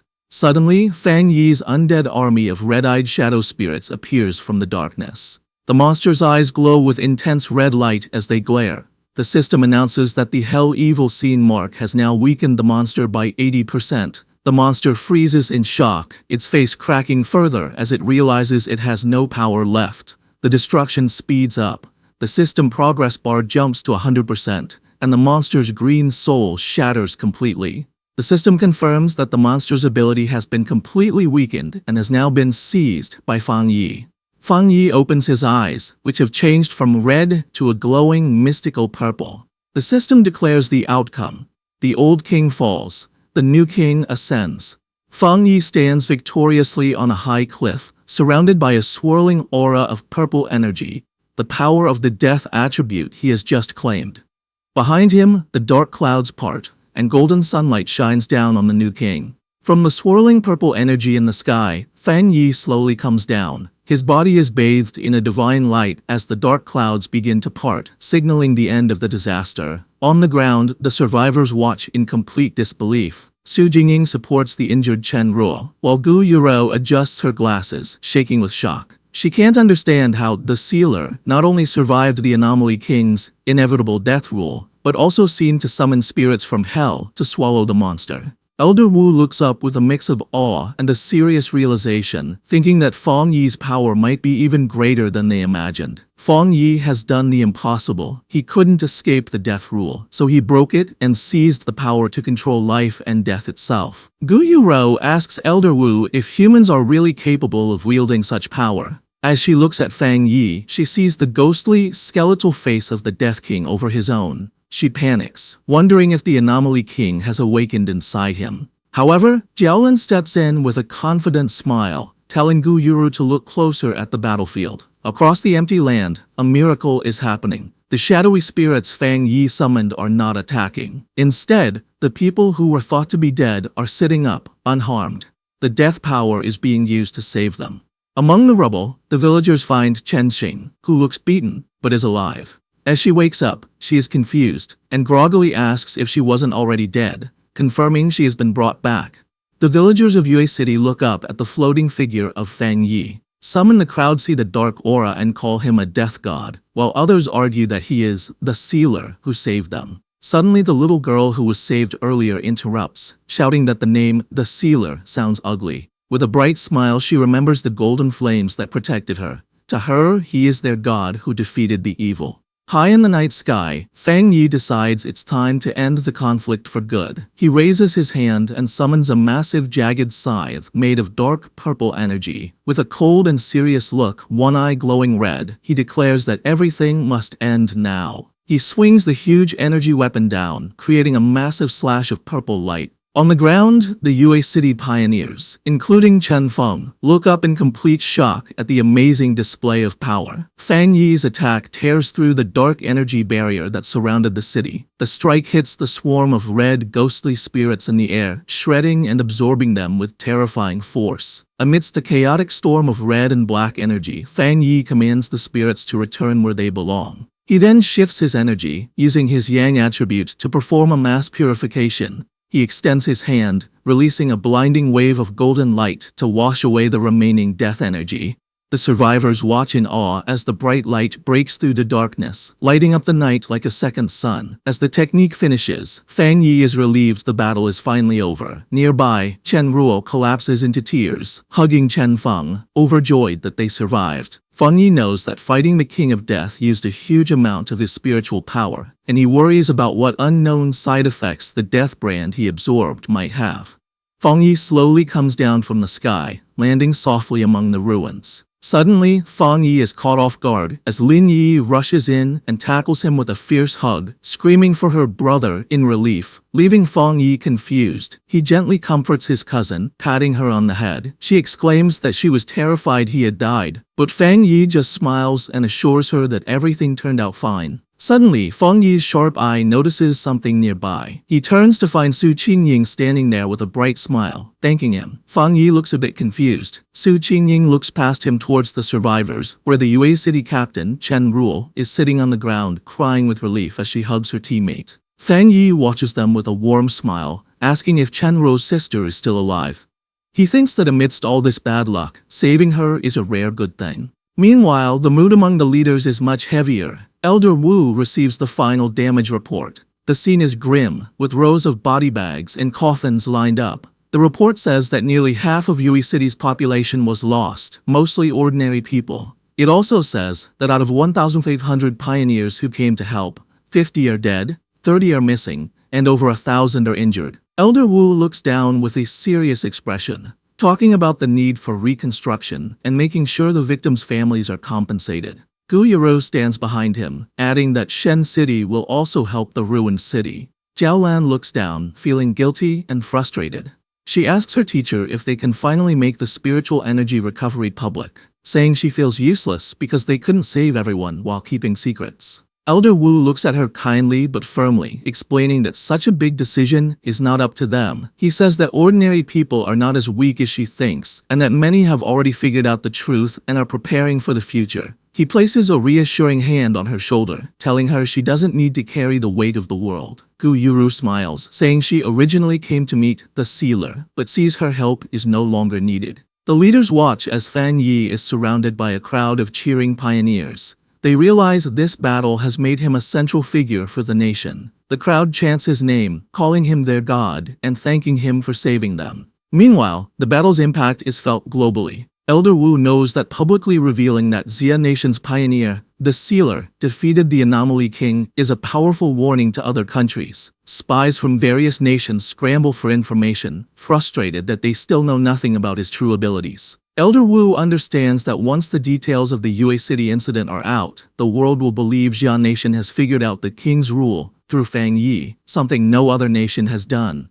Because of this fear, other nations will not dare to act against Xia Nation. Fang Yi's victory has secured a huge strategic advantage for his country. Elder Wu addresses his team, ordering them to return and study all the data from the scene immediately. He gives a powerful speech, reminding them that the road ahead is long and they can't rely on the Sealer to solve every problem. Jiaolan and Gu Yuru smile, agreeing with their teacher. Gu Yuru says that retirement is impossible for them and that their Shen City team will be the ones to solve whatever comes next. Later, at his villa in Taitai City, Fang Yi is relaxing in a large bathtub, scrolling through his phone. He thinks about the battle. After clearing the area, officials found a dark attribute spirit crystal left by the King of Death and gave it to him as a thank you gift. He holds his phone, counting his rewards. He remembers the Yang attribute spirit crystal Chen Ruo had given him earlier. Two glowing crystals appear before him, the purple dark crystal and the golden Yang crystal. He realizes he now has two top-tier attribute crystals. Fang Yi stands up from the water. He decides to act immediately. Even though light and dark attributes usually clash, he thinks that since the system recognized him as the new King of Death, absorbing the dark energy should be fine. He presses the purple crystal into his chest, letting the dark energy swirl around him. A system window appears, confirming it has detected the dark attribute and identified the spirit crystal. The system announces it is starting an ultimate calculation and begins creating a new technique. Soon after, the system announces a new dark attribute technique called Death Walk. When Fang Yi activates it, his body is covered in purple shadows, and the system explains that the skill allows him to teleport through darkness. He thinks that while it sounds mysterious, it is basically a teleportation skill. To test it, he vanishes from his second-floor balcony and reappears on the floor below. He is satisfied, noting that a skill combining evasion and movement is very valuable in a fight. Fang Yi then checks his internal state. He realizes that after surviving the Death Brand trial, his body has changed to let him absorb dark attribute energy directly. He summons his skeletal avatar and senses his control over dark spiritual power has greatly improved. After absorbing the energy from the Anomaly King's spirit crystal, he feels he is very close to breaking through to the legendary Jinggang realm. He then looks at a cabinet where a golden light glows. It is the Yang attribute spirit crystal, the reward Chen Ruo had promised him. Feng Yi remembers with a bit of humor that after the battle, city officials thought it was too casual for Chen Ruo to give him such a treasure privately. So, they held a big formal ceremony to present it to him, and he even heard they built a statue in his honor. Putting aside the memory, Feng Yi picks up the golden crystal, thinking that having two top-tier crystals is a rare piece of luck. He holds it up to his eye, looking at the pure yang energy swirling inside. As he channels his power into it, a swirl of fiery red energy erupts around him. The system activates again, detecting the strong yang energy. Just like with the dark crystal, the system announces it is starting its ultimate calculation to create a new technique from this power source. Fang Yi focuses all his energy on processing the crystal, and the system confirms the new technique is successfully created. Suddenly, a blinding golden light bursts from Fang Yi's body, shining as bright as the sun. The system announces he has a new Yang attribute technique called the Sun God. Surrounded by intense, swirling flames, Fang Yi unleashes the full power of this new ability. The system explains that the Sun God technique lets him summon a sun avatar that can burn through anything. A glowing golden symbol appears on his forehead. High above the city, a huge golden bird made of fire appears in the sky, lighting up everything. On the streets below, a reporter broadcasts the amazing scene while online comments flood in. People joke about being blinded by the light, even in faraway cities. The reporter tells the citizens not to panic, suggesting that their guardian, the sealer, is just getting stronger. Online, people guess that the Taoist god, who had saved them before, is going through another trial. On a Pioneer forum, users confirm the event is in Tai City and recognize the familiar Yang energy, guessing that the Sealer has a new ability. In a dense, glowing forest, a group of pioneers is taking a break, including Fang Yi's ex-girlfriend, Chu Qingli. A male pioneer in her group praises the Sealer for being so impressive and for embarrassing Country B. He complains about a great prophet from Country B, who had wrongly predicted that the Xia nation wouldn't survive the first year of the spiritual energy recovery. Chu Qingli looks worried and asks if the prophecy could be true. The male pioneer angrily dismisses the idea. Despite his confidence, Chu Qingli looks down, thinking that a lot of dangerous things have been happening in the Xia nation recently. The mood turns hostile as the group turns on Chu Qingli. The male pioneer mocks her low cultivation level. Another man asks if she is a traitor and makes fun of her for still being at the one-star Ghost Axe realm. He points out that she used to be a rich, young miss, but in this new world, she is the one who is trash. Chu Qingli crosses her arms, trying to keep her pride. She shoots back that their strength is nothing special compared to the Sealer. She challenges them, saying they have no right to mock her until they are as strong as him. The male pioneer laughs, asking if she is actually planning to team up with the Sealer. The three men laugh at her, reminding her that the Sealer is famous for working alone. They harshly tell her she is kicked out of their team. As the men turn to leave, a desperate Chu Qingli reaches out, shouting that if she is leaving, they have to give her the share of the reward she earned. The leader looks back with a greedy smile. He coldly tells her she should be grateful they aren't asking her to pay them. He then unleashes a blast of wind energy, knocking her backward as he yells at her to get lost. Chu Qingli trembles with pain and anger, silently vowing that they will pay for this. Social media fills with panic as a great prophet from Country B predicts the Sea Nation will be destroyed within a year. In the Tai Spirit Association office, the association superior discusses this with Fang Yi, explaining that these rumors are affecting the local pioneers. Su Jingying explains that Country B is using psychological warfare to shake their citizens' confidence. The superior adds that news of Fang Yi's power has spread, causing Country B to act aggressively. It is even rumored they had manipulated events to cause a near disaster in another city. The superior admits the disaster was strange because all signs pointed to it happening in Country B, yet it almost destroyed their own elite forces instead. To fight the panic, the association decides Fang Yi has to make a public statement. He stands at a computer and, with a single keystroke, sends his message. On his verified profile, Sealer 5, he posts a short, powerful sentence. "The apocalypse won't catch up to my speed of breaking through." The internet explodes. A flood of comments appears, with survivors confirming they saw Fang Yi destroy the Death King. People begin to mock Country B's prophecy. Fang Yi believes the simplest way to shut them up is to state the undeniable fact of his strength. Across the nation, pioneers look at their screens in shock, realizing Fang Yi is breaking through again. They cheer for the god of Great Xia, knowing the hell the prophet predicted has come to their city, but Fang Yi is there to stop it. Meanwhile, at the headquarters of the enemy, the Country B information post, the atmosphere is chaotic. Staff members are frantically working, complaining about the Sealer and his terrifying power.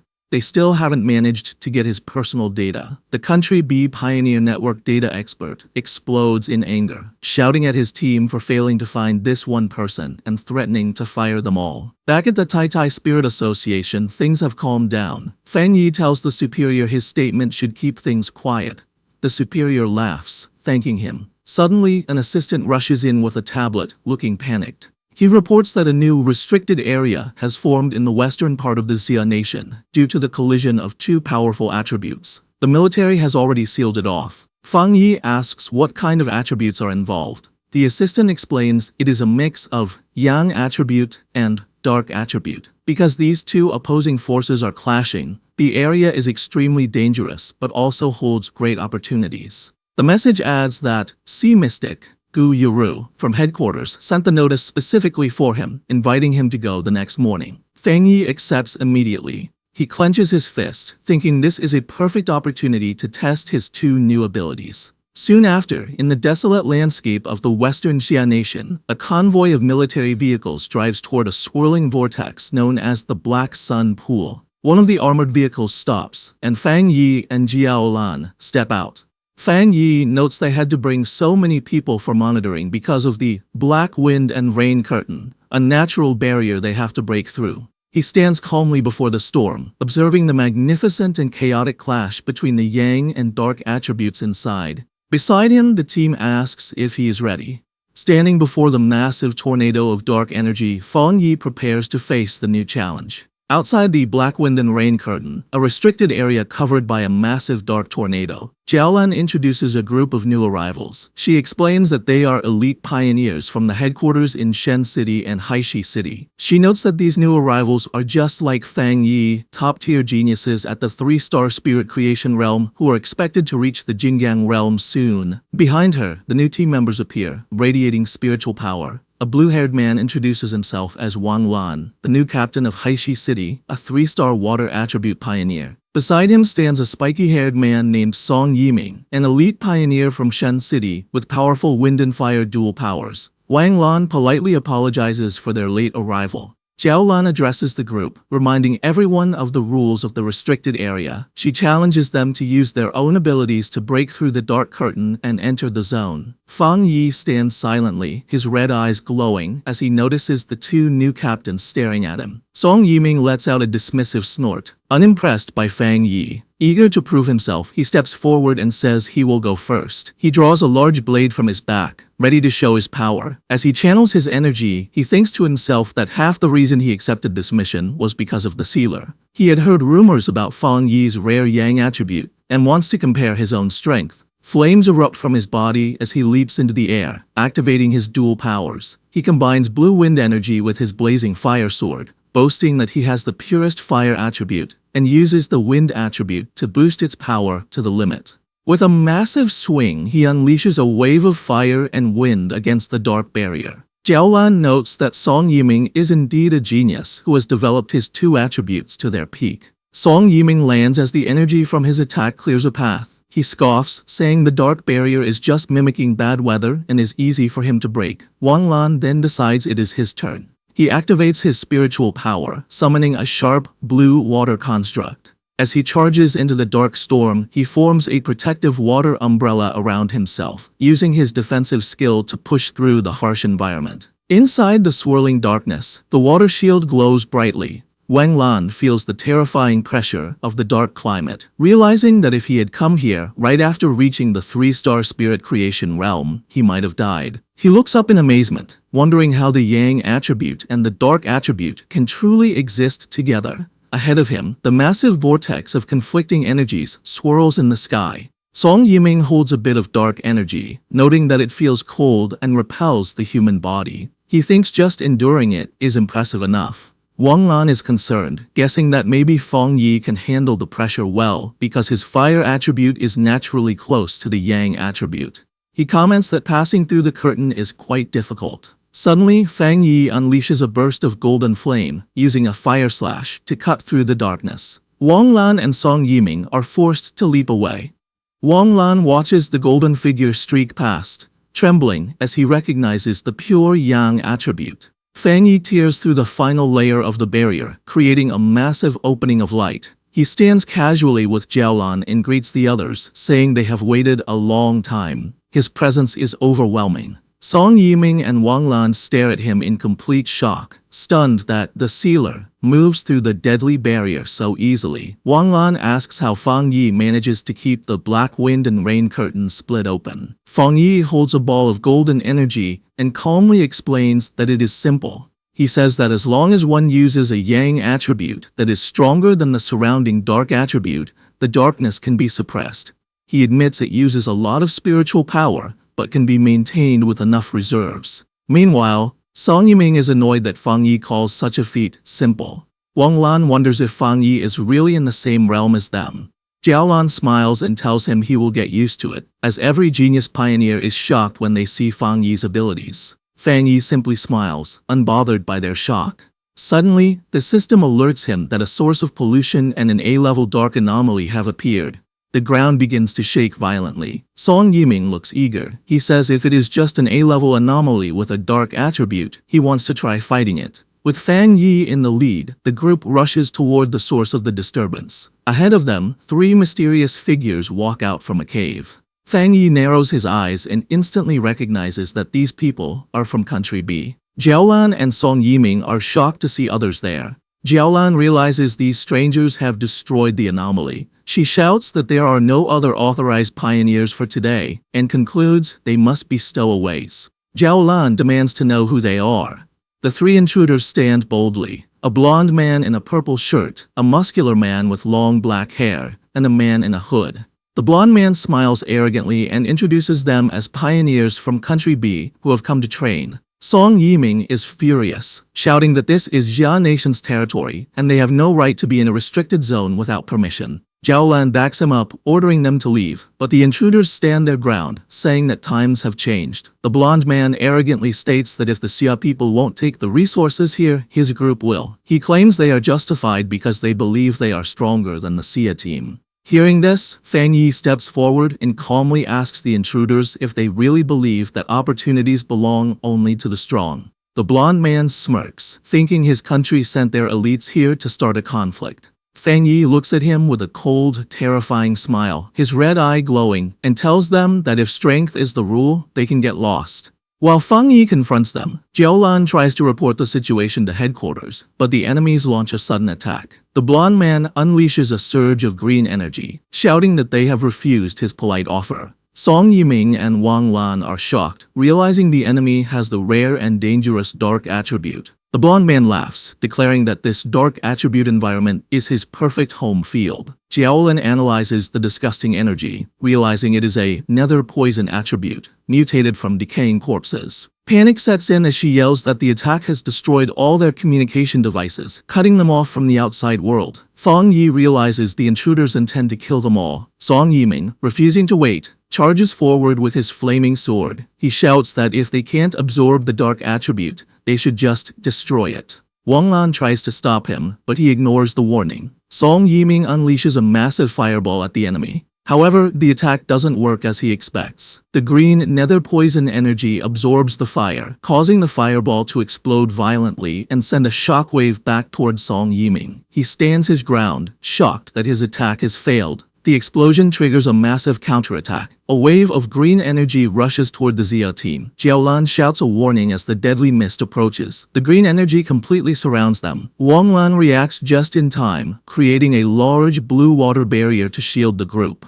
Inside the barrier, while his teammates are tense, Fang Yi remains completely calm, his red eye glowing as he observes the enemy's power without any fear. The battle intensifies as the blonde man from Country B attacks Wang Lan's water barrier. A huge, shadowy claw tears through the shield, and Fang Yi steps forward, telling the group to scatter. He unleashes a powerful slash of golden energy, cutting through the dark mist and pushing the enemy back. The blonde man is caught by surprise as his attack is stopped. He quickly recovers, floating in the air, mocking Fang Yi as a fire attribute pioneer from Xia Nation. He warns that his teammates are even more useless than him. Suddenly, dark green vines shoot out from the shadows, wrapping around Jiaolan, Wang Lan, and Song Yiming, trapping them in a corrosive mist.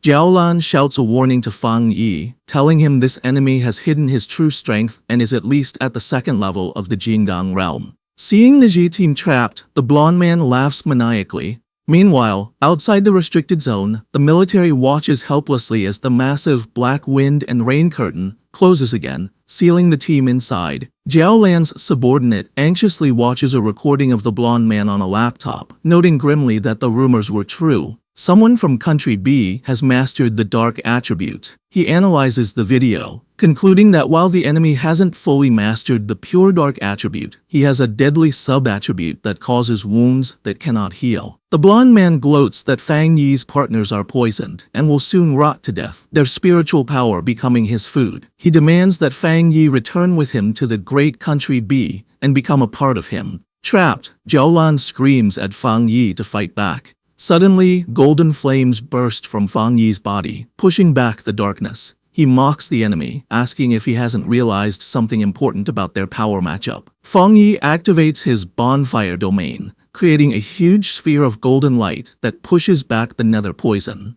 He asks the blonde man if he is surprised that the poison has no effect on him.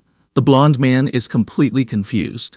With a confident smile, Fang Yi unleashes a massive stream of fire, not at the leader, but at his two subordinates on the ground. Furious, the blonde man sees his defense broken and his men targeted. Fang Yi leaps into the air, taunting him, asking if he isn't going to save them. The blonde man calls Fang Yi arrogant and summons a large sphere of concentrated poison mist, shouting that as long as Fang Yi is human, he cannot escape its power. Ignoring the threat, Fang Yi charges straight into the attack, his flaming sword cutting through the sky. As he gets closer, the blonde man's expression changes to shock. He finally recognizes the nature of Fang Yi's power, realizing with horror that it is the Yang attribute, the one thing that can counter him. Fang Yi raises his flaming sword high, announcing his attack, Skyfire Slash. With a powerful swing, Fang Yi slices through the enemy's defense and body, cutting the blonde man in half. Filled with disbelief, the blonde man can't understand how a human could master a power so close to that of an anomaly king. His body falls apart, leaving him confused and defeated. Song Yiming and Wang Lan watch in absolute shock. The blonde man coughs up blood, but refuses to die. Using the area's dense dark energy, green vines pull his two halves back together. He shouts that because the dark attribute is so rich, Fang Yi can't kill him. Fang Yi floats in the air with a bored look, thinking to himself that the nether poison attribute is too weak, and its ability to heal is terribly low. He decides that this opponent doesn't even require his ultimate move. Suddenly, the blonde man looks at his hands in confusion, realizing his regeneration has stopped. He screams, asking why he isn't healing anymore. Fang Yi snaps his fingers. The energy he had planted behind the enemy explodes violently in a burst of golden light, destroying him completely. He lands softly, walking away from the charred remains with a cool attitude. He reaches his hand out toward Wang Lan and Song Yiming, and crackling blue lightning surrounds them, targeting the green poison spots on their bodies. Fang Yi explains he is removing the dark attribute, leaving the two pioneers amazed. He then taps Jiaolan on the shoulder, purifying her as well. She expresses her shock that he killed a Jingdang realm pioneer so easily. Feng Yi analyzes the fight, thinking the blonde man did not reach the Jinggang realm through normal means because his spiritual power felt impure.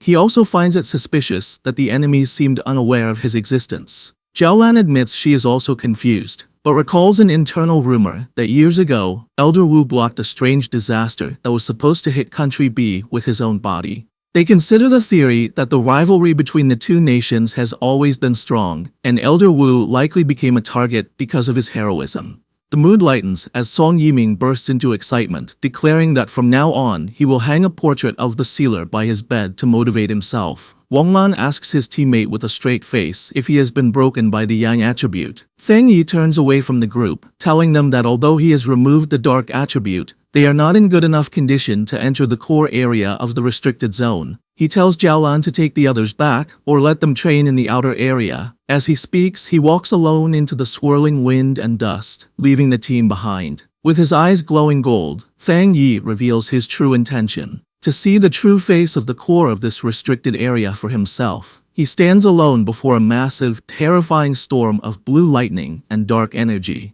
The sky cracks with power as he prepares to enter the dangerous core that no one else can reach. As Feng Yi walks into the storm of the restricted area, Jiaolan, Song Yiming and Wang Lan watch. Stunned by his bravery, Song Yiming watches in disbelief. Wang Lan asks Jiaolan what their chances of success would have been alone.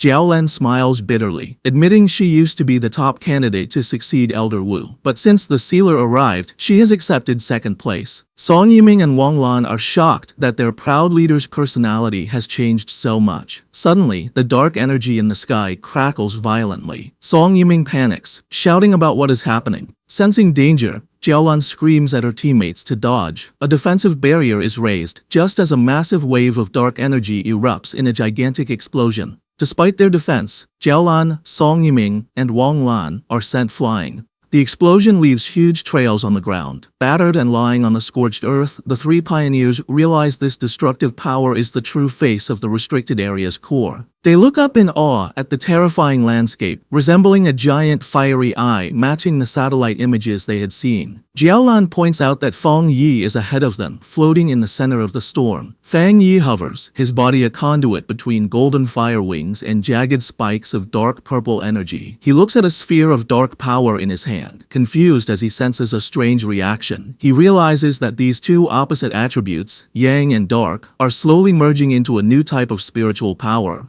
The two energies swirl together in a chaotic vortex. The system alerts Feng Yi that it has detected a great change of heaven and earth involving the collision of yang and dark attributes. The reaction intensifies and Feng Yi's body seems to split, half becoming a skeletal shadow and the other half burning with golden light. The system announces the birth of a brand new, unknown attribute, turbid yang. Feng Yi holds the stable, fused energy. The system immediately begins acquiring data to write a new technique based on this power. Feng Yi focuses, drawing the swirling vortex of purple and black energy into his head, absorbing the new attribute. His eyes suddenly glow with a blinding white light. The system confirms he has a new technique, the Spirit Turbid Eye technique, a power that controls infinite changes, dealing with illusions and reality. The dark energy in the crater suddenly vanishes, sucked dry by the vortex. Song Yiming is dumbfounded, wondering if the dark attribute merged with the yang attribute to create a monster. Jiaolan notices something strange about the atmosphere. She asks if the others feel it. They realize that while this new spiritual power looks terrifying, the natural repulsion and fear usually caused by the dark attribute have disappeared. Wang Lan suggests they cultivate using this pure energy. Jiaolan agrees, and the three pioneers sit in meditation within protective spheres, eager to absorb even a small amount of this high-level energy.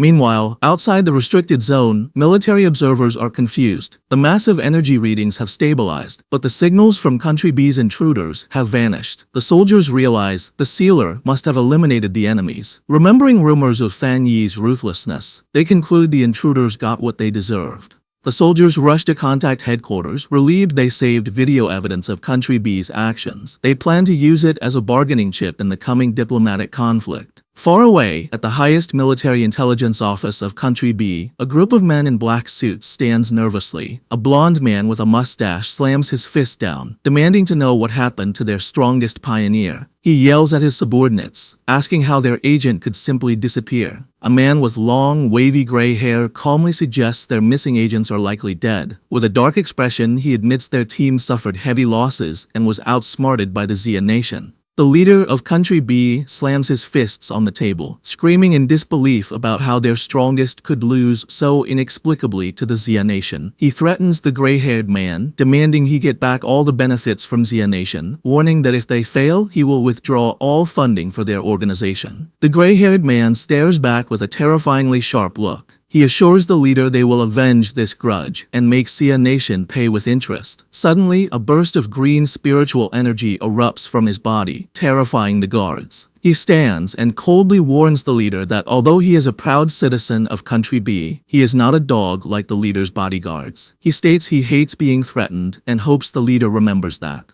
The leader and his guards stand frozen in fear and anger as the powerful pioneer walks away. As the gray-haired man leaves, the leader yells after him, shouting that he will call the Xia Nation's leaders immediately and demanding the pioneers teach them a lesson. Walking down a dark hallway, the gray-haired man asks his subordinates for the results of their investigation. 3 figures in dark cloaks follow him. One reports they cannot enter the Xia Nation's restricted zone and have failed to locate the second young master. The subordinate explains the tracking instrument inside the target's body was likely destroyed, though they can't rule out interference from the massive energy fluctuations. Hearing this, the gray-haired man's face twists with hatred. He realizes his loss is real and vows that Xia Nation will pay. Meanwhile, Fang Yi floats in the center of the restricted area's core. The system provides details on his new ability, the Spirit Turbid Eye technique, a powerful illusion art capable of dragging any creature into a realm of despair. It notes the scariest part is that Fang Yi doesn't even need to move to trap enemies and hallucinations until they die. Fang Yi lands thinking such a power seems almost too convenient. However, the moment his feet touch the ground, a sharp pain shoots through his body, causing him to freeze as his energy fluctuates wildly. He drops to one knee, coughing violently as his body struggles to contain the power. Wiping blood from his lip, Fang Yi remarks on how tyrannical the dark power is. Dark purple energy surges around him, and he realizes that even though he created a new attribute, the energy is still fighting back with a severe backlash.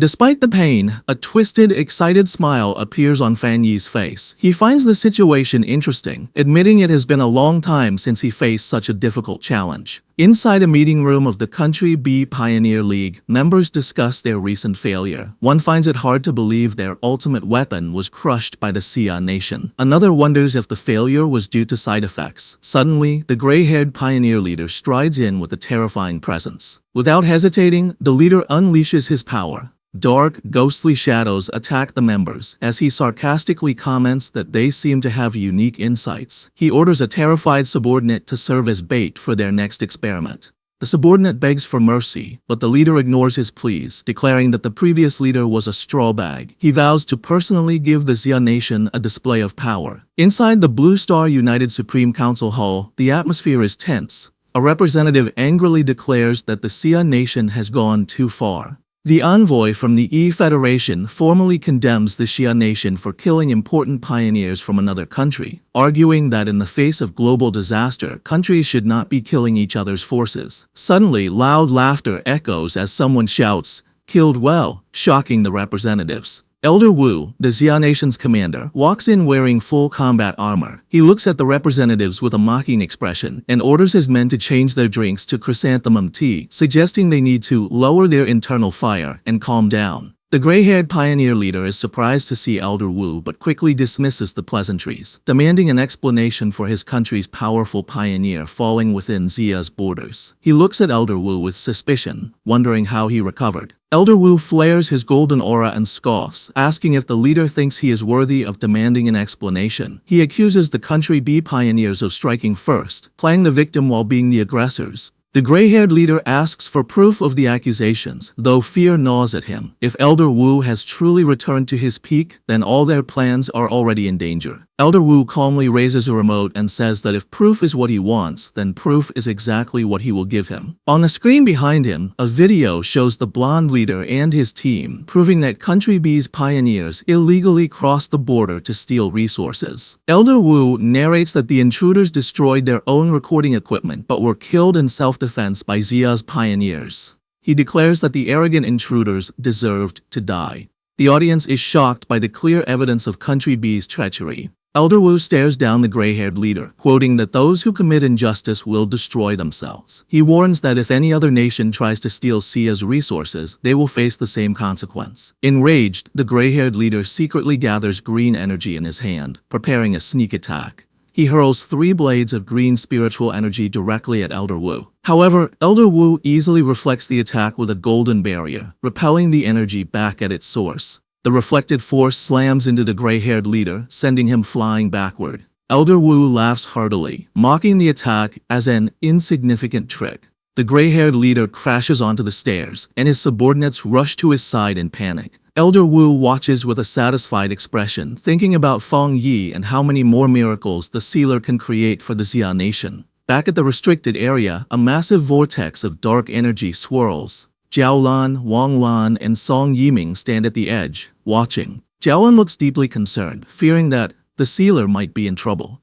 Inside the storm's eye, Feng Yi stands alone. Suddenly, his eyes erupt with golden light as the energy within him reaches a breaking point. He screams as a massive burst of golden power explodes from his body. The explosion settles into a dark, purple aura. The system confirms the Spirit Turbid Eye technique has been completely absorbed and his body will no longer reject the dark attribute. Feng Yi touches his eye with a confident smile, deciding to test the new technique. He commands the technique to open. Reality shatters into countless purple shards, creating a chaotic dimension. Feng Yi looks around, momentarily alerted. He notices the shards contain images of monsters he has fought before, realizing the illusions are based on his own experiences. He finds this new power very interesting. He reflects that his deadly encounters, which helped him grow stronger, would be a fatal hell for anyone else. Walking along a path split between ice and lava, he considers a new possibility. He thinks combining his new technique with the 3 hellish trials of the Death Brand would be even more terrifying. To test this, Feng Yi summons spirits of blue and fiery orange energy.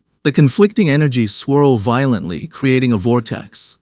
Suddenly, the system reports a massive spiritual power overflow, announcing he is about to break through to the legendary Jinggang realm. Feng Yi stomps his foot, shattering the ground. A confident smile spreads across his face as he welcomes the sudden advancement. A massive bolt of blue lightning strikes. From the blinding light, a gigantic golden armored avatar manifests. Feng Yi leaps into the air and charges straight at it. His attack collides with the avatar in a blinding explosion, shaking the entire dimension. Outside, Jiaolan and Song Yiming feel the energy fluctuation. Jiaolan's eyes widen as she exclaims that Feng Yi is about to break through to the Jinggang realm. The clash erupts in a massive explosion of golden light and blue lightning. After the blast, Feng Yi floats in the air, surrounded by crackling energy. He looks calm but slightly confused, questioning if that was all the trial had. A predatory smile spreads across his face as his red eye glows. He decides it's his turn to fight back. The golden avatar strikes down, but Feng Yi stands his ground, raising a barrier and unleashing his limitless dark world. With a determined shout, he unleashes his divine thunder tempering technique. He channels this immense power and launches a counterattack, sending a massive blast of blue lightning at the golden avatar. The lightning strikes, causing a huge explosion that rips through the dimension. The system confirms the breakthrough is in progress as Feng Yi absorbs a torrent of golden and purple lightning. He has successfully reached the first level of the Jinggang realm. Feng Yi descends from the sky in a golden aura, pleasantly surprised he has broken through to the Jinggang realm here. He gathers massive power in his hand, his eyes glowing red, and with a simple swing, unleashes a devastating force that shatters the surrounding rocks. The impact is so strong Jiaolan and Song Yiming struggle to stand, the sheer force of his spiritual power overwhelming them. The storm from his breakthrough blows debris everywhere, tossing an armored vehicle into the water like a toy. An observer monitoring the situation is shocked as the energy data instantly exceeds the maximum limit, suspecting a major breakthrough. Watching the golden glow on the horizon, the team realizes the sealer has successfully advanced to the Jinggang realm. Jiaolan stands at the edge of a massive crater, noting noting that the restricted area's spiritual energy has been drained dry. Fang Yi absorbed almost everything, leaving only a tiny fraction. Wang Lan, surprised, comments that Fang Yi is like a bottomless pit, but admits it is better for the sealer to have the energy than for enemies from Country B to steal it. The three pioneers land near the center of the phenomenon to meet him. Suddenly, Song Yiming is completely shocked by the presence he feels. From the blinding light, Fang Yi walks toward them, emitting an aura so heavy it feels like a mountain is crashing down on them.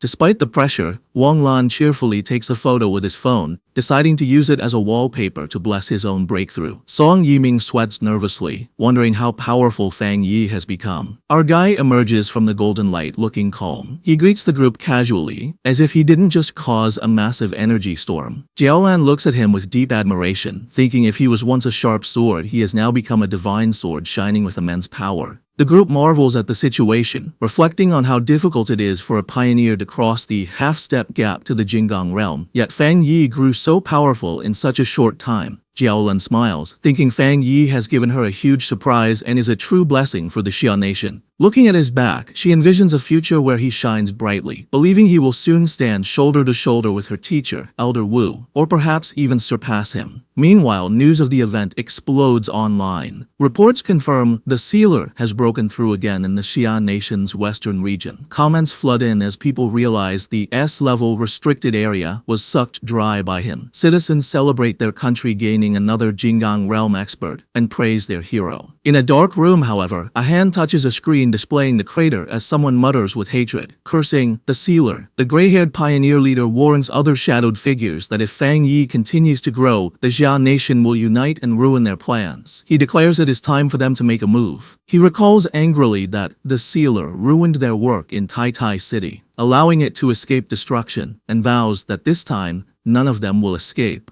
A woman with long nails steps forward, revealing two photos of Fang Yi. She explains her followers hacked into the Pioneer mobile database and found these pictures to uncover his true identity. The gray-haired pioneer leader holds the tablet with a wicked grin, telling her he doesn't care what methods they use as long as they succeed. He expresses pleasure at their cooperation, looking forward to revealing the sealer's true face. At 3 a.m. in a city, a massive red beam of light shoots down, striking a high-rise building. On the rooftop, Jiang Lu finishes his cultivation, surrounded by a swirling red fire aura. Satisfied with his hard work, he laughs triumphantly, celebrating his advancement to the 2-star spirit creation realm. Feeling confident, Jiang Lu poses for a selfie, eager to check how people online are worshipping the phenomenon he caused. However, his attention is caught by a specific notification. He reads a news report about the sealer breaking through a restricted area and the stir it caused online. Jiang Lu blushes with amazement, realizing Fang Yi has improved yet again. Inspired, he punches the air with determination, thinking that if a genius like the sealer is working so hard, he cannot be satisfied with a small breakthrough. Looking at an image of Fang Yi, he feels strong enough to follow in his footsteps. The next morning, Jiang Lu walks through the streets of Tai Tai City, shouting excitedly that he has finally returned. As he walks, he accidentally bumps into a woman in high heels. Instead of apologizing, he turns around annoyed and aggressively asks her if her mother never taught her to apologize.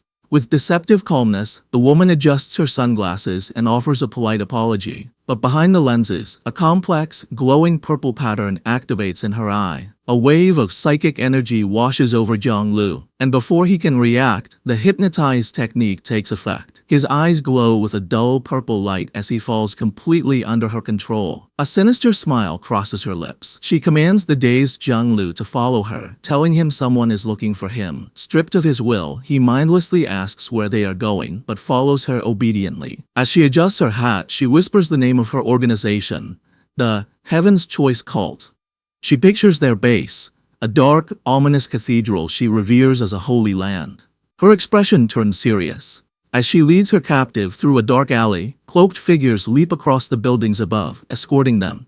She reinforces her mission, to infiltrate Tai Tai City, and not to disappoint the leader she calls Father.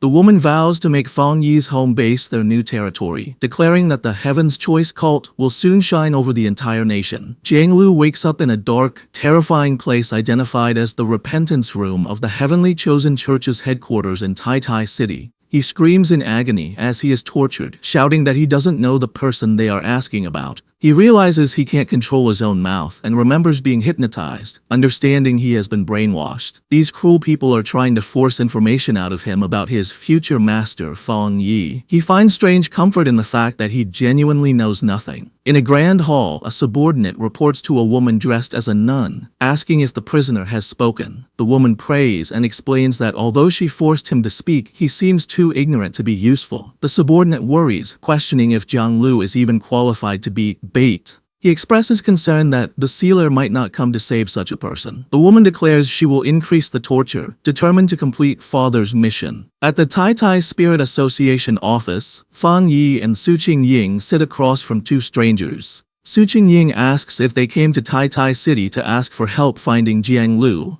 One of the men, Jiang Lu's friend, explains that Jiang Lu came to the city to find the sealer and become his apprentice, but vanished upon arrival. The red-haired man explains they received a tip that Jiang Lu was taken by a mysterious group known as the Heavenly Chosen Church. Su Qingying and Fang Yi look shocked. Su Qingying recognizes the name as an evil cult supported by pioneer forces. The red-haired man admits his group has no confidence in fighting such a powerful place, which is why they came to ask Fang Yi for help. Su Qingying explains more about the enemy. She describes them as a group that opposes the Spirit Association and specializes in mental attacks. She adds that they operate as an ordinary church to infiltrate the common population, with their main headquarters in Chuanxi City, where they have nearly 1 million believers. She explains that while the local Spirit Association has tried to strike them down, the cult is elusive. Fang Yi becomes alarmed, realizing that if the cult's headquarters is in Chuanxi City, their presence here means they have infiltrated Tai Tai City. Su Qingying urgently says she must notify the association to search the city. A sharp smile appears on Fang Yi's face as he reveals the truth. He notes that the cult sneaked in unnoticed and took the person looking for him. He concludes that the Heavenly Chosen Church is actually coming for him. Fang Yi sits in deep thought.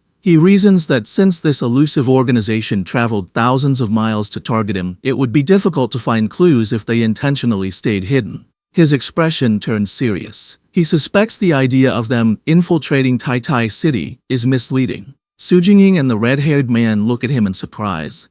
Fang Yi asks for confirmation that Chuanxi City is currently the place in the Jia Nation with the fewest spiritual anomalies. Su Qingying confirms it, explaining that it is a popular place for the elderly to retire, and many people there don't even realize the world has changed. Fang Yi analyzes the enemy's strategy, theorizing that the cult intends to create scattered weak points in Tai Tai City to slowly take over. He realizes his presence is the biggest obstacle. Suddenly, he stands up and deduces that the missing Jiang Lu has likely been moved to the cult's headquarters in Chuanxi City. Instead of waiting, he decides to take the initiative and orders Jiang Lu's friend to book the earliest tickets to Chuanxi City to confront them directly. The two men eagerly agree to follow Lord Sealer. Fang Yi then tells Su Qingying to inform her superiors and run anti-cult propaganda to keep the city safe while he is gone. She cheerfully agrees. As he prepares to leave, Fang Yi thinks that this cult must be destroyed quickly. He admits he is surprised he didn't know such a powerful group existed there, and suddenly remembers that his aunt is currently retiring in that very city. Meanwhile, at the Heavenly Chosen Church headquarters in Chuanxi City, a subordinate approaches the leader, reporting that the sealer and his companions are flying to the city. The leader, in white religious robes, smiles sinisterly.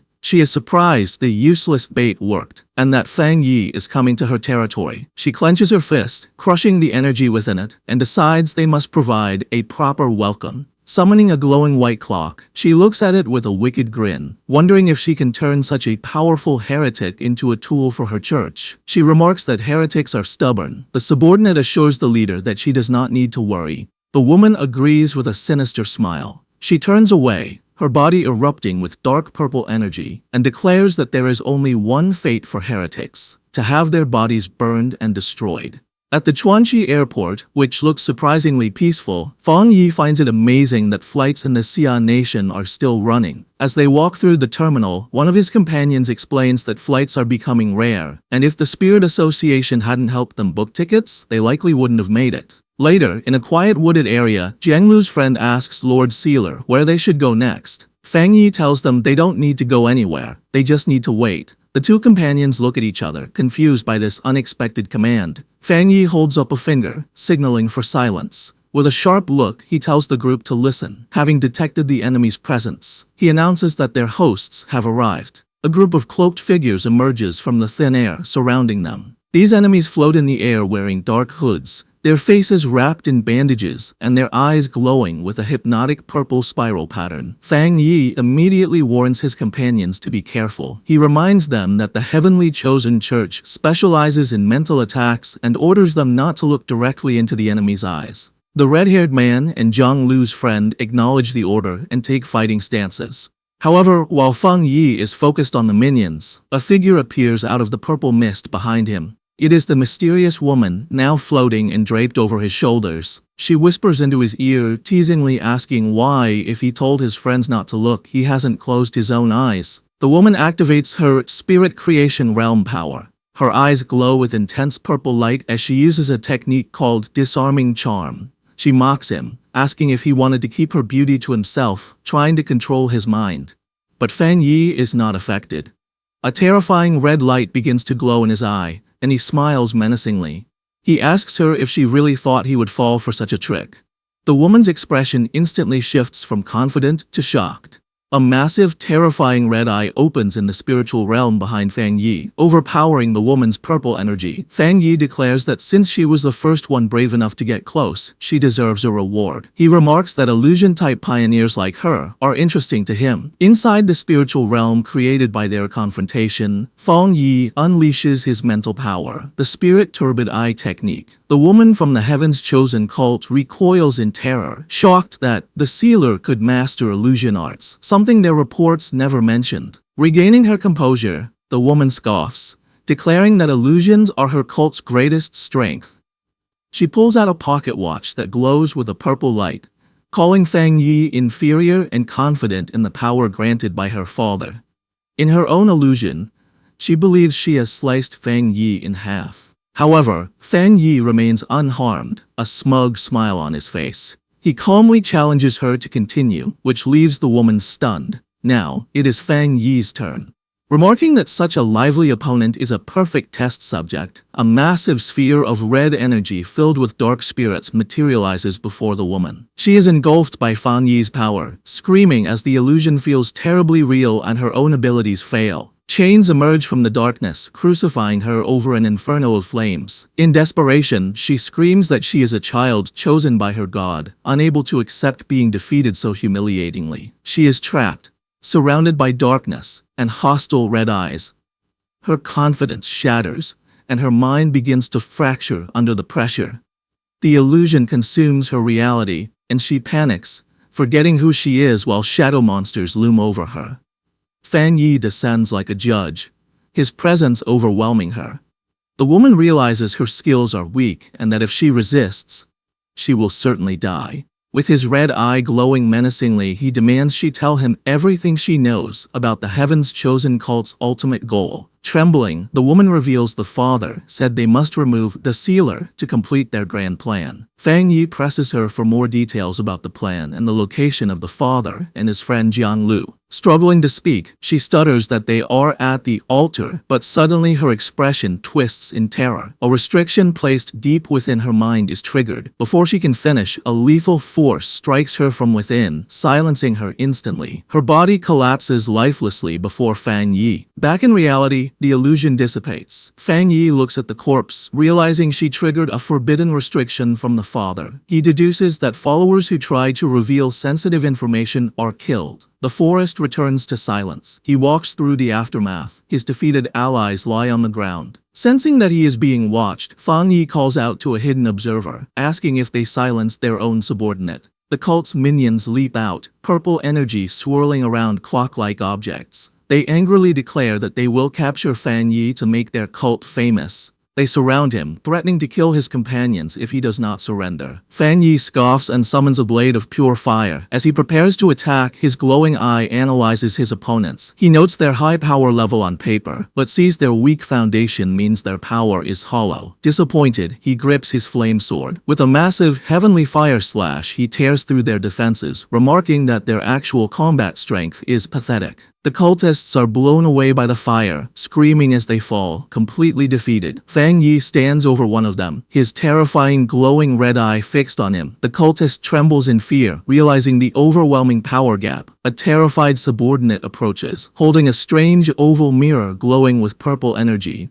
Fang Yi looks at it curiously, sensing a presence as a dark silhouette appears inside. The voice from the mirror addresses the sealer, claiming there has been a misunderstanding. The voice asserts the heavenly chosen cult exists to save humanity, boasting they have solved 3 spiritual anomalies in Chuanxi City. The leader declares that compared to their holy work, the Spirit Association is incompetent. Fang Yi mocks her propaganda, telling her not to believe her own lies. He calmly dismantles their argument, pointing out that Chuanxi City is a secure area with no record of beast disasters, meaning the anomalies they fixed never existed. Fang Yi exposes their scheme, deducing the cult creates fake problems to attract believers and gather wealth for their own cultivation, dismissing their methods as despicable.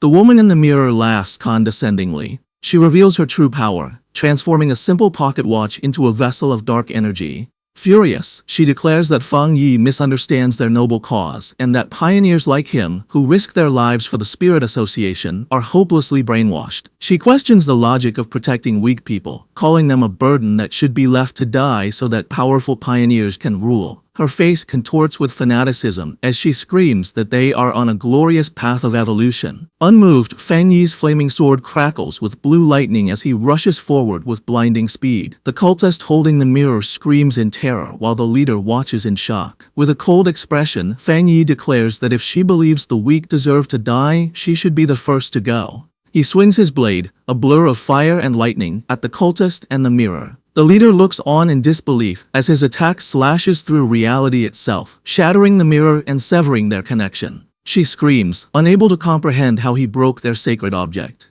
The woman flinches as the fire slash narrowly misses her. Shocked, she realizes it was a powerful illusion, not a physical attack. She thinks that she was nearly trapped in Fang Yi's illusion and is fortunate her real body wasn't present. In her mind, the cult leader experienced being decapitated by a giant, red-eyed Fang Yi who had pulled her into his mental realm. Despite the illusion, a real wound, a purple energy crack, appeared on her forehead, a testament to Fang Yi's strange power. Back in the forest, a cultist holds a mirror showing his leader's shocked face. The woman remarks that Fang Yi's methods are interesting. Regaining her composure, she smirks and tells him that he is very strong, asking if they should talk. Fang Yi notices the wound on her forehead isn't blood but seems contaminated by a dark attribute. He concluded his illusion wasn't strong enough to trap her remotely without her physical body present. He gave her an ultimatum. She and her cult must leave Chuanxi City within 3 days. He knows this is a warning, and if she refuses, there will be a major move after 3 days. As blue electric energy crackles in his hand, he demands they release the person they captured. Knowing the cult won't retreat easily, he decides to play it by ear. The woman smiles and agrees to the deal, stating the Heaven's Chosen cult will withdraw from Chuanxi City. She added that she would return his companion in 3 days as long as she could leave safely. Inside the mirror, 2 cultists throw an unconscious Zhang Lu to the floor of their base. Fang Yi calmly accepts her conditions. With the deal made, the purple portal closes violently. The cult leader bids Fang Yi farewell as dark energy surges. The connection severed, triggering a backlash that engulfed the remaining minions. They screamed for their father to save them, but were consumed by the energy while Fang Yi shielded himself with a barrier of light. In the battle's aftermath, the mental strain is too much for one of the men, who screams in terror. Fang Yi turns his attention to Jiang Lu's friends. To snap him out of it, Fang Yi slaps the man, waking him from his stupor. Fang Yi calmly explains the situation, assuring him that Jiang Lu is not the enemy's main target and will likely be returned in 3 days. He instructs them to follow him to the Chuanxi City Spirit Association to wait. With his hands in his pockets, Fang Yi prepares to leave. As the trio walks away, exhausted and shaken, Fang Yi checks his phone, deciding it is safer to wait until the ordeal is over, before contacting his aunt who lives in the city. They arrive at the towering Chuanxi City Spirit Association building. In a conference room, Fang Yi meets with local officials. The branch leader, contacted by Su Qingying, offers their full cooperation. Fang Yi declines direct combat assistance, stating confidently he can handle the father alone. However, he gestures to Jiang Lu's friends, requesting the association look after them since they are independent pioneers. The branch leader happily agrees. Suddenly, the door bursts open, and a staff member rushes in, shouting for his boss to look at the Pioneer Forum. The staff member approaches Fang Yi in a panic, desperately apologizing and begging the sealer not to take it to heart, explaining that people are stirring up negative emotions against him online. Fang Yi asks to see the phone. On the screen, he reads a flood of hateful posts claiming the sealer is unworthy of being the pioneer's leader, accusing him of killing innocents and being arrogant. One comment points out a strange detail. All the hate posts are from IP addresses within Chuanxi City. Inside the Spirit Association, the office is chaotic. The local superior is on the phone shouting orders to block all local IP addresses from posting.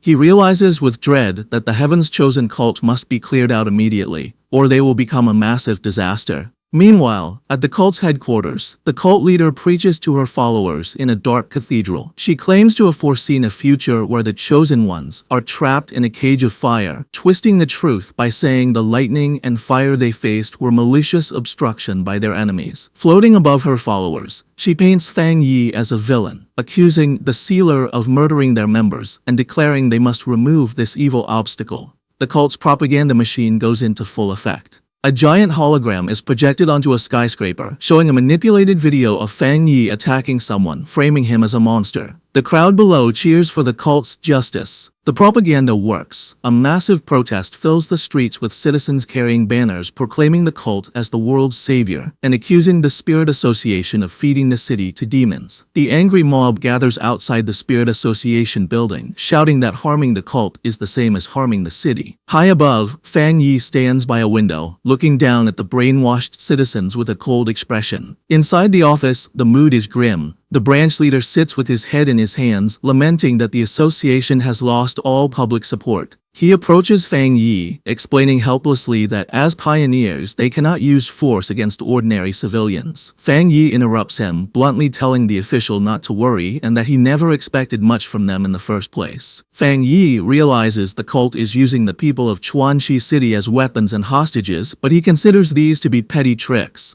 The Heavenly Chosen Church's leader grins from under her hood, taunting the sealer and asking if he likes her gift. She declares that since all citizens are her puppets, he would have to destroy the city to destroy the cult. Deciding to retreat, she orders her subordinates to leave and return the trash they captured, mockingly claiming that her cult is merciful. One of her subordinates throws a body toward the angry crowd below. As it falls, a massive explosion rocks the Spirit Association building, shattering the windows. A blinding golden light erupts, causing the mob to shield their eyes and scream. The church leader looks back in confusion, realizing something unexpected is happening. Fang Yi floats outside the skyscraper, engulfed in a terrifying aura of golden flames. He coldly reminds them that if they did not leave within 3 days, they would face the consequences. The cultists stare up in shock, wondering if he isn't afraid of causing a massacre. The cult leader has miscalculated. As powerful energy surrounds her, she screams in frustration, admitting she should have killed the hostage earlier. She then asks if he truly doesn't care about the lives surrounding them. Fang Yi mocks the cult leader, telling her there is something she doesn't know. He swings his sword down, revealing his technique is designed to counter dark attribute anomalies. The woman is shocked as the massive fire slash strikes her subordinate. Using his speed, Fang Yi vanished and reappeared behind her, catching her off guard. He brought his sword down, forcing her to summon a magical barrier to block the heavy blow. Locked in a stalemate, Fang Yi stares into her eyes with a cold, red glow. He smiles menacingly and asks a chilling question, deducing that she is not actually human. The woman's expression shifts to surprise. A crack opens on her forehead, glowing with purple light, as she admits she is impressed that he figured it out. The crack widens to reveal a large, monstrous purple eye. She stares back, admitting that nothing can escape his sharp vision, fully revealing her non-human nature. The monster admits it has been a long time since it faced a situation like this. The creature in the cult leader's body claws at its face, revealing a monstrous, multi-eyed form beneath the skin. Opposite this sight, Fang Yi stands motionless, his expression calm and fearless. The enemy then erupts into a massive, jagged form of purple shadows. A system notification alerts Fang Yi that dark intelligence has been detected. The system explains it is a self-aware sub-attribute called grafting. The entity has no physical form and survives by stealing and grafting itself onto different pioneers to grow stronger, showing how it possessed the heavenly chosen church leader. A brief flashback shows the destruction of the heavenly chosen church headquarters, where the building collapsed in flames. Back in the present, the giant shadow monster looms over Feng Yi. It tells him that he has a perfect body with powerful spiritual energy and demands that he hand it over. The monster then calls upon its followers, declaring it is time for them to be used. Suddenly, life force is violently ripped from the cultists, shooting from their mouths and eyes as purple beams of energy. The energy swirls toward the monster, forming a massive sphere of dark power. The monster then unleashes this power in a devastating beam at Feng Yi. Feng Yi does not retreat. He swings his sword, which is coated in fiery energy. The blade cuts cleanly through the darkness, slicing the sphere in half and chopping off the monster's massive arm. The creature stares at its severed limb in shock, remarking that the pain is intense. Feng Yi walks toward the injured monster with his flaming sword, saying the damage is not enough, and he needs to clean this creature up completely. He realizes this dark intelligence has a hidden trick, disguising itself as a human to build a faction. Feng Yi raises his hand, noting that killing this thing might be harder than the previous anomaly king. Suddenly, a massive claw of blue electrical energy descends from the sky. Watching from a nearby building, the branch leader and another pioneer are terrified, realizing the dark attribute has gained true intelligence and can graft onto pioneers. They decide they must warn headquarters. The giant lightning hand slams down and firmly grabs the shadow monster. Feng Yi clenches his fist, controlling the energy construct. However, the monster grins menacingly from within the grip. It mocks Feng Yi, shouting that even if he is special, he will become just another vessel for it to inhabit. Suddenly, dark energy engulfs him, and the monster tells him not to worry. It will take good care of his body. A massive sphere of darkness erupts in the city, with a bright golden light shining at its core as maniacal laughter echoes. Inside the storm, Feng Yi smiles, admitting the dark intelligence is quite powerful. As the darkness tries to swallow him, Feng Yi notes its impressive ability to suppress him, even though his yang attribute is its natural counter. Then, Feng Yi's expression turns terrifying as his red eye glows in the shadow. He tells the monster there is something it doesn't know. A massive, red, demonic face of energy appears behind him as Feng Yi declares that he cannot be killed. The monster, sensing this new horror, screams in confusion, asking what he just said. The purple sphere of energy swirls violently as the tables turn. Outside, panic sets in among the group watching. The red-haired man shouts in disbelief, asking if the sealer has really been swallowed. Beside him, Jiang Lu's friend looks on in terror while holding the injured Jiang Lu. The woman remains optimistic, declaring that Feng Yi can survive, though she worries that this dark intelligence is an enemy unlike any they have faced. The branch leader silences the panic, shouting that they have to believe in him. Amidst the chaos, Jiang Lu wakes up groggily, asking what is happening. His first thought is a terrified question of whether his master has lost. However, inside the chaotic purple dimension, Feng Yi is alive and well, walking calmly through the storm. He looks around, realizing he is inside the dark intelligence's body. A system window appears, confirming his plan worked. The death count increases to 1, activating his death brand. Because he allowed himself to be devoured, the system triggers a debuff on the enemy, weakening the Dark Intelligence's abilities by 20%. Feng Yi examines his hand, puzzled. He notes that despite being in a spiritual space, he isn't a spirit body. His glowing red eye then catches sight of something below him. He finds himself surrounded by glowing blue, ghostly figures floating in the darkness. Feng Yi approaches one of them, recognizing the silhouette. He asks if she is the pioneer most recently grafted by the monster, the woman who led the heavenly chosen church. The blue spirit floats silently, her expression sorrowful. Suddenly, the female spirit and the other blue ghosts around her drop to their knees, bowing before Feng Yi. Feng Yi looks down, his red eyes narrowing as he understands what they are trying to communicate. He asks if they are begging him for release and freedom from this monster. Feng Yi concludes the pioneers are long dead. What stands before him are merely their imprisoned soul breaths, trapped by the monster. Feng Yi summons his sword, acknowledging the tragic reality that the trapped souls share a life force with the monster. He realizes that destroying the dark intelligence means destroying them too. He gathers his energy, deciding that burning them with his pure world divine fire is the greatest mercy he can offer. He swings the massive blade with all his might, The fire slash cuts cleanly through the darkness, bisecting the massive shadow entity. As the purification washes over the area, the spirit of the female pioneer fades away with a peaceful expression, finally freed. The dark intelligence screams in agony but refuses to give up. It morphs into a spiked shadow, yelling that Fang Yi's resistance is useless and threatening to chop off his limbs. However, a system window confirms that contact with such a massive dark attribute has triggered the Hell Evil Scene mark. The system announces the monster's power is being rapidly drained, first weakening by 50%, then quickly jumping to an 80% reduction as the Hell Evil Scene swarms the enemy. The monster is reduced to a chaotic sphere of red eyes, unable to maintain its form. The system announces the weakening has reached a critical 99%, leaving the entity virtually powerless before Fang Yi's glowing gaze. Fang Yi reaches out, coldly commanding the monster to hand over its power. The dark intelligence looks on in pure shock and fear, realizing it is completely defeated. With a final command to break, a massive explosion of light tears through the darkness, shattering the dimension as the monster screams in despair. The dark dimension shatters, causing a massive, fiery explosion over the city. On the ground, the branch leader and Jiang Lu brace against the shockwave, wondering if Fang Yi destroyed the dark intelligence.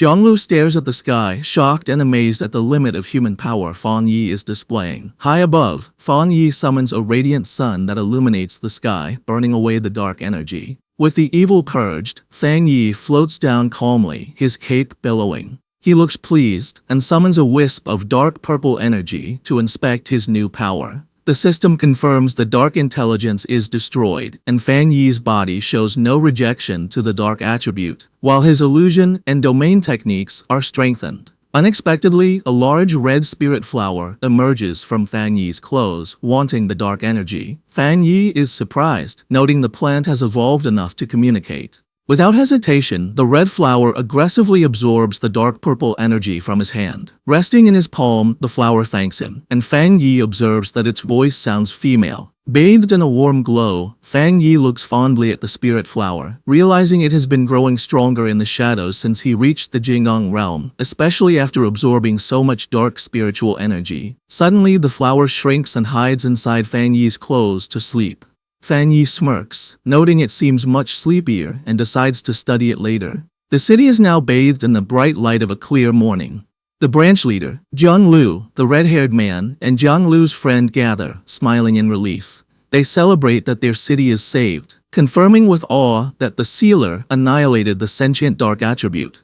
Smiling brightly, Jiang Lu expresses his satisfaction at witnessing Fang Yi save the city, feeling he has no regrets. Without warning, a sinister purple aura swirls behind Jiang Lu. From the sky, a deadly beam of dark purple energy shoots down toward him. Just before it lands, a powerful blast of golden energy intercepts it, causing a massive explosion that leaves Jiang Lu stunned. Confused and shaken, Jiang Lu asks what just happened. Fang Yi then lands calmly on the street, his hands still wrapped in golden flames, revealing he was the one who blocked the ambush. The branch leader approaches Fang Yi with a huge smile, expressing his gratitude for the rescue. He continues to thank Fang Yi while Jiang Lu stands safely behind him. The concrete on the ground is severely cracked from the interception, showing the power of Fang Yi's attack. Staring at Fang Yi, Jiang Lu's eyes fill with awe, declaring the pioneer his greatest idol. The branch leader warmly shakes Fang Yi's hand to say goodbye, accompanied by Jiang Lu and his friends, all grateful the evil cult is gone. However, Fang Yi maintains a serious expression, warning them that destroying the cult is not enough, and they must remain vigilant. He explains that while their city seems peaceful, its location with abundant natural resources makes a future, large-scale spiritual mutation inevitable. Hearing this, the branch leader is left frozen in shock. He sweats nervously, trying to assure Fang Yi they are always prepared and patrol the restricted areas daily. However, the branch leader, Jiang Lu, and his friend are shocked when Fang Yi reveals a trace of the dark attribute almost grafted onto Jiang Lu's body. Without waiting for them to process this, Fang Yi turns. He calmly walks away, instructing the branch leader to take him to the city's restricted mountain area because he believes the spiritual mutation is approaching.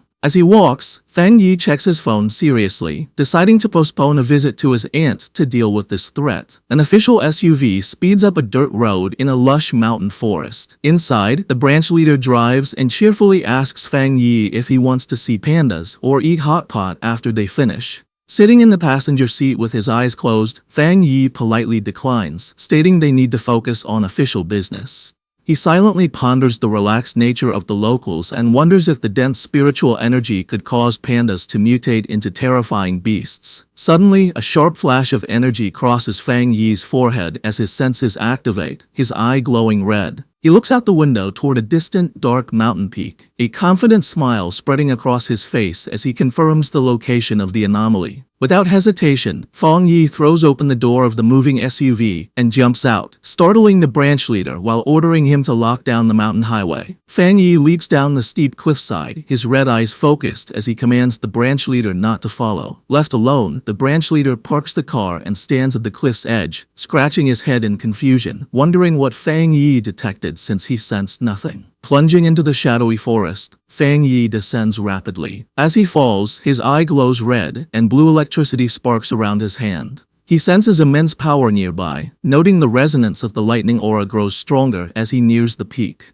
With practiced agility, he lands gracefully on a massive tree branch. As he stands, intense blue lightning surges up his arm and wraps around his body. The raw energy crackles loudly down the enormous tree trunk, casting a blue glow throughout the woods. Fang Yi looks up at a terrifying, massive vortex of swirling purple and pink lightning. The system confirms the detection of a massive thunder attribute boundary. Narrowing his eyes, he reaches his glowing hand toward the turbulent sky. Unleashing his divine thunder tempering technique, Fang Yi fires a colossal blast of blue lightning upward. His blue energy violently clashes with the descending purple storm clouds, creating a spectacular explosion. Suddenly, his expression sharpens as he notices a dangerous shift in the atmosphere. The purple storm clouds swirl together intensely. The system issues a critical warning as a gigantic, spear-like bolt of purple energy drops from the sky, identifying it as the legendary, divine punishment thunder, an unstoppable force of destruction. Reacting instantly, Fang Yi slams his hand on the tree branch, channeling his blue lightning into the wood to ground himself. Crouching with fierce determination, he shouts a command to draw the devastating heavenly thunder into his own body. The apocalyptic purple lightning strikes down, colliding violently with the massive eruption of blue lightning surging up from the forest where Fang Yi stands to face the impact. The clash between Fang Yi's blue energy and the purple thunder creates a massive, blinding flash of power. The energy erupts into a tall pillar of light, with Fang Yi standing firm against the strong force. Inside the chaotic energy, Fang Yi's system detects a huge amount of thunder power and quickly starts processing it. The absorption works.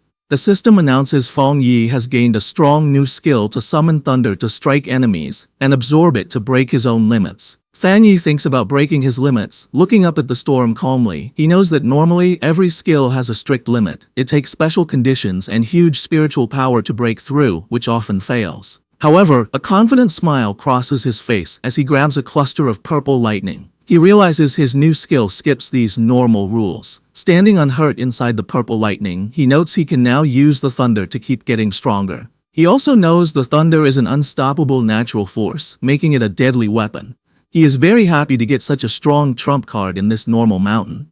Suddenly, a sharp alert breaks his thoughts. He feels an intense energy coming from the mountain's peak. Knowing the thunder energy no longer rejects him, he wraps himself in purple lightning and flies toward it. He lands in a clearing where pink and purple energy strikes the ground. His system detects a falling entity called a throne. As he approaches the glow, the system explains, "This is a thunder throne." A throne of pure purple energy appears. The system explains these thrones hold ancient spiritual power and come to the world to find their masters, making Fang Yi curious. Fang Yi walks to the glowing object and reaches out to touch the new thunder throne. As his fingers touch the purple structure, a sudden spark of energy pushes his hand away. A system alert tells him the thunder throne already has a master and rejects him. Surprised, Fang Yi looks closer and finds a small gourd vine growing on the throne. He is amazed that the ancient entity chose a simple plant as its master. Smiling, Fang Yi thinks that in this new era of spiritual energy, all living things, even a simple flower or grass, can get amazing chances and become great.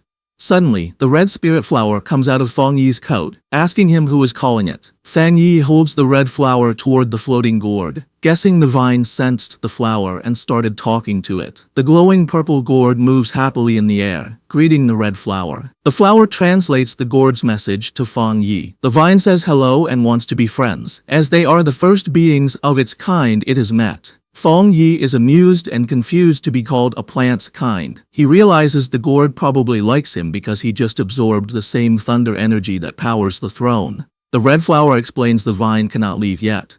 It ate a lot of energy and needs to sleep deeply to process it. Understanding this, Feng Yi knows the vine found a great chance.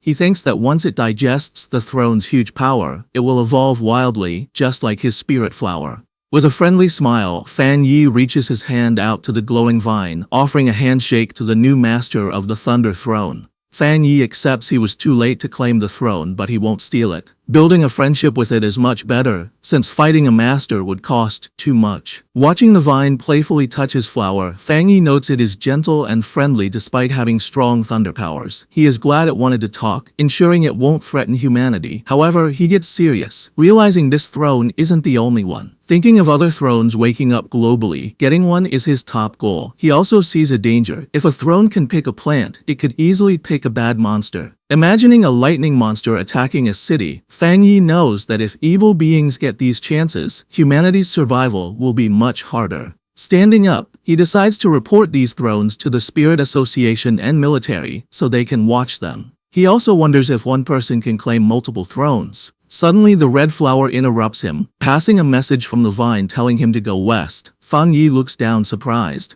The flower explains the Thunder Throne sensed a wood throne falling in the west. A confident smile crosses his face as he prepares to hunt the new throne. Before he can fly away, the green vine gently wraps around his ankle, stopping him. Feng Yi looks down confused. The red flower says the vine wants him to wait and practice his new thunder skill here. The vine explains the area is full of pure thunder energy, which will give him great benefits if he trains now. Touched, Feng Yi smiles and agrees, deciding it would be rude to refuse his new friend's nice offer. He sits to meditate, floating slightly above the ground wrapped in purple lightning. As he trains, he is thankful the vine treats him as a true friend, sharing its huge spiritual wealth. Feng Yi fully starts his new skill, the Thunder Divine Limit, causing a big storm of purple lightning to spin around him. Wanting to test his limits, he shoots a big blast of thunder energy into the dark sky, wanting to see how much this power can raise his strength. The purple lightning crackles and expands wildly. Inside the chaotic storm, Feng Yi's eyes glow as he also starts his golden sun breathing technique. Triggered by his energy, a giant pillar of golden thunder crashes from the clouds, covering the forest in a huge explosion of light. Sweating under the heavy pressure, Feng Yi is amazed by the thunder's scary force. He feels the lightning flooding his bones, being quickly absorbed and refined by his golden aura. To his surprise, the two strong energies do not fight. Instead, they mix perfectly, making his body hot as his soul feels like it enters a whole new level. Suddenly, a change catches his eye, making him look up in total surprise. High above him in the dawn light, a huge blue image of a meditating god appears in the sky. The system says his golden sun breathing technique broke its limits and evolved completely. Feng Yi stares at his hand, looking at the glowing golden energy wrapping him after his skill evolved. The system calls the new skill the Divine Sun Swallowing Heaven technique. It explains Feng Yi acts like a sun now, giving him much better ability to absorb and process the spiritual energy of the world. As he uses the skill, the thick spiritual energy condenses, falling on the forest like golden rain. Floating high with his arms out, Feng Yi enjoys the amazing feeling. He feels pure spiritual power from the mountains and forests coming to him, washing over his body like rain. Suddenly he looks shocked as he feels an unexpected internal change. Glowing under a giant fiery golden image of himself, he realizes the massive energy has pushed him to the start of the two-star Jingdong realm. The system confirms this. It says his extreme yang attribute and the new void thunder are mixing to clean his veins, starting his breakthrough to the two-star Jingdong realm. A confident smile spreads on Feng Yi's face, his eyes burning with golden energy as he marvels at his fast power growth. Engulfed in a vortex of golden lightning, Feng Yi absorbs its intense energy, His eyes begin to glow with a brilliant yellow light as raw power surges through him. A towering golden silhouette of himself manifests behind him, signaling his successful breakthrough to the two-star Jingang realm. He lands gracefully in a sun-drenched golden forest, marveling at his new realm.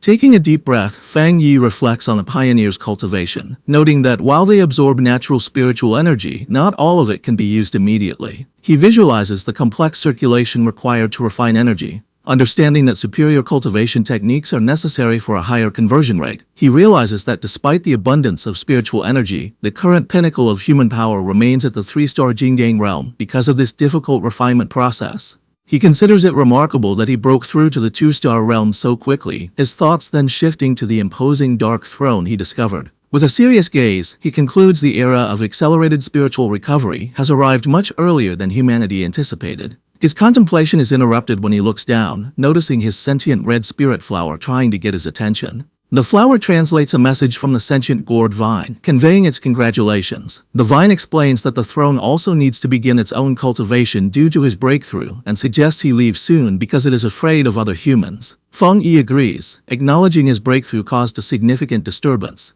He knows he must report the throne to the Spirit Association and the military, but worries the harmless gourd vine might become a target for greedy individuals. He understands that a throne's immense power will inevitably spark fierce conflicts and competition among pioneers. However, his expression hardens as he questions the arrogant assumption that such powerful entities must belong to mankind. Looking back at the glowing vine and his spirit flower, Fang Yi reassures his new friend he won't allow humans to plunder its throne. Acknowledging the vine cannot leave its location yet, they prepare to part ways. With a casual two-finger salute, Fang Yi bids farewell to his new ally, addressing the vine as the Lord of Thunder. At the Star God Combat Zone, a heavily fortified military outpost is built directly into a steep cliffside. Inside, Elder Wu mentions that headquarters detected two massive spiritual energy fluctuations in Chuanxi City, both comparable to the three-star Jingang realm. He then asks what report they received from the sealer. Jiaolan details the report, revealing Fang Yi has broken through to the two-star Jingang realm. She also relays his warning about an S-class spiritual energy phenomenon called a throne, noting Fang Yi has officially requested the military to investigate. Elder Wu listens in stoic silence. Noticing his lack of reaction, Jiaolan asks if he isn't surprised by the escalation. Elder Wu replies evenly, explaining the accelerated resurgence of spiritual energy is a known reality. He states the appearance of high-tier opportunities like the throne was a scenario their nation had anticipated. Jiaolan notes that Elder Wu has been at the half-step Jingang realm for a long time and asks if he's on the verge of advancing. Elder Wu confirms this, observing many pioneers are experiencing breakthroughs as abnormal activities peak. He admits he can finally feel the signs of his own advancement. Jiaolan is surprised by his confirmation. Looking over the base, Elder Wu solemnly reflects that during these volatile times the accompanying opportunities and dangers will be massive. He reminds Jiaolan that above being pioneers, they are soldiers whose duty is to brave these dangers and secure safety for the nation, even if it costs their lives. Envisioning a united front of the nation's strongest pioneers, including Fang Yi and Su Qingying, Elder Wu declares their country must seize this momentous opportunity, and that even a veteran like himself will ride this new wave of power. Clenching his fist, he states their objective. They must ensure the sealer secures a throne, and that their other loyal pioneers claim as many as possible. Exuding authority, Elder Wu issues a command to fully coordinate with Fang Yi and the Spirit Association, urging total unity. He asserts that any independent pioneers or rogue factions with selfish ambitions will be forced to stand down under the combined pressure of the military and the association. At the Spirit Association headquarters, Gu Yuru stands before a monitor displaying the purple throne. She announces to the command center they have the sealer's intelligence and are launching a nationwide investigation to find potential thrones and track abnormal energy fluctuations. Her expression serious, Gu Yuru orders the mobilization of all city team captains. Internally, she worries about the terrifying speed of the escalating crisis, questioning if humanity can survive this turning point. At the Taishi Spirit Association, the local superior receives a shocking phone call, reacting in disbelief that Fang Yi has already broken through to the two-star Jingang realm. Sweating, he assures the caller the Taishi branch will fully manage its jurisdiction so Fang Yi can operate in Chuanxi without distractions. The superior lowers the phone and turns to Su Qingying, confirming Fang Yi's advancement. Su Qingying smiles proudly, noting Fang Yi is now the second strongest pioneer in the nation, behind only Elder Wu. She adds that their city of Taishi is benefiting from his reputation. However, she rubs her head with a slightly embarrassed expression. She admits she had been overly arrogant about her recent advancement to the half-step Jingang realm, failing to anticipate the massive, worldwide spiritual energy surge Fang Yi had triggered. The superior's expression turns grave. He fears that if Taishi faces another catastrophic spiritual anomaly, potentially worse than the last, they might not survive. He vows they must protect their city to avoid becoming a burden to Fan Yi. 10 hours later, an emergency meeting is convened at the Chuanqi Spirit Association, gathering all pioneer captains from surrounding cities. Gu Yuro stands at the head of the conference table before a projection of the throne. She reports that, following Fang Yi's intelligence, headquarters detected over 20 similar spiritual energy anomalies globally, but they cannot confirm if all are thrones. A map of their nation appears on screen, showing 7 confirmed locations with similar energy signatures within their borders. Song Yiming, the captain of Fengshi who recently reached the first-level Jingang realm, rests his boots on the conference table. He grins and points out the problem. There are only 7 potential thrones, but far more captains in the room. Song Yiming questions how the association plans to distribute these coveted limited resources. Wang Lan, the captain of Haishi who recently reached the half-step Jingang realm, calmly prepares tea. Unfazed by the tension, he reprimands Song Yiming, asking him to take his feet off the table during a meeting. Infuriated by the disrespect from someone at a lower realm, Song Yiming glares fiercely at Wang Lan, challenging his authority to speak. Song Yiming releases a surge of wind energy across the table, trying to intimidate Wang Lan while mocking him for wanting a throne. Wang Lan doesn't flinch. He channels a spark of lightning energy to stabilize his teacup against the gale. He calmly retorts that every person in the room desires a throne, making Song Yiming's intimidation pointless. The other captains watch the confrontation silently. As tension escalates, Chen Ruo, the captain of Yueshi, sits in silence, coldly observing the conflict. Song Yiming leans in with a malicious grin, continuing to provoke Wang Lan. He mocks the Haishi captain, questioning how someone with his attributes could hope to claim a throne, and insults his city for appointing him as leader. Having lost his patience with the disrespect, Wang Lan manifests a vortex of water and spiritual energy in his hand, preparing to retaliate. Before violence can erupt, Gu Yuro slams her hands on the table, furiously ordering both captains to sit down and forbidding any fighting during the conference. Suddenly, an overwhelming aura crashes down on the room. Gu Yuru, Wang Lan, and Song Yiming instantly freeze, their faces showing shock at the sudden, oppressive pressure. Song Yiming is violently slammed into his chair, pinned down by heavy, phantom-like hands of dark purple energy. He is left terrified and gasping at the sheer, intimidating force of the attacker. Sweating profusely, Song Yiming frantically wonders if Elder Wu from the Star God Combat Zone has arrived to intervene. Fang Yi, crackling with golden energy, steps through the doorway. Sensing the terrifying scale of power, the captains realize it feels akin to the peak of the 3-star Jingang realm. Song Yiming trembles, confused as he realizes this suffocating presence does not belong to the Elder. Fang Yi steps into the room with a polite smile, greeting the gathered captains. He apologizes for being late as he approaches the table. Gu Yuro formally acknowledges him, announcing the arrival of the sealer. Song Yiming cowers in his seat, nervously glancing at Fang Yi. He wonders why every instinct is screaming at him to back down, finally realizing this unassuming young man is the legendary pioneer everyone has been talking about. Fang Yi's polite demeanor vanishes. He glares at Song Yiming and demands to know what was happening right before he walked in. Terrified by Fang Yi's presence, Song Yiming nervously stammers that nothing is wrong and they were just having a discussion. Fang Yi silently stares him down with piercing red eyes. Pinned by the purple energy claw, Song Yiming is in disbelief, unable to comprehend how his first-level Jingang realm power is paralyzed. Easing the pressure, Fang Yi sits at the conference table. He greets Wang Lan and Chen Ruo, noting it's been a long time. Wang Lan respectfully welcomes Lord Sealer, explaining they were just discussing the new throne. Leaning back, Fang Yi states he came to share his intelligence. As a Spirit Association member, he confirms the Chuanqi Mountain Anomaly is a Thunder Attribute throne with world-altering power. He reveals a crucial detail: the Thunder Throne's master is a sentient gourd vine. This sparks outrage among the pioneer captains, who argue that leaving such divine power to a plant is a waste and a capable human should take it. Song Yiming eagerly agrees, slamming his hands on the table. He insists they must forcibly take the throne, arguing their nation would be a laughingstock if a plant controlled it. Fang Yi's expression hardens as he coldly declares he won't allow it. Fang Yi addresses the room, explaining he came to make his stance perfectly clear. He warns that if anyone tries to snatch the Thunder Throne, he, the Sealer, will personally take it back.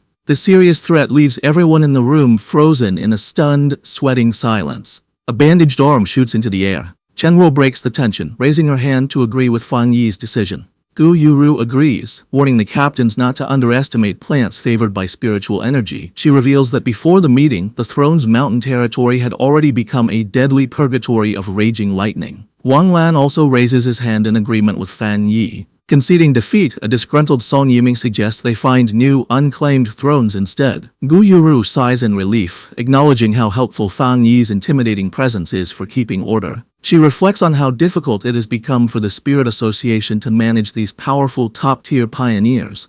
Gu Yuru turns to a map to distribute search zones, assigning captains to 4 regions based on energy fluctuations. She clarifies the association won't interfere in competition, but hiding discovered thrones is forbidden. A panicked staff member bursts in, interrupting to report that the Lord of Thunder has already evolved. The frantic staffer explains their drones can't get near the mountain, and the entity's power readings are climbing beyond expectations. He announces the plant's power equals the 3-star Jinggang realm. This news terrifies the captains, who realize the entity could dominate the nation. Unlike the panicked room, Fan Yi is calm. He reasons such rapid growth isn't surprising given the throne's immense ancient power. Seeing a forecast for severe thunderstorms, Fan Yi decides to visit the mountain to check on his plant friend's advancement. Gu Yuro adjourns the meeting. The captains look determined as she wishes them luck securing their own thrones. After the meeting, Gu Yuro calls to Fan Yi as he leaves, relaying a message from headquarters to stay in Chuanqi City. Fan Yi pauses. Gu Yuru explains they fear rogue pioneers might attack the Thunder Throne and mentions the Dark Intelligence incident seems to be over. Fan Yi narrows his eyes, asking if the association suspects the shadow monster survived. Adjusting her glasses, Gu Yuru confirms his suspicion, explaining both are products of the world's rapid spiritual recovery. While they can monitor the throne's ancient power, they fear remnants of dark intelligence are hiding. Since Fan Yi weakened and trapped it in Chuanxi, it could still be a catastrophic threat.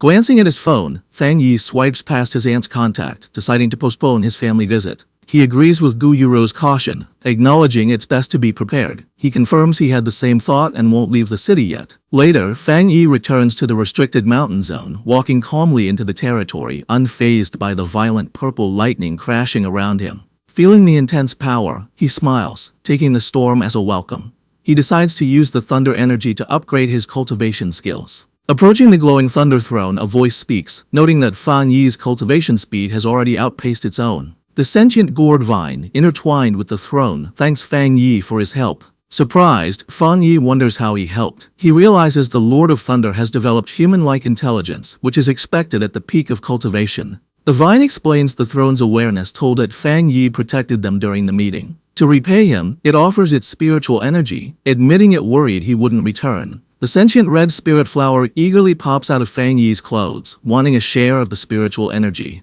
Golden fire in hand, Fan Yi smiles, admitting he intended to include the spirit plant in their training. Accepting the offer, Fan Yi sits cross-legged to meditate, letting the red spirit flower rest beside him to bathe in the aura. The gourd vine channels its power, sending currents of purple lightning and spiritual energy surging toward them. In the energy vortex, the red spirit flower happily swirls, absorbing the intense power to fuel its growth. Engulfed in lightning and golden aura, Fan Yi focuses, using the environmental pressure to push his red fire blade technique to the next level. With power surging through his glowing eyes, he commands his fiery golden blade to manifest above him. The massive sword descends, radiating blinding heat as it clashes with the storm. A system notification reports a massive influx of thunder power has been detected. As the blade absorbs the violent lightning, the system confirms the red fire blade technique can now break through. Concentrating, Fan Yi refines the chaotic power as the system announces his blade technique is evolving. He meditates, letting pillars of golden fire and blue lightning envelop him as the skill charges to its limit. His eyes snap open, blazing with red light as the system confirms the red fire blade technique has successfully evolved. Gripping his upgraded sword, Fan Yi swings with devastating force. The technique now fuses his fire with the thunder attributes. The swing erupts into a blast of lightning and fire, tearing through and obliterating the ground in a terrifying display of his new strength. Fan Yi's system notifies him that the heavenly thunder has tempered his blade technique, successfully breaking its limits and evolving it into a fused thunder fire attribute. Raising his weapon, the system confirms that the blade's enhancement is finally complete.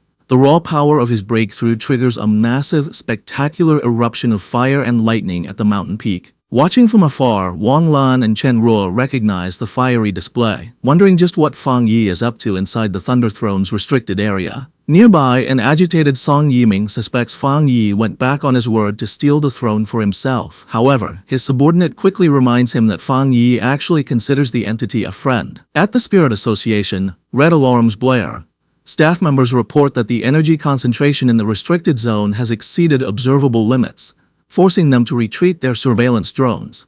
The branch leader watches the distant glow with heavy concern, fearing Fang Yi might be locked in a brutal battle with the throne. Back on the mountain, Fang Yi tightly grips his newly evolved, intensely glowing sword. His eyes glowing red, he smiles, extremely satisfied. The physical blade feels as though it has been masterfully reforged by the sheer intensity of the power. The dense ambient energy also causes his sentient red spirit flower to evolve, increasing its intelligence and enhancing its unique attributes. Reveling in the surge of energy, the massive flower playfully intertwines with the glowing structure of the throne amidst the flames. The flower communicates its delight to Fang Yi, who decides it's time for them to hurry and locate the next throne. Suddenly, the sentient gourd vine hovers above him, catching his attention.